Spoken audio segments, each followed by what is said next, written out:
Hey guys, I am Vivian Saliba, 888poker ambassador, and today I'm going to be talking about 5 essential things that I bring to poker tournaments. But before I start, I just want to remind you to like the video, subscribe, and comment below. So this is my first item, a phone charger. So I bring the phone charger because I am always connected. I try not to use my phone too much when I'm playing, but I work with social media, I'm an ambassador, and I need to record important moments, I need to see what's going on and keep in touch with people. Sometimes I would just go all in and record the hand so I can post on social media and things like that. My second item is glasses. I need glasses because unfortunately I don't have perfect eyesight. I won't be able to see the board properly and it will just make my eyes very tired, and I'll be always like making funny faces trying to see if it's like what black card it is there, if it's clubs or spades, and yeah, I need my glasses. The third item is healthy snacks. I try to treat poker as an athlete would. I try to sleep well, I try to eat well. You need to take care of your diet. So I always like to have with me a protein shake or a protein bar. I do think being healthy and eating well will help you perform better in poker. I started taking care of my diet a couple years ago and I feel more mental clarity. All put together, for sure it will make a difference on the long run. My fourth item is a hoodie, a jacket, something to keep warm. Poker rooms, they can be extremely cold, and if you're very cold, you're gonna be just very uncomfortable, and it's important to feel very good when you're playing poker. So I always have a hoodie at least to keep me warm if it's needed. You need to have a hoodie with you because inside of the poker rooms it's just gonna be like the North Pole.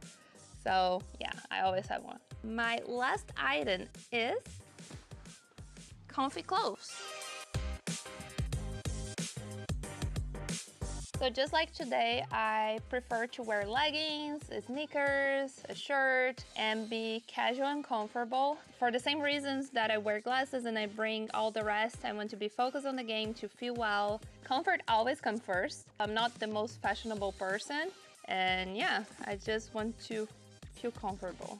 I'm Vivian Saliba, and these were my 5 essential items for live poker.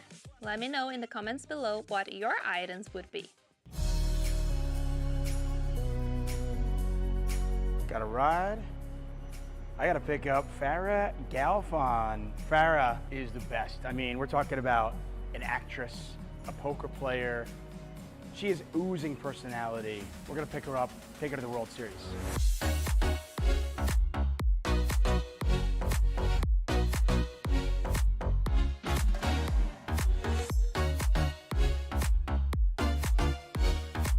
What are we playing today, by the way? What are we playing? Oh yeah, poker. Poker, yes. I thought you wanted to play some music. I was like, I don't know. I can play music. I mean, if we want, we could do karaoke or something. No, thank you. You don't want that. I'd love that. I don't want that. Okay, fair enough. I'm like the worst singer in the world. Are you? Yeah, pretty bad. So, no, I'm playing a 2K No Limit. 2K, no limit. Okay. Yeah. So, and we're slightly late registering? Yeah, which is, normal. How's your tournament game these days? I played a lot this year, so I've tweeted a little bit about it. I follow you. Yeah, I woke up January 1st, basically, and decided I wanted to be an MTT pro for at least 1 year. So I'm just... How's that going? I'm up. You're up. That's okay. I'm up, so you're like in the top 3%. Then. I'm up. It's really hard to be because up in MTTs. you brick, and then you have one good score, and then you recoup, and then you brick, and I'm in the bricking mode right now, so I'm ready for that. Did you get coaching for MTT? I mean, is it Phil? Is it somebody else? Can Phil coach you? He doesn't really coach me. I'll ask him questions, or I'll come home and have talk about a spot that I wasn't sure about or whatever. But I mean, do you guys have the kind of relationship where he could coach you though? Because I know if I tried to coach my wife would stab me. I mean, he would probably say no, but I say yes. So, like, I mean, he's taught me everything I know. I mean, I also, like, learn by trial and error. That's how I've always learned in anything I'm trying to get good at. How did you get into poker in the first place? So when I lived in New York from 07 to 2011 or 2012 or something, I didn't know anyone when I moved to New York. Some of the cast and crew played poker. They had home games like in their apartments.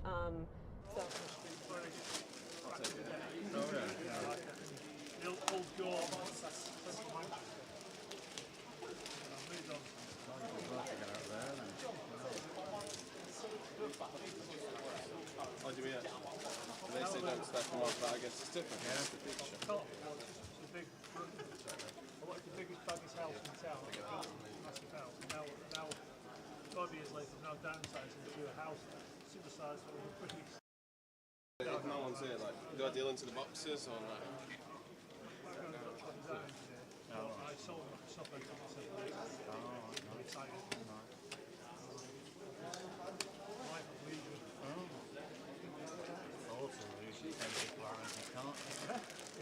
Leave them on the table, not to them. I don't think the pay the rent is there. Otherwise I'll be homeless and pay the rent with my poker with it.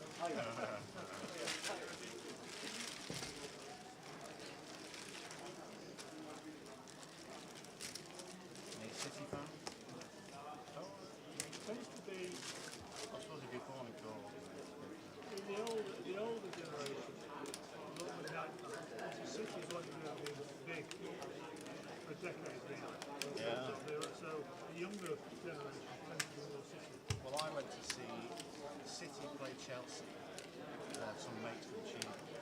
That was 1986. Both in the second division. Chelsea. I think they both got promoted that year. City Rose and Eliminations, obviously the last 10 years has really. Oh yeah. Playing on Derby on Sunday tomorrow. It's going to be pretty nice. We're looking at away with 2-0, lose 2-0. City's a phenomenal team.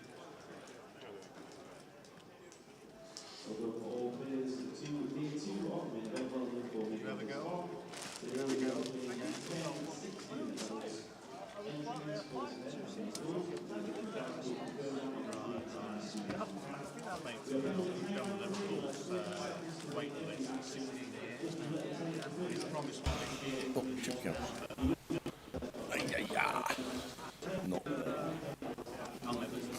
Afternoon, everybody. Welcome to morning.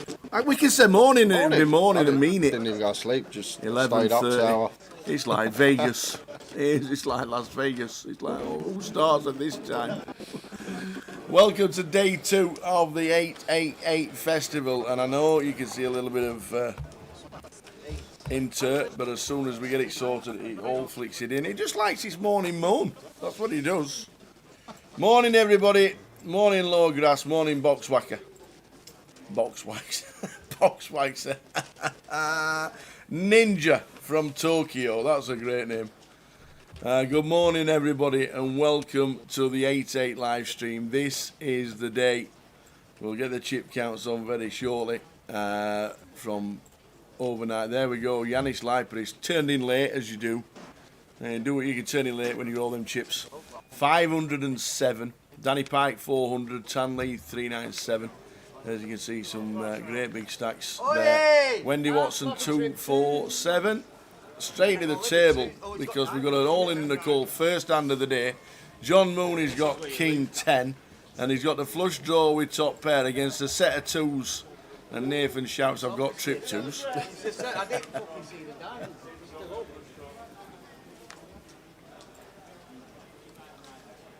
And it's a 4 of hearts, so John Mooney down to 20. Nathan Slater with his 28,000 stack doubles up first hand. Where is he? He's gone to talk to all his mates on the rail who didn't hear him shouting that he'd hit trip 2s. So guys, we'll run you through the names we got for the table. First couple of hours on an hour clock today for day 2, so 2 levels of session. In 1's Vineet Mohan, in 2 John Mooney, 3, Glyn Owen. 4 is Sorab Tavkolit. 5, Nathan Slater. 6 is GA GDPR. In the 8 seat is Ali. And in the 9 seat is Cosmin Pendescu. So, coming back today with plenty. Expect bust outs thick and fast. Short stack's going to be getting their chips in, trying to get that early double. Indeed it. He just walked over and says, I didn't even see the diamonds. It could have been fist bumping and walking out the door. First blind of the day, 1,500, 3,000. Prize pool will be with us this session. How many day 2 buy-ins did we have? Any idea? No idea. Do we know? We will find out. We will. You said 18, I said 22.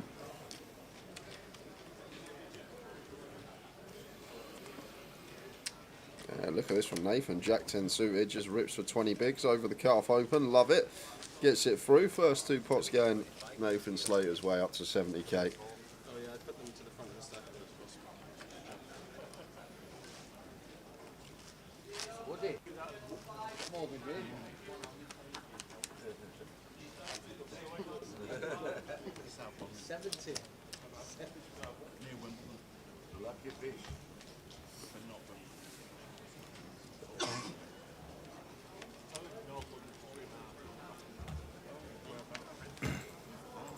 Over 650 runners in total. We'll give you the exact numbers when we get it.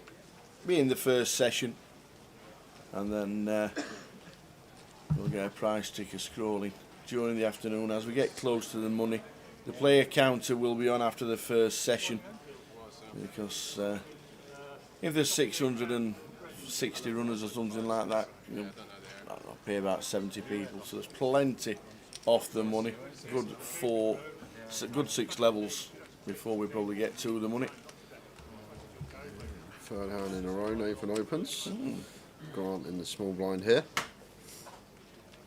Finds the boots.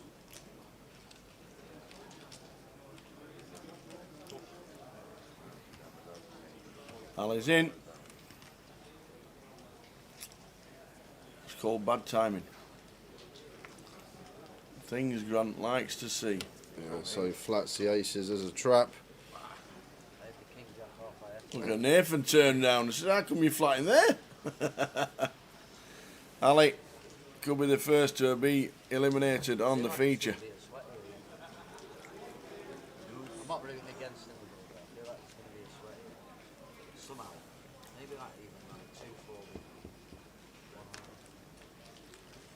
Playing psychic skills of you. Well, probably not. Oh, there's a 4. That's a No. And spades. I don't think that's off. 5 of spades for a sweat. Yeah.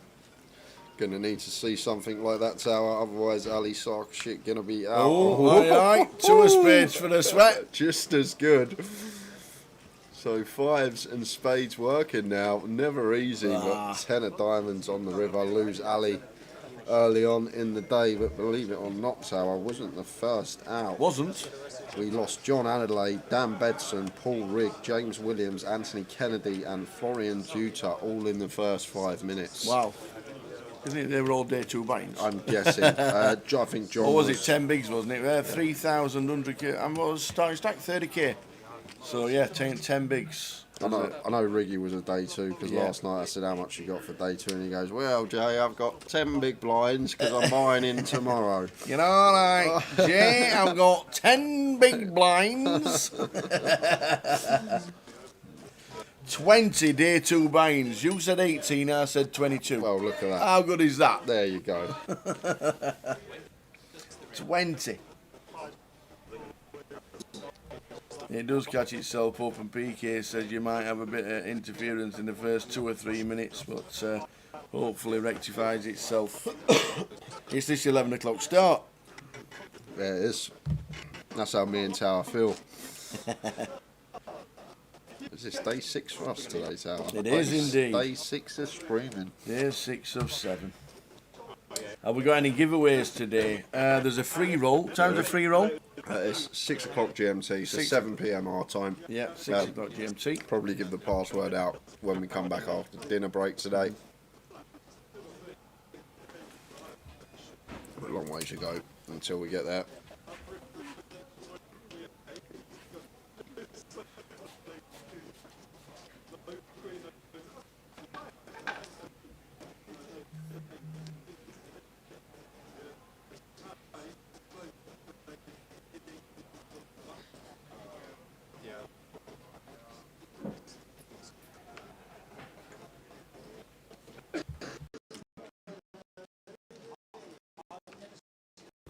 Morning Citrus, morning Sat.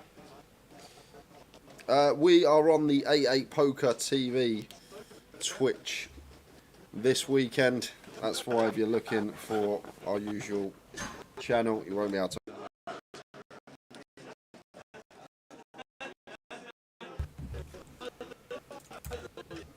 Yeah, just Twitch and YouTube, no Facebook. There is a Twitch stream 888, as Jay says.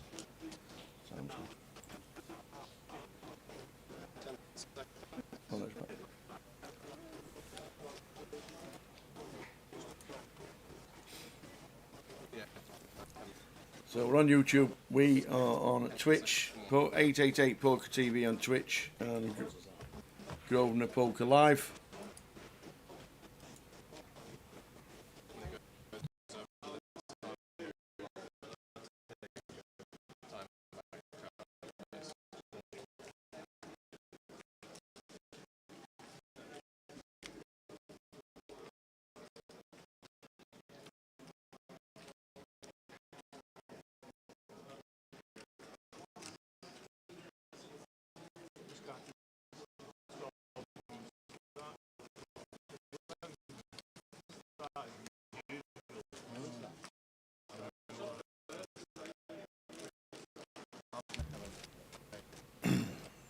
So sorry about the TV at the minute.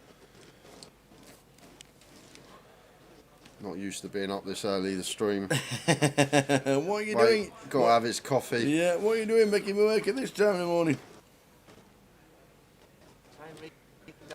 And it will rectify itself, it does get it all sorted out.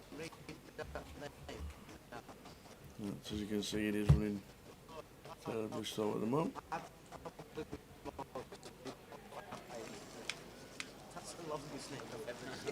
854 flop. There we go. So set your alarm for 10 past 12, guys. That is when we're going to have some fast forwarding just to catch up with the slowdown, but should all be sorted now. And in 30 minutes time, we'll just make do with what we got. What time is finished today? We reckon around midnight, maybe quarter to midnight. Yeah. That sort of time. Yep, full 12 hours of streaming plus the breaks. If we get down to 3 tables, then we'll obviously have a redraw at 24. And sat with the tip, Brentford double chance against Chelsea, 6-5. Towers Trouble will be out. Get yourself on 888 Sport today. Have a little bet. Have you picked your team, Tower? They're in. Nailed on. In fact, I've already got a cash out of nearly 80% of the actual winnings. It's that good. The bookies are scared. Sorry, what? The bookies are already scared. They've offered me 80% of the total already. That's how nailed on it is.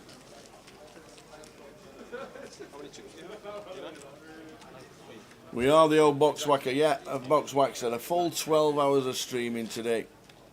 All the way through until the end of play. We reckon what, 3 tables by the end of the night? 20 players, yeah. Maybe. Usually around about 3 tables coming back for day 3. Yeah, 12-hour day. Yep. Start at 11:30, finish around about the same time. 11:30. And if you're in and out, popping in and out, Twitch and YouTube, Grosvenor Poker Live on YouTube and 888 Poker TV on Twitch. Yeah, just for like 2 seconds. I've seen Nathan's on the Madrid for breakfast.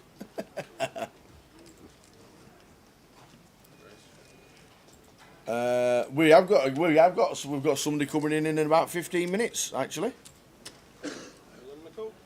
And any of the 888 team want to come in, if they bust out, they certainly are more than welcome, and they'll work it out between them. Easty might be back later on.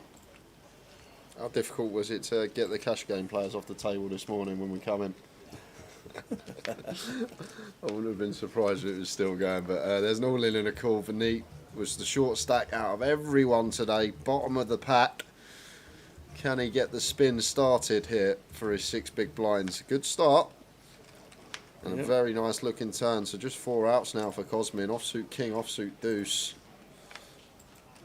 And it's a 3 on the river. So Vanit, he's doing alright. He's doing alright. So 168 started today. And the person that was 168th place was that man in seat 1. So spin has started up to 14 bigs.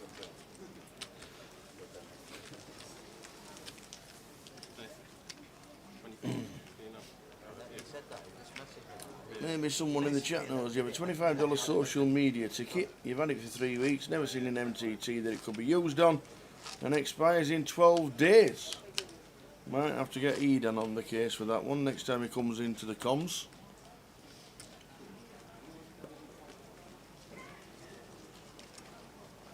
What time did the table break last night? Any ideas? I'm not sure. I went up. I know Midi joined. Yeah, I know Midi joined. Saw Midi on there for a bit.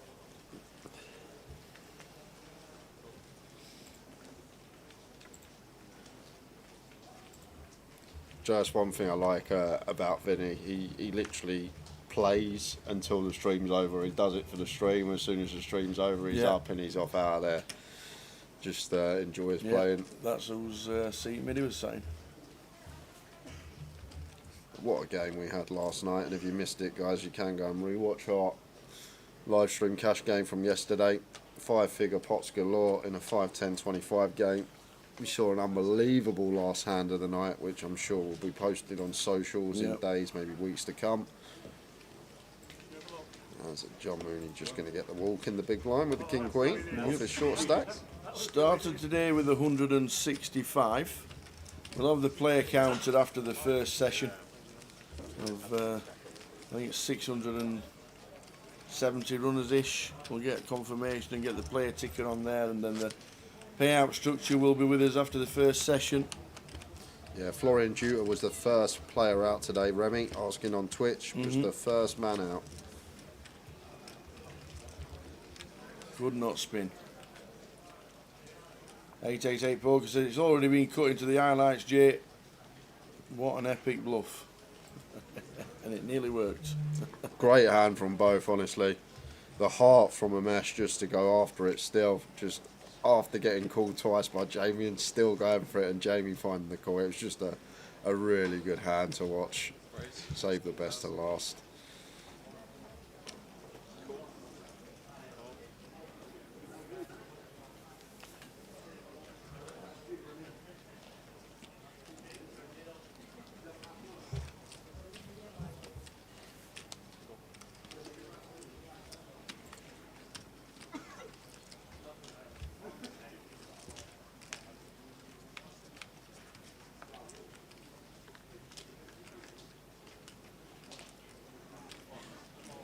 Six, 7, 2 entries for this one.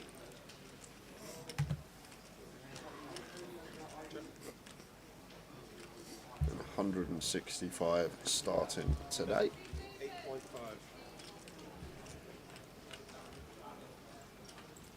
8.5.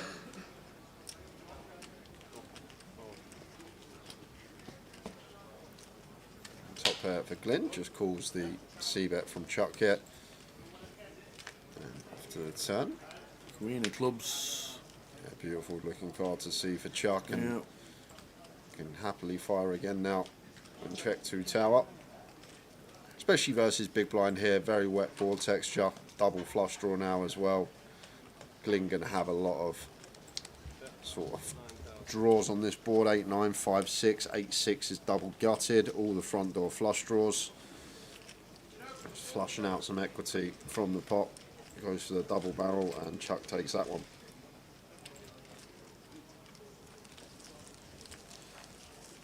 Never lets us down, a cash game in Coventry. Mick the Mod.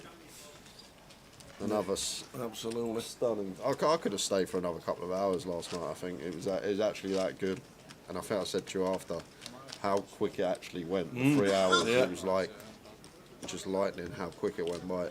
Yeah, 9 till 1, boom. But when you're sitting there and you can't get a word in because Easty's being Easty. Being on fire. But yeah, he was funny. He is a very funny guy, very witty.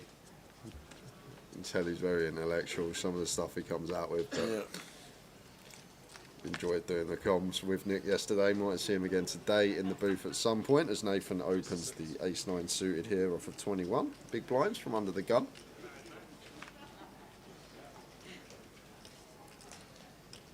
And Cosmin here with the ace-5 suited in the hijack. Gonna play cool.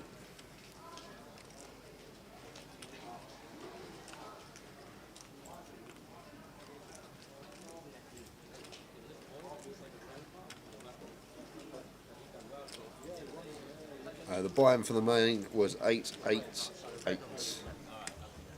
Indeed it was. Yeah, creating over a $500,000 prize pool.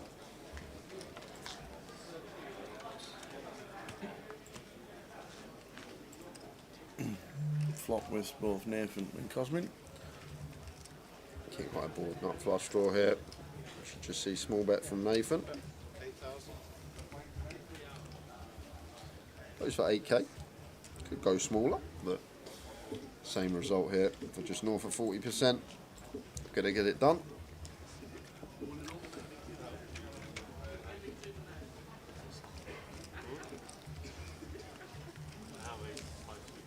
That looks like Tony Pierce coming into CA.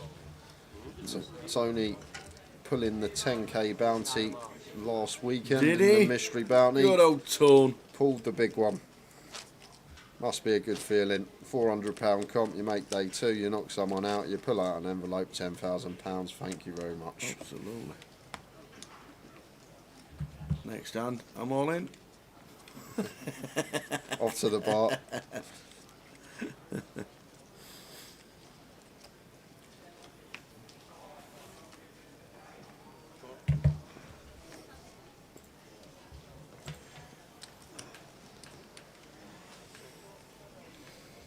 Ace 10 for Vanit here in the hijack. 13 bigs tower. Could definitely go with this one here. Late enough position to just play open jam. Let's see what Vanit comes with here. Like a couple more big blinds could potentially open, but off of 13, I think it's just going to be a viable jam for us here as Vanit. And Vanit agrees, goes with the all in. And Nathan out of the way in the big blind, so another pickup for Vanit. We'll be happy with his start, up to 48k.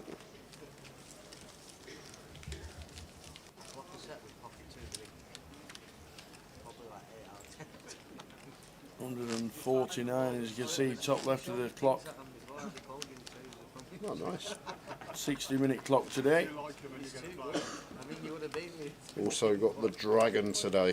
The dragon, is it same 500 buy? Yep, 500 buy-in, 2-day event. Lovely. 149 players left in this. Average stacks at 135k. So 50 bigs. Just shy of.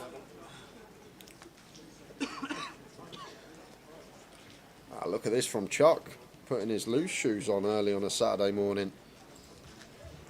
Ace deuce off from under the gun, full ring table.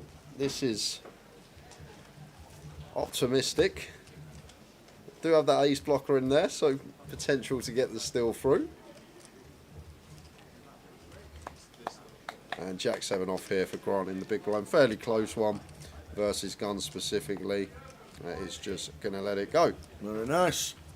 You bringing the teas? I'll bring the teas. First person coming in. I'll bring the teas. I don't know if anybody knows who this person is, but she's going to sit on Jay's chair. Come in, you. Come in. Ladies and gentlemen. Would you like a cup of tea as well? Or coffee?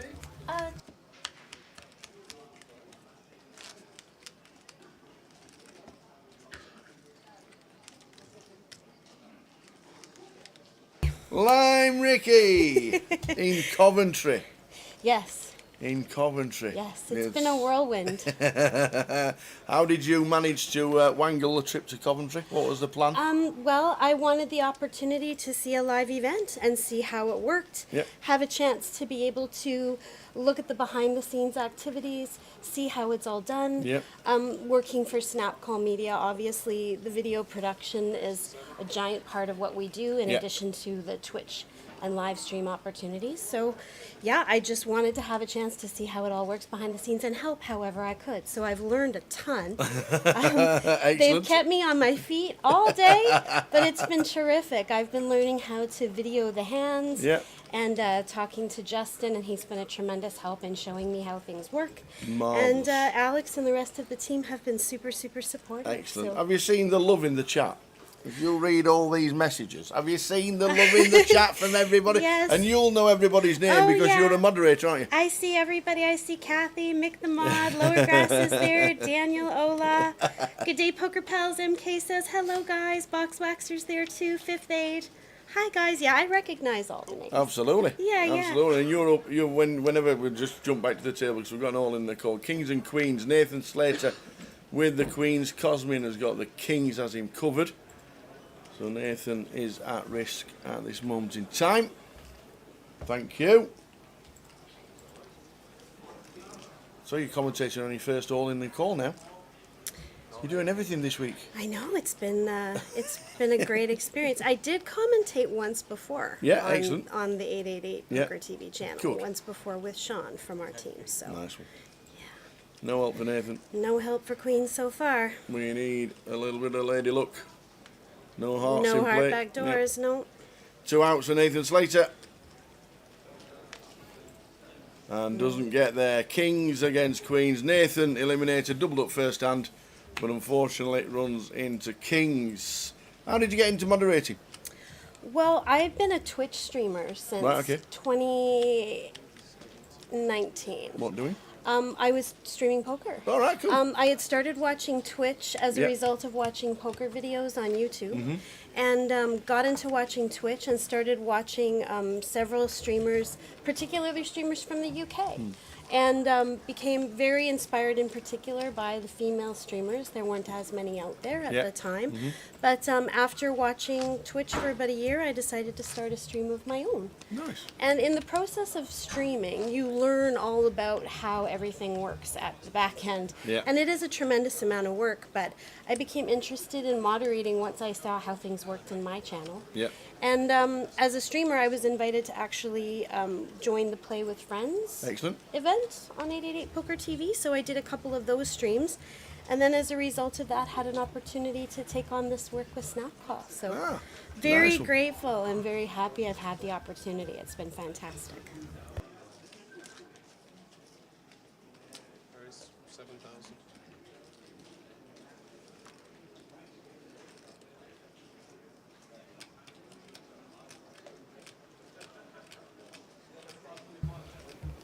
Oh, nice one. So you were streaming big games, little games, cash games? I'm a micro stakes player. Like it. I'm That's my stakes as well. Yeah, I'm an educated recreational player at best. I've had access to a lot of information and a lot of study courtesy of the better players that are out there in the stream community. Yeah. But I stick to the micro stakes. I do love the mixed games as well. I've had opportunity to play all the different mixed games, and I love most of them.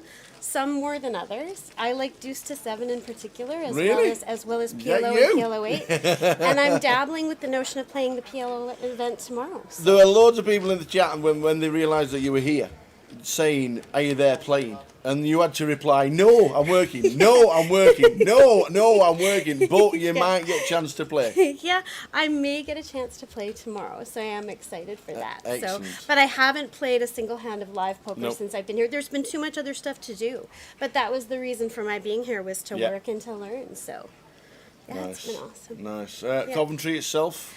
We've had an opportunity to tootle around a little bit and eat in the evenings. Talking of eating, Yes. what was the first thing you did when you got picked up from all right. Heathrow? So there's been a lot of talk about this. So I had been hearing about nothing in the Twitch chat about the importance of Greggs in UK culture.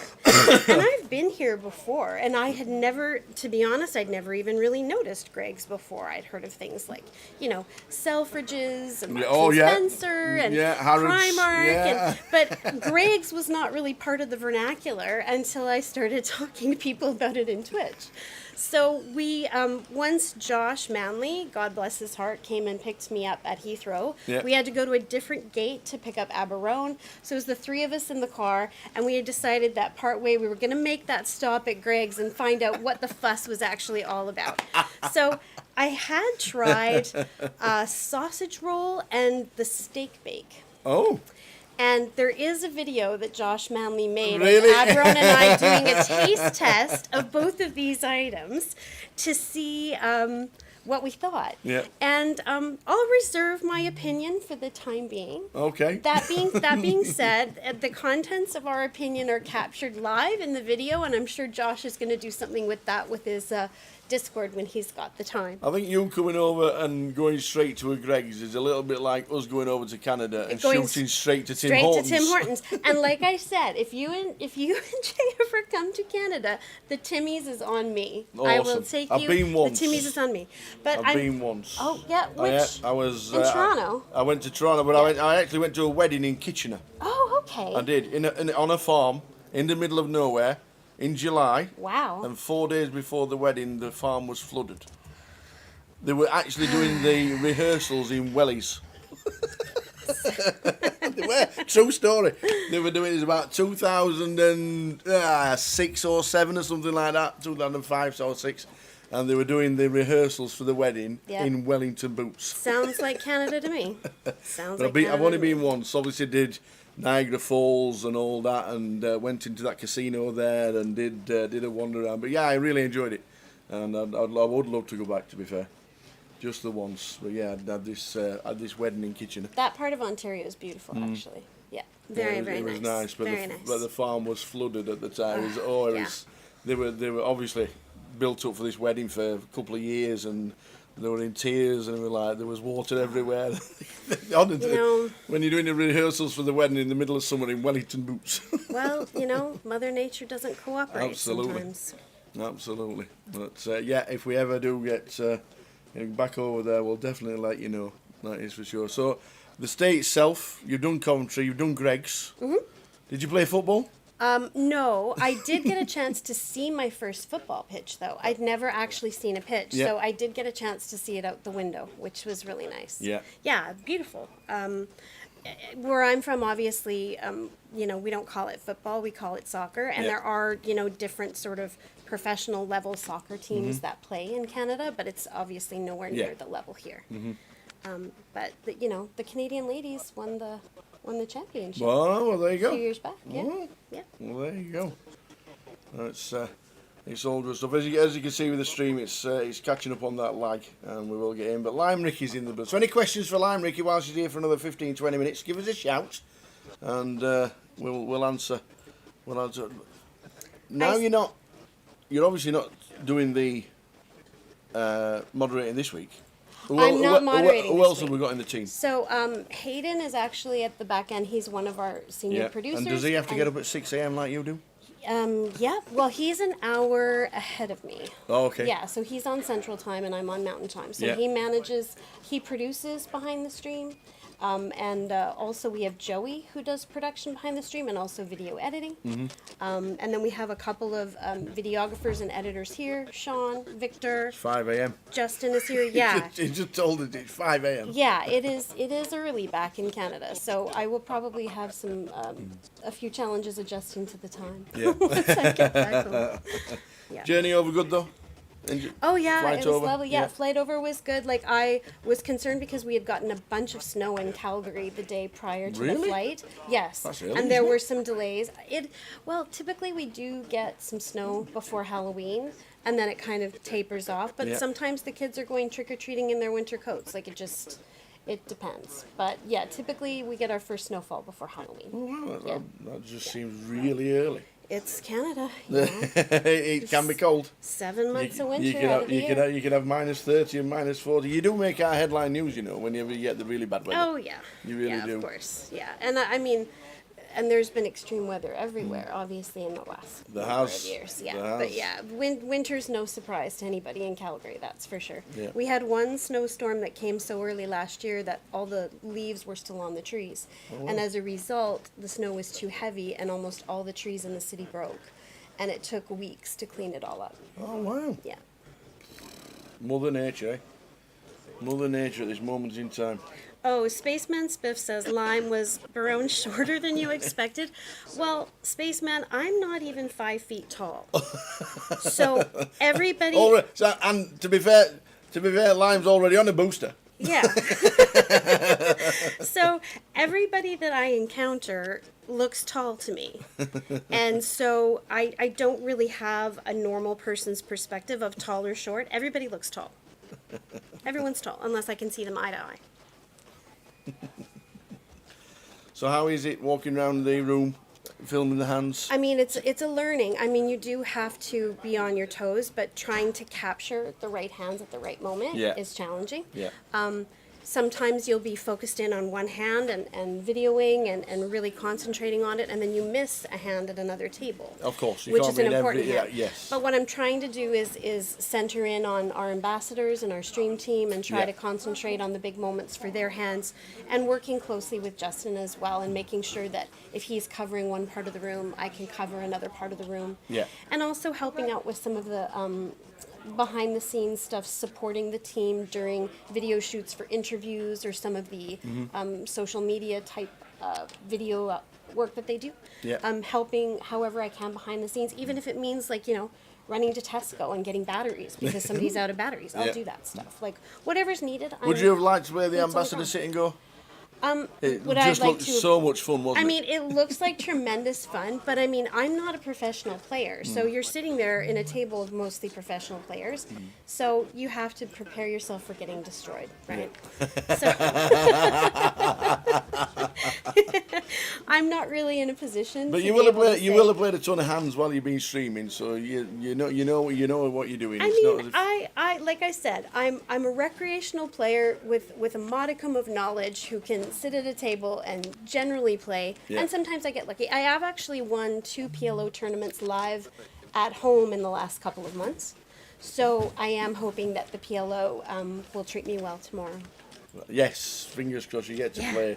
But Vivi was scolding me because when we played a home game for PLO on the home game during our Tuesday stream last week, my VPIP was a bit high, and she told me I was playing way too many hands. So yeah, I'm gonna have to dial it back a little bit and play a little tighter. You got to play the no hands every hand, haven't you? Well, and it's home game too, right? So exactly. I mean, the part of the fun is in the aggression. Absolutely, especially the home games. 888poker TV says Ben Foster is a pro poker player. Yep, well, you never know. You never know. Ben played well. Ben got far in the sit and go. Like he was what? I think he busted in fourth. Yeah. And Boxwaxer says, Lime, you may not be a pro, but you play like wine. Oh well, there you go. That's a lovely compliment, but it's all smoke and mirrors, Boxwaxer. It's all smoke and mirrors. Oh, great to have Lion Ricky with us. What's your job today apart from having a quick chat with us? Spending some time here, and then we have some social media content this afternoon that we're hoping to be able to film. Yeah. And then I'll continue to support Justin on the floor. We've got the money bubble today, so that's going to be a big part of it. And then, of course, between the best thing about that is obviously when it goes hand for hand. Yeah, You'll not miss it. You won't be at the wrong table. I won't be at the wrong table. The question is whether or not I will be the person that's in there getting excuse, get me in. Small one to the front. That's not really my style. But one of the benefits of being short is you can kind of wiggle and shiggle your way through Have you seen the way Gemma works her camera? Yes. Have you seen her? Yes. Did you see? She slithers and slides and works and gets around. I don't know if you remember one of the most iconic pictures of Vegas this year was the actual bubble in the main event.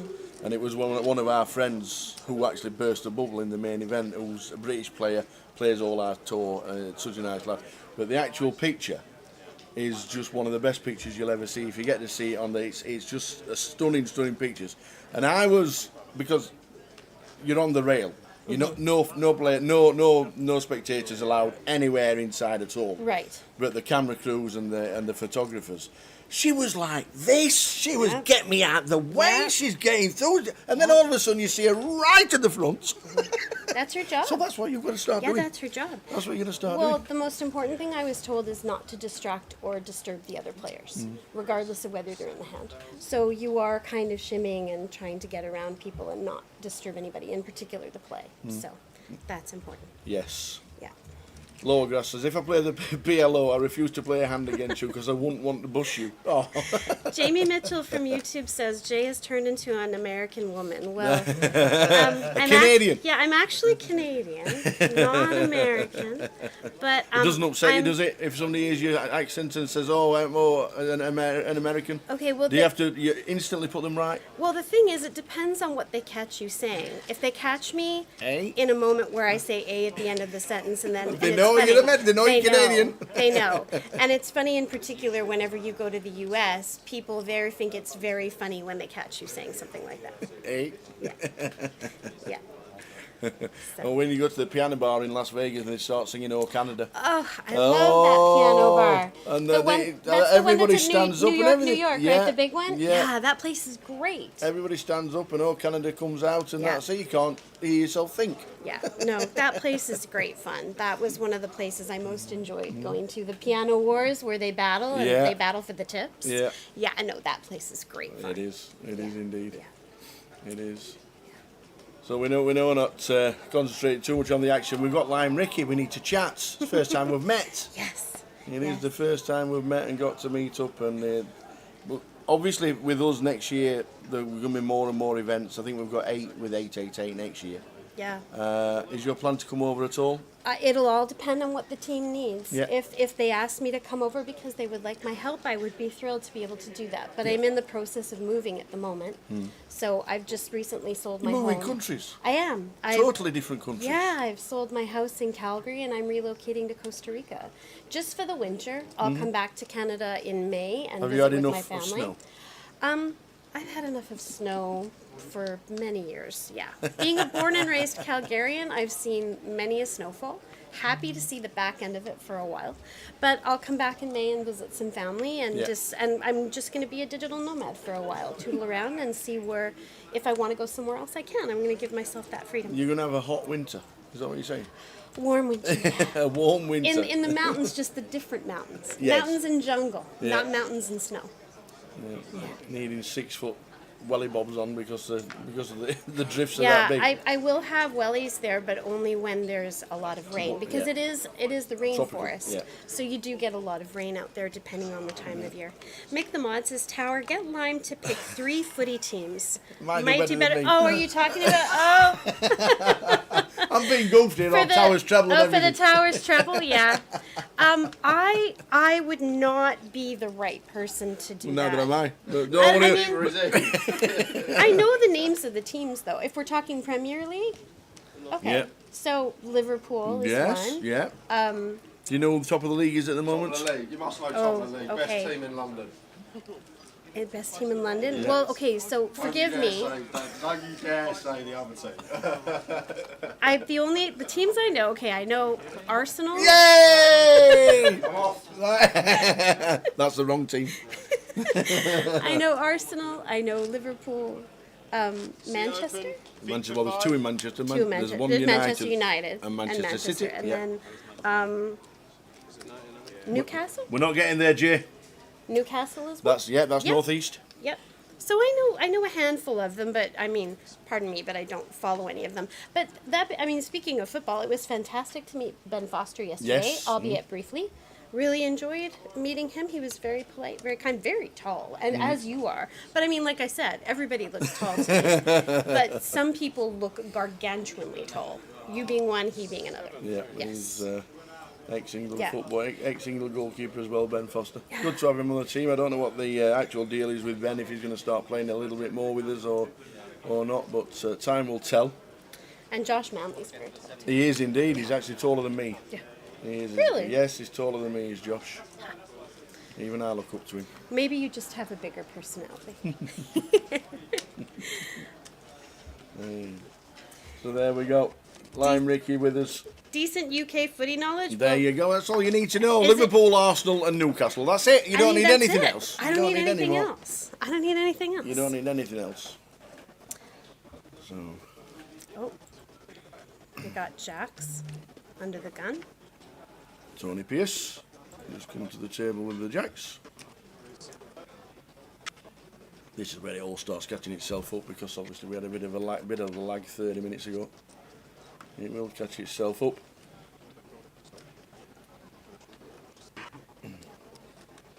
Oh, look at the flop. Goodness. Where's that come from? Who are we working for? Beautiful 888 flop. There should be a bonus. You love to see it. Gotta just fade the king. Oh, there should be a bonus. An 888 flop on an 888 live stream. Well done, the dealer. There was quite the hand yesterday, where we saw full kings full of eights get defeated by quad eights. Oh, Yeah, ouch. yeah. Ouch, ouch, ouch.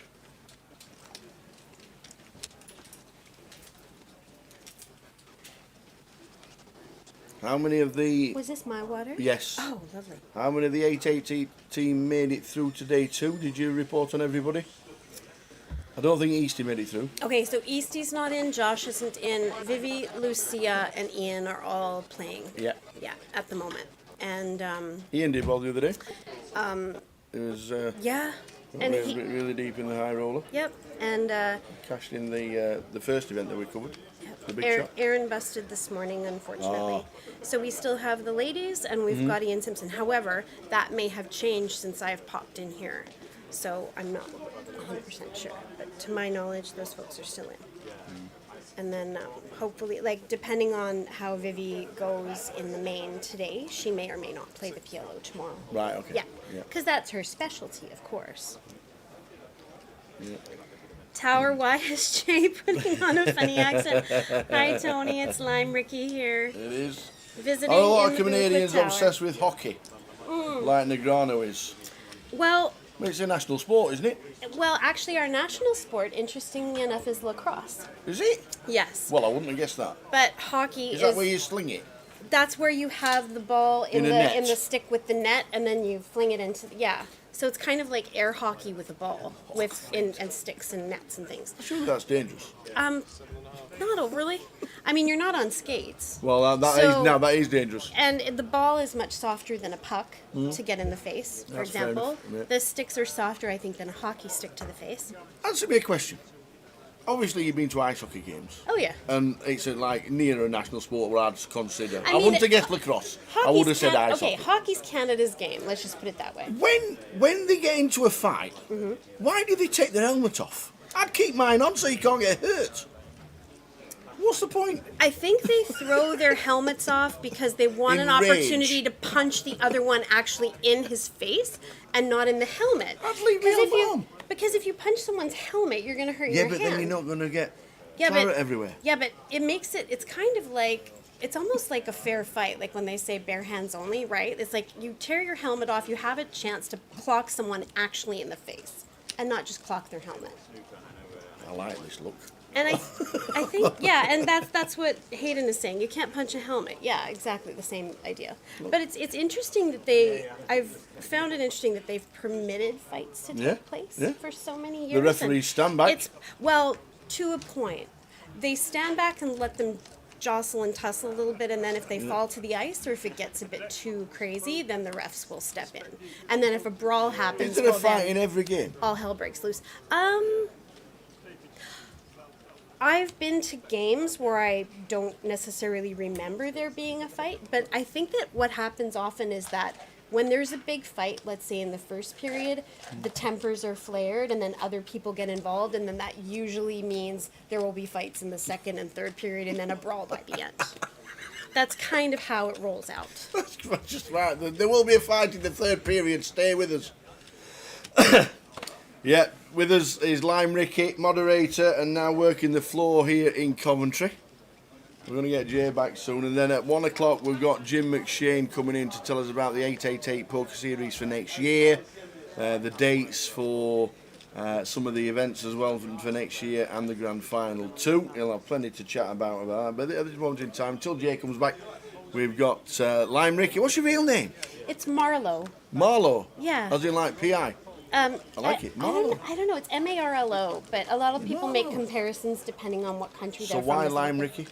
Well, it actually comes from a song. So I used to be a radio DJ Did when ya? I was in my 20s, many years ago. Yeah. Oh, last and year. there was a little ditty, a little Canadian song called, not last year, God bless your heart. That almost slipped by me. It almost did.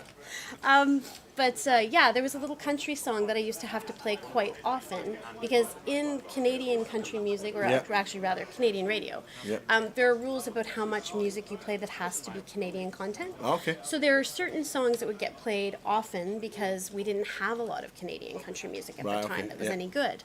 So this little song was called Lime Ricky, and it was about a woman and the drink she liked. And it just was for some reason a word that stuck in my head. And I used it as a login and passwords and things over the course of the time that of my life. And Yep. when I created my Twitch account and when I created my poker accounts, it was a name that just stuck. And Awesome. yeah, I love country music. yeah. I Do don't really. you? I do. American country music, really? Well, I've seen Garth Brooks twice. Ooh, okay. I've seen the Dixie Chicks. Ooh. And I really like, at this moment in time, Cooper Allen. Okay. Great. I saw Garth Brooks, kind of when he was at his peak, like in the Yes, late 90s. he was good. And I managed to score a seat off somebody that had tickets, and I was so far back in the nosebleeds, it could have been Bo Diddley down there, and I wouldn't have known. But I was just glad to be there. Oh, Richie Robb has come into the chat. Hi, Richie Richie. Robb's in the building. Why are you not Lovely playing to see Richie? you, Richie. I've not seen Richie for quite a few events now. Oh, hi, Razvan. How are you? Nice to see you. So you know all the names, you see. Well, Because you moderate on these, and any time they're a bit naughty, then you need to give them a bit. Do you know what though? Like our chat is actually, I have to give a shout out to the 888 Poker TV chat. It's a little bit like ours. It's Yeah, it's yeah, really the it's Grosvenor. friendly. It's wonderful. Everybody always is very loyal and very very friendly with each other. Yeah. And it's just a really really lovely chat to be able to moderate. Yeah, some days you don't even need the moderators. It's that good. It's great, and that's the way it should be. Yeah, you get irate people jumping in every now and again. I but don't have to lay the bob rare. that often. Yeah. On occasion, I do, but not often. Killa says hi, Lime. Hello. Sorry you couldn't make it, Richie. I would have loved to have met you and given you a big hug. The nice thing about all the 888 folks. The is nice they're- thing about Richie Robb is you wouldn't have needed a step. I wouldn't have needed a step to No, give him a hug. not at all. Well. Well, the nice thing about 888 is that everyone is a hugger. Like Absolutely. everybody Yeah. loves to hug when they meet each other. So and I'm a hugger. So There you go. from a cultural standpoint, that works really well for me. When I meet new people, I love to give them a big hug. you And go. Ed Kay, who's another moderator on Twitch, came to visit me yesterday, which Mm-hmm. I thought was lovely. Getting a chance to meet everyone and interact with everybody has been awesome. Excellent. The more the merrier. There's 2 days left, guys. There So if are. you're anywhere near Coventry and you want to come and say hello, And if you want to sit at the tables with Lime Ricky tomorrow, hello, Dara Donnie. My dear friend, how are you? Nice to see you in the chat. there we go. Lime Ricky with us, doing the floor, working the floor, getting close, but not well. I think the bubble for today will probably be around about 5, 6 o'clock. I was thinking around 5 or 6, yeah. Yeah. So, plenty of time. Yeah. Plenty of time. But, it's great to have you in the chat. Great to have you with us. I hope you've really enjoyed your live experience. Yeah, this is the first time I've ever traveled Mm. for a live event. I've played live events at home, but this is my first time traveling for a live event, working a live event. So it's been a fantastic experience. Mm. It's been, and I think for a first poker live experience too, the appropriate size. Yep. So I can sort of navigate and be able to learn some things without it being completely overwhelming, like something like, Yeah. a big event in Vegas, let's say, for example. Yeah. This is a good size for Yeah. me And, to have a you're good not learning walking. ground. You're not walking into an environment where you don't expect to know anyone. Yeah. It's great. Recognize you and hear your voice. And, oh, it's Lime Ricky, and then as soon as you say your name, People instantly know who you are. And it's been kind of funny because I actually had an experience yesterday where I walked up to Aaron and I saw him chatting with somebody. And when I walked up, Aaron introduced me as Lime Ricky, and the person, oh, I watched your stream. Oh, it's so nice to meet you. I was like, oh, hi. And you are? Because I need to know their Twitch name in order to make the connection. And it's funny because people say, do you want me to call you Marlo? And I'm like, no, I'd rather you call me Lime. It's just easier because that's how everybody knows me. So, yeah, it's been interesting that way. But yeah, there's been a few people that I've met that knew who I was before I knew who they were. But I mean, that's part of being, in the Twitch streets, right? Absolutely, absolutely. I always say when we do like Goliath in Coventry, our biggest event of the year, I always say I could do with people wearing a name patch who've been chatting all year. And I mean, I'm really good with recognizing people. But I mean, on Twitch too, sometimes it's voices too, right? Because you hear people on streams and you hear people in Discord. So if I hear a voice from across the room, like Nick, for example, because his voice is so distinct and he can be a little loud at times. It's like, oh yeah, there's Nick, right? Looking over my shoulder. But yeah, when remembering people's names, particularly first names, can be hard. But if somebody gives me a Twitch name, I'm like, oh yeah, I know who you are. So, a little bit easier. Oh, Dower Donnie says, almost missed Lime, dozed off as usual. Well, I'm glad that you were here. Nice to see you. Oh, and Scottish Duck here too. Hello, Scott. Nice to see you.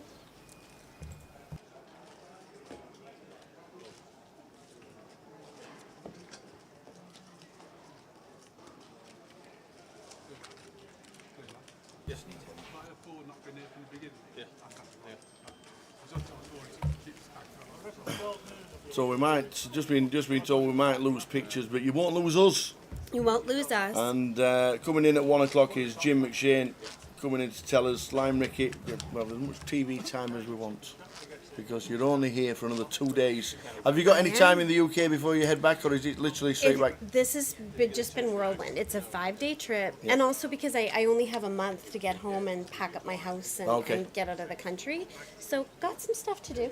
But that being said, I'm going to be traveling back to London with Aaron, and he knew that I was very nervous about trying to take the train by myself. Okay. So when he told me that because he had to be at the airport around the same time, he was going to travel with me, which I thought was great. But of course he's trolling me because he knows I'm nervous, and he's like, well, we can make some stops on the way. Is there sightseeing that we need to do? And I'm like, we need to be at the airport at this time. Don't troll me because I'm so nervous about traveling to be on time. But yeah, so it'll be nice to see the countryside from the train. It was really nice to see it on the drive as well. It's so green, very lush. That's the really rain. Nice to see. Yeah, and the thing is, rain. At this time of year in Calgary, where I'm from, the grass starts to die. The leaves have all fallen off the trees, and when the leaves are on the trees and changing color, it's very pretty. Once everything falls, it's it doesn't look that nice.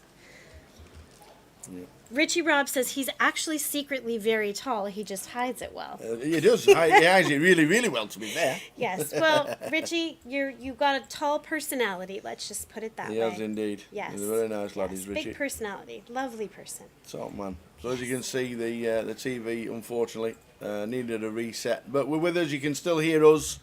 So we're with you. And then we're going to get Jim McShane in for talking about everything 888 for next year.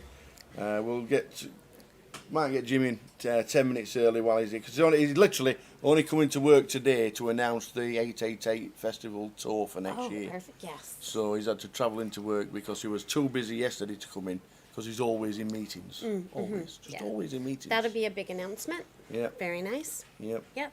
So we got, we're in Coventry. We're at, so you've seen the football pitch? You've not been on it? Yes, I wasn't. Well, do you want to know? When I had to run to Tesco yesterday, I was walking back around the side of the arena, and I could see the doors were open, and there were some guys on a forklift that were chatting and talking.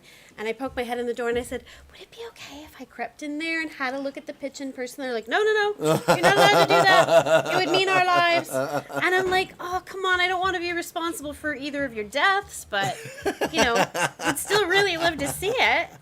And but they were like, no, love, go inside and ask this person, and maybe you'll get to see it. So, but there was a video yesterday that was done on the pitch with some of our influencers, which was great fun. Brilliant stuff. Brilliant stuff. Yeah. Oh, somebody really tall. Somebody really tall and really lovely has just entered the room. How are you? We're going. you want a bad beat story? Well, it's not even a bad beat story. Do you want a story about how I busted an event? No, I'm okay. How are you? How are you? GG, my dear. Yeah, it's all good. I'm all right. Good. We're going to swap Lime Ricky for Mr. Ian Simpson. Okay, would you like to just wave to that camera, please, and say goodbye to everybody? Bye, everybody. Bye, 888. Bye, YouTube. Bye, 888 Poker You're here TV. for 2 more days, I and am fingers here crossed for you're 2 more playing. days, yes. And hopefully we'll be able to report some good results in the PLO tomorrow. See you all soon, everybody. Take care. Would you pay extra luggage money to take home the trophy? Would I pay extra? Absolutely. If you were over budget with your weight. How much extra? Well, how much is the trophy worth? I mean, if I win the trophy, I'll pay whatever. I mean, I'll call a courier if I have to. Good luck when you play the PLO. Lovely Thank to meet you so much. And we will see you around the room. And Yes. you capture them bad beats around the Oh, table. yeah. Because I'm just about to hear about 3 or 4 right now. All right. Well, I'll give Ian a big hug and get him in here Absolutely. to take my place. Absolutely. Lime Ricky just leaves us. Lovely to meet Lime Ricky. Absolutely brilliant. We've chatted on the airwaves like everybody else has as moderating for the 888, but now working live as well. It's great to meet her, and just great to be part of the team. Hello, young man. Hello, how we doing? Okay, how are you? I'm okay. We've I'm a 20-minute delay because the picks have gone, but we are sorting it out. But how's your week been? Turbulent. Started strong. We got the final table of the 300. Yeah. Got 6th for 3,600. Yeah. Which was very nice. You had a right spin. Yeah. Oh You yeah. had a spin on the feature. Yeah. And then the second time you come on the feature, you had a right spin on the feature, and then we offered the feature table to your services. Would you like to take this table around with you? That was the problem today. I wasn't on the feature, so I didn't get my 3 outs. Yeah, I hit the wrong card. I 3-bet King Jack. They had Ace Jack, Jack I board, and that was that. All right. Yeah, yeah. Gareth James is telling me off for wearing the wrong T-shirt. Listen, I'm Pokemon today. All right. There you go. I can't be MTT Poker School every day. No, Pokemon. It is indeed. No, it's been a good week. Fun week. Yeah. Bubbled the high roller, which was. I thought it would be like really painful, but I was fine. Yeah. I was really happy with how I played. I lost a key flip against Robbie Bull. Yeah. And then just didn't win a hand, Yeah. and that's okay. That happens, you know. I was happy with how I navigated the bubble. So Good runners in the big shot. Yeah, really good, really good. You just keep bringing the teas, kid. I've just seen Jimmy goes, I'm in at 1 o'clock. I went, I'm not even in yet. Absolutely. So yeah, great runners in all the events. Yeah. Yeah. It has, and I've not got the prize pool confirmed just yet, but I think it's about 670-ish in the main event. 540 I saw on the board. Oh, it's more than that, isn't it? I don't know. 672. No. Where have you been? Looking at the wrong board, apparently. That's what the board said. What do you want? 672 have been confirmed. Oh, right, okay. So that's brilliant. It's really, really good. Plans for the rest of the year? Have you got any more trips abroad, or is it Nope. family time? Family time, mostly, and online poker. Yeah. Yeah. How many times a week do you stream? 4.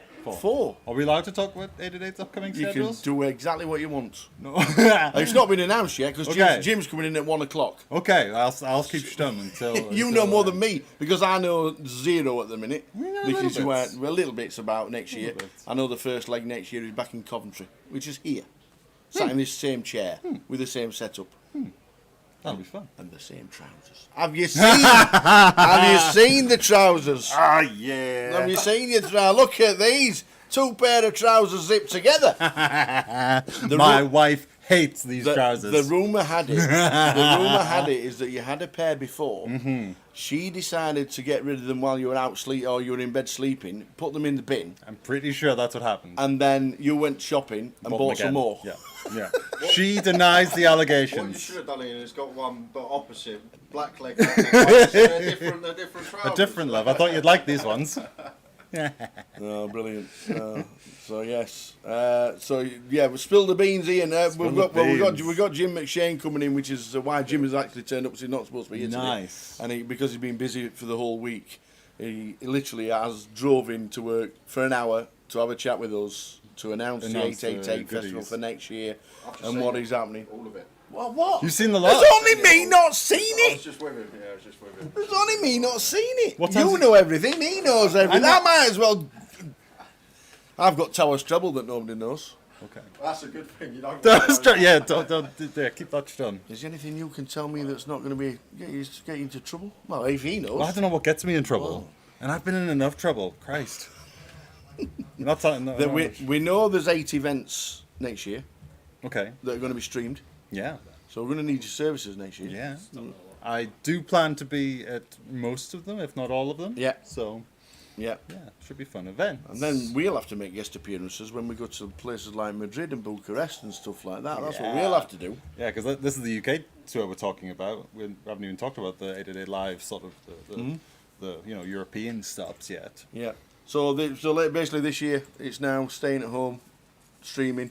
No more trips. I might make a venture out towards the end of the year. Yeah. But nothing confirmed yet because there's lots going on at the end of the year. Yes. Yes. Lots of clashes, but Yeah. that kind of makes online kind of tempting as well because everyone's talking about what's the best venue to go to. Really? Well, I'm like, well, yeah, okay, you guys all go there. I'll stay at home and clear up online. It's a thought that crossed my mind. If you are travelling abroad, you'd have to be in a country that permits online poker if you wanted to multitask. And even then, that's Is that really allowed? hard. Well, if you're Well, in- I mean, it's allowed, but it's obviously the countries and everything. yeah, the different countries have different rules, don't they? So so yeah, I've got some decisions to make. I'll see how it goes. My daughter's chest has been really good lately. Excellent. So I'm kind of Excellent. tempted to Yeah. venture out, but winter's here and winter brings viruses. Obviously, so yeah, a little I'm nervous cold. about that. So we're going to wait a couple of months, see how Yeah. things go, and then maybe I'll take a trip away. Yeah, If not, I'll fingers just crossed, stay home. Adeline's been all right. Yeah, she's been class lately. Yeah. She's been good. How's Emma? Also good. She's worked too much, How's- but she's a teacher and she's really good at her job. That's part and parcel of what goes on. How's the cat? Cats are great, of course. Yeah, absolute sweethearts. Yeah. Has your music influence changed on your live streams yet? I've Have you expanded. toned the it down a little bit? Fuck no. I've expanded the playlist. I've toned it fucking down. What? You can't play. I can't listen to somebody who's like this to Slipknot while they've got Ace Queen on the small. Isn't that right, Box Waxer? Yeah, Box Waxer agrees. 100%. Yeah, man. And you're going to be commentating all of the stuff next year? Yes, we're doing the legs obviously because with Grosvenor being a good partner with, and obviously the live casinos, the environments of. So we're tripping round. I know we're off to Scotland. I know we're off to back here in Coventry. I've heard Luton's on the schedule as well. But that's about it really. I'm waiting for Jim. I'm like, Jim, let me know what's happening. Will you please let me know?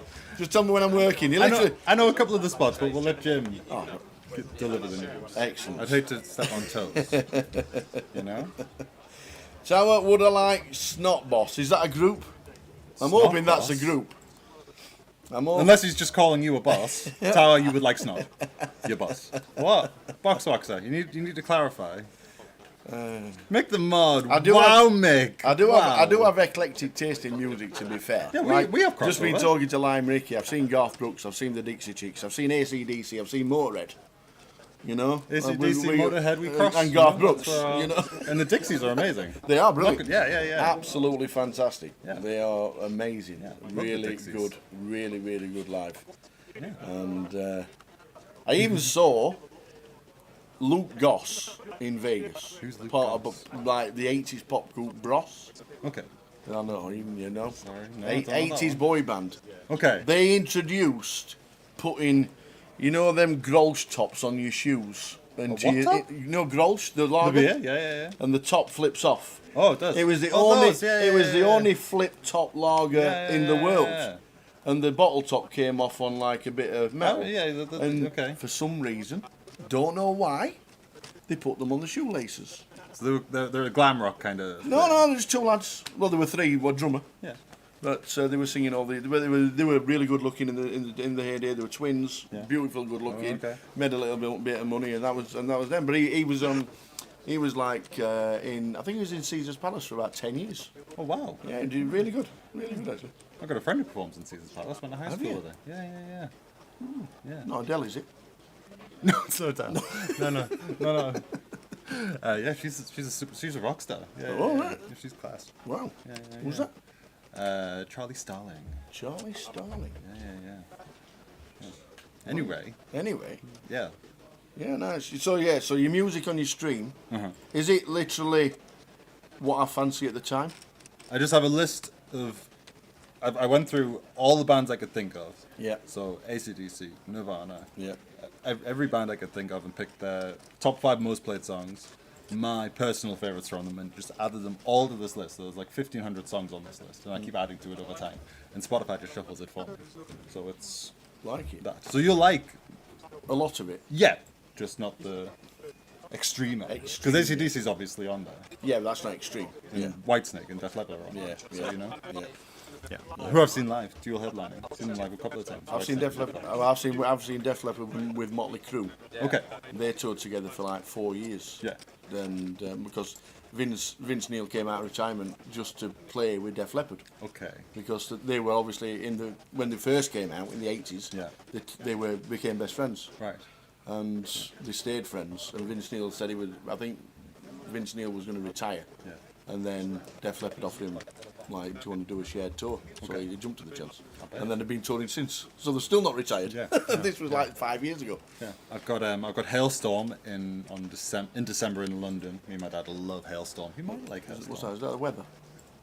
No? Is that not the weather? No. I thought you were giving me the weather forecast. Yeah, London. If I could predict the future that well, I wouldn't be sitting here out of the poker tournament. If I could predict the future that well, I'd have folded that King Jack. Yeah, well.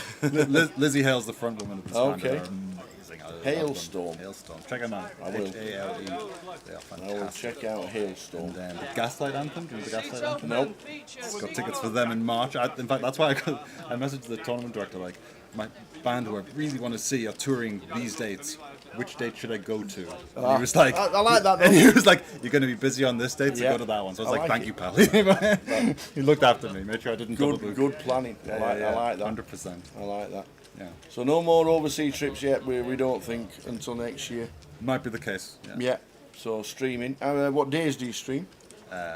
Monday, Tuesday, Thursday, Sunday. Awesome. Occasionally other days when they want me on the shows. Yeah. Yeah. Nice one. So you can catch Ian Simpson on 888. There you go. Thanks for the shout out. That's me. Yep. Give him a follow on Ian Simpson. I follow it. Thank you. Whenever you click on, I do check it out. Even though I don't chat or anything like that. I do. Have a little look, see what's going on. I do. And I like to listen to a Easty rant every now and again. Oh yeah. Oh, he's a force of nature, that lad. First time I met him. So To be fair, he didn't swear once last night. He didn't? He did 4 hours of comms last night with us in the chat. He didn't swear? Not once. He must have already been in trouble from the boss. That must be what it was, and he was on best. I've never seen Easty on good behaviour. First time I met him, I'm just meeting like Josh and everyone. I'm chatting to Josh, who's lovely and personal and polite. And then Easty, who's a cash player who doesn't react well to tournaments, which is exactly why my bosses keep putting him into these fucking tournaments, because the content are great. And he just stomps over, and he's, boom, explosive. I can't, it's a stupid game, I can't believe it, I've lost, this idiot did this idiot did this. And he'd lost 10 big blinds in the first few orbits. And I was like, who am I working with? And then I just slowly warmed to him. In fact, no, quickly warmed to him. At first it was just like being like hit with a sledgehammer, and then he's got the kind of voice that can be a voiceover guy. He's fantastic. He really could. When they get him on Magic Monday, he's fantastic. Yeah. So if he ever gives up on that 10 NL challenge, he's got a career in the comms booth for sure. Yeah. No, it's I do flick in every now and again, I must admit. Yeah. Working on the stream on the right hand side should be hopefully fingers crossed back to normal very, very soon. A couple of issues, which is why we have you're seeing our clocks more than the actual game, but we will get back to it as soon as it's rectified itself. I've got some content creating to do later. With the backstage team. Okay. Called Snap Call. So I've got 2 interesting hands from streams of myself. Do you remember them, or do you have to write them down? I remember them. I've written a little script to talk about my analysis. So Yeah. I've got to justify folding the best hand. All right, okay. Yeah, so that's the one I sent to my bosses because I was like, yeah, can we review this one? I feel like I need to defend myself. Yeah, That's good. Folded 10s on a 9 high board. Yeah. No, I folded jacks on a 9 high board and they had 10s. Wow. So I was right, they had a value hand. They were disproportionately weighted towards value hands. Yeah. So I need to go through the analytics to why I came to that decision. So I'm Yeah. looking forward to making those and getting them on the 888 channel. And Aaron's doing the same. He's got a few strategy hands too. Yeah. So the 888 YouTube channel is great for all sorts of content, including strategy stuff that Yeah. me and Aaron are going to add to.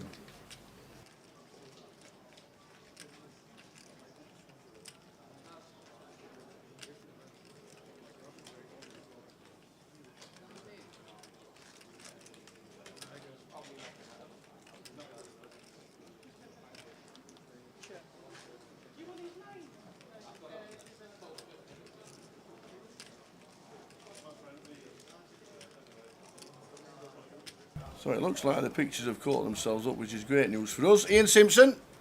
Hello. 888 streamer. Great team you've got. Wonderful team. Super team. So good. Super team. Yeah. The bosses and the content creators are all wonderful. Yeah. Wonderful humans. And we have cards. We have cards to talk about. We're coming into the action partway through this hand, but it could get dicey because there's 2 pair versus a blocker. That 9 of clubs is blocking the goods. So they might get spicy. I know I get spicy when I block things. No spicy. I thought we might have had a fun one there going on. Push those chips. Always, box. Always. Someone's asking if you've I think we're censoring Tower whenever he talks about his trouble. I think I need to bleep it. Yeah. No. Swearing's okay, but we're going to bleep out what your trouble's going to be. It came in last week. What? It was on the live stream in There's where evidence? we were last week, Leeds, Uh-huh. and we were in. Wow. Came in. Nice. Well done. So we have another. We have a Towers treble. Only do it on a Saturday. We don't do it any other day apart from a Saturday. So because obviously there's lots of football this weekend. You're not really a football guy? Not so much. But No. all my nearest and dearest are, and they've never been happier because they're all Newcastle fans. So it's nice seeing them so happy. Absolutely living the dream then. My father's had 60 years of Newcastle misery. So, nice to see him happy with his team winning. Living the dream. They're having a good season, obviously, in Europe as well. Yeah. All the Geordies are expecting everything. They assume they're going to win everything. They kind of need to be a little more realistic because it'll be a battle. Yeah. So we've got Ian Simpson until 1 o'clock, and then Jim McShane's coming in to tell us the news that Ian already knows, and that Jay already knows, and that I don't. It'd be great if they insist that Jay sits down with Jim instead, and you And I still miss still out. don't know. Yeah. Jay, you're in. Tower out. Yeah, we're doing a lot more with 888 next year, and I'm quite excited with the team to be on board with a lot more legs, and obviously there's going to be, I'm guessing, another one of these. This is a fantastic festival. They changed it from London because the guys loved Coventry. They love the setup at the Open. They love the setup at Goliath. Casino's fantastic, as you say. The setup's great for Goliath, but it's also kind of like accessible to a lot of people. It's free parking. Free parking is good. You got a lot of parking in the stadium. You don't get that in London. You got a lot of parking in the The stadium. accommodation anywhere in Coventry is nowhere near as expensive as London. No, you could stay a week in Coventry. Novotel's ideal. You could stay a week in Coventry for the sake of 2 days in London. Yes. It's it's massive. It's such a great place. So it's good to be here. I think we're in Coventry 4 times next year. I think so. I think it's 4. But we'll see. There's plenty going on. We'll concentrate now that everything's caught up and got back to normal. We'll concentrate on the game until Jim McShane comes in at 1 o'clock. He's going to tell us everything 888 next year, because I've heard there's a league, but I don't know anything about it. so I'm waiting. 13 minutes and you'll know. Yeah, indeed. We've got a hand brew in here. Cosman's opened the King 9 of Spades from +2. Glenn's just called the Ace Queen of Hearts. Flop King 6-6. Jack 4 Diamonds defends the big blind, overcalls in the big blind. King Eye board's really good for the original Razor. They do check, though. Backdoor flush draw, straight draw for Glyn also checks. Okay, some money could go in here. Really late C-bet, shouldn't it? No. We shall see. Check from Graham. We've got a decision with our Yeah, I think top pair no kicker, really, because, you know, 9's not going to beat much. Checks again. Checks again. And Glyn's going to have to think about if they want to value bet their second pair. They have. They have. I'm not sure about this. It doesn't need too much protection. And if it's going to be really hard to get called by worse, like a pocket jack's going to put in any money here. Like flush draws, yeah, sure, they might.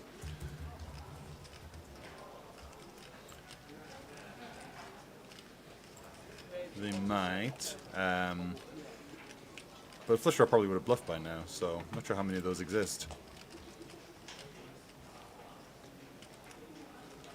Oh, wait a minute! We forgot about the big blind with the Jack 4 of diamonds. We forgot about the big blind. Who's raising to 27. Spicy! I mean, they have the most 6x, given the positions of their opponents. So they're bluffing with no... And the king 9's out of there. The top pair is out of... This hand has not gone how I expected. What? Really? Jams the ace queen? Why? What is it? What is happening? What was that hand? Okay, so the Jack 4 check raise, let me think about how I feel about that. So they don't block clubs. They have the most 6x. They block king jack, I guess.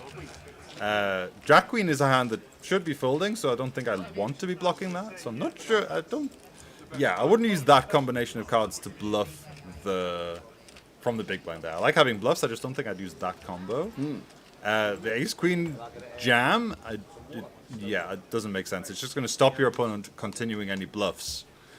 And you're not going to get called by worse. So I think I would just, if I'm going to continue, I would just call. Okay, that was crazy. Crazy hand. Love it. Love a bit of crazy. Live poker creates some crazy, as it should.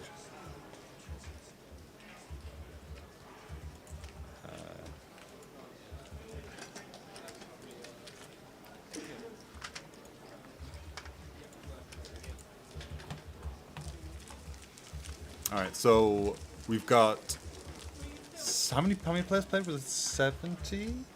70 players paid in this one? I've not seen the payout structure just yet. There's 115 left, as we can see in the top left-hand corner of the screen. I believe it was 70. I'm not got the structure just yet. As soon as we get it, we'll stick it on the screen.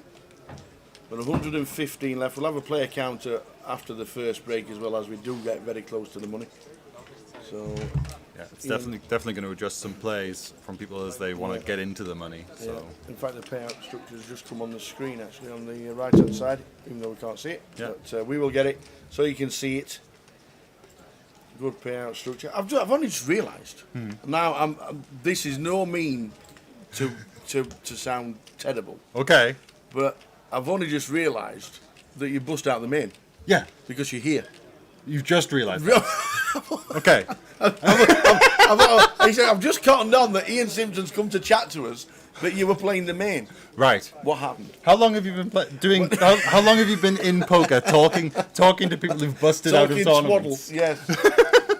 I 3-bet with King Jack in the board came Jack High, and they had Ace Jack. Yeah. So that was just a recipe for disaster from start to finish. Okay. So, many bigs to start with? I started with 25, branded up to 100, and then the clash happened. Okay. Yeah. Unnutty. Blind v blind here. Small blind limps, reasonable with a couple of suited cards. Big blind checks, also reasonable. Oh baby, flush draw v top pair. Tony's also got the Queen of Spades for the backdoor flush draw, and to kill one of the outs. 6 high bluffing with a flush draw. Any fold is great, so yeah, can definitely get on board with a bet. Happy call from top pair, of course. A lot of chips could go in here. Okay, so the big blind cannot have pocket jacks, queens, kings, or ace king. Small blind could limp trap those hands. Both players can have a 9x. So yeah, if I was the 6 deuce of spades here, I would continue betting.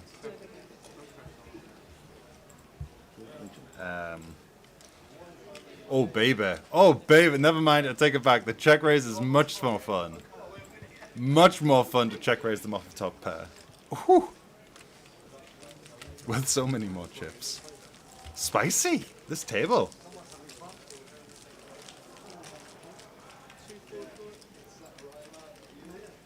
So yeah, 115 left it looks like. I think 70 get paid. Yeah. From the 672 runners we got. Got some bad news. Got some bad news? Vivi's out. Oh, I know. I saw it. Vivi's bust. So you came in with a big stack. I don't know what happened. Yeah, Vivi Saliba busting out. Jesbia Keller's bust out. Gary Fisher, Ian Oakley, George Pop. It's a great name. Ian Simpson. Ian Simpson's out. Oh, Ian Simpson's out, is he? Thanks. Yeah. Yeah. Alex Gullabevs, Sheng Zhen, Vinit, who doubled up on our table we saw earlier on. Guillermo has also bust. Jamie Walden is out. Brandon Shields gone. Oh, Lee is he? French, local guy. Osman Tasheen. Stevie Watts is out. The only guy that ever wears a flat cap with flip-flops. He is the only one. The only guy in the world, I am pretty sure, that wears Only flip-flops with a flat cap at the same time. We got a race from Jamie with ace queen. Cosman defends the big blind.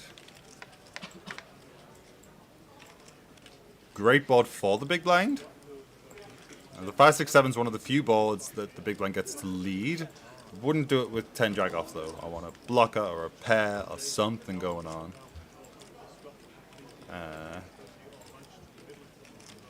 Because people lead a little too often nowadays on the boards that can be led and on boards that should not be led at all. I think it's a big leak people have at the minute is leading when they're not supposed to be. Cosman might be tempted to bluff the turn now that it's gone check on flop. They do. Any fold is a good fold when you just got the jack high here. And they do scoop the chips. Precious chips.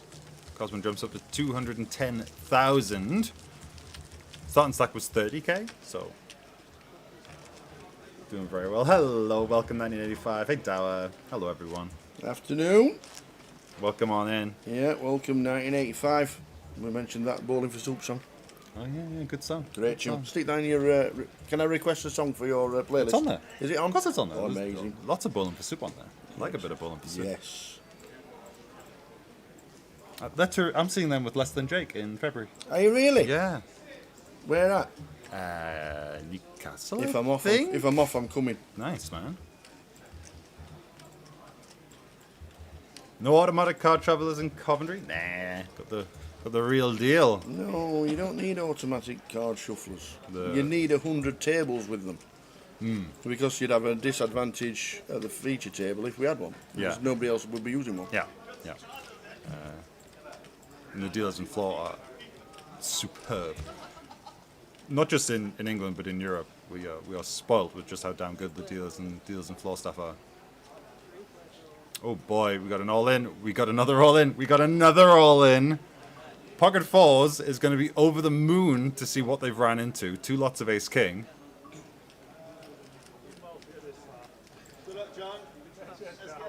They'll be seeing 2 all-ins after them and thinking the absolute worst, and they're getting the absolute best setup. Outs are counterfeited here. Look at that face. There's a big smile. Yeah. Oh, I want the Force to win. I really want the Force. They'll triple up to like 120k or something, and then they'll have 30 bigs. They'll have a real shot at making a run in this. Go on, Force.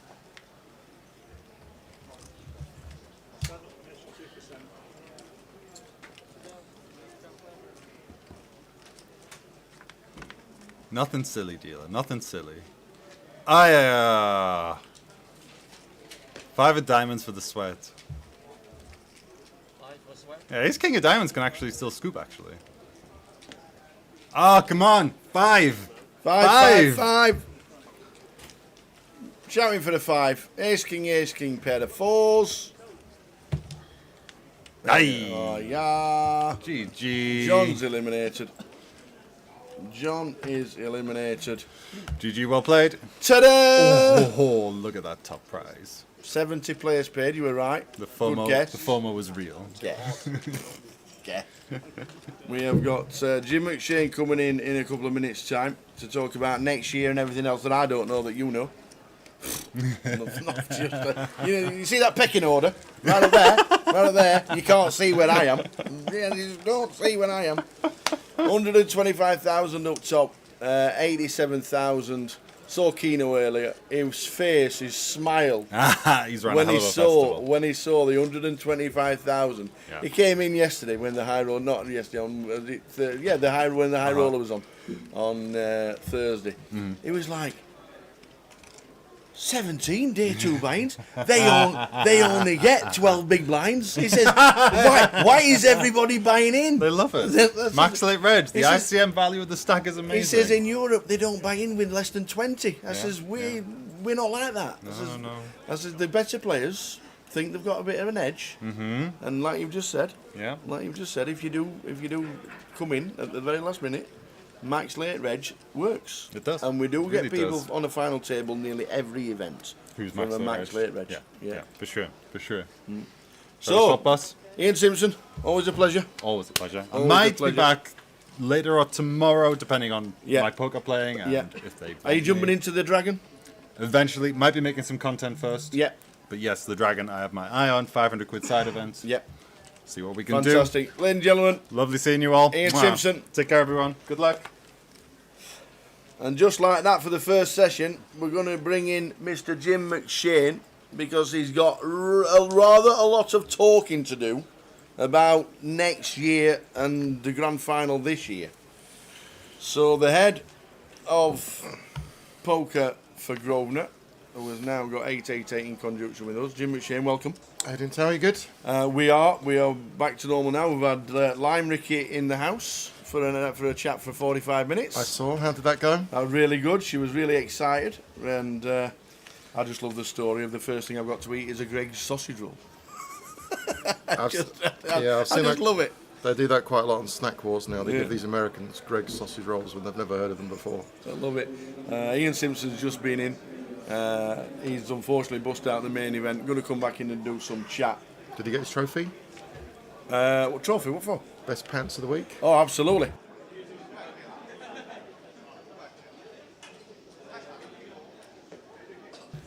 I think he came first and second in that First category. and second for new pants. One white leg, one black leg. Oh. No, he had a black and red as well.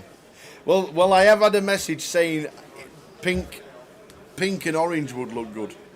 So maybe we ought to ask him that whether he's thinking about getting a new pair, and pink and orange will be on the radar. So yeah. So, as you say, we have a little bit of news. Yes. I don't know what the record is for the most amount of Tower exclusives in one day. I know. This could be. It's amazing. This could be it. This could be record breaking. Yeah, so Jim McShane, we got Jim in. He's only here for a short while. He's coming especially, actually, today regarding news of... There's been words and they've been chatting that we're going to be doing a lot more events for 888 next year. Yep. And not knowing what the schedule is. What was the plan behind everything from this year? Obviously, we've had another good year on the GUKPT circuit.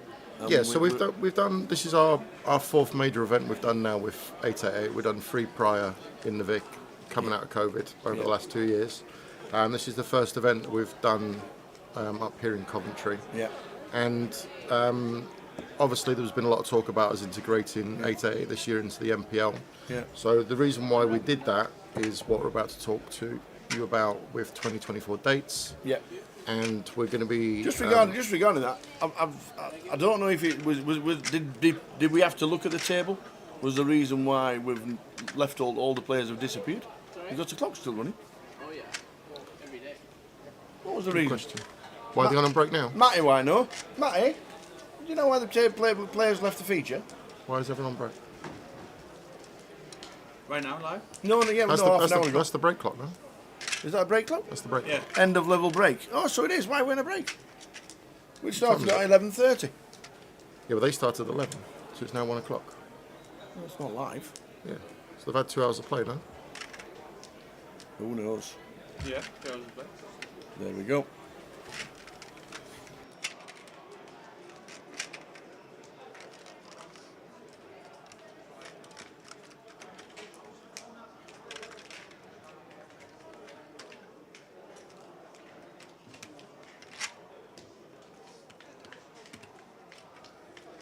they push them to the back? Yeah.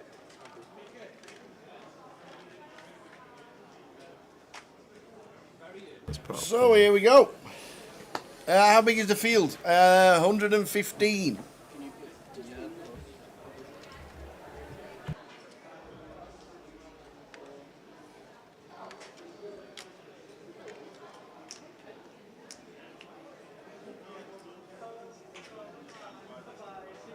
How's he doing? Yeah, pretty good.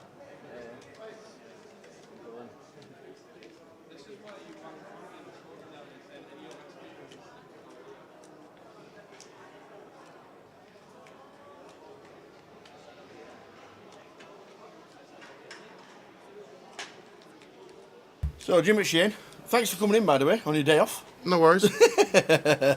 Coventry's pretty good for me. It's technically just down the road, so it's not too bad. Oh, that's all right. It's not too bad. So, of a turnout. 888, we've done 4 events in the past. This is number 4. Yeah. So we've been working with them over the last, obviously, 2 years doing these 4 festivals, but we've had talks going on through the course of this year so far. So what we've decided to do is, we're going to launch a tour with them for next year. Yes. So as well as doing 2 festivals as we've done this year, we're also going to do a 6-leg tour up and down the UK. So in conjunction with 888, we're launching the UKPL. UKPL. Yep, which will be launched and powered by 888. Is it going to be the 888 UKPL? It's the UKPL powered by 888. Just so I can remember it, you know. UKPL. Don't make it too confusing. I know. we went through a bunch of acronyms, but that's where they've come back with. So we're going to host this league for them up and down the country. It's a different league to what we offer at the moment. Sorry, a different tour to what we offer at the moment, but it's going to be integrated into the NPL. Mm-hmm. So there'll be a standalone league for them because obviously they'll have players qualifying on their network that are going to come and play for us. So you'll get points for playing in their league, but their league will also count towards our league also. So it's more events, more festivals, more qualifiers, more players, more stops, more venues. Mm-hmm. So lots and lots going on everywhere up and down the country. It's going to be a 560 main event, so it's not WPT price point. Yeah. So it's good choice, lots of options. It's a different makeup. So if you've seen here the way we've played the main event here this week, it's been 30,000 chips and a 40-minute clock. So it's a different format. Their main event will play down to 15% of the field, and day 2 players will get paid. So it was very important for us that it is a standalone separate league. It's not just another league by us that's been rebranded. It is a completely different tour. Yeah. So that will give us a lot more options, a lot more places, and just embeds more and more the 888 family alongside us as part of what we're trying to do across the UK to give more options to more players to play good quality events. So the 888 will be a standalone league? Yes. The NPL will be a standalone league for GUKPT? No.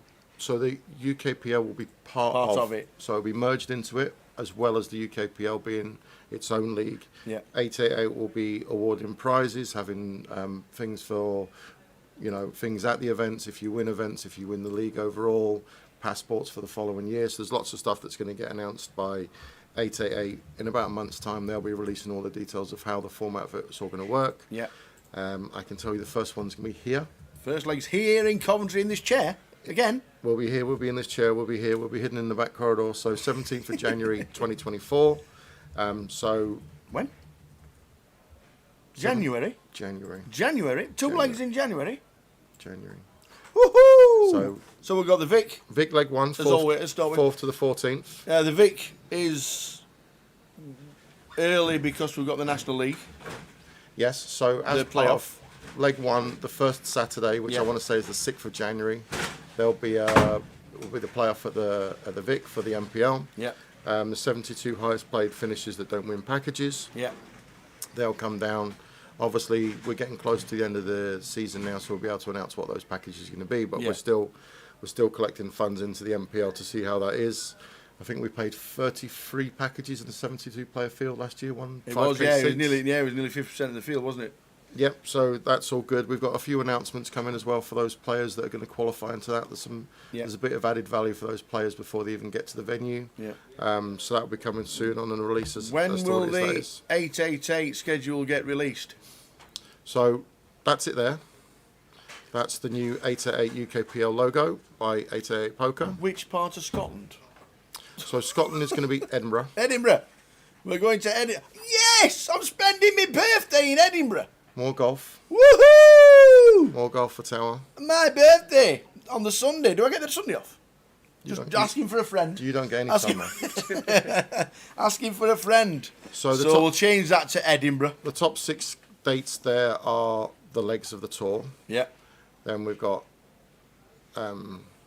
London, and then as we've had here right now, this event, so the grand final of the tour will be the Coventry event. Excellent. So will the Coventry 10th till the 20th of October be a little bit like this? Yes. With the 888 main event probably. Yeah. And a big one. Yeah, and that'll be the celebration of the whole year, the tour. The 15th to the 25th at the August in London, that'll be a festival as well, similar to this. And then the 6 other dates will be the tour events. Fantastic. So Scotland is Edinburgh. Yes. 14th to the 18th, Tower's birthday party. Get yourself to Edinburgh. Valentine's Day start. It's not Valentine's Day.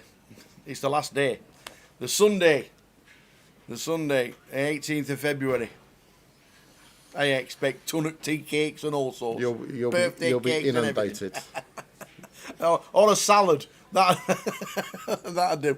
Going to Luton, going to Manchester. When does you was talking about Manchester having? I'm guessing that's Bury New Road. It is Bury New Road. Yeah, you were talking about Bury New Road having a refurb. What's the plans? So we're still seeing where we are. The company's moving to give us some potential new options, but there might be some developments at Manchester to come. I can't go into it too much in a minute. But okay. Yeah, so might be some stuff happening at Manchester, some stuff happening at London. Yeah. So yeah, plenty of stuff happening at the moment. London twice. I like it. So major festival at London, and then the tour leg festival at London as well. So they're both obviously at the Vic. Yeah. Leeds, we just done Leeds 2 weeks ago. I like that. I like Leeds as an 888. I think Leeds that's really was a really good result. And the main event's 560. 560, and I think that's what that's going to do. It's going to make it a very much affordable play for a lot more players. It's going to bring in a lot more opportunity. I think we'd have to be very careful because these are going to be some big fields. I think. Yeah. You know, it's a tour that's going to please a lot of people. With it just being like a 5-day event, would there be side events? Side events the whole way through. There's only a day 2, so it's not a day 3. So the day 1 legs finish on the Saturday, and then we play it straight out on the day 2. 15% of the field means that we've got less people coming back for day 2. So day 2 will play straight out. Yeah. Everyone will be in the money for day 2, and it just gives that opportunity for more stuff going on. Right.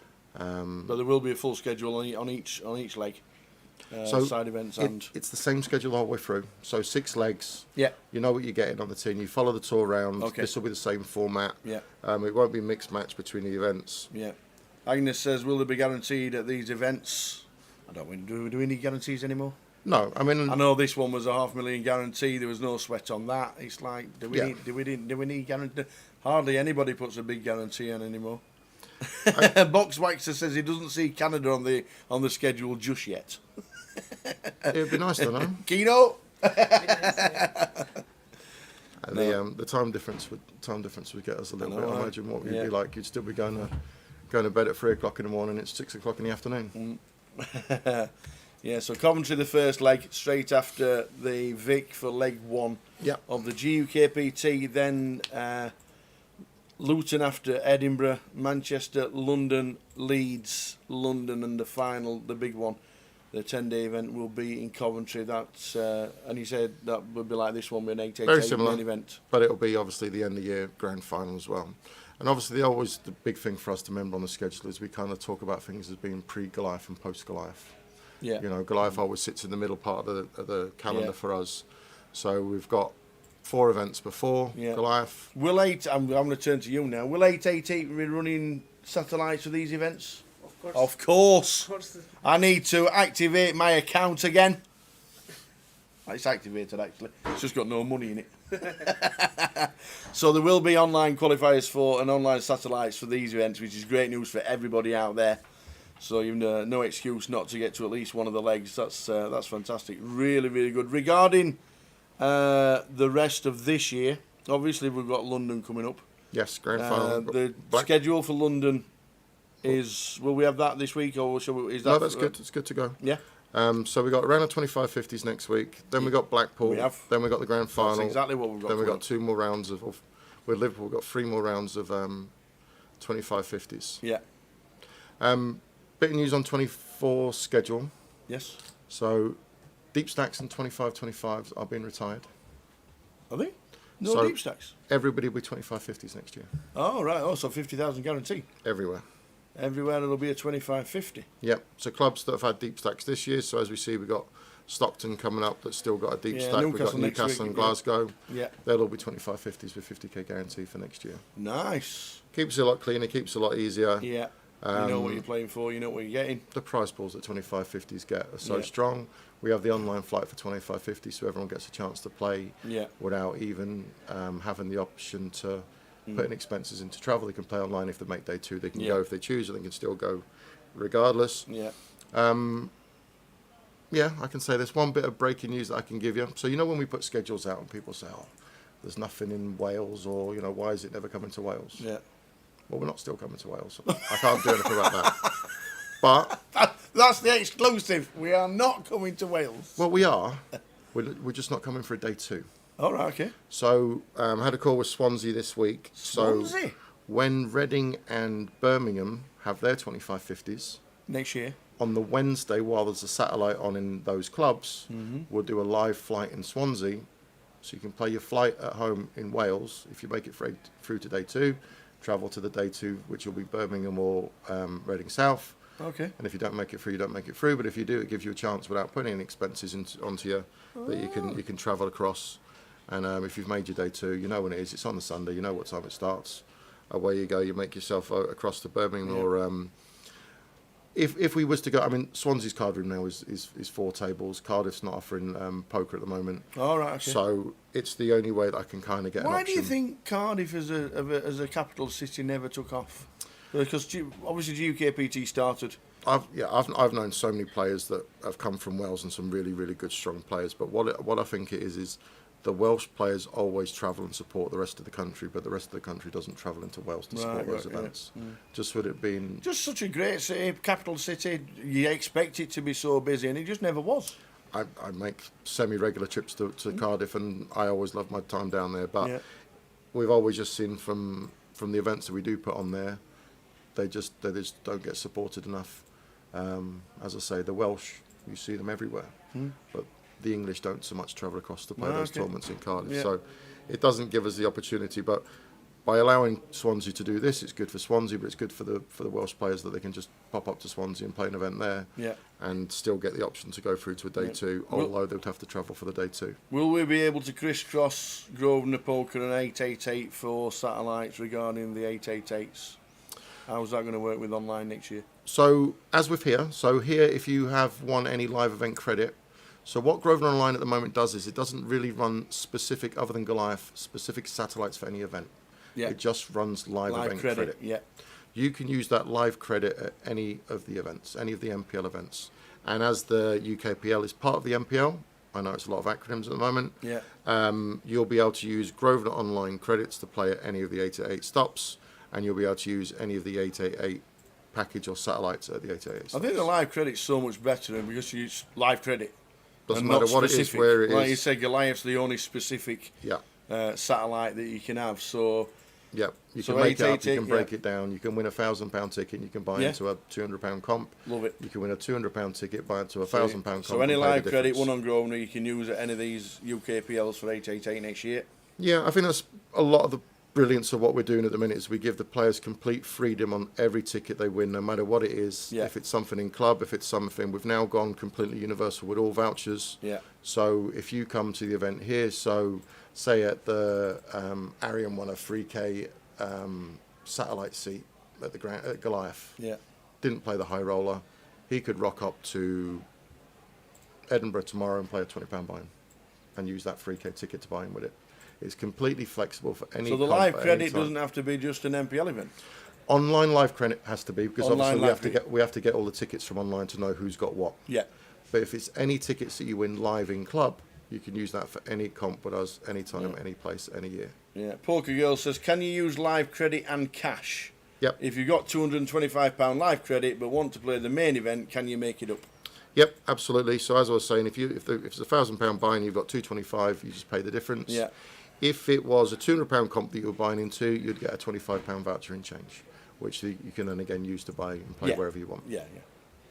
Oh, that's fantastic. That's great news for next year. And those events, put them in your diary.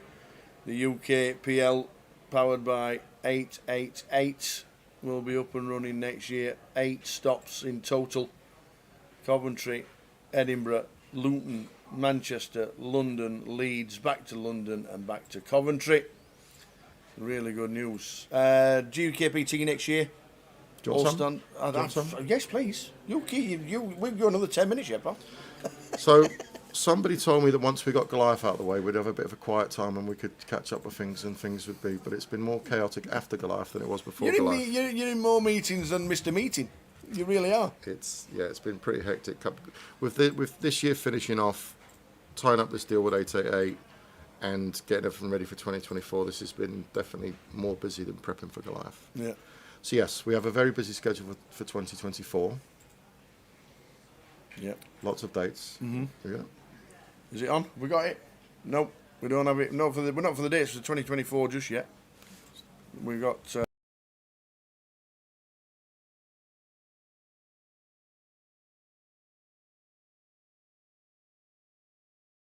We will get it. We're just trying to flick buttons. That's the MPL you keep promoting. Yeah. So what? Okay. So Tower exclusive. Tower exclusive. Here we go. We love these. We just love them. Just one thing. Meet the Mod still's got a Goliath online ticket. Yes. Heard these will be put into live credit. Is that true? No, that's 100% true. So any online ticket that you won for £150, that will be converted to online live event credit. So again, that can get used at any of the events. It's just like having Disney dollars. So even though it says Goliath doesn't ticket matter. in his account, forget the Goliath. It doesn't matter. Forget. All right. Okay. Then now. So the way that the Goliath tickets work is pre-Goliath they're locked in that you can only use them for Goliath. Once Goliath's happened, it just becomes a ticket. Got you. Free to use whatever you want, wherever you Make want. the Mod. Use it where you want to. We'll see you in Blackpool for the seniors because Blackpool's coming up. Yes, that is coming up. That is on the way. The WPT Vegas Packages. I know in Blackpool they've been well supported. Yep, so lots of players have been playing. How did you get in conjunction with the WPT? How did that come about? Well, obviously it's the largest guaranteed tournament in the world. We got contacted by WPT because obviously they're looking to do everything they can, same as what we do. They've got a big guarantee on the line, and they just want to make sure that they cover all bases. So they reached out to us, said would it be possible to run some qualifiers for us. As always with everything we do, we put some feelers out, saw what kind of feedback we got. Mm-hmm. So it's a 14k package. It's not easy to put together 14k packages for people to qualify into. So the step one, which is on the Thursday the 9th of November at the top. Yep. So step one qualifier to the WPT Vegas package, satellite. Yep. 20k to 100k, so it's like a cash out satellite. Yep. So that's a 5x, so that'll take you into £300 buy-in, it'll take you into the £1,500 buy-in. Right, got you. And where's the £1,500 buy-in? So that's here, Sunday and Monday. Yep. So you've got two choices there. You can either play the 2 steps there on the Sunday or the Monday. Yep. 1,400 plus 100. So you can obviously just buy directly into that as well. And buy directly into these at any stage. It's up to you what step you want to join at. Yeah. You play that 1,400 and that'll be a 10x satellite. And that'll go 1,400 to 14,000. Yeah. If you win the package, that's it. It's your package. It's up to do with it as you wish. It's non-refundable, but it is transferable. I'm going to say everybody will say, what do I get for it? Can I sell it? Can I pass it on to friends? Yeah. So basically what we get for you is you're buying into the $10,000 40 million guaranteed. Yeah.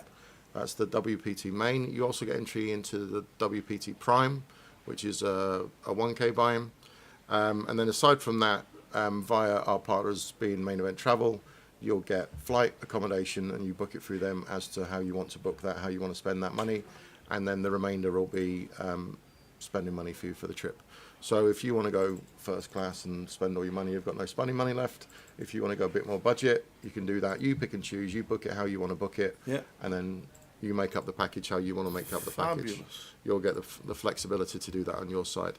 So it's a nice little addition for Blackpool, for something that gives the players something nice to aspire to. You can, they've got satellites running in club right now. You can play a £30 comp, get into a £100 comp, get into a £300 They've been well supported, comp. I must admit. They have been well supported. Yeah, there's been strong interest in them, and it is that ability to, you play a comp that you never would have played, you never would have been able to play, and it's only costing you. Yeah. Are we doing them anywhere else?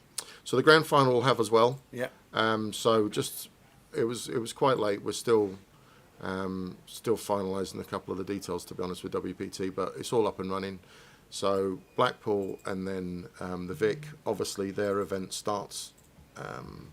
I think they start the 2nd of December, and we finish in the Vic on the 3rd. On the 3rd. Yeah. But the Prime and the Main don't start obviously till later in their festival. No. So there's still plenty of time to get out there. But obviously it's one of those things, Christmas, December, family, bits and pieces. So those that want to go have got the option to go and play and qualify. I get asked a lot. In all honesty, I've got no idea. If we create one package, happy days. If we create 50, I don't think we will. But the more what we get out of it at the end of it, it's not for us. This is just to give the players an opportunity to try and qualify to events that they wouldn't necessarily get into. And we all know that Blackpool's the most exciting leg on the tour. So this is a bit of fun that's added into it, something you wouldn't do every day of the week.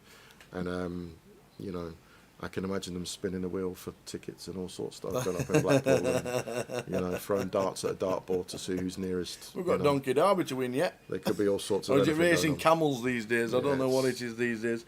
Good afternoon. As you can see, the live stream's had a few problems, which is we had Ian Simpson in, we've had Lime Ricky in, chatting away. Jim McShane talking about next year and the collaboration with 888 as well. Hey, Gary Miliotti. Hope you are well, and hope to see you this weekend as well. I'm pretty sure we will. But there's plenty of things going on. It's Blackpool is next. We've got the 888 schedule for this year and for next year as well. I just love the dates. I think it's brilliant. Do you expect 888 to bring most of the ambassadors to every leg? Is that the plan? They'll mix and match out through it. There's been such a huge crew here for 888. Yeah. I believe Ian's their only pro that's UK based, but they do have a lot of the Twitch guys. They're UK based. Yeah. Whereas obviously Lucia and Vivi are based in Europe. Yeah. But they might win a result early, get top of the league, and start chasing the points themselves. Absolutely. And start flying through it. Yeah. So we'll see how it runs off, and then obviously the more people that we integrate into this league puts them into the MPL as well. So they'll be riding it on two fronts at the same time. Razor Kev just joining us, says, has the 888 main series got side events as well? Yes, it has. We covered that, but you've just joined in, so good to have you on board, Razor Kev. Yeah, so it's a mini festival, 6 days. Yeah. So there'll be satellites, there'll be qualifiers, there'll be side events, plus Guardian Direct. Absolutely. Yeah, so you'll be watching them live. So we're streaming from all eight of the events. Yeah, we are indeed. Afternoon, Roy Cyphers. He'll want to know if there's a seniors event. So that's what he'll be. Are you here tomorrow for the seniors? Is there seniors on tomorrow? No, there's no seniors on tomorrow. There's no seniors. The next seniors is Blackpool. Yeah. So we'll see you on the 19th of November for the seniors, because that is when it is on next. Would you like an exclusive? Come on then, you can reverse an exclusive on I'm going to reveal Towers treble. Okay. Because we are going on a break shortly, even though we're still chatting away. I don't know what time the live stream. I've lost all concept of time and everything. We're in Coventry. But seeing as though the last Towers treble came in and we got onto 888 Sport, we might as well reveal Towers treble. So we're on a streak. We're on a winning streak of 1. We are undefeated in 1. Yeah. But so we're going for Towers treble this week. 888 Sports, or wherever you want to. But 888 Sports is where it is. It's a 6.5 to 1 treble. Not bad. We've got Barnsley at home to Fleetwood. Barnsley 3rd in the league. They might even be 2nd. Barnsley in the league against Fleetwood. We've got Oxford United, who are in the top 3. They play. That's a tough one. They get a new stadium. He said they are. They're going to get a new stadium. Yep. They're playing Wycombe Wanderers, but tough game. But I think Oxford will sneak it. And Accrington Stanley for the old ones. Who are they? As everybody used to say. Exactly. So Barnsley, Oxford United, and Accrington Stanley. It's a 6.5 to 1 treble. That's where the value is at. I'm not picking none of those at 1 to 3 and 1 to 4 and all that malarkey. So if you fancy a little bit of a flutter and a bit of a sweat from 3 o'clock, Barnsley, Oxford, and Colchester, and if Hayden can stick that into a command, anybody who sticks in Towers treble, then that's what it'll be. So there we go. Looking forward to another winning afternoon. Okay. So we'll announce 2024 schedule at Blackpool. Yeah. But before that, I can give you 3 more exclusives. Cool. This is great. That's why you're here. Love it. So if you punch up the MPL for me. Da-da. We've got a change. We've got a change? Yes. Oh, okay. So this year's coming to conclusion. Yeah. That'll play out as we know. Yeah, that's up to date as of the end of closer. last week. Yep. Yeah, the closer's included in that. So. Yep. So we've got all the 2550s, Blackpool and the Vic to go. So we'll see how many packages that makes up, how many playoff packages it makes for the playoffs. That'll play out as we know. 2024 MPL. 2024 NPL. First prize is a £75,000 package. 75? Yes. 75?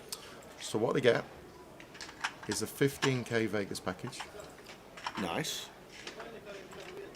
We can't say what it's to, but it's a 15k Vegas package. Work that one out.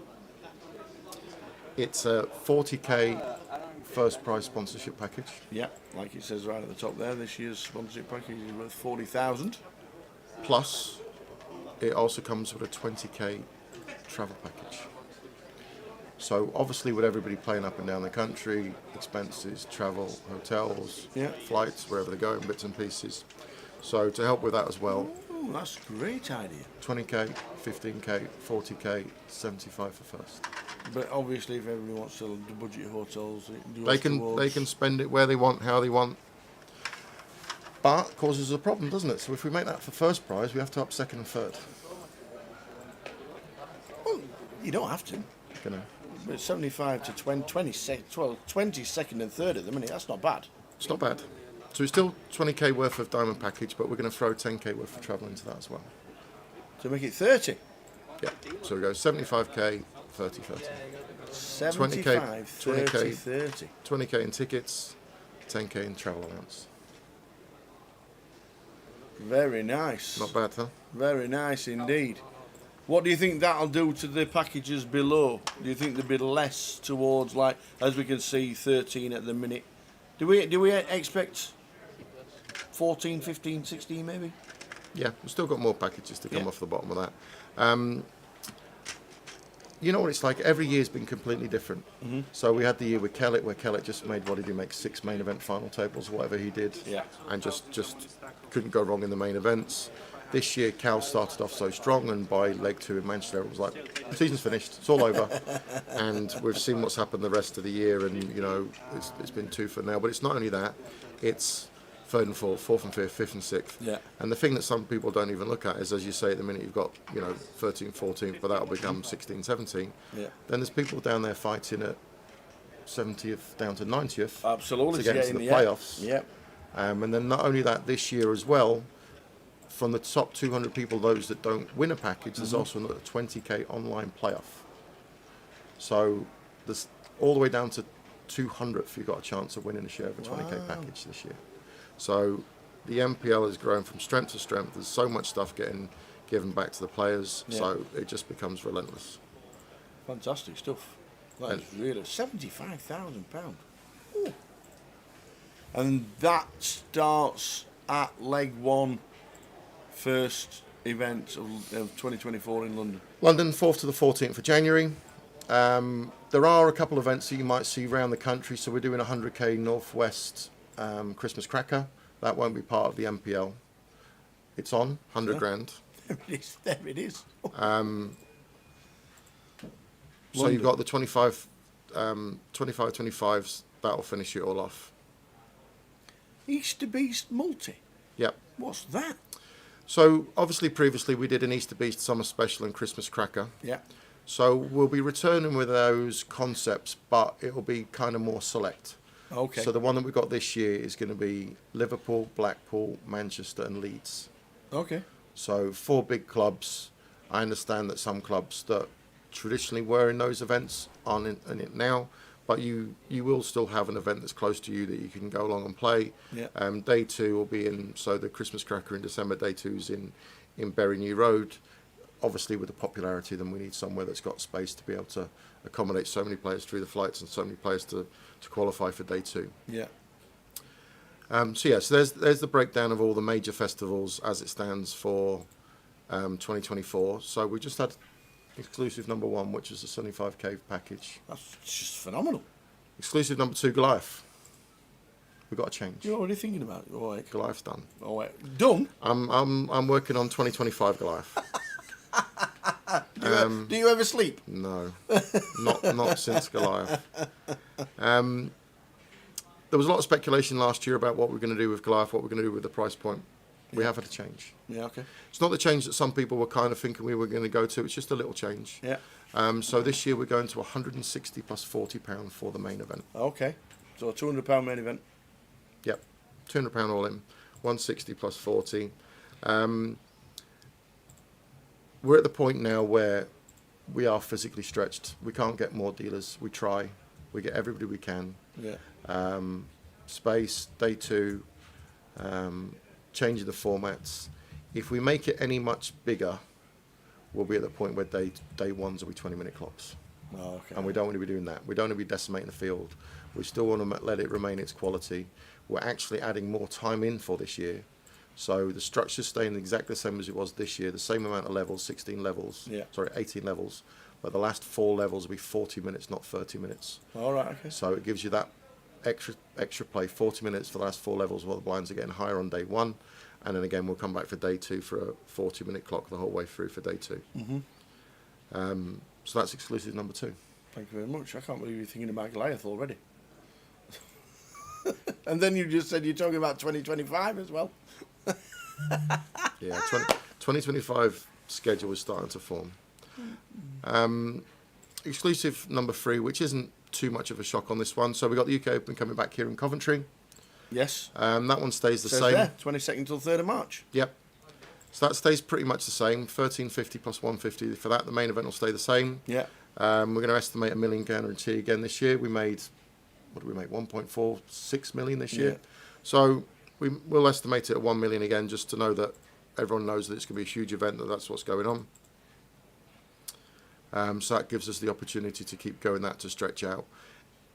Everyone loves Coventry. It's such a great venue. Yeah. Middle of the country, tons of parking, loads of hotels, loads of options to do bits and pieces, loads of space. Yeah. So yes, that's a great option for us to have the UK Open stay here. Mm-hmm. And it'll be a big event like it was last year. Dennis, I have a Goliath ticket that I couldn't use this year. Will that now be valid? Yeah, it's valid. It's also valid. You can, as Jim has already said, if you want to play a comp, is it classed as? So it's not live credit, is it? Did you win your? It depends. So if you won your Goliath ticket online, you can use it at any NPL event up and down the country at any time. If you won it in club, you can use it for any tournament in any club at all. There you go. You can use it for a £5 rebuy. You can use it for a satellite. You can use it for a 1K towards a 1K. Yeah. If it's a Goliath ticket that you won online, Dennis, you can use it for any NPL event. Oi, Edinburgh in June. Oi, Sunny weather. We can actually have a round of golf. Oh, yeah. I've had all these exclusive that you already know. That's the problem. Yes, take your flip-flops and shorts to Edinburgh. So yeah, that's a lot of the schedule for that. Plenty of news from Jim McShane. We are heading back to the tables very, very soon. It's going to be an exciting 2024. I don't know. I'll be working on 2025. You're never available. I'm in a meeting. Ring you back. I'm in a meeting. Yeah, I mean, my job has 2 major roles. One of them is obviously logistics and preparation, and the second one is obviously the operational side of it. Obviously, it's not just you. You've got Sue Price behind you. You've got Richard behind you. You've got loads of people behind you they all seem to love the poker side of it. That's it. We get backing like we've never had before. They entrust in what we're doing. They're giving us the full support, and it's allowing us to open up new avenues, new corridors to do all these extra events and bits and pieces. Yeah. On top of that, I've got a phenomenal team that do the operational side for me. Yeah. My job, ideally, is to come to an event and have nothing to do, because everything's getting done by everybody and everybody's on the ball. My job is to make sure that nothing goes wrong, and to preempt everything, and to make sure that the team have everything that they need to do what they need to do. And because we have got such a excellent team, we are in that really strong position. So thanks to everybody, and appreciations for everybody that controls all that side of everything. Yeah. Just to finish off with Dennis Shaw, he says if he wants to play an NPL event with his Goliath token, can he top it up to play 25.50? Yeah, of course. I mean, Goliath's only the only comp we have at that 150 price point, so you can do what you want with it. Yeah, indeed. So the next NPL for you might be Glasgow, so the deep stack in Glasgow next week, Dennis. I know it might mean a little bit of travelling, but if you want to go and play the deep stack, tell them that you've got that online and you want to use the £150 that was for the Goliath and just top it up. Yep. So an extra 50 and you'll be able to top it up. So Ross will be running Glasgow. Ross has been here this week with us in Coventry. Yeah. Speak to Ross. Ross will sort your ticket out for you and away you go. Indeed. Exciting times ahead. Thanks ever so much. Well, it's been great. You might not have finished yet. I'm not rushing you out. No. So we'll wait to Blackpool. We'll announce all the bits and pieces that sit in between. So that's the list of festivals. When you add into that the 6 UKPL legs as well, then you add into that all the 2550s. It's a full calendar. Summer break as usual. Yeah, and you've managed to fit in a summer break. Well, there's Vegas, there's football, there's barbecues and holidays and bits and pieces. So we get a 6-week summer break as well. Yeah. And you know what I'm like, I'll probably add a few things in the middle. Just for all those that don't want to travel and don't want to break. We had the WPT Blackpool in this year, didn't we? Yeah, and there might be a couple of local events. So there's always a few bits and pieces that happen, and absolutely, we'll get announcements for what clubs are running Easter Beasts and where that's going to run and how that's going to run. Yeah, obviously all over social media, Grosvenor Poker on Facebook and on Twitch and on Twitter and everywhere like that. That gets updated all the time. Yep. Most of you do follow it anyway. So I'm really looking forward to it. It's going to be a Chock-a-Block 2024, and we're going to be at most of them. Is that our schedule? That's not our schedule, is it? No, we've got more than that. You've got more than that. Apart from the Easter Beast and Christmas Cracker, you're all of them. Yeah, we're not doing the Easter Beasts. Yeah, because they're stretched across. Take those 2 out, put the other 6 in, and that's your schedule. Yeah, you'll be putting some miles on the car this year. Excellent. I'm glad it can only do 5,000 miles a year. Thanks for your time. No worries. It has been amazing. Any more information, we'll revert back to it. We'll clip the dates. We'll send the dates on social media. Anytime anybody wants to look at the dates and clip it, you can do. We've got the 888 schedule that we'll show you on a regular basis because we're here for the 888. So yeah, it's gearing up to be a cracking 2024. It really is. And as Jim said, he's already looking at Goliath 25.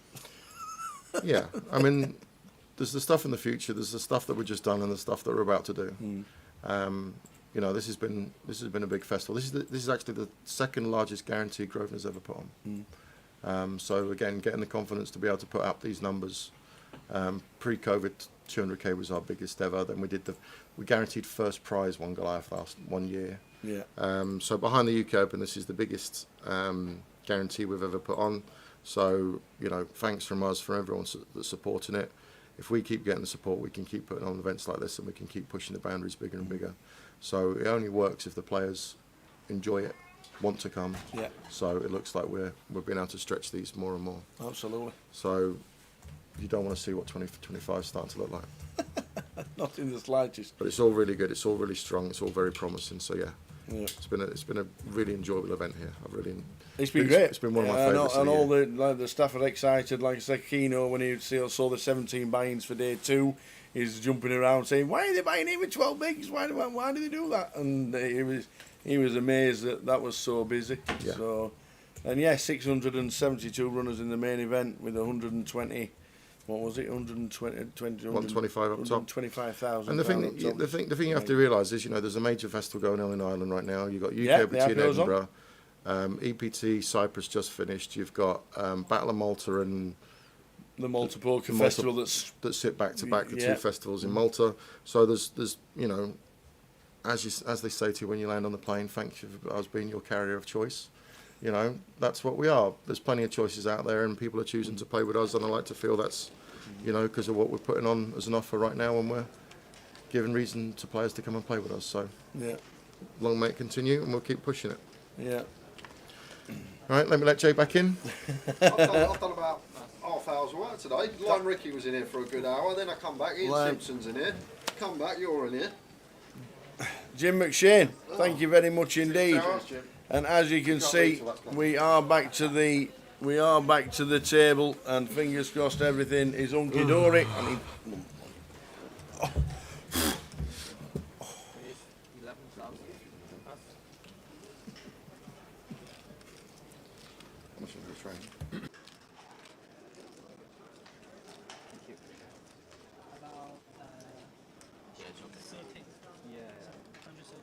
Could you just pop the yellow chips to the front? Thank you very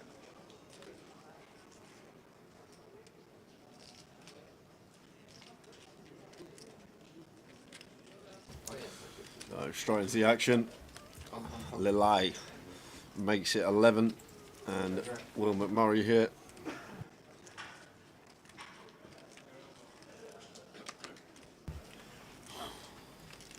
Will McMurray goes for the small 3-bet from the big blind. Fairly small size, but gets the job done.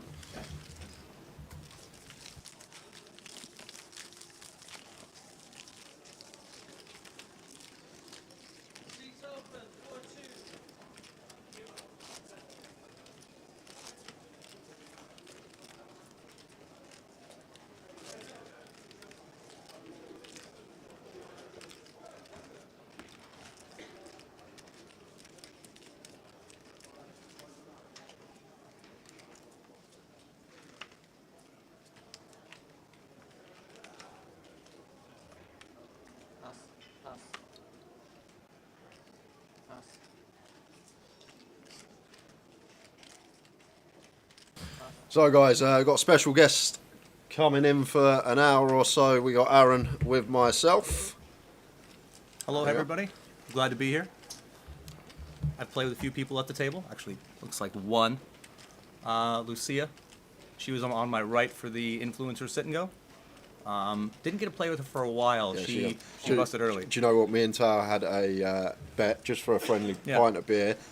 Who would last longer in the sit and go? I picked Lucia, who come 9th, and Tower picked Jack, who come 8th. So the R2 picks were first out in the sit and go. Lucia was a bad bet, and not because she's not a great player, but she really wanted to get back in the main. Oh, okay. So she was, again, it's a winner take all, and she was like, I'm going to win it or I'm going to go out first. Okay.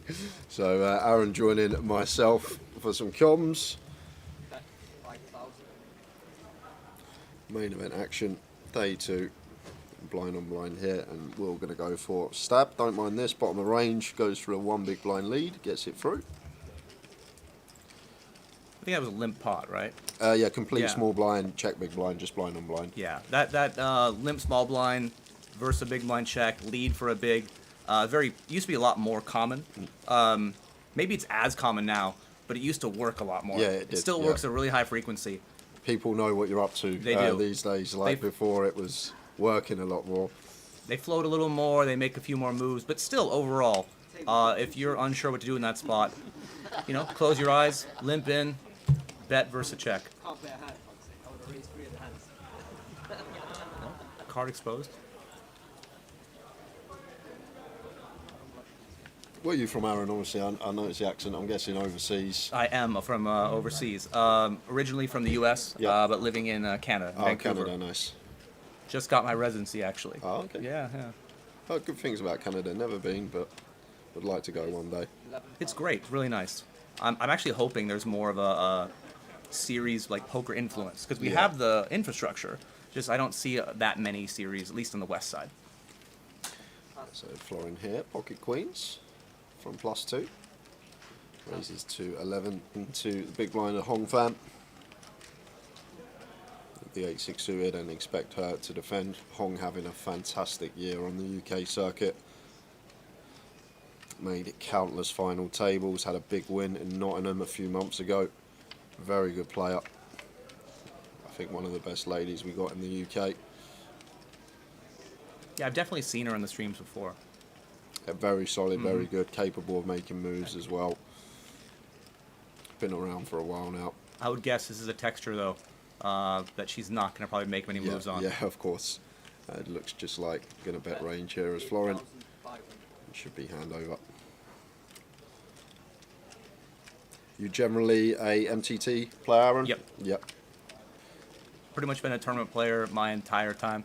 I tried to play cash, wasn't for me because I just couldn't leave.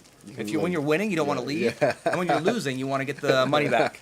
So either way, I couldn't really pry myself away, and tournaments gave me some structure. Yeah. It's over, no more hands, you gotta go. Who won the sit and go? The winner of sit and go was Vivi. Yep. She actually put on a clinic on that table. She was playing some really good stuff, getting all the bluffs through. She made a hero call with Queen High correctly. Oh, nice. She was really playing well. I think deserved winner. Well, I was really rooting for her at the end. Like nothing against Nick, but Nick is a cash game player, and I wanted Vivi to represent for MTT players. Yeah. She and I have some, we've had our own battles on the tables, but got to root for one of my own.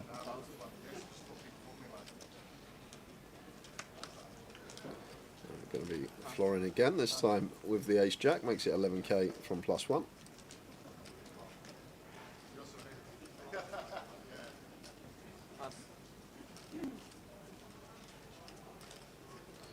And Shapir here with the queen jack off on the button. Yeah, I like this fold versus EP. Going to be dominated a lot of the time, so just happy to get out the way. However, Hong here can definitely peel the deuces from the small.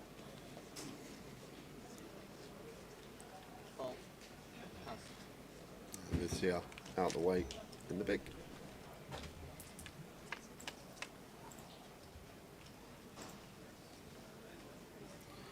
Queen 8-5 rainbow.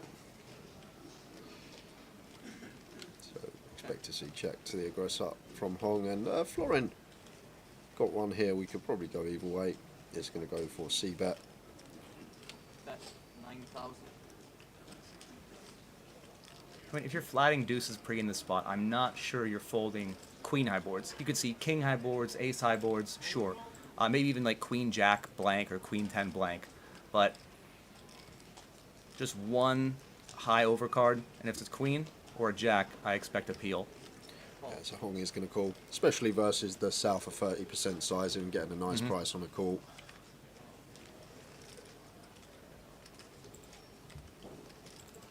And 6 of hearts on the turn.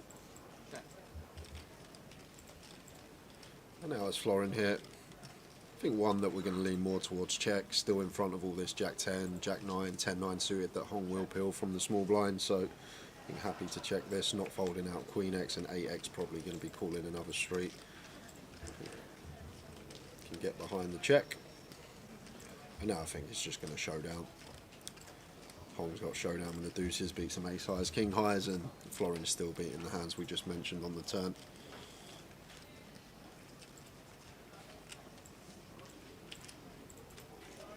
Well, look at this with the deuces. Think this is value, Aaron, or do you think this is a bluff? I think the size will let us know. It'll help a little bit. Looks quite big. Looks like 32. It's 32, so 60% sizing, just over. Either way, expect this one to get through. Florin not going to call the ace high, especially with a jack in our hand, bad card to have. Exactly that, right? Like you want your opponent to have jack 10 or jack 9. So having the jack's pretty bad. I think if he has something like the ace king, even though a lot of people think ace king and ace jack are almost the same, the king versus jack is a really big difference. Much better call. I do think it's a really interesting bet with the deuces on the end. Yeah. You could, I mean, for some players, you could argue that you could get looked up by the ace king, but you also might fold out ace 5. Yeah. Kind Just of depends on mergy. the player type.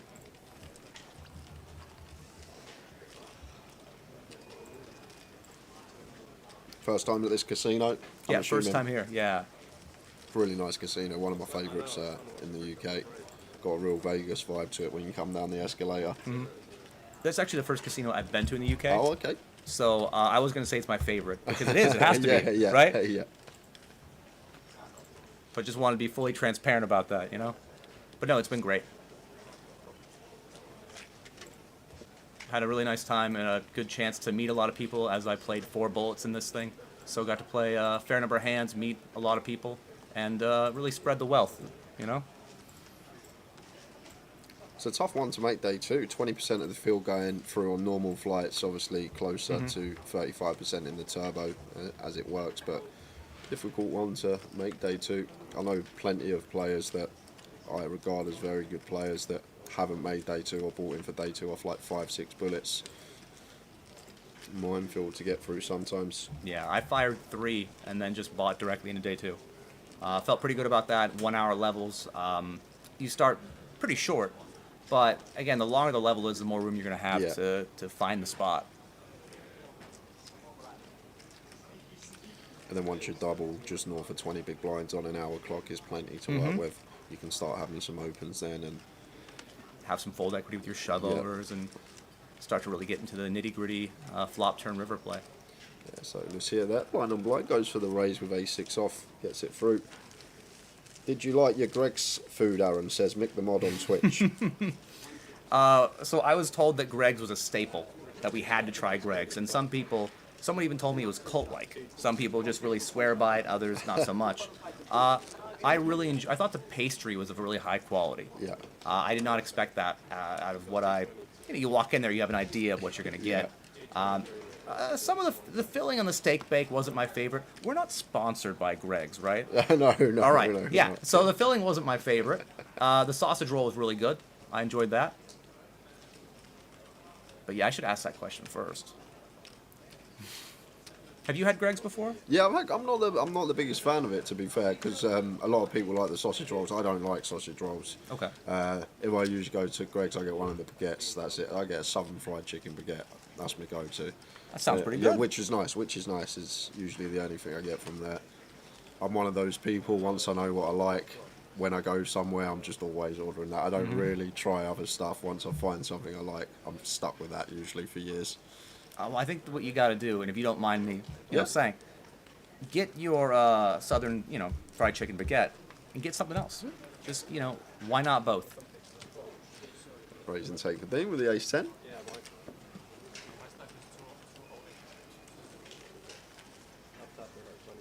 So 95 left, and do you know how many get paid? Yes, I do. I've got it here. I didn't even get close enough to ask that question. I busted the first orbit, or the first level. 70 are in the money, 1,900 min cash, and £125,000 to the eventual winner, which is great. Yeah. Huge money for an £800 buy-in. It's really something. I thought it'd be around 70 to 80, so pretty surprised. But I think what that is in Grosvenor casinos, our payout structure that we usually have is just north of 10%. So when we're paying out like around 10% for a min cash, that is going to make the top prize obviously a lot more top heavy, and I think that's what it comes down to. And there were more people that again bought in the turbo or in day 2. Yeah, there's like myself, who did both. I think a lot of people did. Dean here. I would have bought in again if they let me.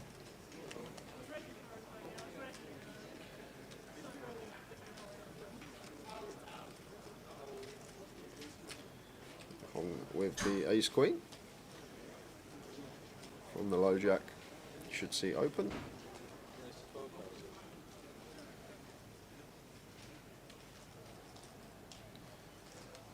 And Eon out the way with the queen jack off. Like this fold, can 3-bet at a small frequency these positions, that hand, but just going to get out of the way, which is perfectly fine. And over to Lilite in the big. 9's here off of 24, and the robots like to shove this hand versus middle position open. 24 effective, let's see what the lie comes with, but a jam would be great here from him if he found it, and we would be off to the races. The way you said that makes me feel like you're not a big fan of the robots. Yeah. The thing is, obviously, they're making the assumption they're playing against other robots. Perfect play versus perfect play in live fields, especially at this buy-in level. People aren't playing perfectly. So obviously, need to be aware of that. Like if we've got third pair on the river versus the old guy who is never bluffing, and it's like 100% call from the computer, but this guy's never got any bluffs, and we've got like the best bluff catcher. Like we obviously should be folding, but the solver will say to call. I'm a little more with the robots when it comes to pre-flop, just because a lot of times it's about opening ranges and fold equity. Obviously, she wouldn't be folding this hand, ace queen, but you do get jack 10 to fold, king 10 to fold, which is great for us. Yeah, and playing small pair, medium pair, second pair, third pair type hands out of position against a really good player is tough. Did get a nice flop, and Hong checks it back on the flop with the ace queen, and looks like going to go for delay c-bet here on the turn, which doubt is going to work, because Lalai just met with one overcard here, faced with around 40% sizing. Expect to see call.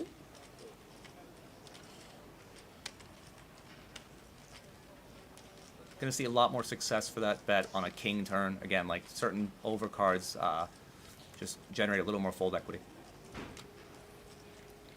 And three of spades on the river.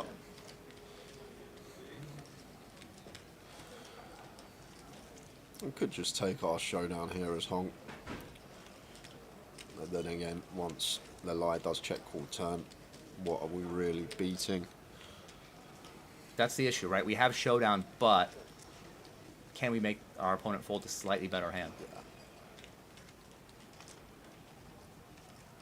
I think normally most people are going to check back in that spot, and I think that's totally fine. As you said, you have showdown. But versus a big blind defend, if you think your opponent has a third pair, or a second pair, or even a top pair that's weak, but you don't think they're willing to call a significant bet, that's when you can turn your showdown into a really successful bluff. Yeah. And the turn call becomes a lot more condensed rather than the flop call. The big blind's going to call like all their gut shots and stuff with two cards to come on the flop. However, on turn, they're going to relinquish these hands, so there's not actually too many draws out there.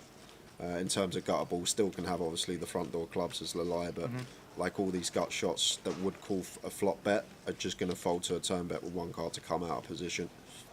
And a lot of people as well, when they check once, they might be trapping, but not as many people are going to check twice and then check call that turn bet. Yeah. A lot of times that is a bit of a, maybe tells the wrong word, but it gives away the strength of someone's hand.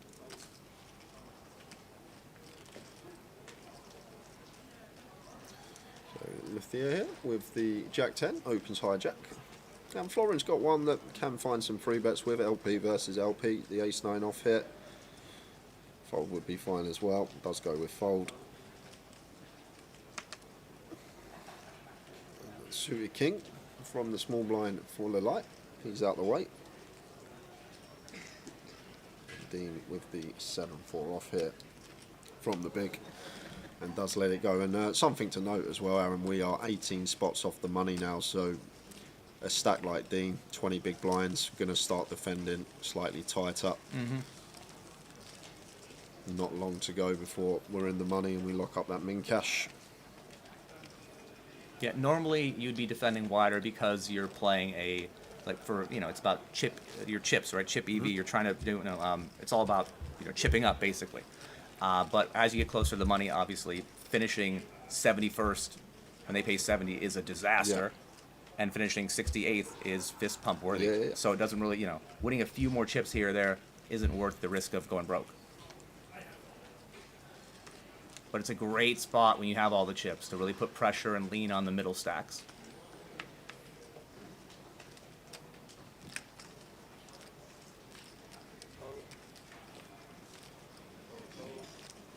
So I was trebles out. I didn't even know Mick the Mod. Barnsley, Oxford and Colchester. Get yourself on 88 Sport. every Saturday that we stream, Aaron, Tower does a football treble. So picks 3 teams, puts it out for the chat box, and everyone tries to win a bit of money. But the track record, don't tell him I said this, but the track record for the treble is not very good. He'll never hear it. I've been doing this nearly 6 years, this job. Twice we've had it coming in 6 years. Obviously, we had the lockdown through COVID, but... have you considered trying to profit off the opposite? Yeah, we've actually spoke about that loads. We've actually spoke about the reverse treble loads, but he usually gets 2 up. He's very good at getting 2 out of the 3, which wins you nada. So... good luck to everyone today if you are on the treble. But I'm sure the times he won. Oh yeah, he remembers. Yeah, it was seen. Yeah, so. yeah.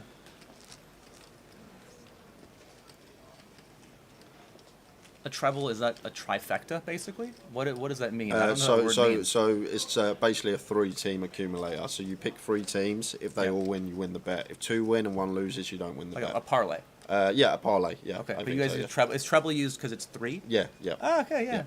And then if it's a 2, it's a double, and then after that it goes 4-fold, 5-fold, 6-fold, so on. Okay. I've got a thing later where I have to guess what certain British words mean, so hopefully they include treble on that.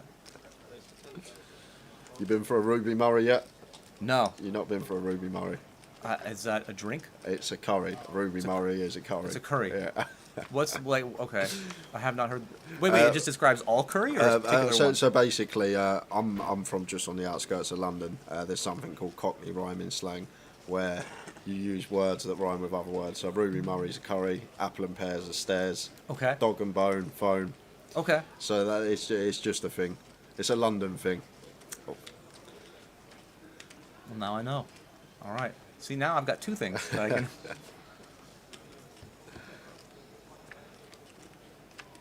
But if you say that to anyone up north, they won't know what you're going on about either. So 3-way action here, and Shapir gets a lovely flopping trips. Yeah, I like the check here from an out position to Bav. Need to be wary here once he peels in middle position. I would say the smaller pair he has, it might be more, might be better to bet, just because you can actually fold out some better hands. Yeah. If he has deuces or 3s here, you can fold out 4s to 7s.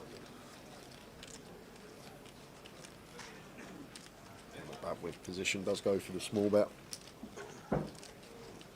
Just more than 20%.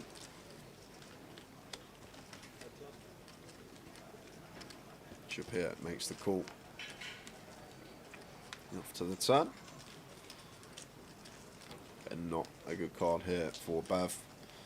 Only really beating the front door flush draws now after Shapir calls from the big blind. All this 9-10, King 9, King 10 jumping in front of us.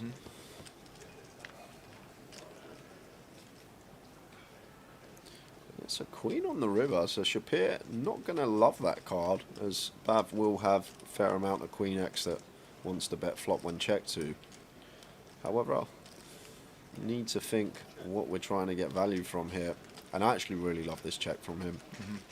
Obviously, Bav can have a queen and potential pick off some bluffs, some counterfeited pairs, as Bav does have, but just with the give up there, Bav, because aware that there will be a plenty of Queen X in Shapir's range as well. And you get a lot of value when your opponent bluffs.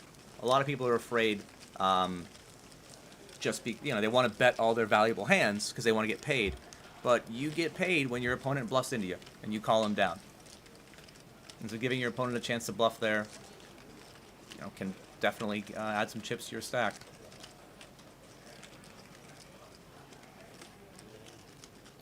Do you, as someone who plays, do you think that you bluff enough, a lot, too much?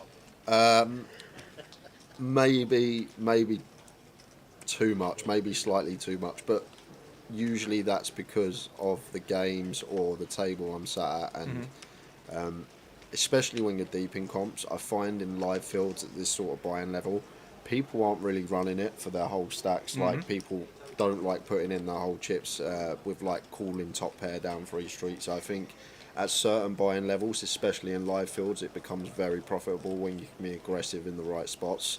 But then again, sometimes you run it and people know your image, so then you're going to get called down lighter as well, which can be a problem. I definitely think if you're going to go one way or the other, bluffing too much is actually the way to do it. Yeah. Just because you said you put pressure on people, you can chip up pretty easily, and you give yourself a secondary chance to win the pot other than just making the best hand. And the great thing as well, when you're bluffing, you can always get there as well. That is one of the things. So you've got two ways to win the pot. They can fold, or we can actually get there with our equity. As Florin here just goes for the jam off of 16 over the open from Lucia, and he's going to get through.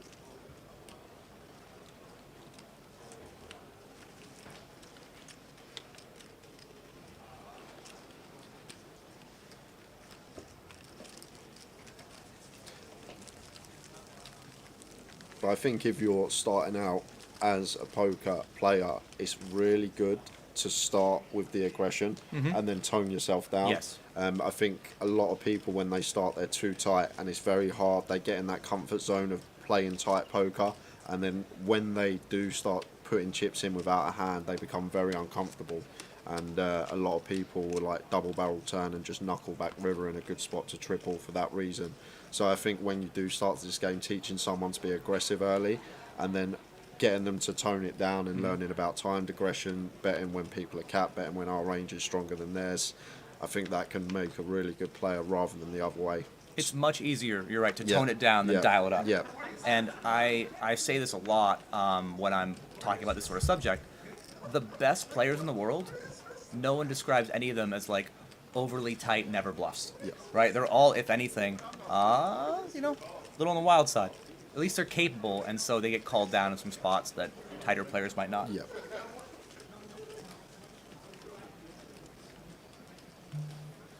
The Demon the King do suited there. Could have gone for the steal off of 21, but just going to let it go. Leave room for Shapir to open the King 7 from the button here.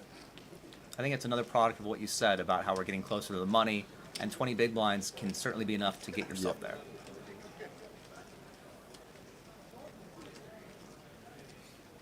Yeah, and Hong's got a lovely spot here. If she wanted to take it close to the money, we got the ace deuce off in the small face and the button open off of a 30 big blind stack. Could have potentially been a free bet spot as a bluff. I'm a little surprised she folded, actually. Just given the stack size and the position of your opponent. Yeah, it's a really nice spot to go with our particular hand, but just going to let it go. Brings Ion in from the big with the Queen Jack. Heads up.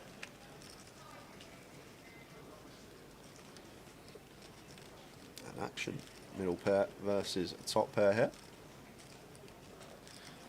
And a board that generally will have some big bets on. The Jack 7-5 is the aggressor. Shapir going for just shy of 40%. Ion not going anywhere. Jade, you know Ion well, played with him a bit earlier this week. Nice chap, seemed a good player. I don't know him personally, but Ion is a regular like London, Midlands on the UK circuit. Seen him a few times, but don't know him personally. But always see his face. He's in the mix a lot. He's 6 of clubs to turn, and I think check here, Aaron, a lot of the time. Yeah, I mean, I think that it's not a turn that either is super happy about. I'm gonna go for lead here. Slightly more favourable for us. We're gonna have more two pairs and more straights. And it's a tiny lead, 20% here. Bit of a block as well, just trying to not... Again, we're getting closer to the money. Both have stacks that would, prefer to make it. They don't really want to get too out of line. And by picking the size, you actually can get value as well.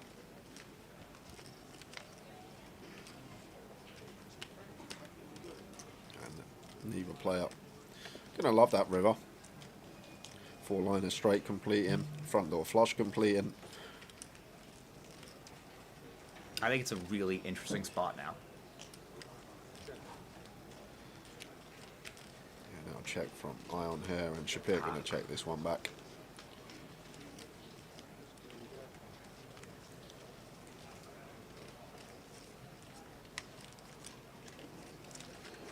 I think that's a spot kind of like the ace-queen, where Shapir has showdown, can definitely beat some hands.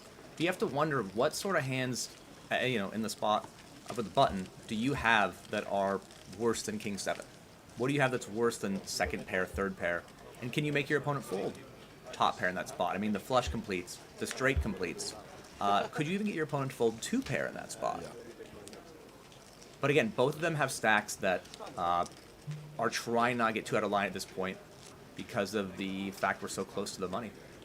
I think the 20% turn lead as well could be indicative of a hand like 7-9, 7-8, a hand that's got like second pair with a gut shot or an up and down, or even third pair with a gut shot or an up and down. So I think the King 7 more than good enough to show down. Still beating some of these hands in the range of iron net.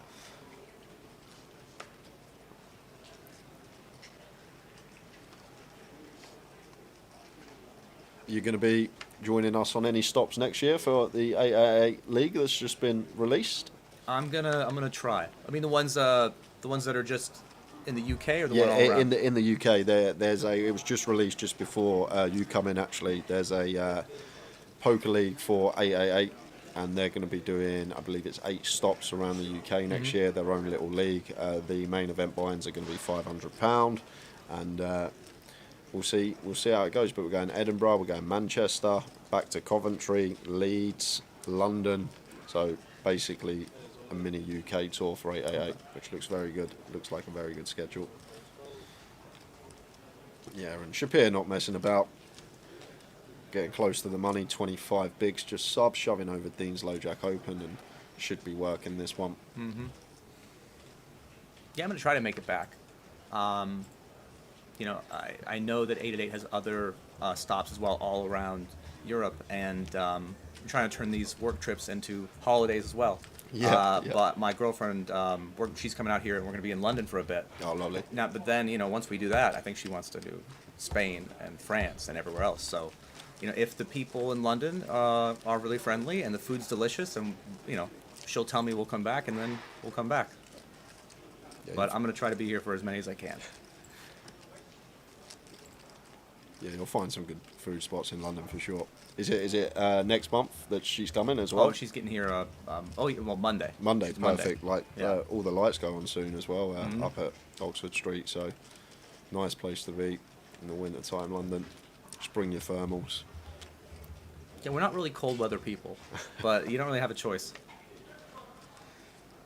Jay, is Robbie Ball or Ludo still in? I will have a look for you.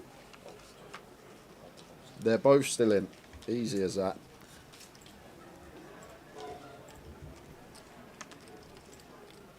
Oh, Vivi's gone. Vivi's gone. She's out getting pizza though. She's living her best life. She told me she's getting some vegan pizza, and drown her sorrows in that. And you know, she already, you know, she won the sit and go yesterday. Yep. She's fine.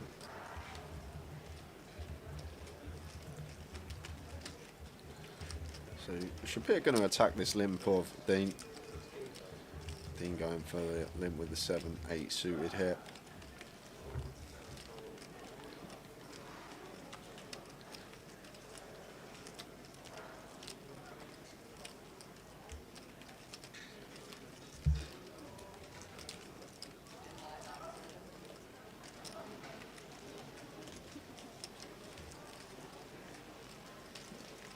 And we've got Bav from the big blind with the ace-3 suited. Covering stack here. Shapir has been active, so love this from Bav. Seen Shapir involved in a lot of hands the last 20 minutes, so Bav just recognising that, understanding that he's probably just trying to get heads up with a limp up, and taking a nice little tidy candidate, suited wheel ace, and 3-betting to 46k. Yeah, so far it's actually been sort of tight, and this is one of the first hands where you're seeing people really put pressure on each other. I think that's why it's far more likely to get it through. Yeah, it does work. Nice play from Bav.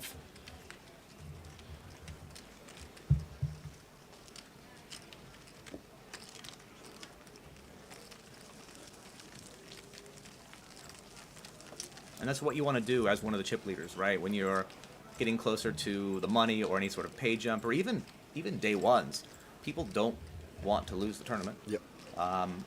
And you can just apply some pressure as a big stack, and more often, well, you know, pretty often, get it through, pick up some chips, and then afford to take some hits later in the tournament.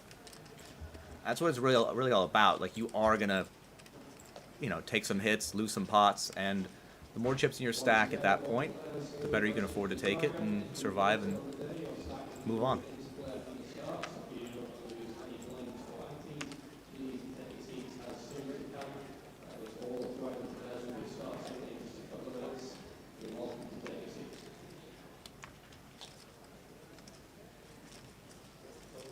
So 82 left now. Slowly getting there, but I do expect things to slow down as we approach the money.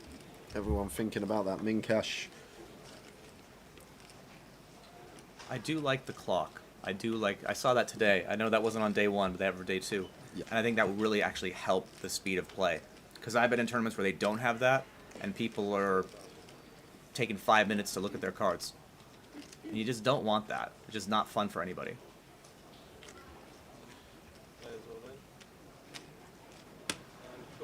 So we've got an all-in and a call here between... No card chain. Looks like... It's a blind versus blind shove. They look fairly deep as well, like maybe 30 effective here. Looks like King, Queen and Ace X. Ace 5? I think I have good eyesight, so I'm going to go with 5. We'll find out later how good my eyesight truly is. I'm even going to say hearts. Just Ace of Spades, 5 of hearts. Yeah, it's a deal and not dealing the flop at the moment, guys, because I think he's just getting information from our action tracker that we got no graphics. And there we go, look at the call. There we go, Ace 5. But I said it's a diamond. Wow, calling it off though. This is interesting. We'll talk about this after. We'll see the run out, and there is the King high board. So could be losing Florin here. 7 of diamonds on the turn. River card. Needs an ace. Doesn't find it, so we are going to lose Florin. 12 spots from the money. But 20 big blind call there, blind on blind. Small blind versus big. Bav just applying the pressure, setting him in, and Florin snapped it off with an ace. And the way to look at this spot, guys, yes, we have ace high, and it is likely to be the best hand. But our stack is pretty locked for a min cash, and we can fold our way to the money, and we need to think about Bav's shoving range and how that hand performs in equity against that. Now with Bav, is shoving the King Queen, the Queen Jack, the Jack 10 suited, all this stuff. Our hand's only going to have 60% equity versus these holdings, and then the time Bav has the dominated ace X and the dominating pairs, we're going to be drawing to 30%, so it's not the best spot to be in. We're either 60% favourite or we're either 30%, so it's against Bav's entire shoving range. It doesn't actually fare too well, although we can have the best hand in the form of ace high. How our equity fares versus that range that Bav's supposed to shove is not going to be the best, and especially 12 spots off the money. The irony there is I think I'd rather call off the King Queen than the Ace 5, I agree. just because you're going to have more hands dominated. Yeah, much better call King Queen. I would say that if I don't know the person's name who just lost that pot, I forget his name.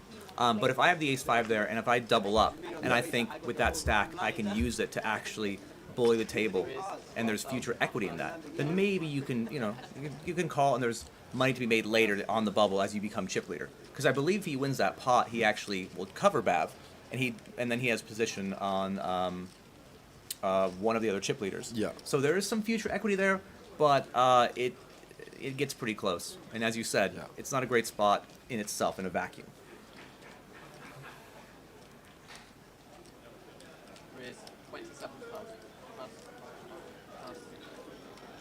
Like, believe it or not, as well, the ICM of the bubble is actually so extreme. You're not going to have that ICM pressure until there's like 8-9 players left, and the way, I'm not sure if we got a prize ticker. Yes, we have got a prize ticker at the bottom of the screen. No, that is the high roller. It is a prize ticker, but it's not the correct one. We'll see if we can get one for the main event, guys. But that is one of the issues with playing tournaments and ICM is that sometimes you do have to fold the best hand. Yep. And it feels unnatural to do that because you think of how you play poker, like I have the best hand, why would I fold? But it's because there's more equity in folding because of how the pay jumps work. Yeah, it's not about making chips. We're not trying to make chips. We're trying to make money, and that's a lot of the strat and MTTs when ICM's involved. All about decisions for money, not for chips. Mm-hmm. And that's what makes tournaments interesting and at times frustrating, and why we love it and hate it. Yeah. Yeah, so it's a £1,900 min cash. So the way to look at the bubble, don't look at it as a bubble. I either get nothing or I get a min cash. The way to actually look at a bubble is look at it as a £1,900 ladder.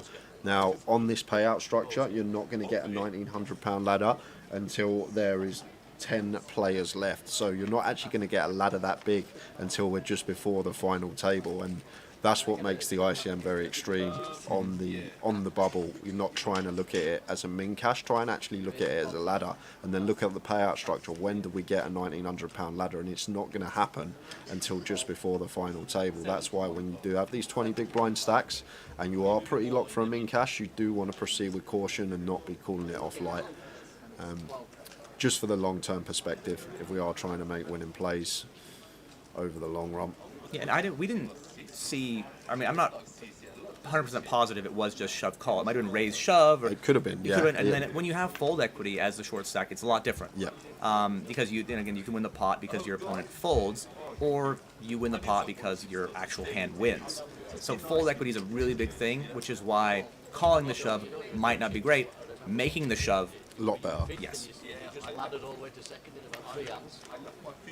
But I mean, if you haven't made some sort of ICM punt in a tournament, you just haven't played enough tournaments. Exactly. You know, we've all done it. Yeah, we've all been there.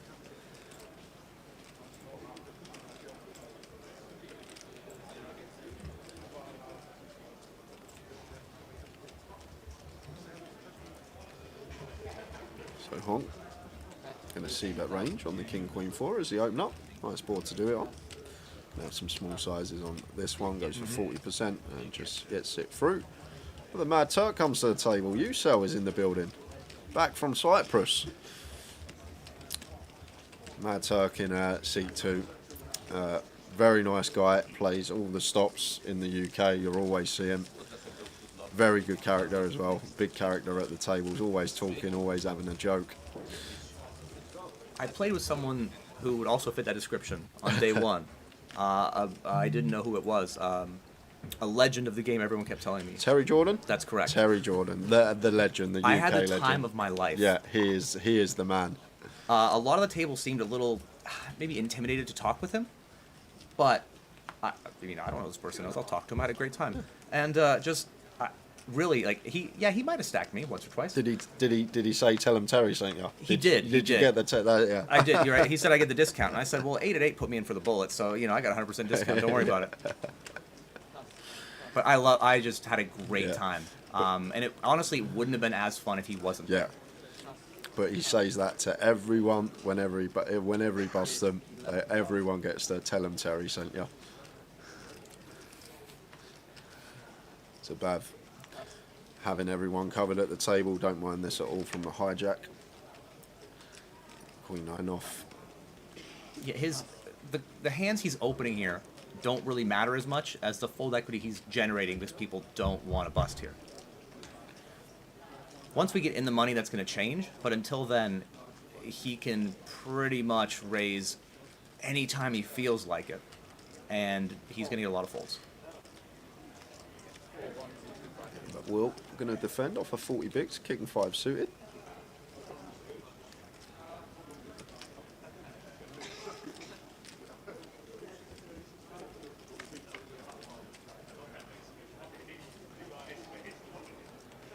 Not much going on here for either player, and Pav with a gut shot on the mono board. Do just expect small bet and fold. Going to have some small sizings on the mono texture. Does go for third pot, and a quick fold from Will McMurray. And that's a spot where even if, let's say, he flops top pair with King Jack, if Pav keeps betting the turn, regardless of what it is, unless it's a king or a jack, he's in a spot where, again, he doesn't want to go broke yet. And again, you're going to get fold equity on the flop, fold equity on the turn, and that's just the power of a big stack on the bubble.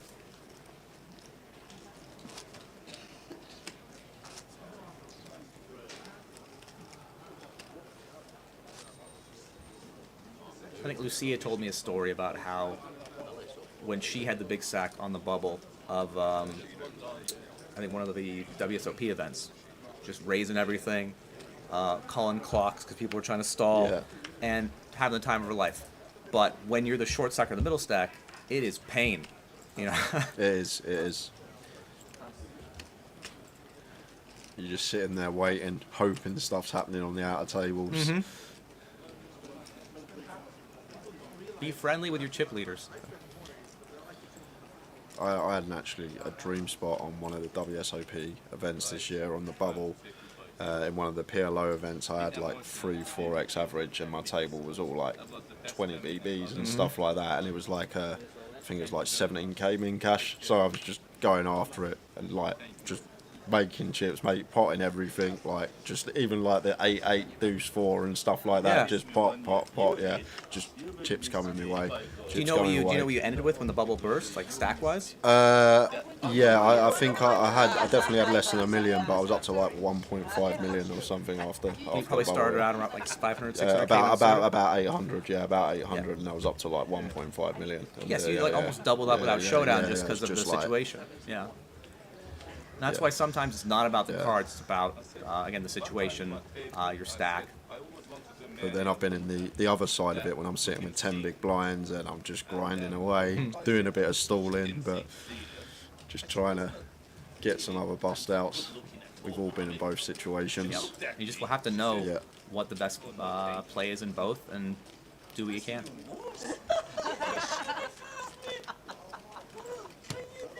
So the Mad Turk's in for 14 bigs from the hijack.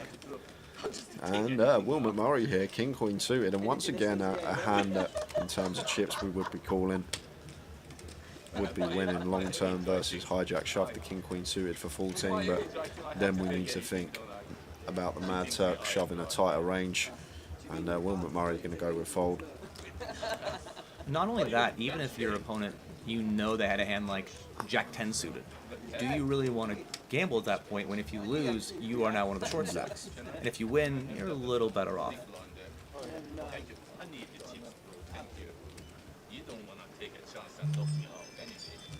So we've got some outer table action to go to.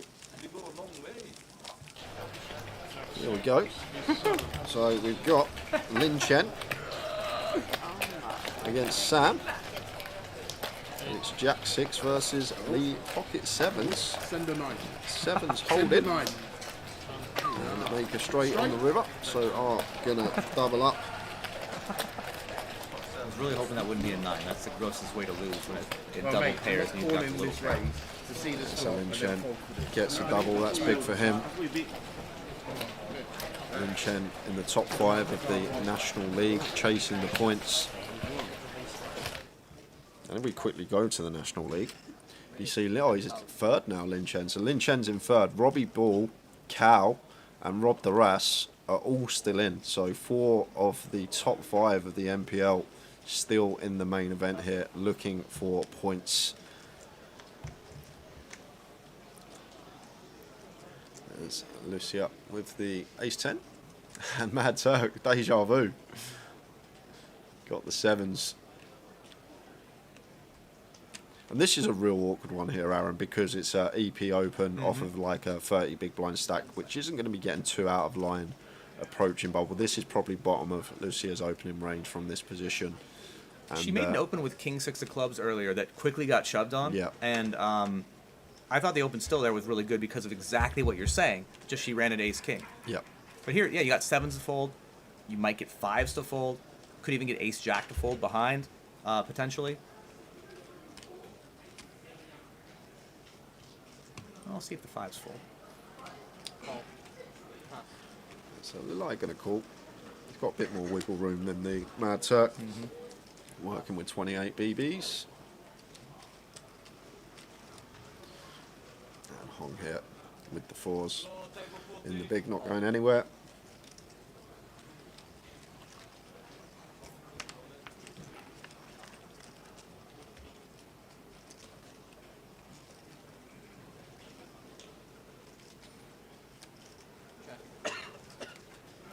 much for anyone here. 5s of the light still out in front. Lucia going to check the ace-10.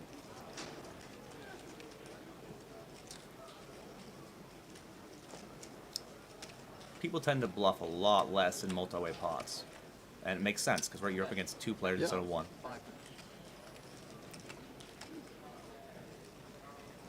Robbie Ball's still in. Ellie Graham. Robbie Ball's still in the field.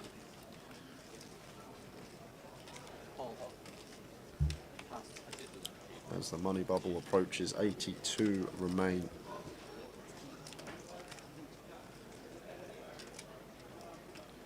Seven of spades on the turn. Let's have a look at the Mad Turk, see if we see any reaction. No, he's just closed his eyes. He had the pocket 7s, thought about shoving them, went for the fold with a turn to boat.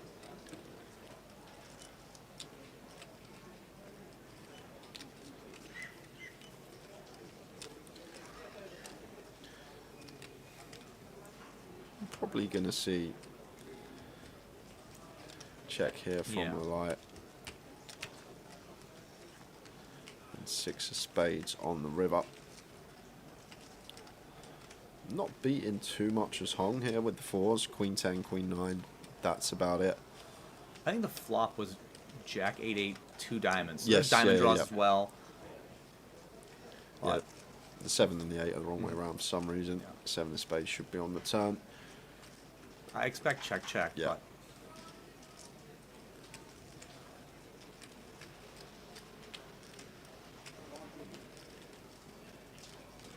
I thought it was more likely that Hong would actually bet this than other player in position. Yeah, check. And 5's gonna be good.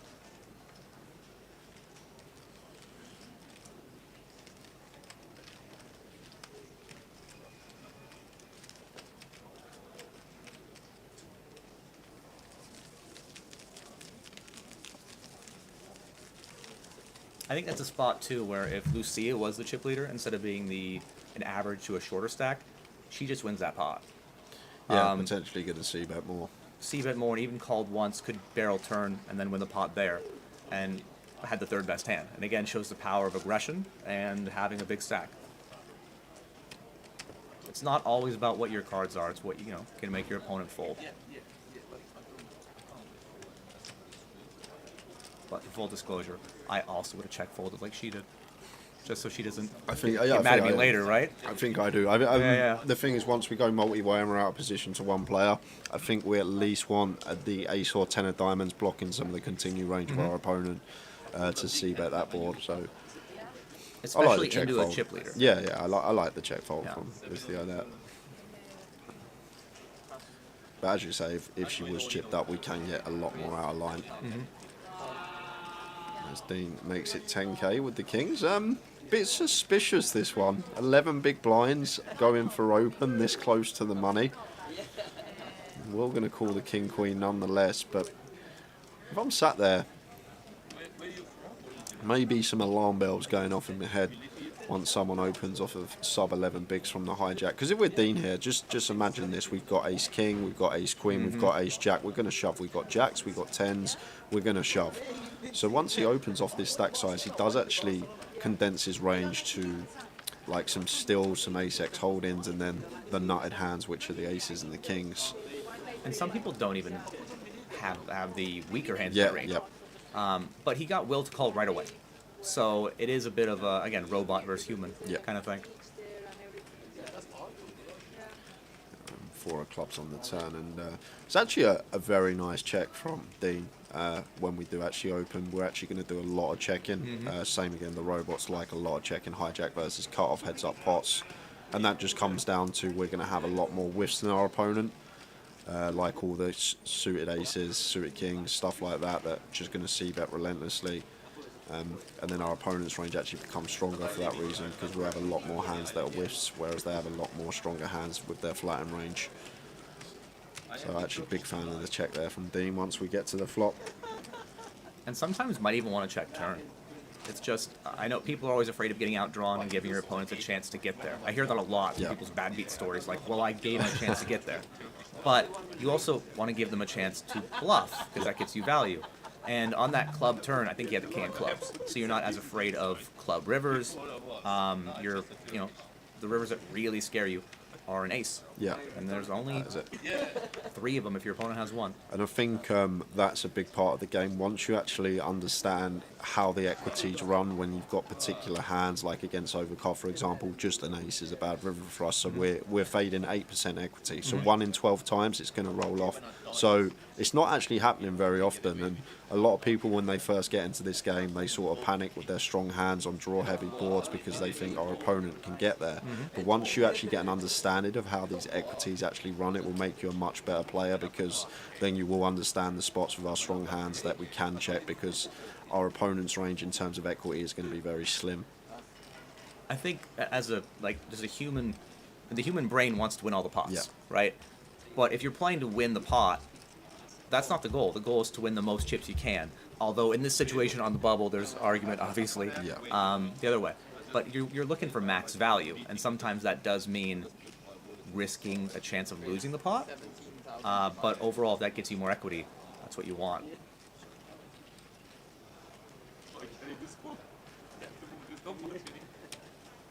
Blind on blind, Ion limps, and Lucia raises. Easy peasy.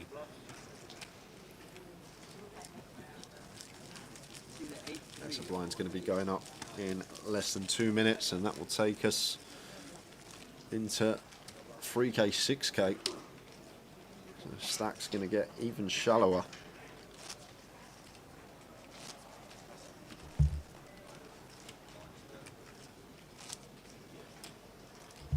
You more online, Aaron, or more live? I mean, I misclick live so much more than online. Oh, okay. I put the wrong chips in, Yeah. So online is definitely more comfortable for me. I have more reps at it, and I used to be very, very tight when I started playing, and now I'm a bit of an action player. So playing one table at a time for me is a little rough. Like I think I went an hour or so yesterday, and I folded everything, and it made me each time looking down, like, come on, could they at least be the same color? Like, I mean, it looked, just so I have the sweat of it maybe being suited. What about you? I don't really play tournaments much anymore. I go Vegas for the WSOP. I may go to European Stop every now and again, but I'm mainly just grinding PLO cash these days. And that's basically my main format, with a bit of mixed games in there as well, a bit of dealer's choice. But I don't get to play too much Hold'em these days, and used to predominantly go back 5-6 years ago. It was the main thing. I was playing Hold'ems, I was playing MTTs, I was playing cash. But over the last sort of 3-4 years, when COVID hit, lockdown, was playing some decent PLO games online and never really looked back. And still these days just grinding the PLO streets, and that's about it. But is that live or online? Live, Okay. live, and a bit online, as well. It's a bit of both. But over here, I don't think you'll have it over in Canada or the States, because there's none in Vegas. You can't get a game anywhere. Maybe, I think you can at the area every now and again, but 6-card PLO. So everyone's got 6 cards, which makes it very swingy because of how fine the equities are running. But when you get really deep, it becomes a very fascinating game, how the game plays. And my favourite format now by a mile.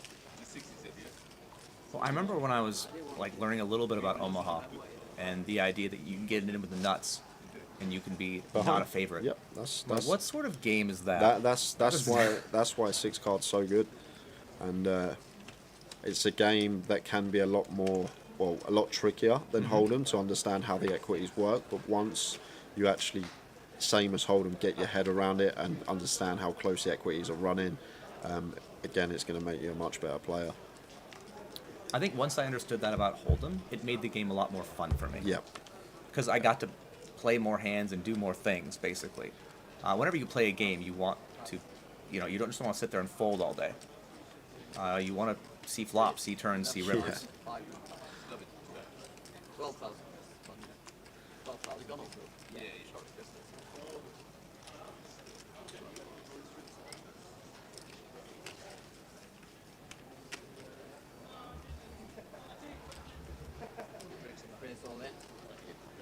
And Shapir moves in with about 20 big blinds.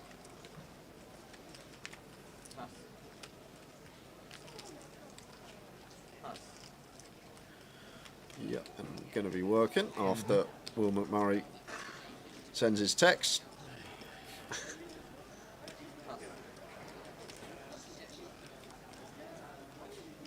Shapiro gets that one through.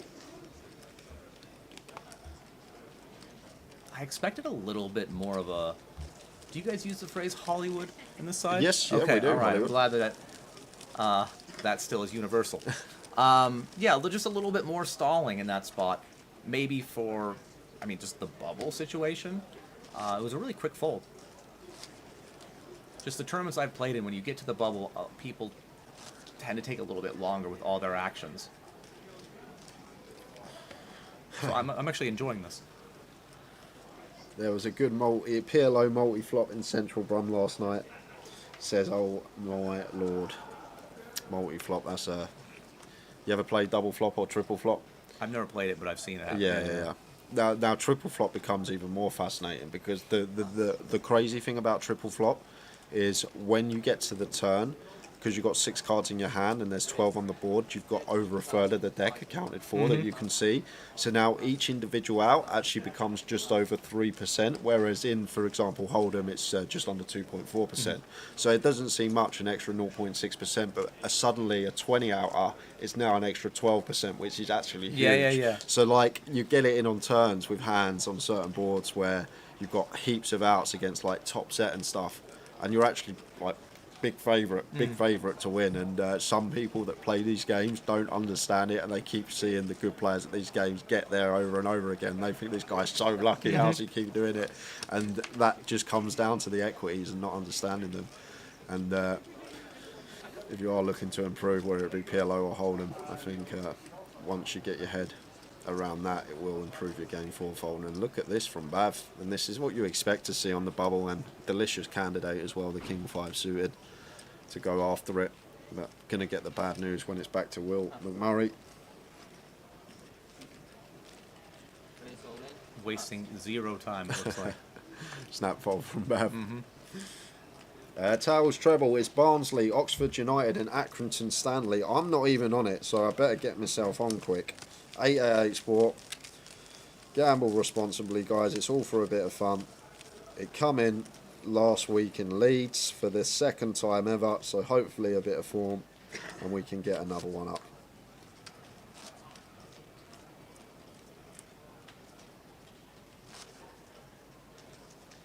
Yeah, I'm 100% sure it's Accrington.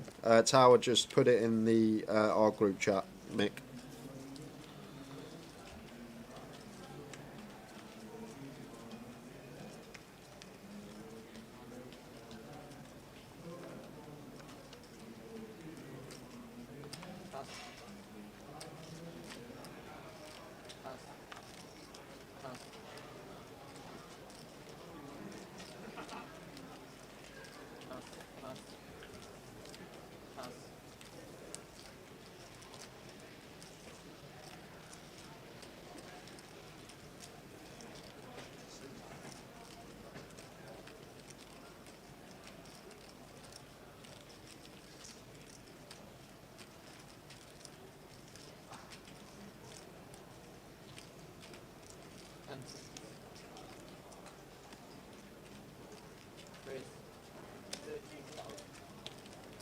Yeah, just confirmed with him. Definitely, just been confirmed. He's here now. Definitely that Mick. Everyone's got your treble from. They thought it was Colchester instead of Accrington. Everyone's been Colchester. Yeah, Mick told everyone it was Colchester. I didn't even know they got a football team. Have they even got a team? Colchester. That's Dean shoving here in the big blind over the Mad Turks Open. Tea, coffee, water. Thank you. I'll have a water as well, please.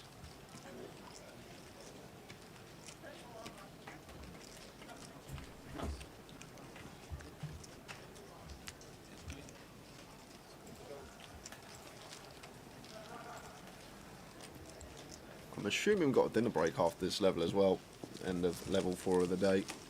Be an hour dinner break for the guys. Buffet in the casino. You think they'll make the money before the dinner break? It's going to be very close. I think it's we could even be on the bubble on dinner break and have to play through until we lose one. Oh, that's what they do? They don't let them... Yeah, no breaks on the bubble. You have to play until... Bubble starts exactly at 71 then? Yes, at 71. Okay. So if we got 71 as the clock hits 0, we'll play through. If there's 72, obviously we'll go on dinner break. If there's 70, we'll go on dinner break because we're in the money. What's a fun little mini sweat we have going now?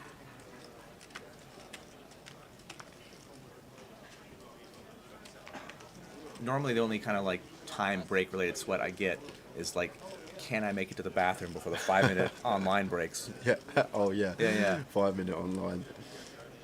It's bad when I play live here. I've trained myself that, you know, every hour it's, you know. So I'm trying to do it where like, okay, I've got to be like... The optimal place to go live when you need a toilet is +1 in my opinion. You wait till you're +1, you peel your hand. If it's a fold, you run. If you miss your hand, you miss the position where you're only going to open like 15% of range anyway. So it's, I think under the gun +1's always the nut spot live. I've been doing it like +3 because I'm used to online speed of play. Yeah. I'm getting back here and they're still in the same hand. Yeah. They've just seen a flop. Like, what's going on?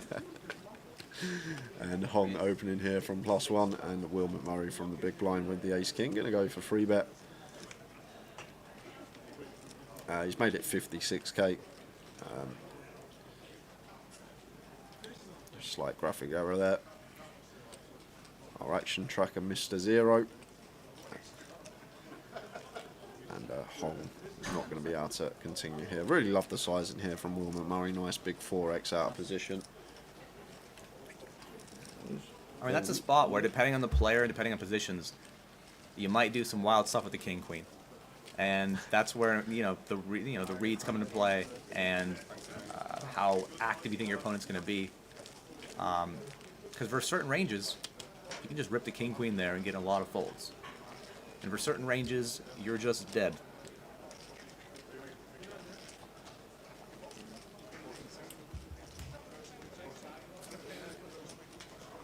There's a fine line between an amazing aggressive play and a massive punt that people will remind you of repeatedly. There is. I might possibly have jammed 6-deuce off into Terry Jordan for a bunch early in day one. That might have happened. He might have called queens, you know? And I might have got trolled about it by people ever since. Against Terry. Oh, I keep saying I have fold equity, and I keep hearing, against Terry. I think so.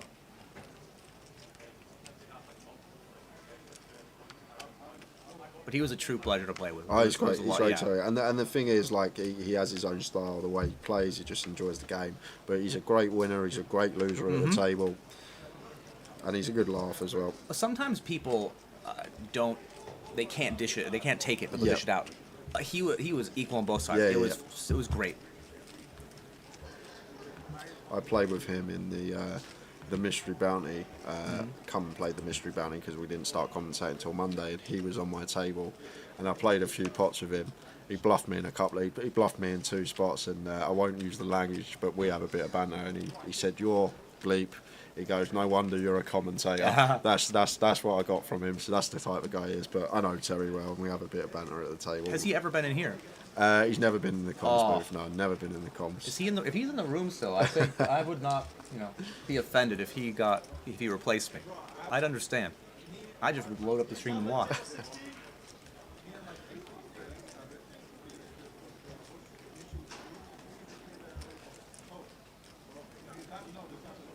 Spirit defends the 10-7 here versus Mad Turk's open. Unfortunately for him, he's dominated, but he doesn't know that.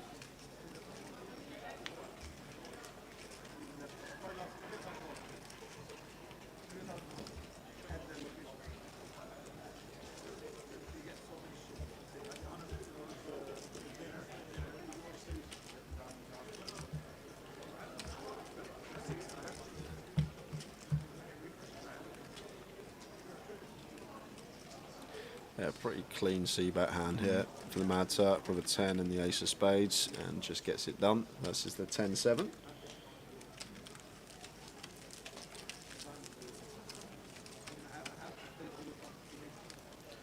Are you jumping in the dragon, late regging that today? Yeah. I'm going to play the dragon, and then I'm going to play the definitely playing the KO tomorrow. Yep. I guess the Dragon day 2 is tomorrow, so maybe I could be in day 2.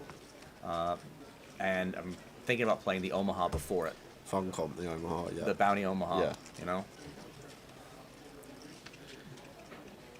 Actually really funny Bounty Omaha tournaments again because of how equities are running and like the hands you actually can call off against all-ins is actually a really fun comp. Playing knockout tournaments is probably 90% of my volume online. Oh, okay. And so, you know, if you're not going after enough, like, you're just missing out. Yeah. And you can get the money in with really bad hands, but, you know, you have some equity and you could win a big bounty. It's worth it. Which kind of flips the whole poker theory stuff on its head. Ace Jack for Ion makes it 12k.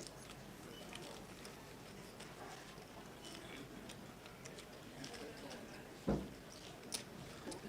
unfortunately, I haven't got the lies holding. Hopefully, the dealer should let him know to just put them both in the box. I kind of like the idea of us not knowing. We get to just speculate. Sweat with Ion. Uh-huh.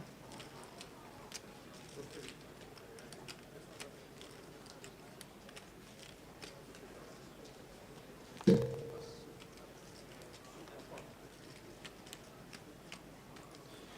Hong here with King Queen. What a squeeze spot potentially. Having Ion covered. Is a gun open though, so maybe a bit wary about that, and we'll just go for defend. But I'm guessing maybe in there at some frequency. Obviously, we can't just squeeze. Our strong hands need some bluffs in there as well, and King Queen off, pretty tidy one to do it with. And Ion's got a stack where he's still going to be opening some weaker combos. We can just flop trips as Hong. And going to get action. Ion with the Ace Jack here. Either or, check's fine.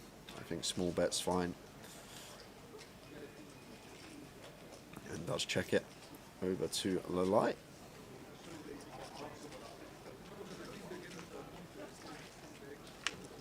Checks back. 8 of clubs on the turn. Now, interesting spot here for Hong, whether to start leading our trips or potentially to check again. And she does go check again here. And I like this because Ion is going to start betting all his like queens, aces, queen jack, ace jack on the turn a lot of the time. And potentially delay c-bet some ace queen, ace 10, these type of hands. So going for the check raise here as Hong. Just recognising. Once Ion checks back flop, we'll have some showdown in hands that might want to probe turn. It does for third pot. It's a really small turn size as well.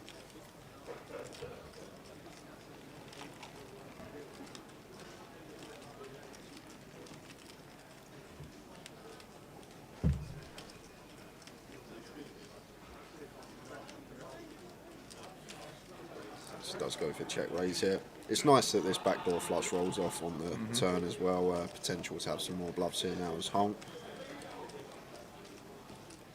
And that's the thing, is if you're going to be check raising here for value, you got to make sure you have some bluffs. Yeah. Could be the backdoor clubs, could be 10-9. Queen 10, Queen 9 are the most natural ones. Yeah.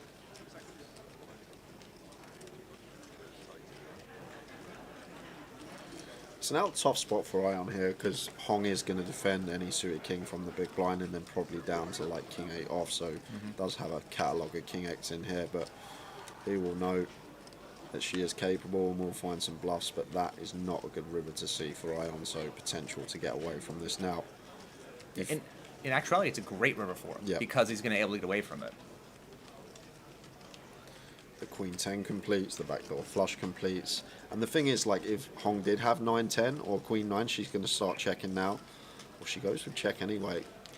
And I'm guessing this is because she does expect Ion to have some flushes of his own. And is he calling a big bet here with a hand like Ace Jack? Yeah. Once everything gets there, that's the other thing. And should just be a check here from Ion. And she has been one of the chip leaders at this table, but she loses this pot here, and she wouldn't be.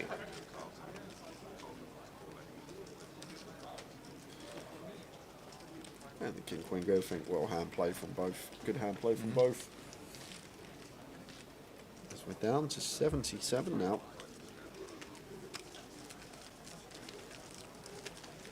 Just losing Chrissy Taylor in 78th. I'll run you through some of the names actually, guys, if you've got any friends, family playing today. So just before the bubble, 78th was Chrissy Taylor. Before that, we lost Mark Johnston. Danny Pike is out, who was second in chips to start the day, and he's out. Kishkorma Rajput, Owen Dodds, Stephen Cherry, Kev Allen, Jamie Lee, Simon Chan, Navdeep Chopra, Tony Pierce, and Michael Dunleavy have all exited the field in the last 45 minutes. Do you know if Lucia is the last member of the 888 team still in the field? I know Nick's not in. Josh might still be in. I can check. Okay. Check. I'll have a look if Josh is still in.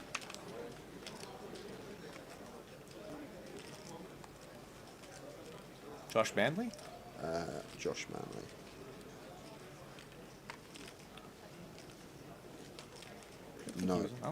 No Josh. Yeah. No Josh Manley. Yeah, so it's just Lucia repping it for the team 888. All right. I just met her this trip for the first time. Oh, really? Yeah, I'm really impressed with her. Like, she's great. I'd met most of the team before, but it's the first time they've had me out here. Oh, wow. How unfortunate for Lalai.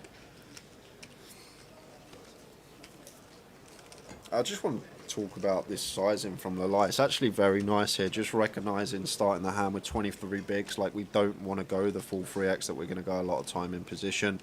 Just because of our short stack size, we want to choose a smaller 3-bet sizing. And the queen's here, going to ask for a count, but can't see Lalai folding this one. I do like the sizing choice of the 3-bet there. And what that comes down to, guys, off of like 22 bigs, we are going to have some shoves, but we're also going to have some 3-bet not all-ins. And our 3-bet not all-ins want to consist of our strongest hands and then of like some bluffs like ace-5 suited, king-queen off, so on. And basically by using the smaller size, we just give ourselves a worse price when we get 4-bet ripped on, and we can get away from it with our bluffs, but we have to choose the same size for our bluffs and our value, and that's all it comes down to. But can't see him folding this one. Yeah, makes the call. It's just unfortunate. Yeah. It's a call up. It's part of the game. We can still find a queen. That is one way we can wiggle out of this one. It's really unfortunate because if he has tens, if he has ace queen, those are hands people can get away from. Generally, here queens, you just don't see that. Even jacks might take some time, but queens you just kind of go with it and pray for a queen. Yeah, not a good start. No runners. So just down to a queen. And you can see top right of your screen, one is in the muck, so needs the case lady. Still one in there. Never over. Until it is. So Lalai going to be left on fumes. 4 big blinds. Shapir gets a nice double. How are we doing, Mateos? Says, go Lucy. Good afternoon, guys. Thank you for tuning in. Ricardo's is another member of the 888 team who I actually haven't met yet. Hoping to do it soon. Just had a birthday as well. So happy belated.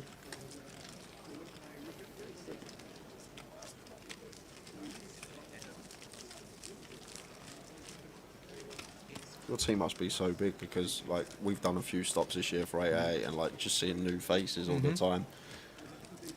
Whereas our team's been the same 5 of us for the last 6 years. So yeah, always the same faces. I think it's about 12, 10 to 12. But I'm pretty new. That's why I'm meeting all the people. I think they've all been, traveling around for a lot longer. I think I'm second newest to the team. Oh, okay. Yeah. I really enjoyed staying out with the newest member. Yeah. And then we signed someone else, and it just took all the wind out of my sails, you know? The second newest doesn't really have the same ring to it. At that point, you're just a team member. Is Sam still with you guys? Sam Abernathy? I don't believe so. No, not okay. But I'm not always up on all that stuff, but I don't think she is. Yeah, I met her last year at one of the stops we done in London. But all your guys are really good people, nice to chat to, and very good at poker as well. Everyone's been great so far, but I gotta say that, being put on the spot, if they weren't, I couldn't tell you, right? You couldn't be like, I like everyone but these people. I guess I could, but I wouldn't, so you'll never know, chat. Maybe I just hate them all. So Hong finds an ace on the button. Makes it 13.5. And it's going to be raise and take for Hong.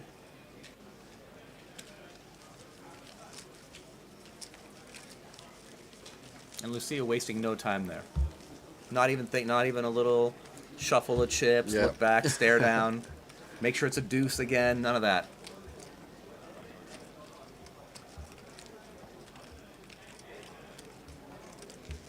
It's so different. Like the last bubble that I was on, somebody was taking a good 2-3 minutes staring down the table from under the gun, then look at their cards.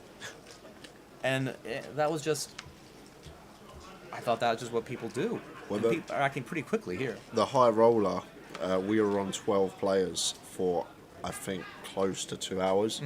We went from 12 players to 6 players in 6.5 hours on a 40-minute clock. Jeez. Yeah, we lost 6 players in 6.5 hours in the high roller on a 40-minute clock. Were people stalling? Yes. Basically, we had 2 tables left, 2 off the money, and everyone, even the chip leaders on both tables, were taking the full 30 seconds of the shot clock. So every hand was taking like between 6 and 7 minutes.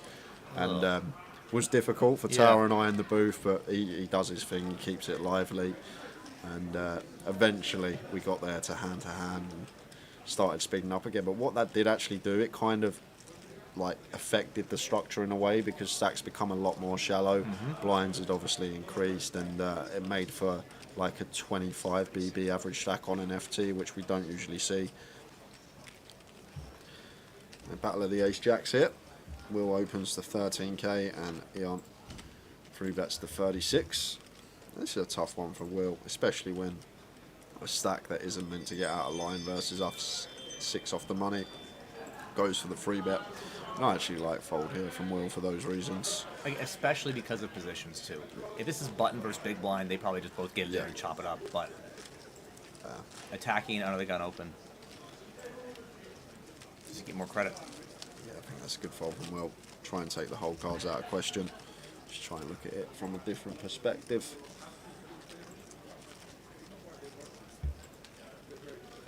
But what will come first? Will it be the bubble or will it be the dinner break? 35 minutes to lose 6 players.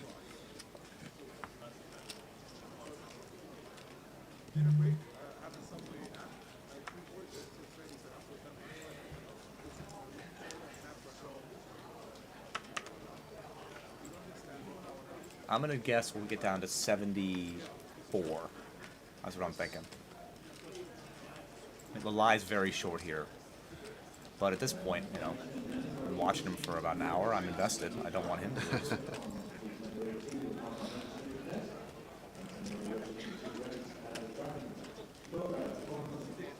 Especially because how gross that spot was. Right? Yeah, like, it's horrible. It's pretty easy to empathize in that sort of spot. We've all been there as well.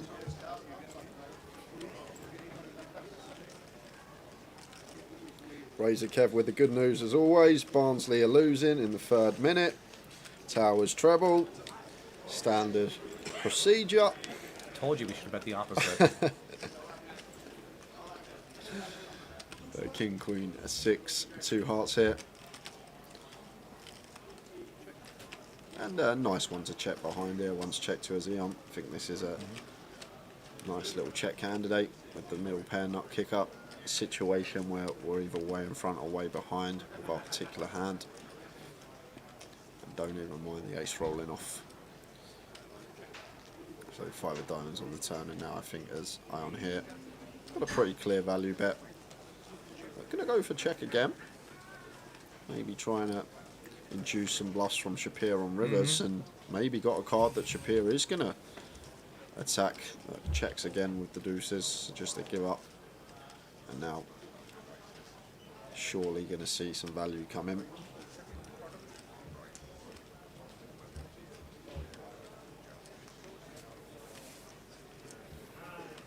I mean, Shapir's checked this 3 streets pretty quickly. I think he could have also just decided to barrel through. I mean, I expect, there's just a quick fold. But he could have tried to barrel through. He could have tried to bet river as a bluff. He could have tried to check raise river knowing that he doesn't expect his opponent to have that many strong hands on that river, right? We don't expect to see aces, ace-king, even jack-10 might stab.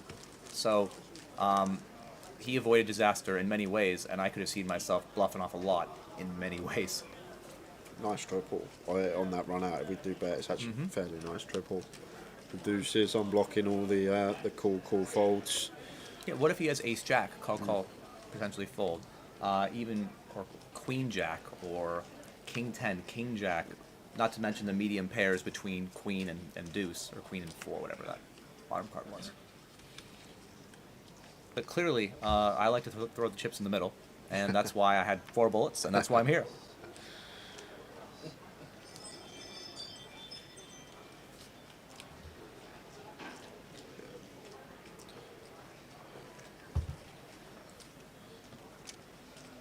A few more chips to work with now, so Iron does go for open in the hijack.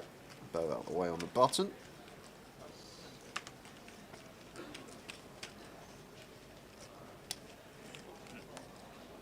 And Lalai with the queen 10 suited, just going to call and leave himself 8k back.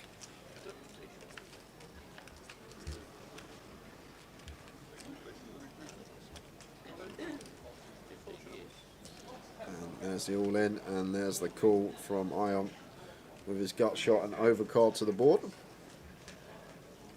Really hard to fold anything for that price at that point, but I mean, especially the hand that he has.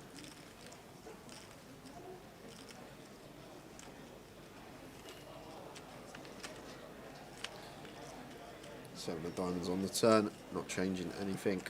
It's just fading the 8s and aces. And does. Alright. Deserves it. After the call up. Back to 8 big blinds. And got another orbit as well, which is great. Just posted our big blind. I really do like the flat out of the blind there. When you shove there, you get 0 folds. Ever. And then we can fold like the black ace, deuce flop and stuff like that, and still give ourselves an inkling of spinning it up our last 1 big blind. And as I said, they have 0% fold equity pre-flop. And on the flop, you'd expect to have 0, but you really don't. There are times people will not realize how much you exactly have, how big the pot is, how much hand their equity has, and how your range looks. And so you actually can still get some folds, and it's not a lot, but it's more than 0. So it gives yourself a chance. Or a little more equity, really. Even if it sometimes looks foolish.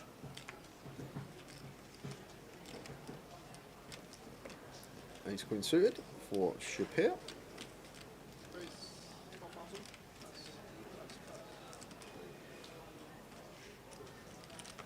I don't know how they're wearing those jackets. Like, I was wearing my jacket earlier in there, and it's hot. Maybe it's cooler by the feature table? Usually is, I believe. I know there's loads of lights or something, but I think there's like maybe an aircon vent just above it. So there's a bit of a cold air coming down. It is premium seating, so it makes sense that they would, make it a little more climate controlled over there, I guess. So open from Shapir, then going to defend the Jack-9 off. Oh, and we got action.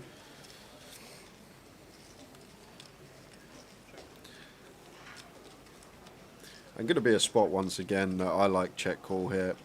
Well, Shapir's going to go for the check behind. And it's the king of spades on the turn. What an action turn card here. Dean turning the straight, and Shapir turns the royal flush draw to go with his second pair.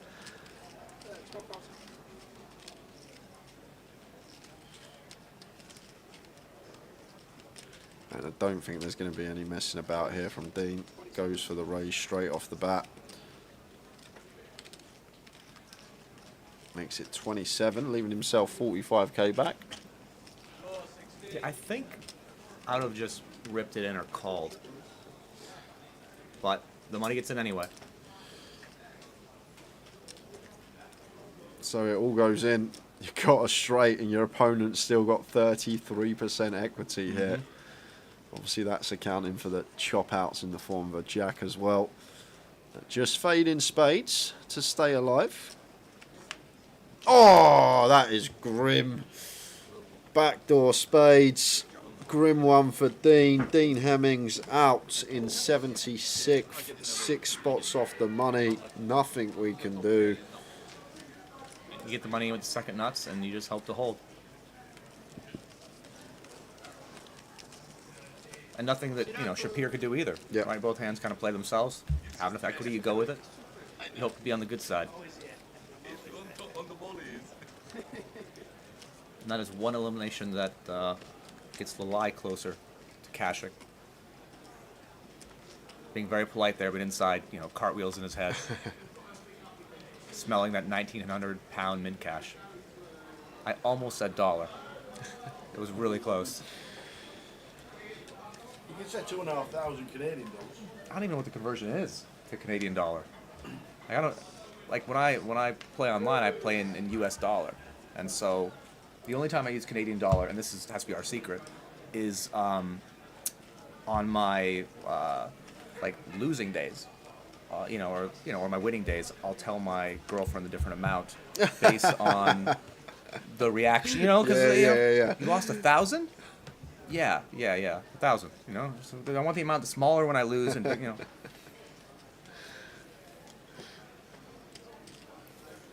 I might have to start doing that.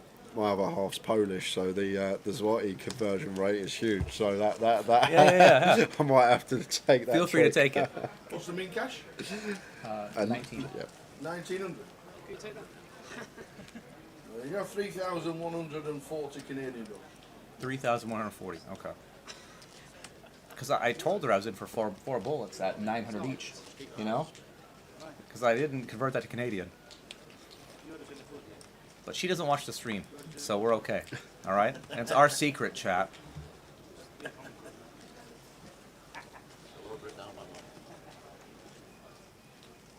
I do. I know her brother actually watches my stream sometimes, so I got to be a little more careful about it. When you see he's watching. Yeah. But I.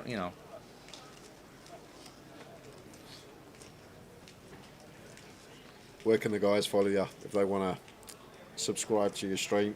What's the channel called? Twitch.tv/abaroni68. I think there's also an 888 stream team link that has a bunch of us on there as well. There we go. 888poker TV. Putting it in the chat. If you want to give Aaron a follow on Twitch, there's the link below. Generally play on stream 4 to 5 days a week, 6 to 8 hours at a time. Maybe 40 to 60 MTTs a day. Do you ever get days when you're planning to stream that day, but you wake up and you just don't feel up to it, or you're not feeling 100%? You don't feel like you're going to play your best game, and you take the day off. Does that ever happen, or is it you have your schedule set and you play them days no matter what? It'll happen. It's rare. Generally during the bigger downswings when you want a little more time to yourself to either not grind. But normally for me, I would just play it off stream, and then if the day isn't completely abysmal, I'll load it up the stream later. Okay. Yeah. I don't think I've been doing it for about 2.5 years. I don't think I've had a month where I'm under 90 or so hours in the month. I'm pretty consistent. Just this is what I do. So even on a lot of the bad days, I'm there battling.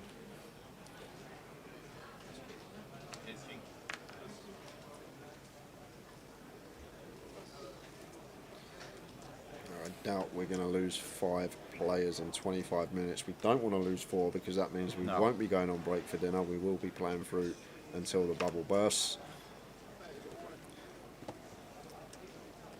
Here goes Lalai again. The spin is still on. 58k. Moves all in. Just sub 10 BBs. And in these spots, yes, we've got a hand that's likely to be ahead, but we hate getting called. We're just happy to pick up the blinds and ante. That is a spot when I'm chip leader and I know I'm folding. I'm not folding immediately. I'm gonna just give him a little look, let him think about it, and then maybe that makes him fold a few more times later. Just a few more combos. Give him the sweat, yeah. Yeah. Well, yeah.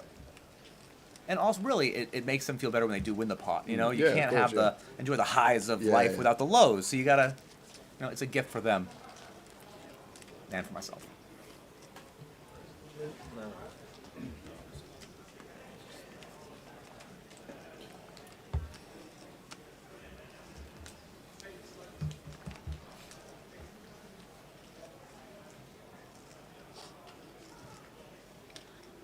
Lucia here, got one she can open.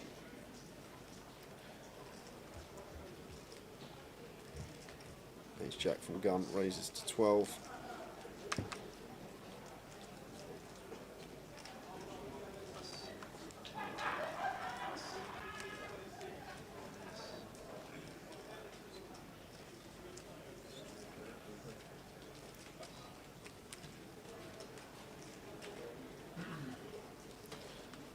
Eon with one that he can defend. How are we doing, man of straw? Yes, Bixie is still in. You can actually see her when we go to the shot for seats 5 to 9. She is on the outer table, and you can actually see her in the picture. But Bixie is still in, going strong.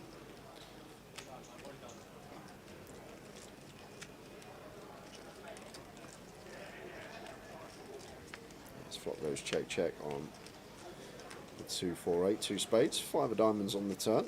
So Ace Jack still good here for Lucia.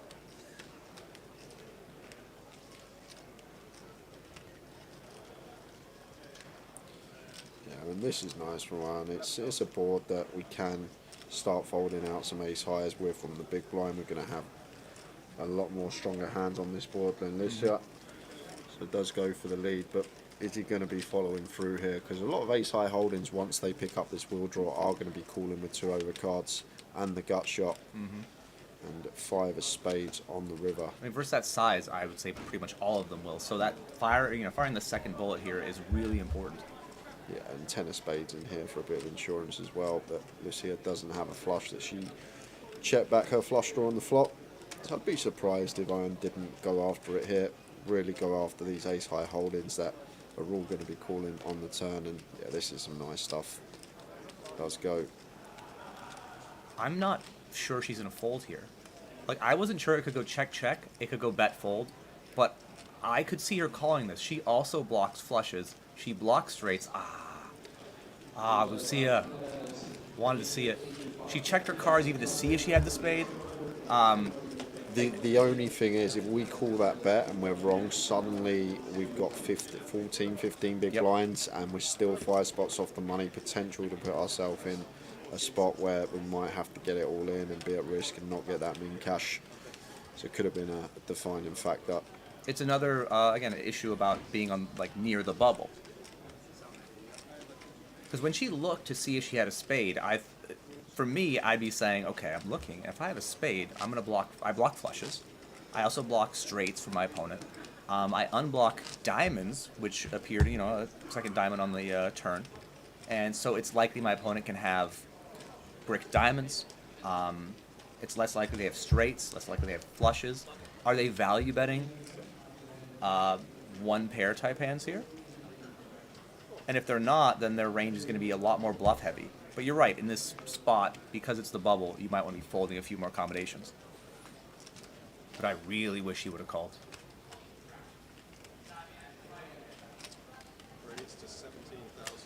Who is the stranger in the comms? I'm joined by Aaron. I will put the comms cam on. Man of Straw watches all our streams, so hearing a new voice, just wondering who it is. You can find him on Twitch, abaroni68. Streaming 4 or 5 times a week. As Mad Attack makes it 17k here from +1 with the ace jack, and Hong with the ace 10 off here. Looks like going to apply the pressure, and if we're free betting here, this must be tiny. Looks like 40? 45. So it goes for just north of 2.5x. But the thing here, once we 3-bet against this stack size, we're committed. Like any 2 cards that we 3-bet, we're going to have to call off as Hong. And I'm not loving life as the Mad Turk here. I'm really not. Turk opens off 53. Yeah. I think the 3-bet sizing could even have been direct min. Could have been 34. Yeah, I think it could. Or whatever. Yeah. min would have been 30k. So yeah, I think 30k would have been the size that we go for. I'm just reliant on the online client telling me what the min is. Yeah, This is why, yeah. Yeah, and it does work. So fair play to Hong. Gets the better hand to fold. Puts in the aggression, and Mad Turk letting the ace jack go. I mean, I actually like his fold. I think in his spot, when he raises off that stack size, he doesn't expect a lot of worse hands to come after him from her position, especially. And that might be the worst hand that she does it with as well. And if the worst hand he's going to be up against is going to be ace-10 or even a king-queen, you're not doing that well against that range. And as we said, it's not about being just slightly ahead of the range at this point when you're this close to the bubble.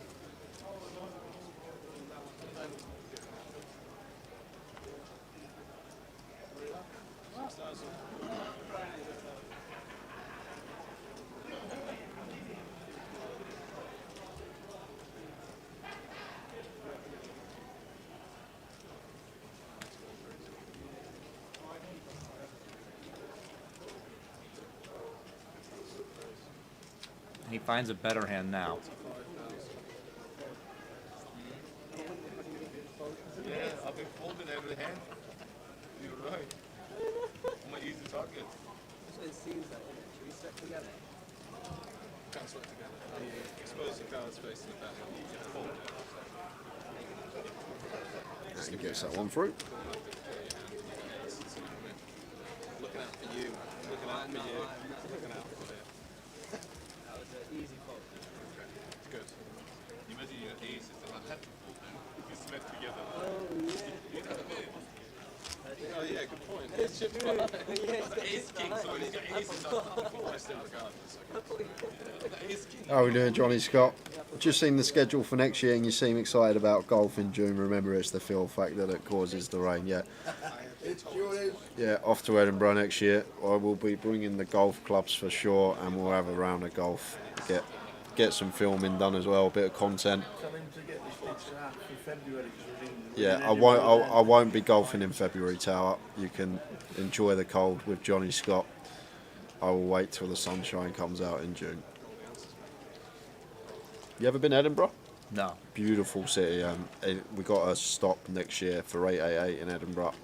And if you get the chance, it is a really lovely place. They have an airport I can fly into? Yeah, they've got an airport, Edinburgh Airport. And one of my favourite. Where you put them. Yeah, one of my favourite cities. Lovely city, really, really nice. It's actually my first time being anywhere in the country that's not London. Oh, okay. Yeah, and I'm really enjoying it. It was people. I'd walked to the grocery store down the street, and I'm just talking to a friend of mine, and someone stopped and says, "You're not from here. You're from America. Welcome to my country." And I'm like, "Well, this is really nice. This isn't London. Yeah. You don't get this in London." No, you don't at all.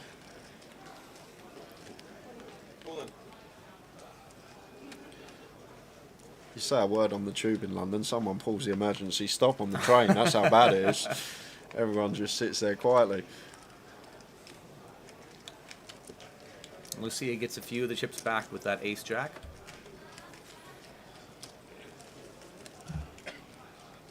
Are we allowed to be biased as commentators towards having favorite players? Yeah, right? well, we can do. Okay.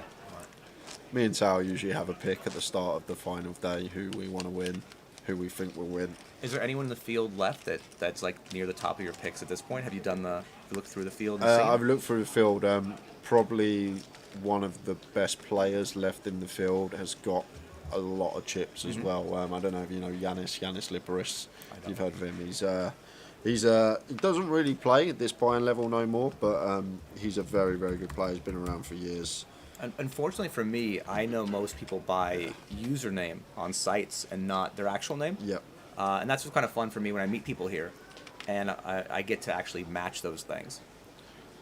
Yeah, but Yanis, 3 million in live earnings, still in the field, and he had the chip lead about an hour ago, so he's got a big shot of winning this one. Like usually, like this is a low buy-in for him. Like average buy-in going to be bigger than this, but and that actually gives him a pretty big edge, given that he's been in these spots before, and the amount of money is not going to shake him at all. Yeah. And that's one thing that happens for a lot of players. They play their game, and the money gets significant, and they either I mean, they make a mistake one way or the other, because your brain just kind of gets clouded with fear, and you stop playing how you should, what got you there. Beautiful looking flop for Hong with the 10-9 of clubs. And Lai's got a 3, and he's just going to go with it here. And it's bad timing. I mean, his outs are going to be clean, right? The 3 of clubs out there, the queen of clubs in his hand. So that's something. 10 seconds. But yeah, it's not a great spot. And Hong sitting there quietly, can't wait to call. Cool. All in the call.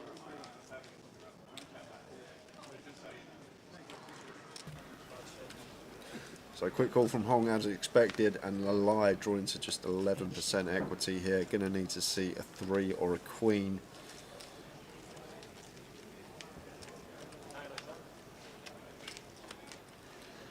Well, just a 3, queen or jack. Can't be the jack of clubs though. It's actually a good card for it, all things considered. And it's the 6 of hearts, so are going to lose Lalai from the field out in 75th. Unfortunately got cooled, left him short, couldn't get the spin. 4 to go, 12 minutes to go before dinner break.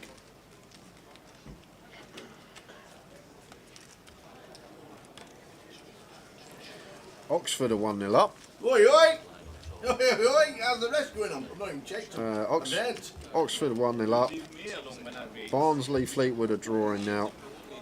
See open 99-3. Yeah, Fleetwood were 1-0 up. Oh, really? Fleetwood were 1-0 up.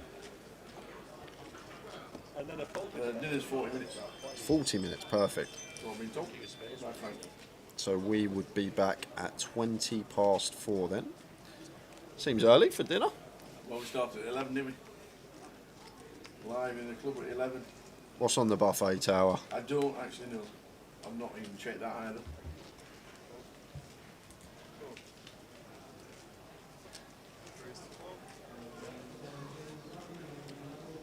You enjoyed your first intercoms? I actually did not use my voucher yet, because by the time I got there, the line's really long, and the dinner breaks are actually pretty short. Yeah. And so I just had to make do. But luckily for me, I was not in the tournament that much longer, so I got to go have a nice dinner after. So Mad Turkey gets it in with the ace king, and shouldn't see Lufia call this off. Same again, it's a situation like against range, we're just not faring well in terms of equity. It's half of our stack to call, and if we do call and we're wrong and we lose, suddenly we're going to have 8 big blinds coming back after the dinner break on the money bubble and be in the danger zone. Just taking all these things into account here. And with her hand, she's likely to be dominated, right? She's dominated against all the pairs higher than 3s and all the ace-X that Mad Turk is likely to jam. Maybe there's a king-queen you'll see once in a while, maybe a king-jack. But it's not necessarily here about, do I have the right price because of the chips, you know? It's, you know, what position will my stack be in, as you said, if I lose. But it's tough. You really, like, whenever you raise and you're getting 2-1 on a call, it feels gross to even think about folding. Especially a suited wheel ace, which is going to have 33% versus any hand in the deck, but except aces, so it's going to pay it off here. And she's actually in better shape because of the card removal. Yeah, it must mean lots of diamonds live and a couple of kings in the muck maybe. So 40% here for Lucia and the Mad Turk. I don't know about you, but when I make these calls, I'm just always rooting chop. I'm not greedy, I'm just looking for a chop. Well, forget about the chop now. It's chop still live. You're going to be thinking about scooping this one. Gone equity favourite. 4s and diamonds both working. Queen of hearts on the turn, so case of too many outs maybe. And it is, it's a jack of clubs, so ace king going to be good for the Mad Turk. He doubles. And Alicia down to 84k. Slight miscalculation for me. You're going to have 10 big blinds when she comes back after dinner. 8 minutes time. Weird answer, yeah. I think it's just the London accent. I think Aaron misheard me. But when you said it, when you were talking about the buffet, I asked you, how have you found your first stint in the comps? I thought they went to dinner. No, yeah. So I was just asking, have you enjoyed it? Your first bit of commentary? Oh, you mean commentary? Yeah. Yeah, okay, yeah. It's the London accent. Like, I'm the same with Scottish people. I have no idea what they're saying, and I just speak. Well, we were just talking about the buffet. Yeah, and I yeah. thought it was a related question. But they're right. That is a weird answer. Yeah.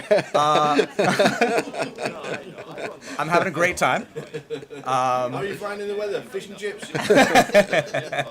Yeah, I'm really enjoying it. I really love the game itself and talking about the game. And for me, most of the time I do that is when I'm playing, and I'm in a mind state where, like I said earlier, I'm battling. I'm not exactly fully present to have these conversations, and I just love doing this stuff, so it's great. Yeah, been a pleasure to have you. Wishing you wrong good vibes in the Dragon. And if not, I'm going to have the Omaha and then the KO, so a lot of shots left. Yeah, nice again from Bav, picking his spots very carefully. Good hand selection once again, suited Ace-X, going for the free bet against a stack that we cover, approaching the money. Good stuff from him. And looks like another one's gone. Just refresh this. Yes, we just lost Greg Thompson as well, so we're down to 73. So the light busting in 74th, and Greg Thompson going on an outer table, leaving us with 73 players. You got me. You got it spot on, Tower. That's exactly what was just going through it. Don't lose 2 players in the next 6 minutes. My belly's rumbling. Need to get to the buffet.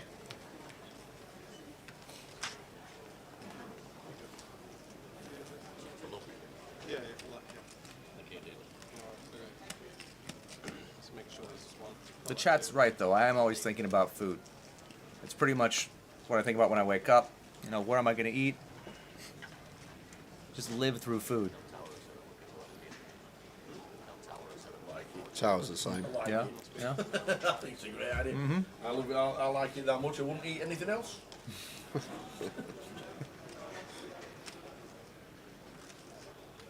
Now, this year going to get our tank on. Bit of tanking now. There's a short stack, just hoping that there's some more bust outs on outer tables. And I think that's pretty reasonable. Yeah. But you don't have to start. I mean, you can do that when you're a little deeper too. Especially at this table, if the chip leaders are coming after you, your goal is really to play slightly fewer hands. Yeah, the clock is your friend at this point of the tournament. Because everyone before was acting lightning fast.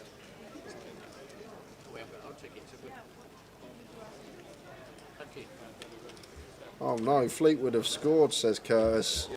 It's time for dinner. Is that true?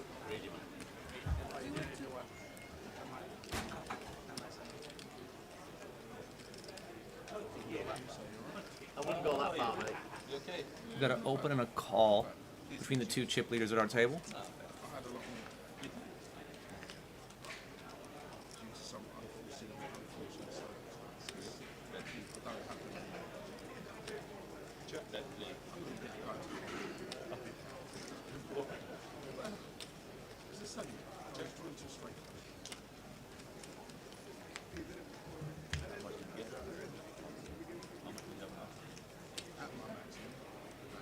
Wouldn't have minded a 3-bet pre-flop, just when you have the chip lead and you know your other chip leaders opening pretty wide, you can make them fold a lot of equity here that deuces are happy to see go in the muck.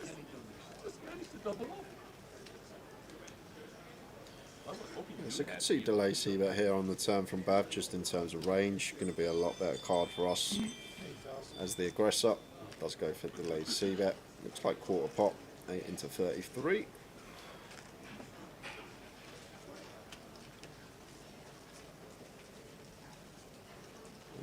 Gonna get value here from the deuces. Hong taking one off. It's a really small size. And versus small size, you can definitely continue with a wider range. 3 of clubs on the river. I'm expecting to see check, whether we will.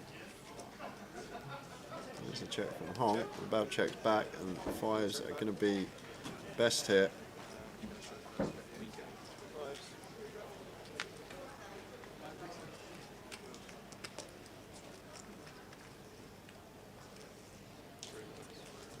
So 3 minutes to go, and 3 spots off the money. All I'm thinking about right now is food as well, and I don't want to see that tick to 71. I'm not. Yeah. I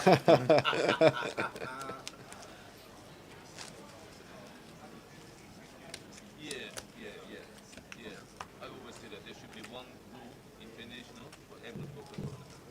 So everyone know one rule. We've had a lot of hands today where we can obviously see the hands, right, us in the chat, but the more aggressive player almost always is winning that pot, or could have won that pot.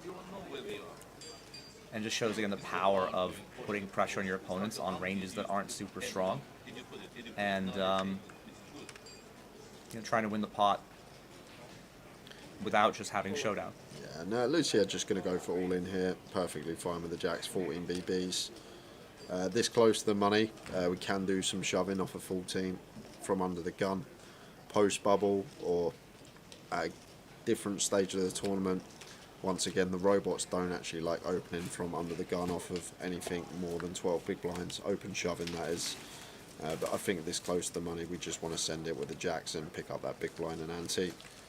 Well, you don't really want to get it in there against king, queen, or even exactly. ace 10. You're like, okay, well, I'm 60x%, but that means, you know, 30 to 40% of the time I'm going to bust the tournament on the bubble. When you're in the money, you want to take those spots.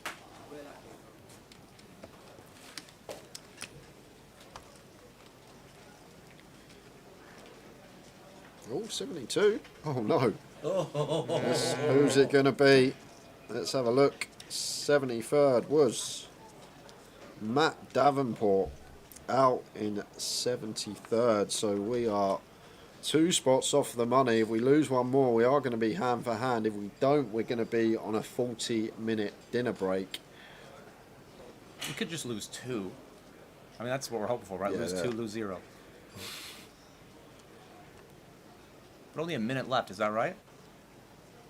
Is that the right clock I'm looking at? Yeah. If it's the stone bubble, do you fold jacks there? No, MM. We'd still be shoving. Like, just from a mathematical standpoint, like jacks, having jacks there, for someone to have aces, kings, or queens is actually very slim. So we're just happy to send it in. Sometimes we'll get called by ace king, have to take a flip. But as the player first in off of 14 bigs, it would be fine. It would be fine to shove. However, there are scenarios where we would fold them.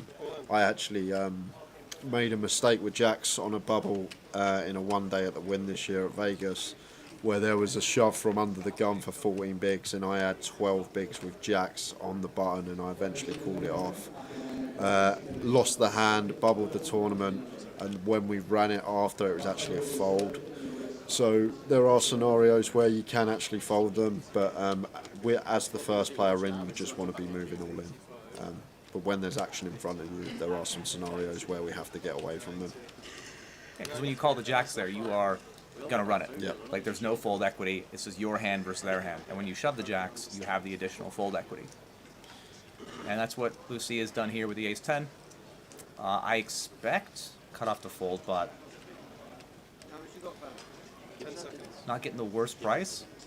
His hand actually has the right amount of equity to call chip EV-wise, but it is the bubble. What does her range look like? Is King-9 ever ahead? Never. Probably not. Cube's getting bigger. So expect fold. I'll throw the comms cam on, as it is going to be the last hand. Players already walking out on break.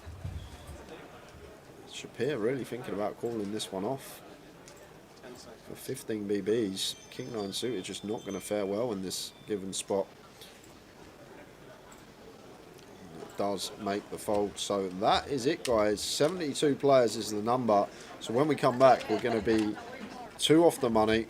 We'll be going hand for hand very shortly. Tower will be back with myself. Aaron's going to jump in the Dragon and go and win a tournament.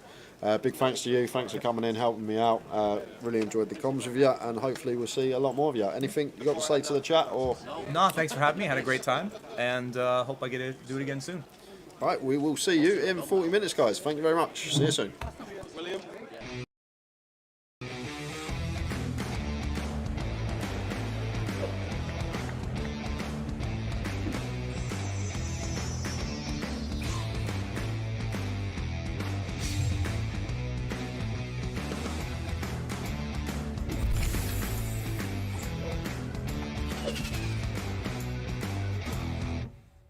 Were you a bully during the money bubble?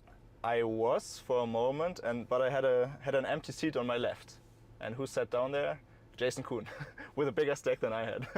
He's probably not going to let you bully him. I like Jason, but I didn't want to see him at that moment. Yeah.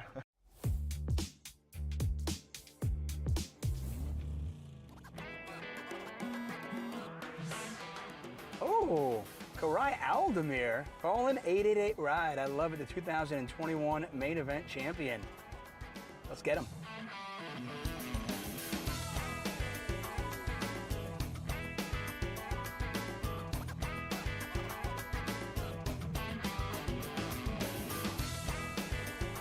The 2021 World Series of Poker main event champion Karai Aldemir is here on 888 Ride. We are super excited. By the way, not only did you win in 2021, but you kind of proved it wasn't a fluke. You came back in 2022, and you finished what, like 75th?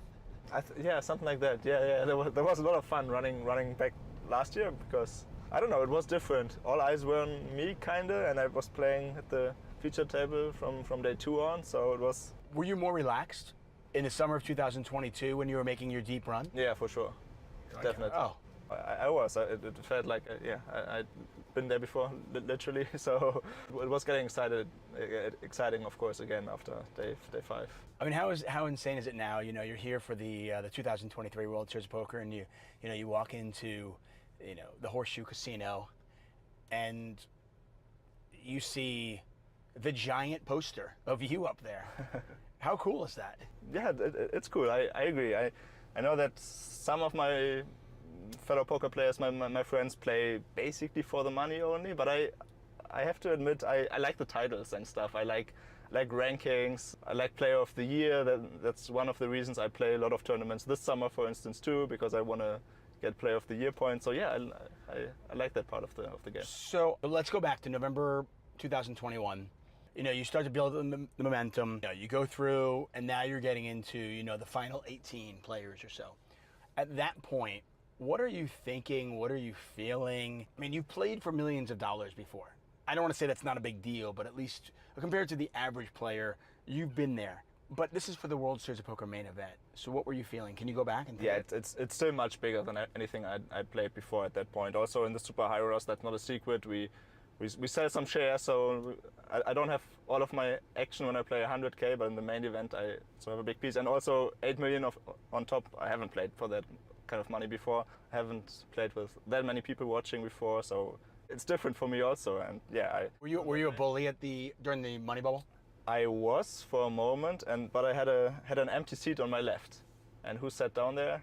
Jason Kuhn, with a bigger stake than I had.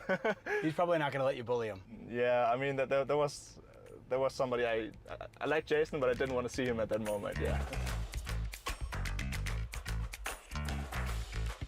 Let's go back to when you first started playing poker. I heard a rumor it was New Year's Eve. It was, yeah. Okay, I want to hear this story. Yeah, that's when poker started getting popular in Germany. A few years after it did here in the US, I think. 2006, 2007, the sports channel was showing poker. I wanted to watch, I don't know, soccer, and they were showing cards, and I was like, well, what's this?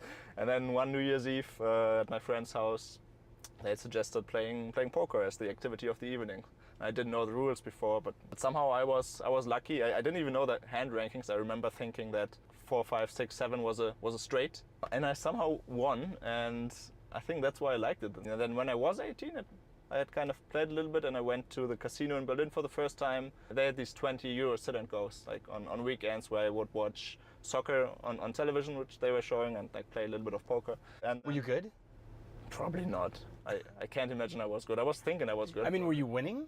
I was winning sometimes, I guess, yeah. I mean, I didn't have a lot of money when I was 18, so I could only play with what I had anyways. Was this the point that you realized poker could actually be a profession? I think at that time I just thought this is how I would make money during studying, like pay my rent, and then 2 years later I ended up moving to Vienna because I continued to study there. Right. Was there somebody, I mean, did you meet somebody? Was there a moment there where you were like, okay, something happened? So in 2012, I met Rainer Kempe, I met Julian Thomas, I met those guys at a 500 euro event in Berlin. See, that's my problem.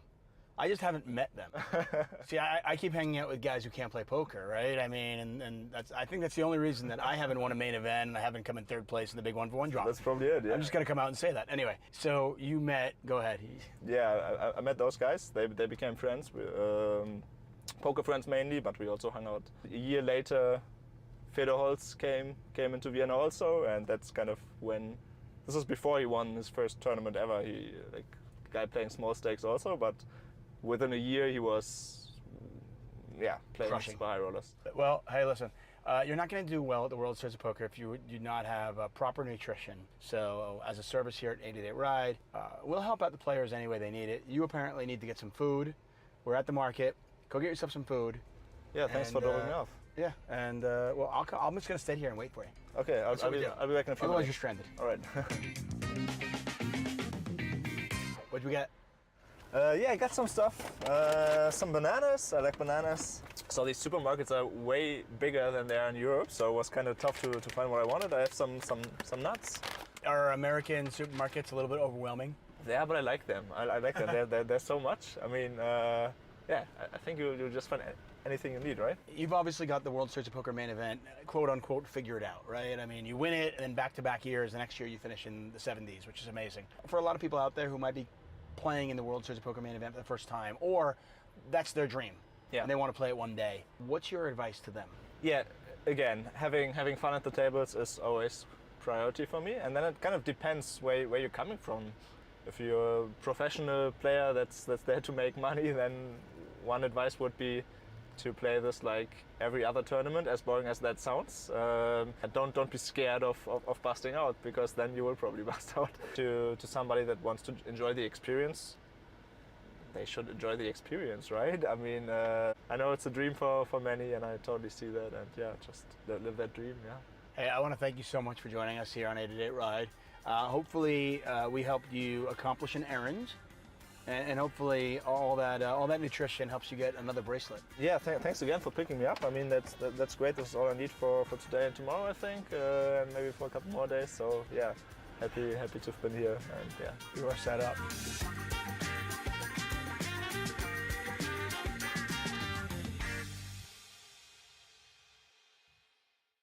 Everyone knows Reddit is the place to go for answers. And now 888poker has its very own subreddit, r/888poker official. Check out our mega threads for common issues and frequently asked questions. If you can't find what you're looking for, create your own support flared post and have fast, direct access to 888 support. Stay up to date on what's happening at 888poker and join the other Redditors in our community. The 888poker subreddit. Made to help. I'm Kara Scott.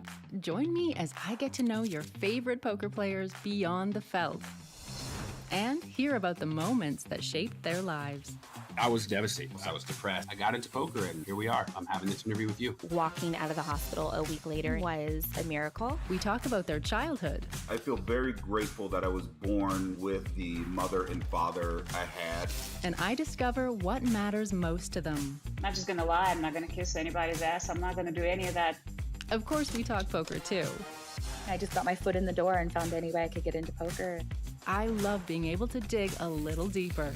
I don't let a lot of people into my heart. I really don't know why that is. And discover things you won't hear anywhere else. That's a degree of details that I have never shared with anybody publicly. Get straight to the heart of the matter on the Heart of Poker podcast. Available wherever you listen to your podcasts.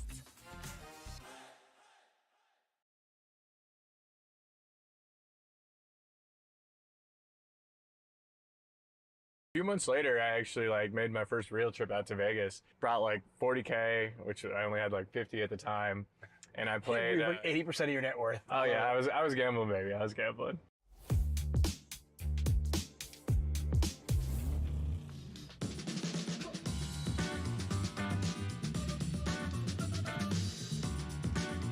Phone just beeped. Got the notification to pick up the one and only Chance Cornet. He might be the most charming person in all of poker, and I'm really excited to find out what makes him tick.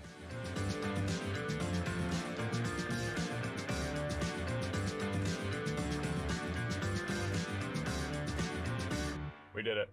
We did it. Here with the one and only Chance Cornet. Happy to be here. First thing I want to ask you, obviously, you've been in and around poker for a long time. You were in poker before you had a family. Now you've got a family. What is it like being in Vegas? I saw you tweet, actually, you're in Vegas for the first time since you've had a family without them. What is that like? Well, like whenever I'm getting ready to go on a poker trip, whether it's to Florida for a WPT or, you know, out here for the World Series, like I'm always like super excited. Like I'm going to summer camp, and then like after a few days, you know, I start to miss the family. The daughter starts to do things she wasn't doing before, and you start to like, you know, feel like you're missing them. I'm lucky enough to have them come and, you know, stay out here for a couple weeks. It'll be great to see them here, but it's also the benefit of them not being here is I can focus 100% on my job to be out here to make money and provide for the family. So it has its pros and cons for sure. What is that like? I mean, you've got a daughter, you've got a wife, you got poker. Yeah. And all three are very demanding. How do you balance that? Balance is something that I've always struggled with. And for me, it's like, okay, I go on a poker trip for 8 days, I play 12 hours a day, and then I go home and be a husband and father after that. It's very difficult to balance them on a day-to-day basis. I try to do my best to balance them on like a week or month-to-month basis, just because, like you said, it's too hard. Like I'm out here, I'm playing every day for hours and hours, and I don't have 3 extra hours in the day to be a husband and a father when you're waking up, having breakfast, going to play for 12 hours, come home, like you just need to rest. And so it's really, it's difficult to balance, and it is like kind of a sacrifice and a trade-off we make as professional poker players.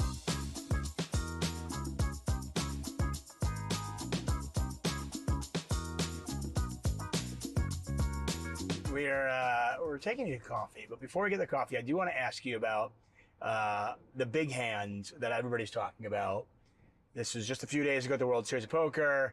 You make this triple barrel call down with King High. Talk us through that. I mean, I went King 8 in the small. Pretty standard at this stack depth. 8160, Ren checks, and it comes deuce, deuce, 5, 7, jack. I check call third on the flop, half on the turn, and 2/3 on the river. And when you land on the river, like he's literally never betting a 5 or a 7 here for this size. He doesn't have a lot of jack X that like bets the flop and turn. And so he's, you know, it's either a bluff or a deuce. And so it's kind of a simple spot. Add in the fact that I was pretty sure physically that he was weak, and flick in the call and hope to win. From a poker playing perspective, what gets you more excited? Is it making a crazy call like that and being right, or a great bluff? Those are both like headlines for me. Like I love making big bluffs, and sometimes I show them, sometimes I just can't help myself. My ego takes over. And sometimes it's like a calculated show where the person is very susceptible to tilt. And so there's like a lot of fun spots that I do like to show bluffs, but it's also like, it's image too, you know, you got to advertise to get paid, and that has a lot of value.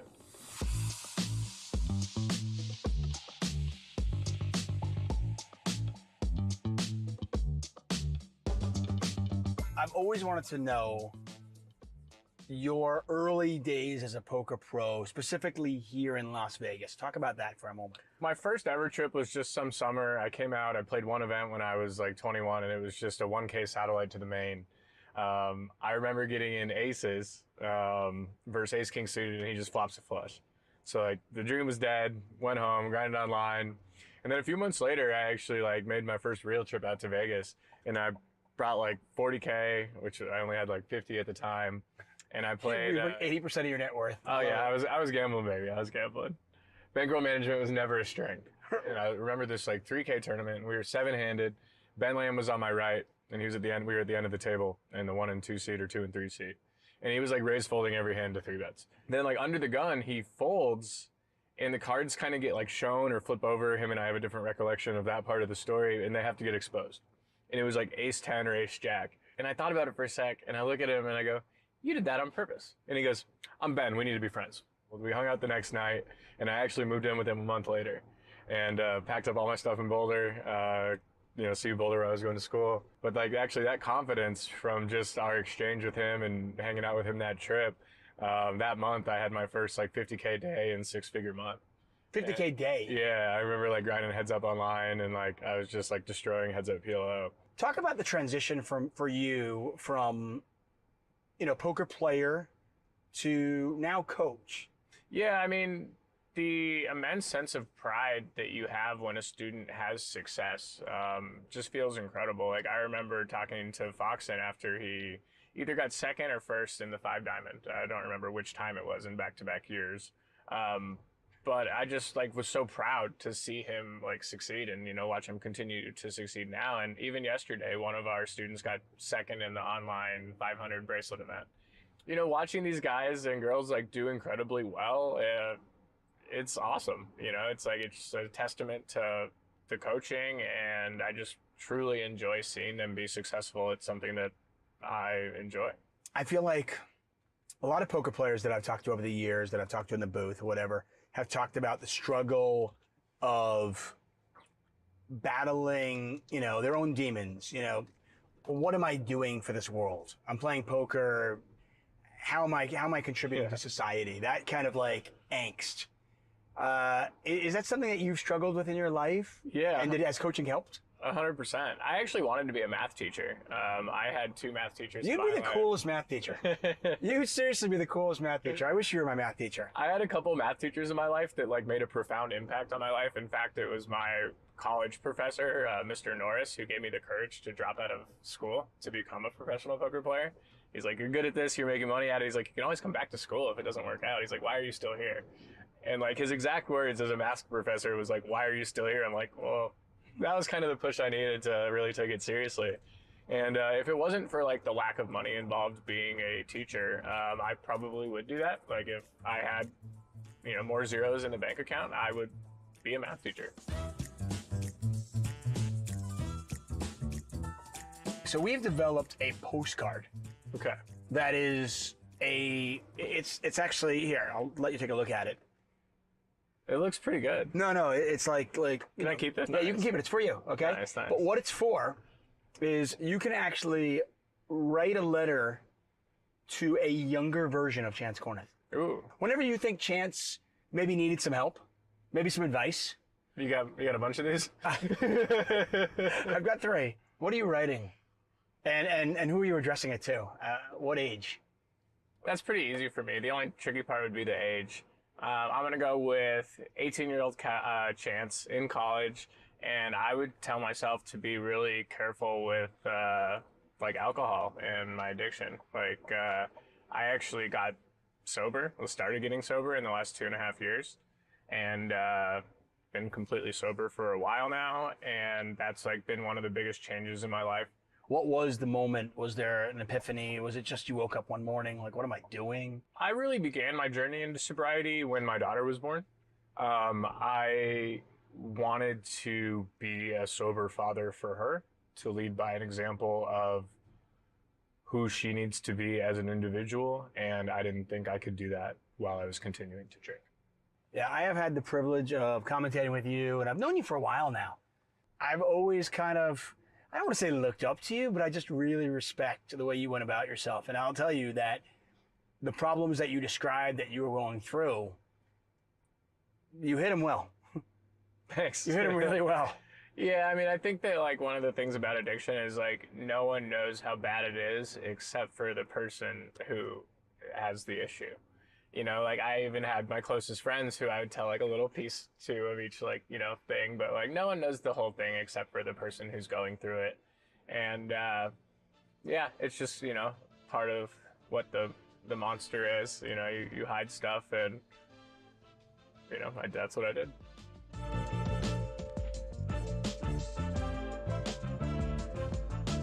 Hey, man.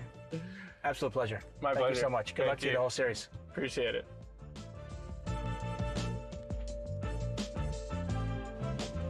Right.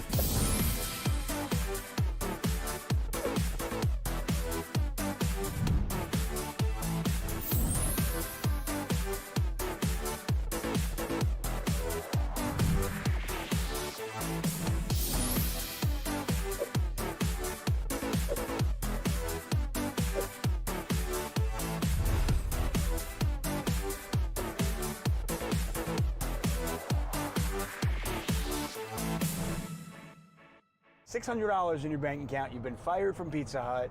You're like, let me go find a 1-3 game. I had a system, Tuck. Okay. I'm just going to double up and leave and come again the next day, rinse and repeat.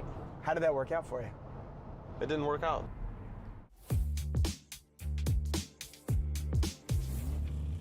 Ride is taking our show on the road. We are on Melrose Avenue in Los Angeles, California, on my way to the OC to pick up my man, Mariano.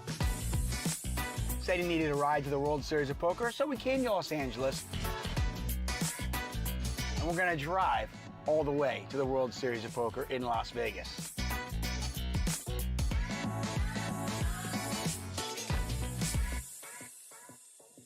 So where are you from originally? Born in Argentina in '94, and then my family came over in 2002. You moved to LA, obviously you're young, you're here with your family, Yeah. you grew up here. You're in the music scene somewhat. Were you a bit of a partier? Were you like a club guy? No, I've always been sort of a homebody. Studied music production and mixing mastering in college. And I always just sort of produced for fun on the side. But it just never went anywhere. It's really tough to get traction in the music industry. You have to know the right person and be in the right place at the right time and make the right connections. Things just have to align perfectly. In the music industry, acting, you're not in control. The segue to poker makes sense, but I think it makes even more sense as we look at your career as a vlogger. How did you get into that? What was the impetus for that? In college, I was watching Andrew Nemi, developing an interest in poker. Meanwhile, my job was to deliver pizzas. And this guy just goes around from casino to casino, gambling, goes home whenever he wants, makes like, whatever, decent money, it seems like. I want to do that, but I didn't have any capital to work with, nor was I any good at the game. Eventually, the pizza gig didn't work out. I got fired. How do you get fired from Pizza Hut delivery job? What'd you do wrong? I was just off. I mean, all you gotta do is go there, pick up the pizza, and drop it off, right? It's like one time I came back from a delivery, and I had gone through the In-N-Out drive-thru on the way back because I was hungry. And I didn't think about it. I brought the In-N-Out cup with me inside the Pizza Hut, you know, because I want to continue drinking my beverage, Tuck.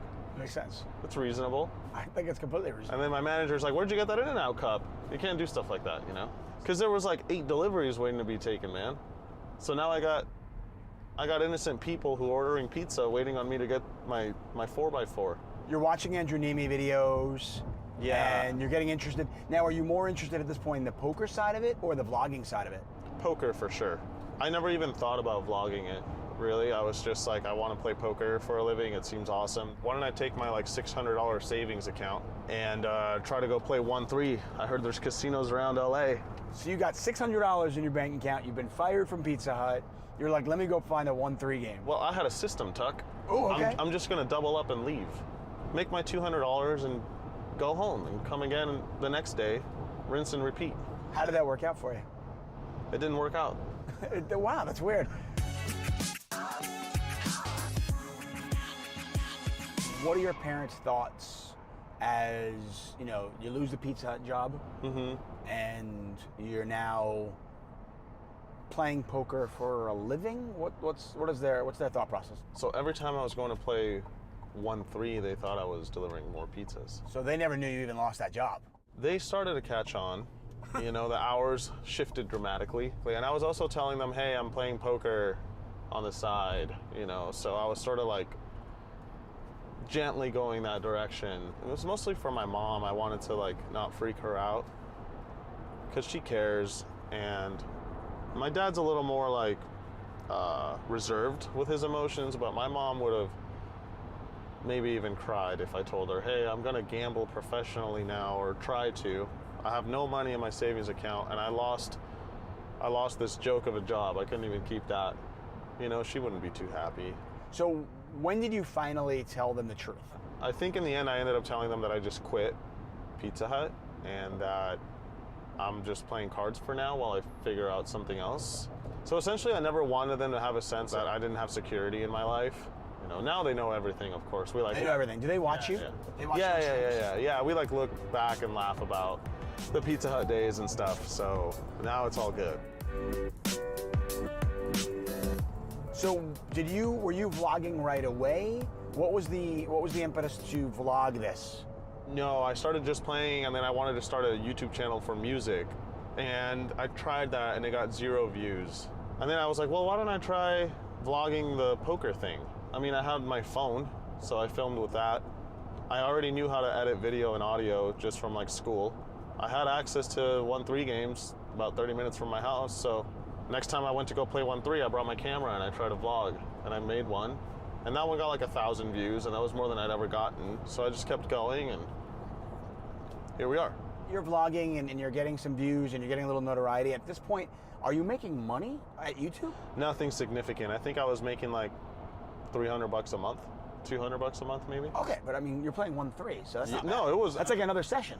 At the time, it was pretty sweet, yeah. But even in the time that I've commentated on you, you know, I have seen obviously a huge jump up. When you sit back and you kind of look at that, what are your thoughts? It's awesome, Tuck. To be honest. Best answer ever. I mean, this is like what I always hoped would happen. I just didn't know if it would ever happen, and if it did, I didn't know when it would happen. In terms of like bankroll management, were there moments over the last year or so where you were like, I have an uncomfortable amount of my net worth on the table right now? Recently, there was a game where after the stream ended, they decided to start another stream. And the game switched from like 100, 200, 400 to, I don't know, double that, if not more. And Brad was like straddling to 5K every hand or whatever. Wow. Okay, so so we're talking about like, it's $5,000 just to call. Something like that. You want to raise, you're putting in 18K? So that just got too big for me. That's the same reason I didn't play the million. It was just too big for me. So yeah, there's instances, but almost all the time that I play, like it's gonna suck if I lose a lot, but it's within what I consider manageable. Okay, so what your mom, your dad's reaction watching you play for hundreds of thousands of dollars? I know even day after, they're like pretty stressed out about it. My dad especially, seeing like sometimes the dollar amount of these pots, it gets his blood pumping a little bit. Can you still play, like if you play small, does it bore you? No. Last weekend I went and played some 2-5 in Vegas, and I was like trying my absolute hardest. Yeah? So it's for you, is it? I just want to win. I was gonna say, is it less about the money and more about the competition? Yeah, I just want to win. Like I just want to be better than the other guy. I know so many poker players who, as they play bigger, if they were to play smaller, they just donk off, you know, 4 hands, because they're like, yeah, I don't care, whatever. I think I still sort of remember like what the money means, you know? So I try to like stay grounded.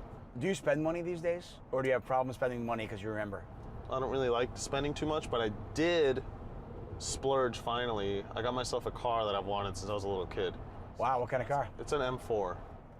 Nice. But I financed it. You financed it? Yeah. Did you? You didn't just buy it? Like, that's one pot for you. Nah, man. Why? It's good to have debt. Certain debts, you know, raise the credit score. I assume you're no longer living with your parents? No.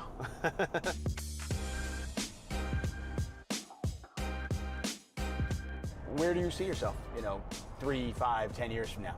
I'm gonna continue with this poker thing if it goes well, but if there's a way for me to like transition back to music production, I'd like to do that professionally.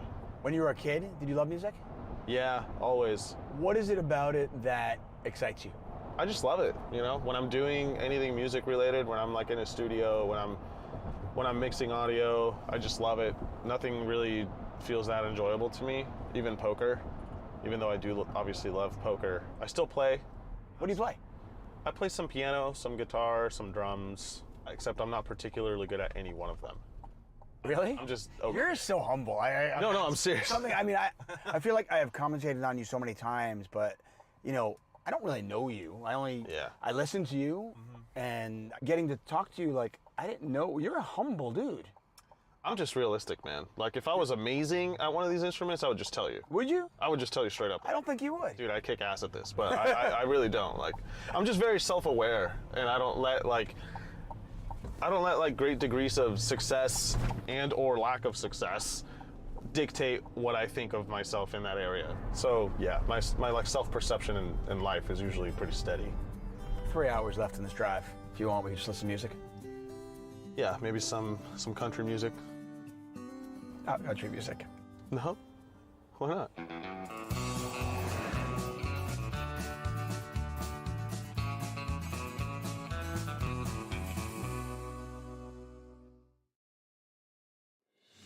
Here we go, we ready? Yeah! Let's go! Come on! Oh my god, the chip leader's got the nuts! There's a 5! No! Oh my word! Oh, all in. Queens versus ace-6. Oh, wow. This is over. It is. Wow. I created another scenario for you. This is a scenario where we only have minimum bounties. This guy has not come here and sat here for 8 hours to fold aces on the river. They just haven't. So anything but all in is just completely out of the question. I've got a keyword giveaway, Nick. Type Madrid. Type Madrid in chat. Type Madrid. They're doing it. They're doing it, David. I'm very PC repair Josh Pancake Flipper. We're going to die in a flipping pancakes. That's the dream, really, isn't it? I win another one! Boom! Let's take a look at these final bounties. KJ had it all along. Oh, no! It comes running Jack 3! I'm quite superstitious. I don't know if that ties into the OCD and stuff like that, but I feel a bit lost if I don't have something that I can kind of rely on.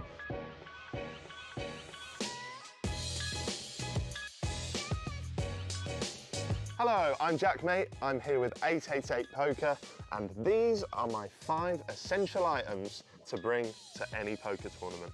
But before we start, everybody out there, please remember to like and subscribe to the 888 Poker YouTube channel, and remember, turn the little bell on so that you never miss an upload. So this is my first item, Nitol. I take Nitol everywhere I go because I cannot sleep to save my life. Traveling to all of these different locations for poker and my podcast and all that stuff. And my partner Fiona can sleep anywhere. She can sleep standing up, whereas I can't. So I need a little bit of help to get me through the journeys. I tend not to rely on it too much, but if I've got an early start the next morning, Nitol definitely helps. This is my second item, Space Dust. Now this is hair product. It's a fierce hold, matte finish, water-soluble formula.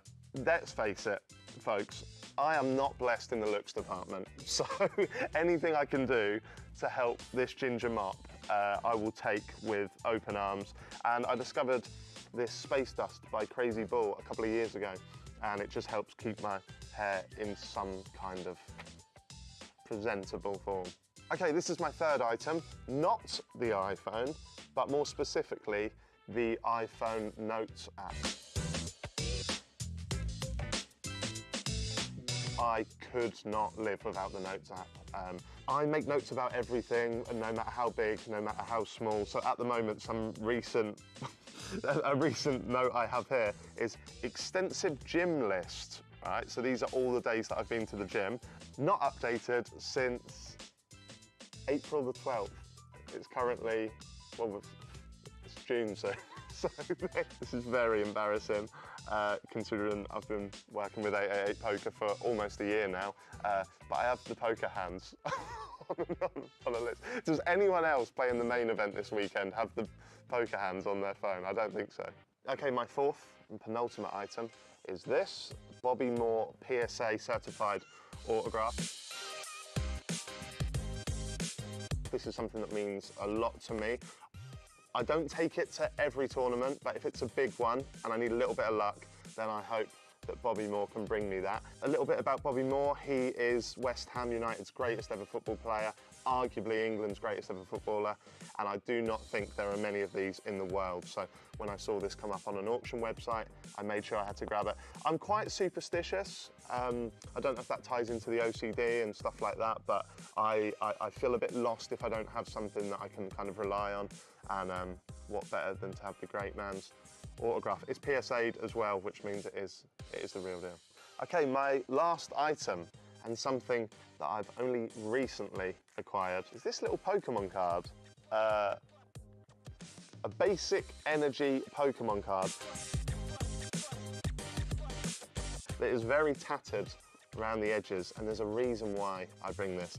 And that reason is, I am very fortunate enough to have a very lucky and outlandish lifestyle. I go to London, I interview some of the biggest people in the world, I get to play in some of the most exotic poker tournaments in the world, and when I go home, my mates humble me a lot so that I don't lose my head. So Logan Paul, we all know Logan Paul, love him or hate him, he's there for us all to see. He wears a $3 million Charizard around his neck.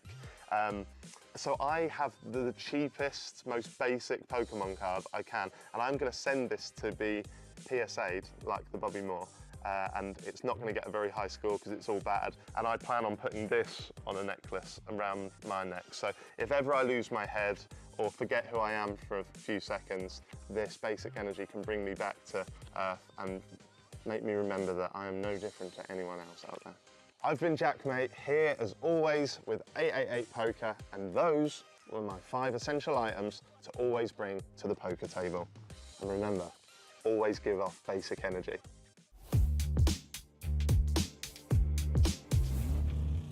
One day I was playing 1-2 and my buddy started talking about poker content back in 2015. Like, wow, this is a waste of time. What are you doing? You're gonna make videos? You're gonna start a YouTube channel? I was like, you're wasting your time.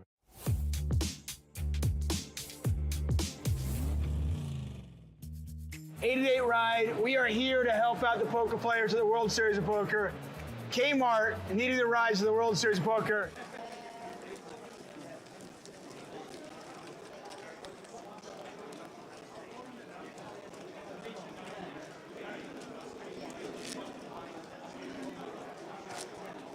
That was so funny. Right, I'm just crossing over. We're back. Me and him. First time today, really. Well, it certainly is. Thanks to Lime Ricky, Ian Simpson, and Aaron as well. And Aragoni 68. Thanks to them for coming in and sparing their time with us. 72, which means a 2 off the money. What table we got as well, Tower? In 1, Paul Efrahamson, Dan Laidlaw in 2, Rob Duras in 3, Wendy Watson 4, Jose Aguilera in 5, Gary Miller in 6, Andy Probin in 8, and Lynn Chen in 9. It is. Paul Efrahamson doesn't play too many games in the UK anymore. He plays big stakes, he does, Paul. I remember Paul from the, he weren't on my table, but I'm pretty sure he was on a table in the 10k. Would he have played the 10k PLO in Vegas? Yep, he will. He will indeed. He's a big player, he's Paul. He doesn't play too many times at all in the United Kingdom, but he's obviously back home and fancy the game. So we're off, 2 off the money. Unfortunately, more than 2 off the money on Tower's treble today. Back to normal. Normal. No. Normal service has been resumed. Oh. Yeah, thanks to Aaron for his time. I'm never too sure whether it's Aaron or Aaron, because my nephew's called Aaron, and it's double A-R.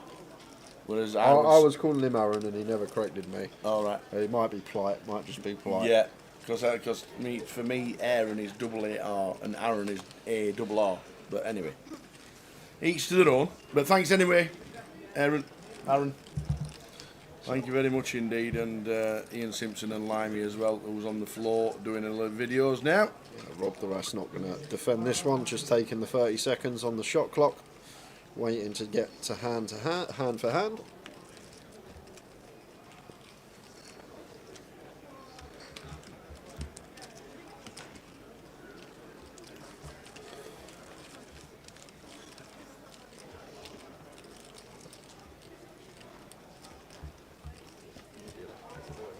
We are back.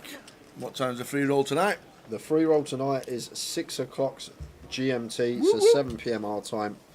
So we will give the password out probably just before we go on break for this session. So 6 o'clock, let's say, give everyone an hour to get themselves in. Can't register until another 90 minutes. Yeah, can't register till 5 PM our time, 6 PM our time. Sorry. Cheers, Mick the Mod. Thanks for the update. Who said put Colchester in? Hey dear. So off we go again. Paul taking the first pot. Daniel Aylow's got chunks, hasn't he? Yeah, he has. Well done. Does well here in Cough, Dan, Yeah. whenever he's here.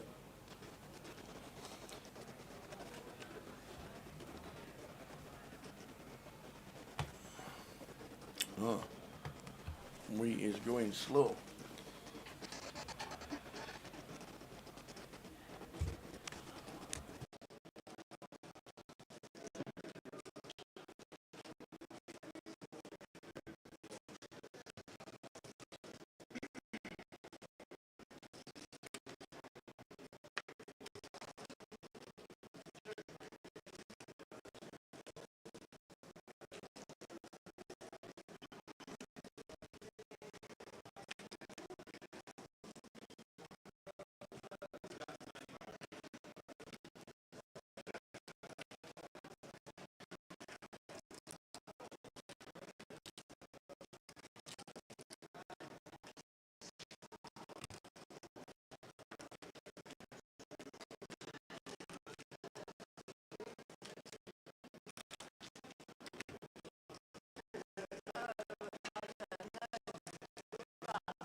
Money.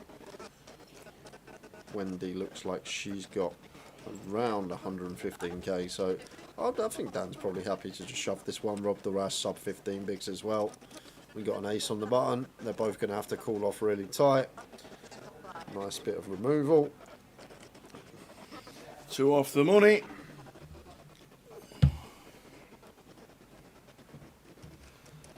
The look Wendy gave Dan then, like, what are you doing?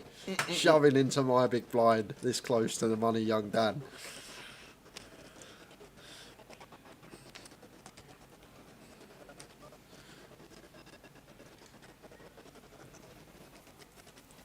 So this does sort itself out, guys. Unfortunately, we've had some internal connection issues this week. Nothing on our end. No, absolutely not. It's all to do with the CBS Arena and their connection. But this should sort itself out. We'll just have, in 30 minutes time, the old fast forward, just to catch itself up.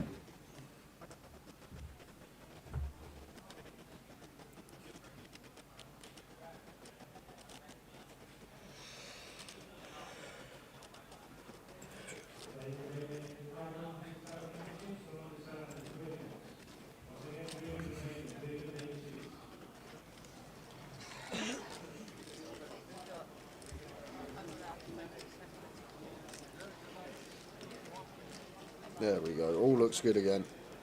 Just in 30 minutes time we'll have to catch up the fast forward. Unfortunately just been having some internal internet issues here. Everything's been running smoothly all year. come to Coventry for the 888 and the connection just plays up. But all sorted, as usual. Tech team on the case straight away.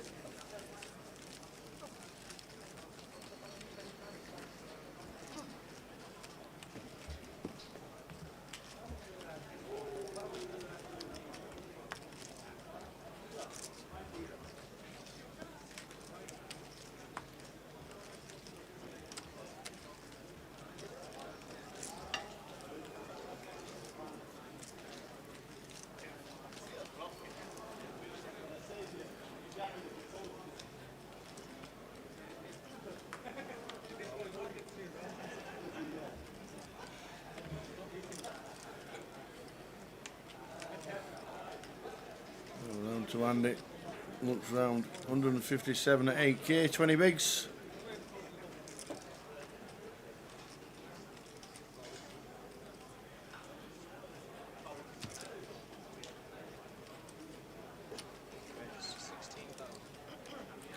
Min Chen is going to open with King Queen from +2. Raises to 16k.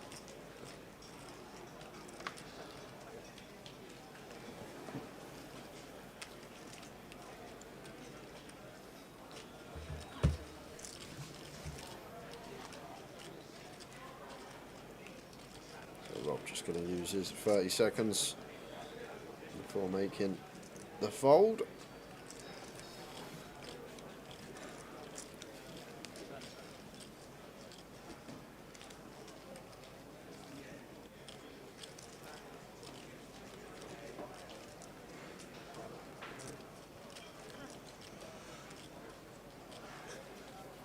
Wendy will do the same, using the clock to our advantage.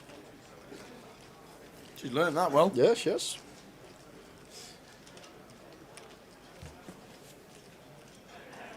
Stack of 107, 13 bigs.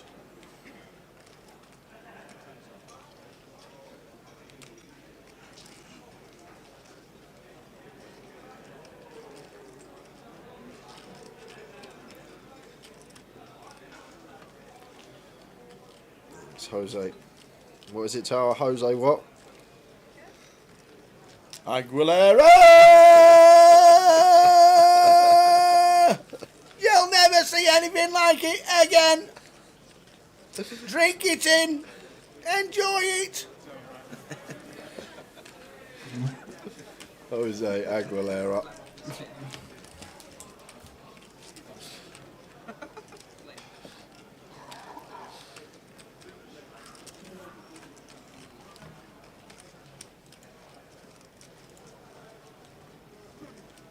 How are we doing, Annette Princess? Just tuned in, so good to see Wendy on the stream. Yes, indeed, it is.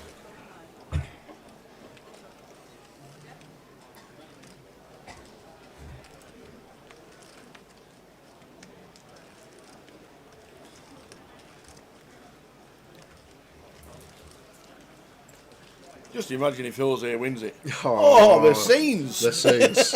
And your winner. We'll be whipping the shirt off and swinging it around helicopter style and all sorts. Everyone will be running after him, bundling him.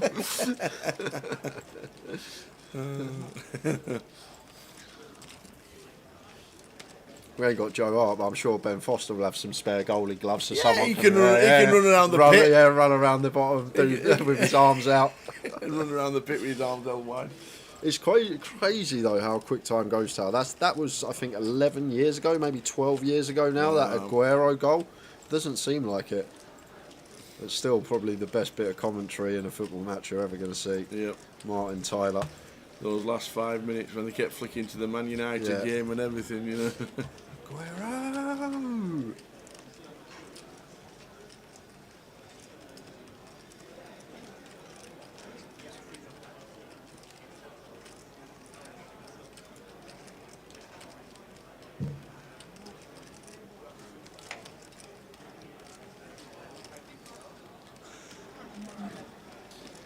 Here he is with the ace-king suited.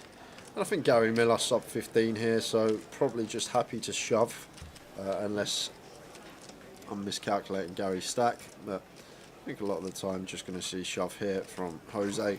like at a different stage of the tournament, could plausibly complete tower, but I think on the bubble, Gary Miller's going to be less inclined to shove some hands that he would usually elect to shove. I just think he's going to be checking back a lot of holdings that he may choose to go with on another occasion. So Jose does just go for the 3x here. Might have gone for the jam. It's actually 12 big blinds that Gary Miller's got here. Just the 12 BBs.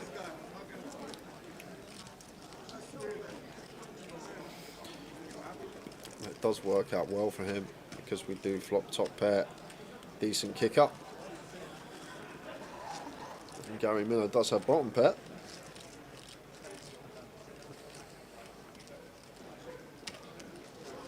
Quick call, facing the C-bet.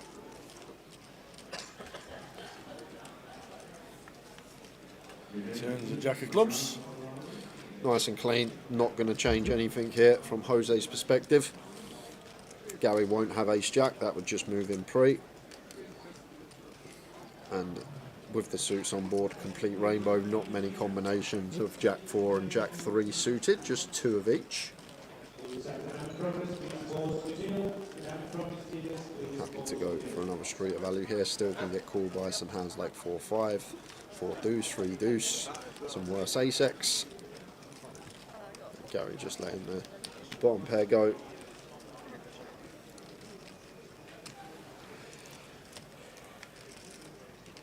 How do we get the ticket to the $5,000 888 Poker Club? That's down to 888 Poker TV to reply to that. Hayden, help us out.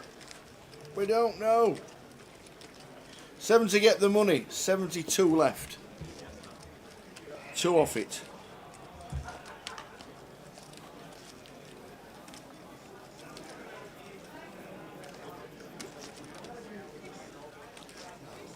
Well, you say 2 off it, Tower, but the dealers have been asked to stop dealing after the hand is played. That can only mean one thing. We are going to be on the bubble. Still says 72 top right, but have just had information fed through that Carl Spencer was out in 72nd, which does leave us with 71. So it's bubble time here in Coventry.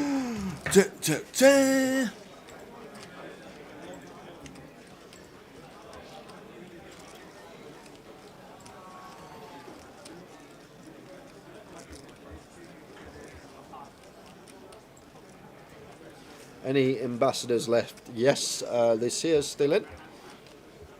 Yep, Lucy. Oh, I heard how Vivi went out. Oh, in 2 hands, Richie Pearson's gone from 150k to 700. All of Vivi's. Ace, Queen, Kings, Queen, Queen, flop. He should be ashamed, that Richie Pearson. Jeez.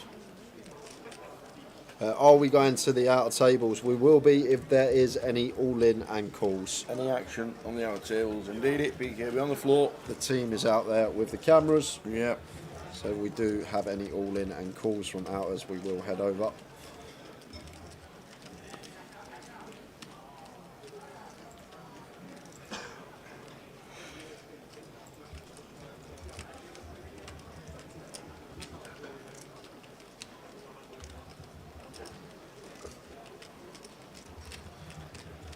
That's sad for Vivi, but Bink the ambassadors sit and go, yes, and what a performance as well.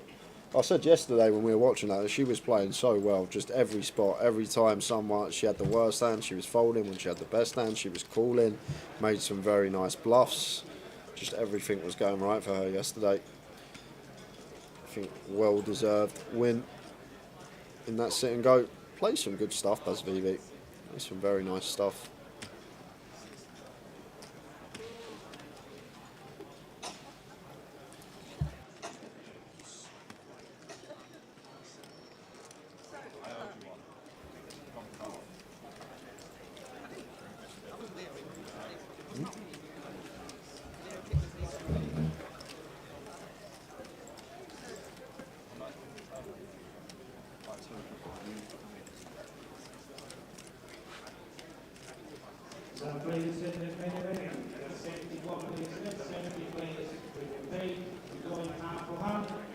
are not even at home, please keep your cards face down. Just remember to be instructed to. Dealers, non-dealers, and themselves too. Last number 2 goes down to 8,000 and 8,000. Dealers, one more hand, please. So, here we go. We're on the bubble.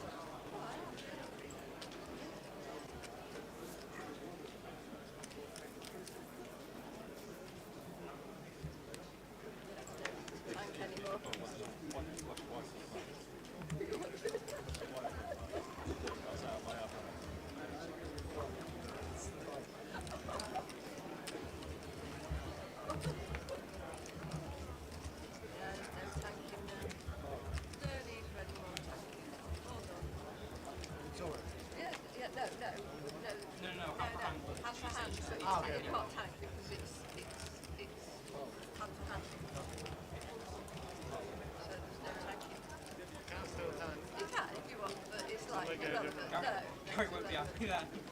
What? So you still need to tank anymore and learn to can if you want. Gary's over. Player roll in. You know, I almost... They're just going to put the pressure on, and Andy not going to be able to call off with threes. Absolutely not.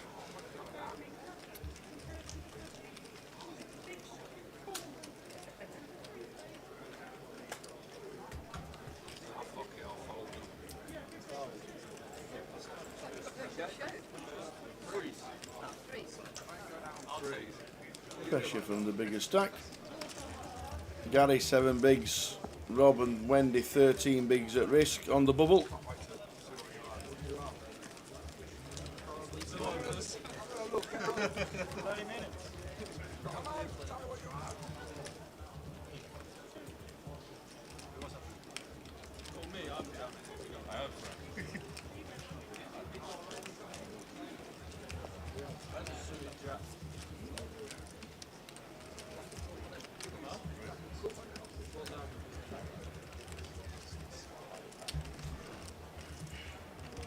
So as we wait,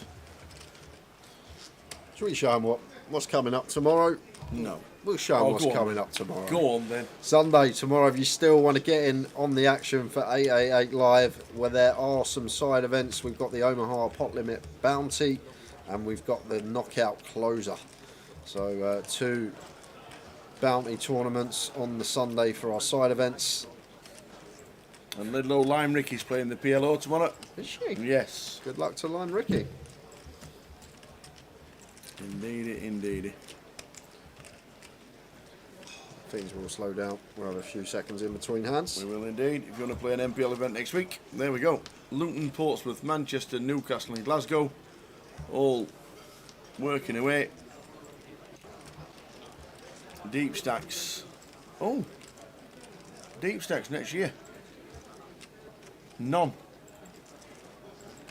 Everything's going to be a 25-50 next year. Yeah. Everything's going to be 50k guaranteed no matter what you play, where you play it. They got one in Great Yarmouth. They might have. They've got one in Great Yarmouth? No. You got my hopes up then, Tower. You don't live near Great Yarmouth. But I like going to Great Yarmouth. When last time you went? How many times you took Alice? 0.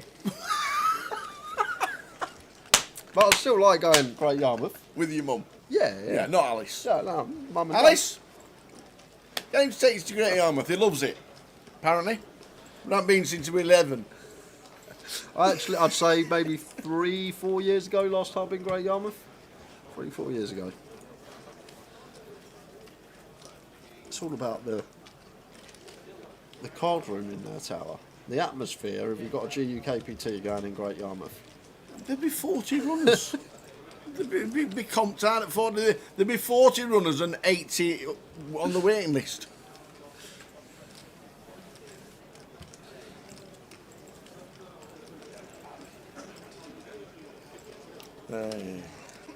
Lime is playing the PLO tomorrow, nothing else.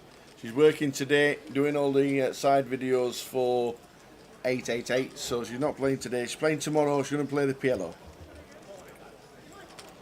Sat, what games do you play, Jay? It's just mainly Omaha these days in the 6-card streets. just cash, some dealer's choice and mixed.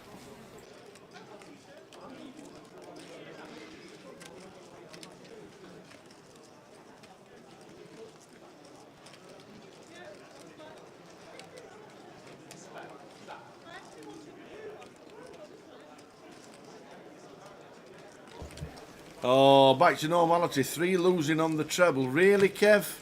Really? Wow. Barnes, not being funny, but Barnes doing my nap today. They really were. Oh dear. So, try again. Where are we next? Blackpool it is. Blackpool. We could have a Blackpool, Fleetwood and Preston treble. All 3 clubs that are right close. I'm not going to moan this week because of what happened in Leeds, but it wasn't very good today. Is that what you're saying? But today, yeah, we need to do better, Tower. We do. I don't very often have none. I don't very often have 0. Well, the reverse trebles on today. Whoever got on the reverse. Yeah. Whoever's on the reverse. Well done, Ben Teague. Usually Ben Teague always gets on the reverse treble.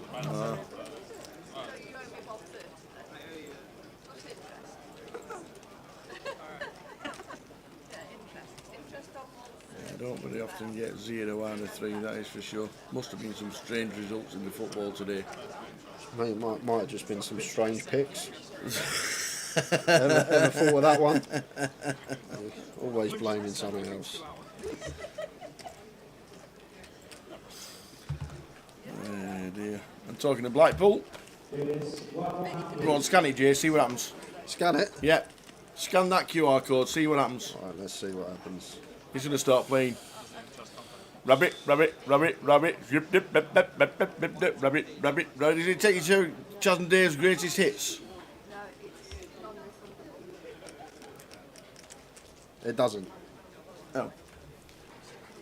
What did it take you to? Takes you to the Blackpool schedule. Yay! Ta-da! The Blackpool sketch. There we go. We should get one for your treble, and when your treble's on, we put the QR code up, people scan it, and it just opens a web page and it just says, don't bother. I think that's the way to go. Oh, don't need bother. for that. Towers treble, if you want to have a look, just don't bother. There we go. All No sorted. need for that.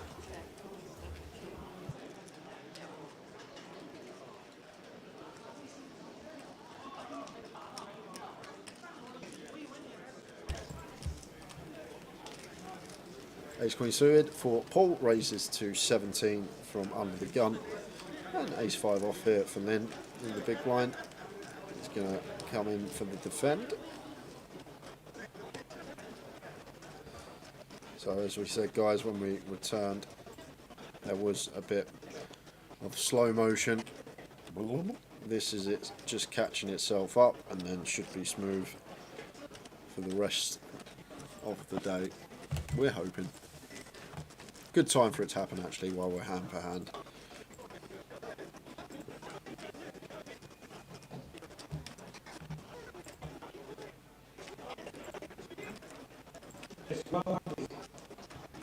I'd like you never to happen.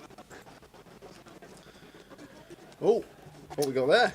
They are the 2024 dates. We won't be at the Easter Beast, and there's a couple of 888s involved in the middle of that, but we've got our own 888 link as well. But we've got London, Manchester, the UK Open in Coventry. Blackpool's got 2. Whoop, whoop. The Easter Beast, I think, is in the northwest. Leeds, Liverpool, Blackpool and Manchester, I do believe. So this is the GUKBT schedule? Yes. Question. Yeah. Why does it say 888 live Coventry? Is that your question? Yes. Well, that well, kind of my question. I was going to ask Coventry, May 16th to 26th of May. Does that mean we've got GUKBT just here at them dates? Because we've got the UK Open and we're coming back here in 2 months. That's what I'm a bit confused about. Tower don't know. You know? It's a new event. Oh, it's a new event. It's a new Ooh. event. Oh. News to come on that then in the next couple of months. So I only got told this so morning. are we doing? You knew before me. Are we doing all the 888 stops next year? Okay. All So, the so 88 where's 888 Edinburgh? It's on there. Oh, perfect. There we go. That's what I was Scotland. looking for. We tossed a coin this morning. We went, no, it's not going to be in Dundee. Nope, not going to be in Edinburgh. Nope, not Glasgow. Oh, back to Edinburgh. That was it. Looking like a good year next year. And they're all 5-day festivals, side events on, and you can qualify on 888 poker satellites running. You can use Grosvenor live event credits at any 888 event as well. So there's going to be plenty on.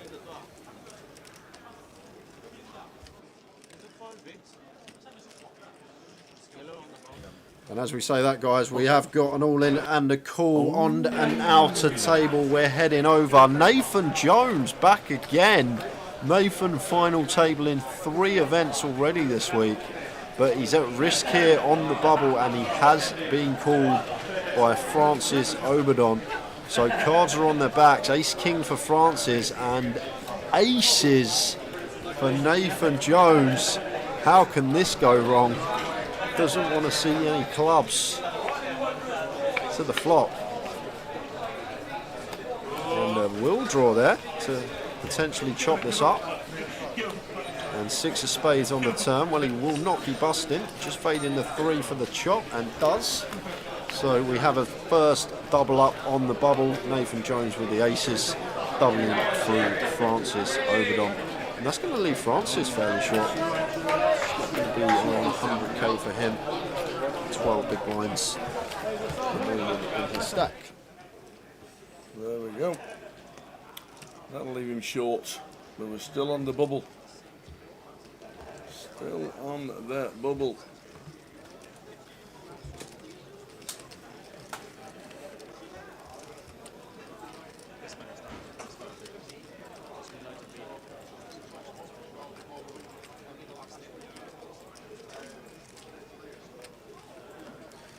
Nothing like a bit of bubble coverage. Absolutely.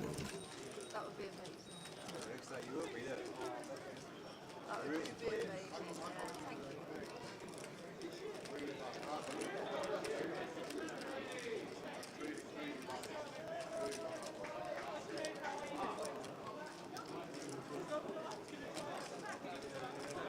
you. Bubble time.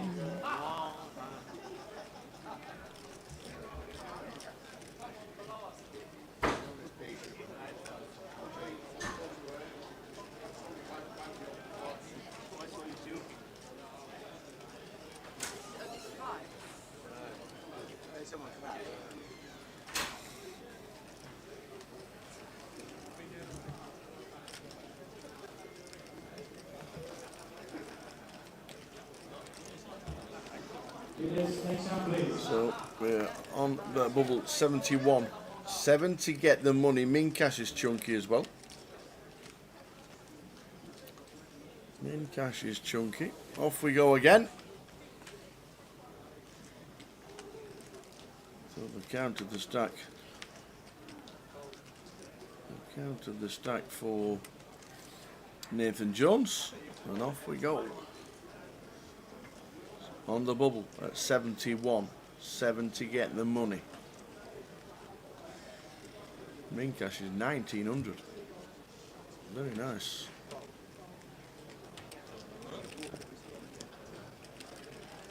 So just a quick pop there. Then we wait again. Indeed.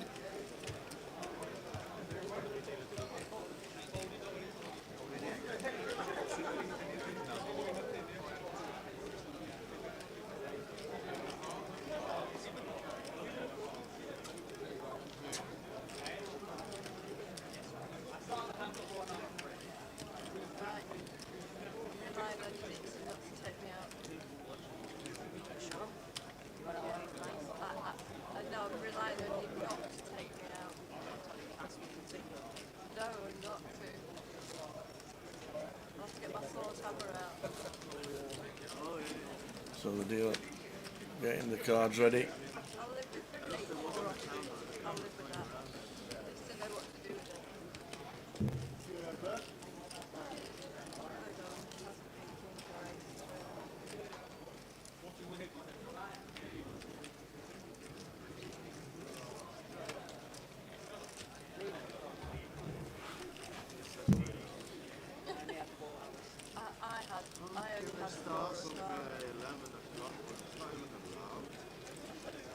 So still waiting for the. There we go. Well, let's stick the 888. If you want to take a screenshot, Edinburgh 14th to the 18th of Feb. Party time. Party time. Yeah, party time. You know why? What? What's on the last day in Scotland? I don't know. You? You're going to have to tell me in a second, Tower, because we're getting word. There's stuff going on again on the outer table.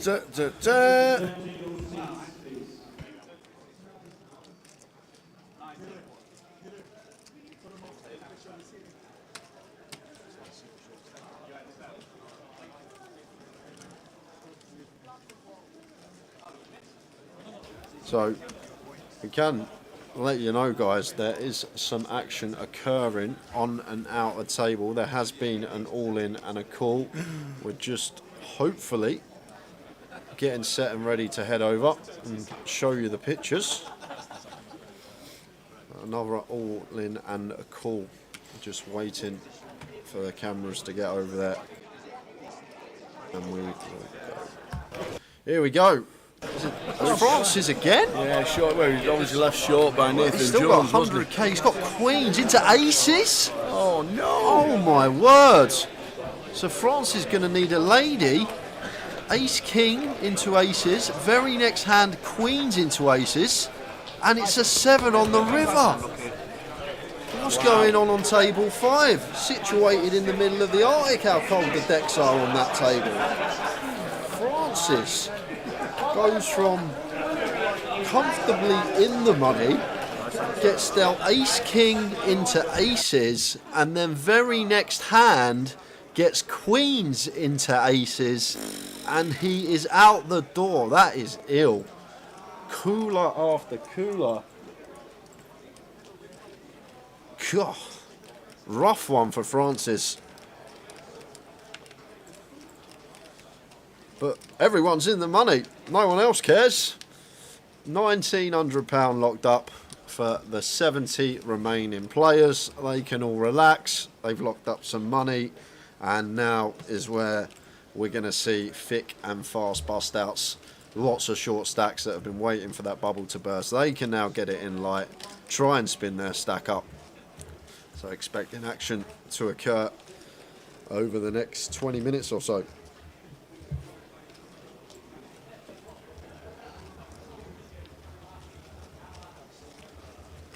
Wow.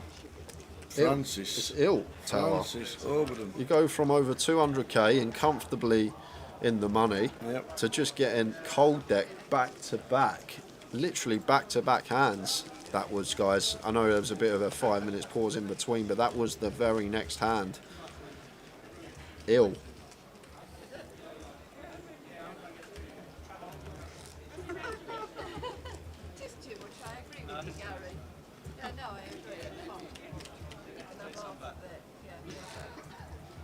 Right, let me see if I get a half. Anyway, well done. You're in. You're all a bit on the edge of it with the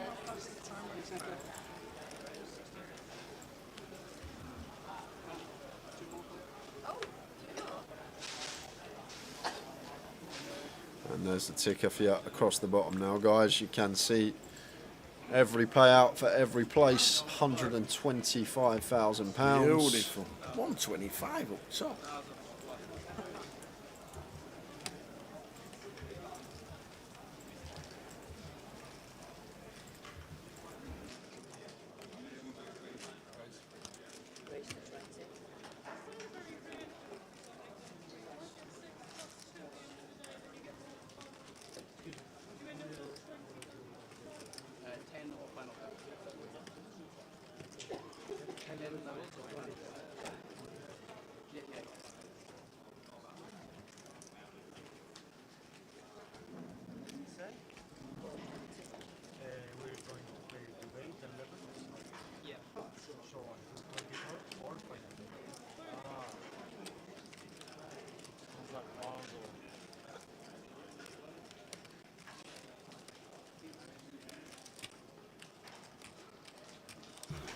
Open from Andy makes it 20k with the King 10 suited.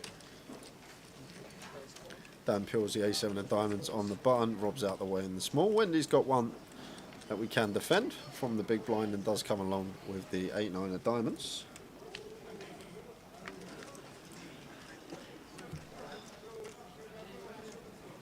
Nice spot for Andy. 10, 10, 6. Loving life on this board as Andy. Should be small size if he does elect to continue. I'm going to check. And A7 of diamonds here for Dan. Backdoor straight and flush possibilities.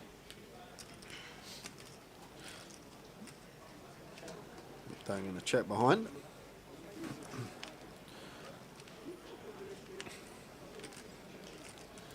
Queen of spades on the turn, so Wendy actually now turning a double gut shot here with her 8-9. And Andy went for the check on the flop, but now we're going to try and get some value from his 10. And Wendy with the 8-9 suited is going to let her double gutter go here on the turn. Andy shows them the King 10 suited.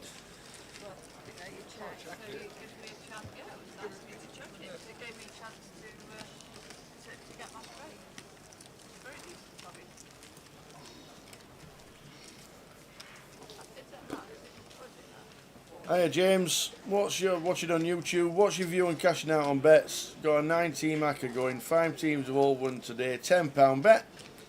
Current cash out is £200.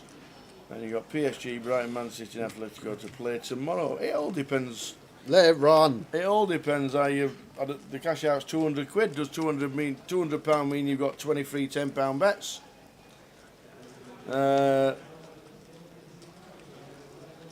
Me personally, I would at least let it run until one of the teams are winning tomorrow. Maybe 2 of the teams. Don't know what the exact bet is in total. Be about 700, I reckon. Might be a bit more. Might be 800, depending on what. I just always think when you have a little flutter, yeah, and you put a bet on, you're not putting the bet on to cash out when you put the bet on. You're putting the bet on. No, but it's a nice chunk. After day one, you got £200 guaranteed. I mean, what you could do is the daft thing is you could take the £200, keep 150 of it, and put £50 on the other 5 that are playing tomorrow, if that's what you wanted to do. But depends what the actual payout is in total.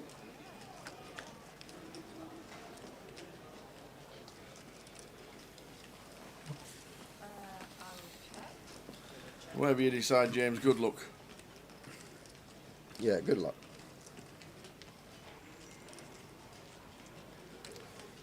Yeah, and always, as always, guys, when you are having a little flutter, always gamble responsibly. Absolutely. Thanks. That's why we only put a couple of quid on Towers treble. And Wendy shoves here with the ace-10, 10 of clubs, and is in great shape here versus Dan Laidlaw. Wendy could have gone for shove pre with the ace-10. Played it in this manner and is going to get maximum now from Dan. Just fading the offsuit 3, offsuit 2 would chop it. Well, 2 of clubs on board, so 2 would chop it, but that's going to lock it up on the turn. Royal flush for Wendy Watson. Oh, there we go. It does double through Dan Laidlaw. Phew, playing Wendy it doubles in a different manner. Hey, off, buddy. The full double up.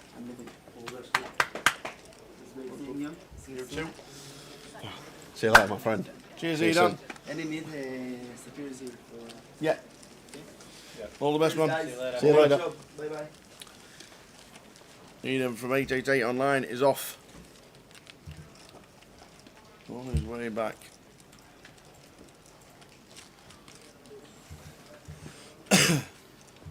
Sapir is still in the building. So anything regarding online we need to know and we don't know the answer to, we shall head towards Sapir.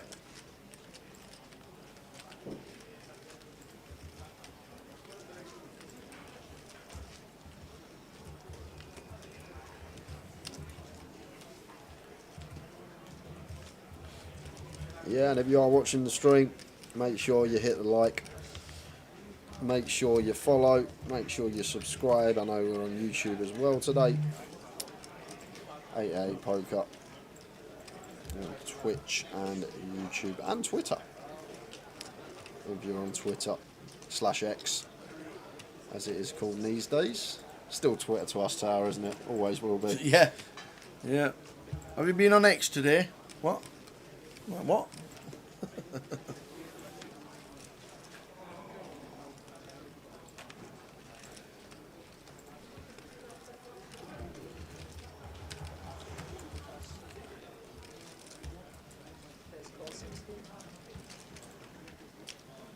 So, all of a sudden we're down to 65.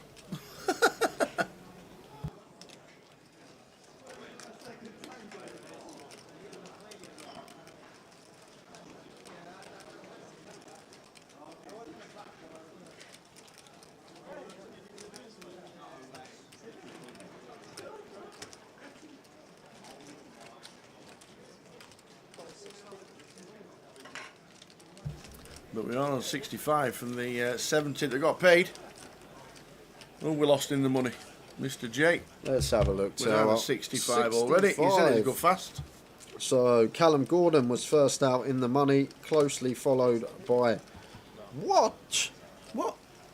All busting at the same time on table 3. No. Callum Gordon, Garrett Boyle and Bousey. Eh? And then Lucia Navarro, the last standing pro Lucy. for 888, Lucia. is out. Tim Chung is also out in 66, and that leaves us with the 65. But look what was happening on table 3. Must have been a 4-way all-in, and the biggest stack obviously won. Had them all covered. See you later, Callum, Garrett and Bousey. 3 all-ins on the same table at the same time? Must have all been short, surely, Tower. So 65. People hanging on for the money, and big stack wins.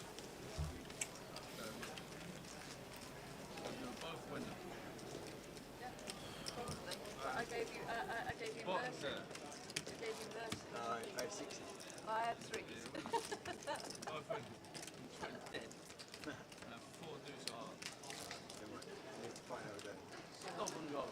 Yeah, that's fine.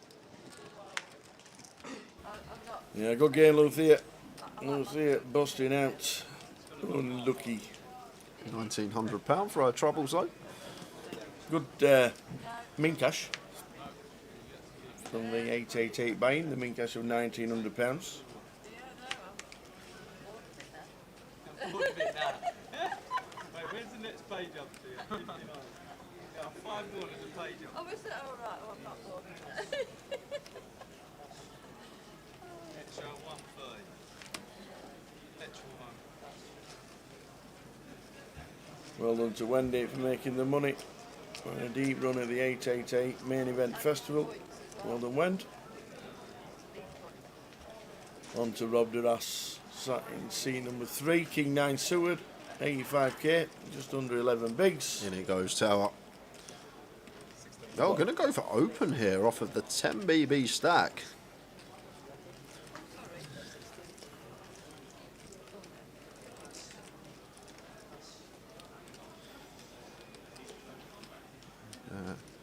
Gary Miller here.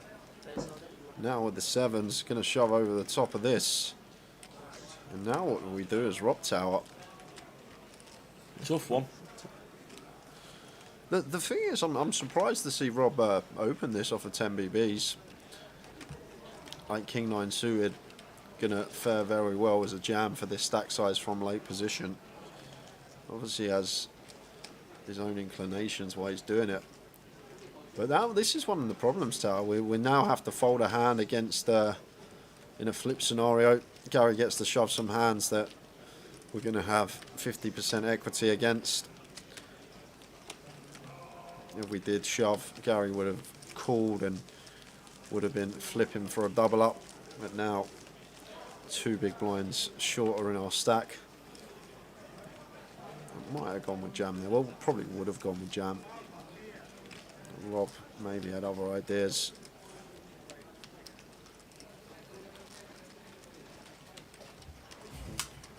Down to 64, and we've lost David. David Schimmel is gone. David was on our cash game last night, jumped in the main today, and has got himself a min cash.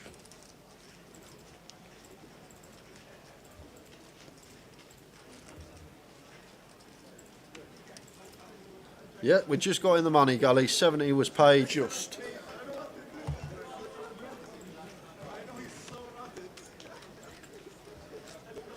We're playing for £125,000, 10 levels today. In 15 minutes time, we would have reached the halfway mark for today. That would be 5 levels down, 5 to go.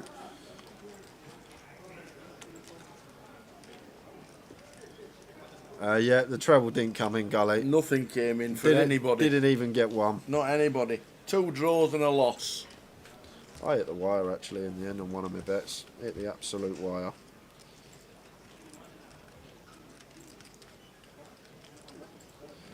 Old Blackburn and Swansea couldn't get over 2.5 goals. 2. Yeah, it was a strange old day in the football.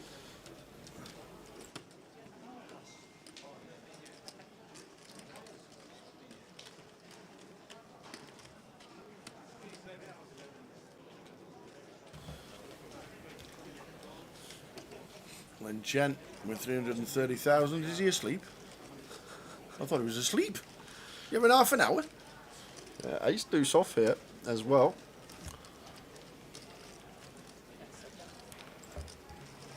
He is asleep. We'll find out when that hits 0. It's going to go. Oh. It'll be his alarm waking him up. You don't need to wait 30 seconds just for. He's having a kip tower. He's having a little 30-second nap. Just sleep at night sometimes. you know that thing in the hotel room called a bed. Just use it. So while Lin Chen has his snooze, Jose and Dango heads up to the flop of King 10-5. In terms of range, going to be a better board for us, but as the out of position player, maybe are going to do a bit more checking here as Dan Laidlaw, and that's exactly what he comes with, just being out of position. So Jose hit, and Jose ace jack. Gut shot to the nuts. Not going to choose to have a stab. Checks it back. And rewarded on this ace of clubs turn.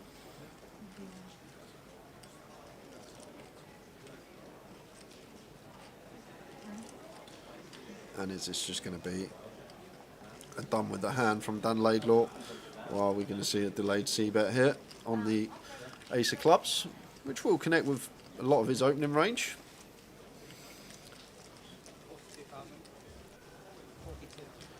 So it does go for a delayed c-bet here with the pocket force. 42k, fairly meaty. 42 into 56 here, so 3/4 pot from Dan Laidlaw.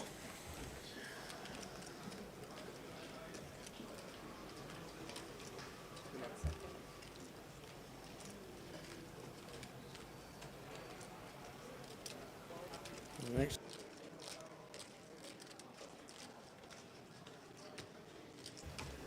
to call of 42.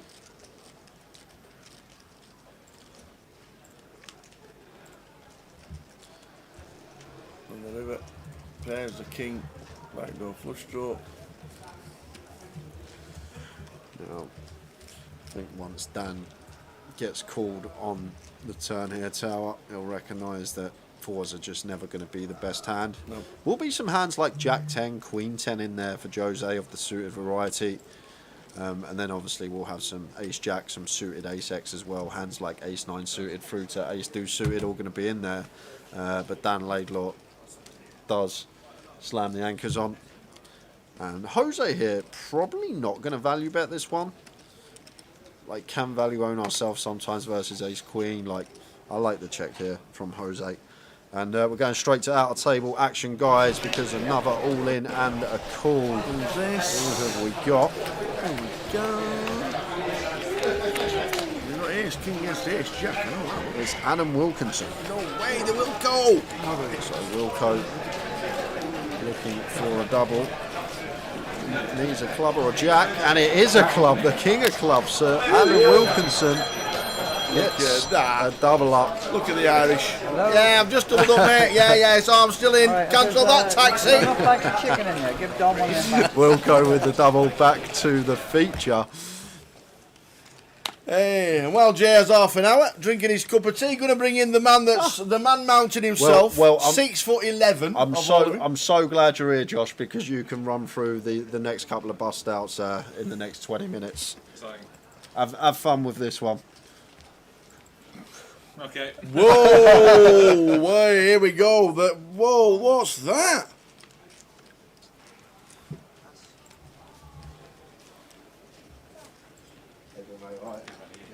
We shall attempt. Incoming. Here he is. Have a seat, young man. Wow. Have a seat. Great to be back. How are we doing? How are you? I'm very good, thank you. Here's me. I've Very sunk you down like this. How are you? Yeah, going well, thank Mr. you. Josh Manley. Not- Josh, what's been happening this week? Not so great in the poker for me, I'm afraid. No, didn't even get past day one. Couldn't get through. Did everything I could. I actually blinded out of the turbo from level 1 for the starting stack. Okay. Just blinded out. Just had 8-3, 9-4 off every hand and just blinded out. I did just sat all day folding. There we go. Okay. Yo. Just one of those. Yeah, a lot of love already in the chat for you. Yeah. Already. A lot of familiar faces out there. Kathy, Sambo. How are we doing, Sam? Champagne Poker, how are we doing, guys? There we go. Josh Manley with us. We're going to get Jay in after half an hour, and then Josh going to be with us for this session. Thank you very much indeed. Oh, thanks for having me. We're all in the money. We got Everybody's made the money. Josh Manley, how many times a week do we stream? I love watching your little clips on Insta. Yeah? They're great. You're always bouncing up and down in the chair, and the headphones wildly swing round your neck and all so. I love it. I think it's great. Oh, those poor headphones. They're broken now because of one of those like clips, which you'll see coming soon. Yeah, 3 to 4 days a week at the moment. I've started doing evenings instead of daytime. Yeah. And loving it. Yeah, loving it. Excellent. Still loving it. It's been 3 years now I've been doing it. Good. That's gone Good so stuff. fast. But yeah. Good loving it. stuff. And you lived? Are you Brighton? Yeah. You live down south? That's right, Brighton, yeah. One of the nicest places. I love Brighton. I've lived there. It's such a great town. Yeah, it's great. Is it a city? It's a city, yeah, city.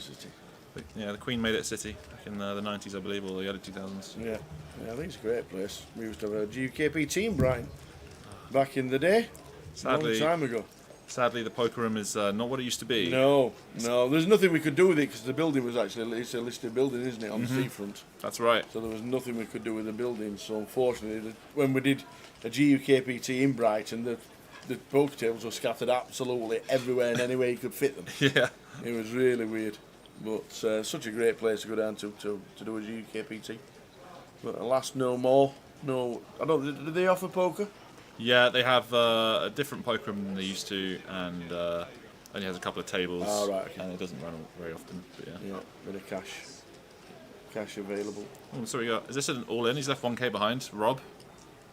Looks like it. Maybe you can stall for a money jump or something. Who have we got on this table then? Any big names? Any big Dan Laidlaw? Well, Paula Fremson in seat 1 plays 10Ks all over the world. He's a really nice super lad as well as Paul. Rob Duras, really big player. Dan Laidlaw is being teamed up with Jack Arcastle at the minute in his coaching stable. Oh wow. Lin Chen, who is like in seat 9, is like second or third in the National Poker League. Oh wow. He's had some good results. Wendy Watson in seat 4, MBE. Wow. Okay. Yeah. She's does so much charity work for breast cancer. Amazing. She's actually just done the TV rounds because she's organising charities again. So, and Gary Miller in seat 7. A few big names then, actually. Yeah. Gary Miller has got a big resume behind him. Off to the races then. So here we go. Rob Duras, seat number 3. All in for 69. Dan rolls it off with the A6. What blind levels are you playing here? 4 and 8. Okay. Yeah. Here we go, Rob Duras.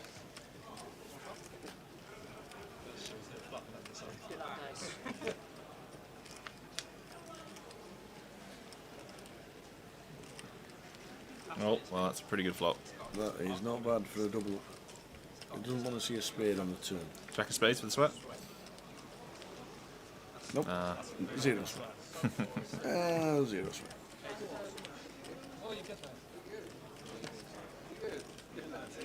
How you doing, Chin Fernando? Very nice playing with you as well. That was very fun yesterday, sit and go. Came 3rd, did you? I think you came 3rd. Not a bad showing. Probably the best performance we've had from our special guest, I would say. One of these I've played.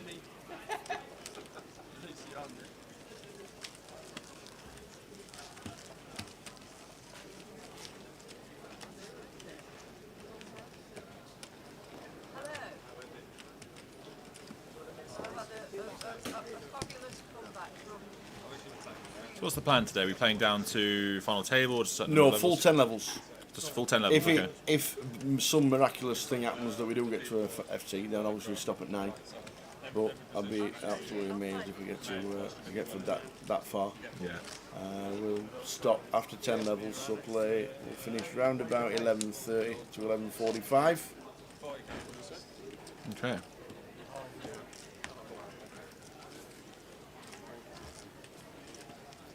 Hey Ricardo in the chat, how you doing, my friend? Fellow 888 Stream Team member.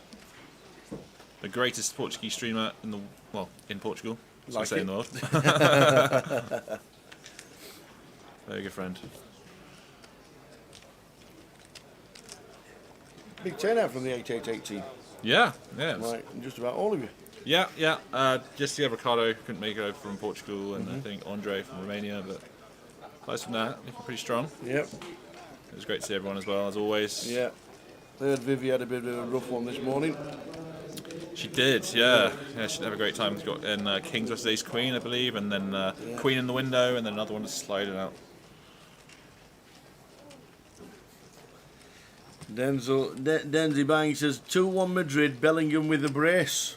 He's all right, that Bellingham. He's all right. Did you see one of his goals? Absolutely insane goal. Not seen it. No. Not quite as good as Eddie Nketiah's goal today, but still. Not seen it. You were playing Sheffield United. So? Doesn't matter. It does. You're playing Sheffield United. Sheffield United might not get to 10 points this year. You think? Yeah, I do. I don't think they really struggle, and most of my family are Sheffield United season ticket holders. But I don't think they'll struggle to get to 10 points this year.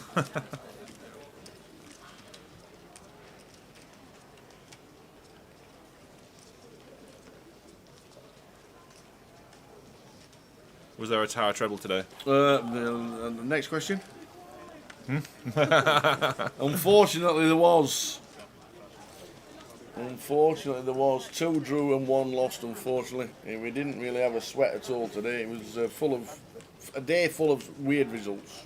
I think the last time I was in the booth, Jay said that there'd never been a winning tower treble. Is that now? Last week. Last week. Last week in Leeds. First one ever? No. Okay. No, there's been about 5 in total. Okay. Jay's been on 2 of them. In fact, last year in London was Towers treble triumph. Oh wow! And then Leeds last week. You just start like one of those like sort of Twitter pages, you know. Yes, we should. We should advertise on a regular basis. It's great when I'm off stream; they always come in. Towers tips or something. Yeah. So yeah, it's just one of those days today that nothing went right. Top of the league, losing to 18th and all that malarkey. Why? The Arsenal did the job.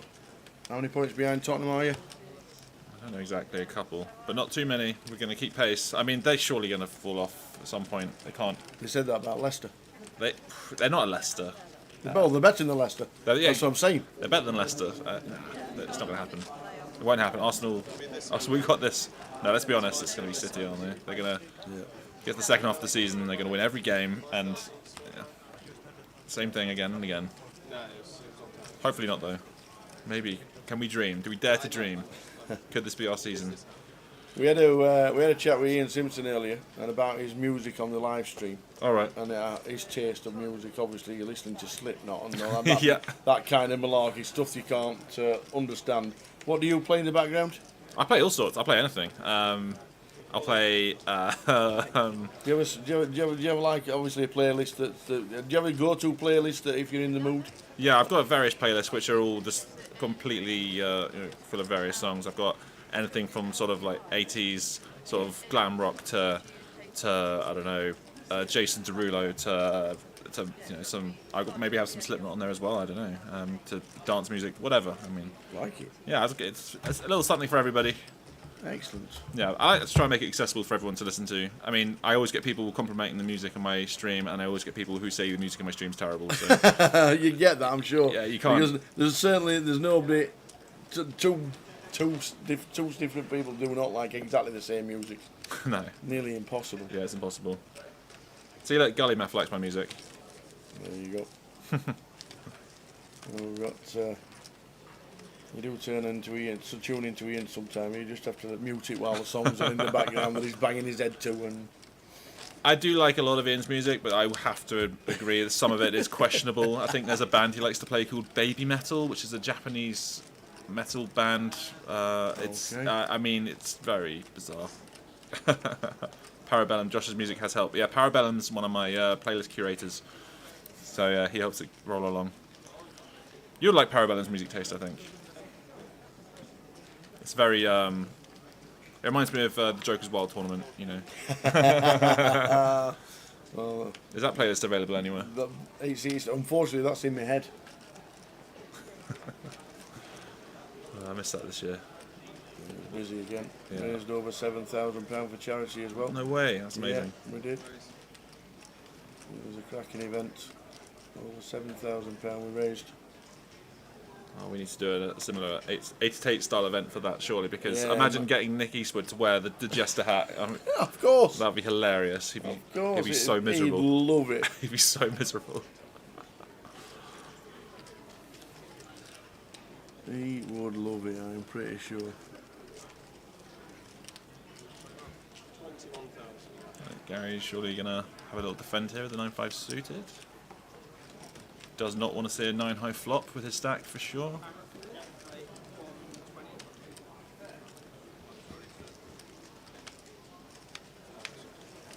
Lynn Chen in C9 is having a nap. Oi, what a flop! That is a fun flop. Any ladies about? Queen. We've had an 888 flop today. Oh, wait? Okay, yes, okay. On the stream. There should have been a bonus for somebody. There should be. There should be a bonus for an 888 flop. The whole table. Because I can't see it ever happening a lot. No. Like, I don't even know what the odds are. Jay'd tell you what the odds are, but I couldn't tell you what the odds are. I mean, I should know, I don't. I've absolutely no idea. Quickly move over to the outer table because one of the hands that's in progress, aces against King Queen. Oh! We come to the table, looks like a double up for Sinead Priestley.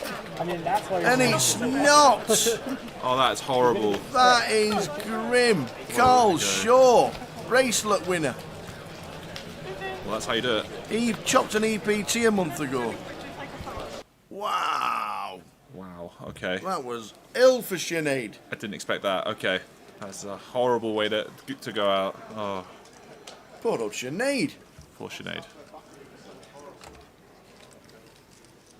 Out in 62nd for £1,900. Not a bad. Wow. Not a bad result, but it's very bittersweet when you go out like that. Yeah, we lost an AS, we lost Sam, Big Sam Achipong, Dawi Shamil, and Tim Chung in 66. So we're down to 61 now. Sinead eliminated. Ouch. Oh, this man eliminated me yesterday. Jose. Oh, should see a call here, I think. Andy. We can't say we don't say his second name. No, why not?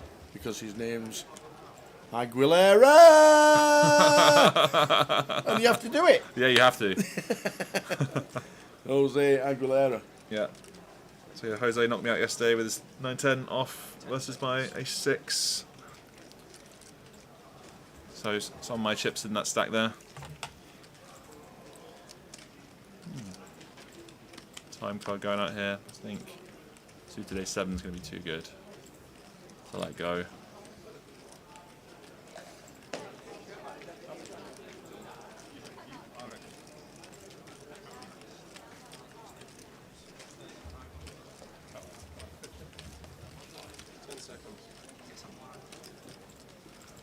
Struggling with it. Is he going to find the fold? He does find the fold. I don't hate it. It's not too easy to make those sorts of call-offs, especially when it's nearly 20 big blinds as well. So, oh no, 15. Sorry, the blind's gone up.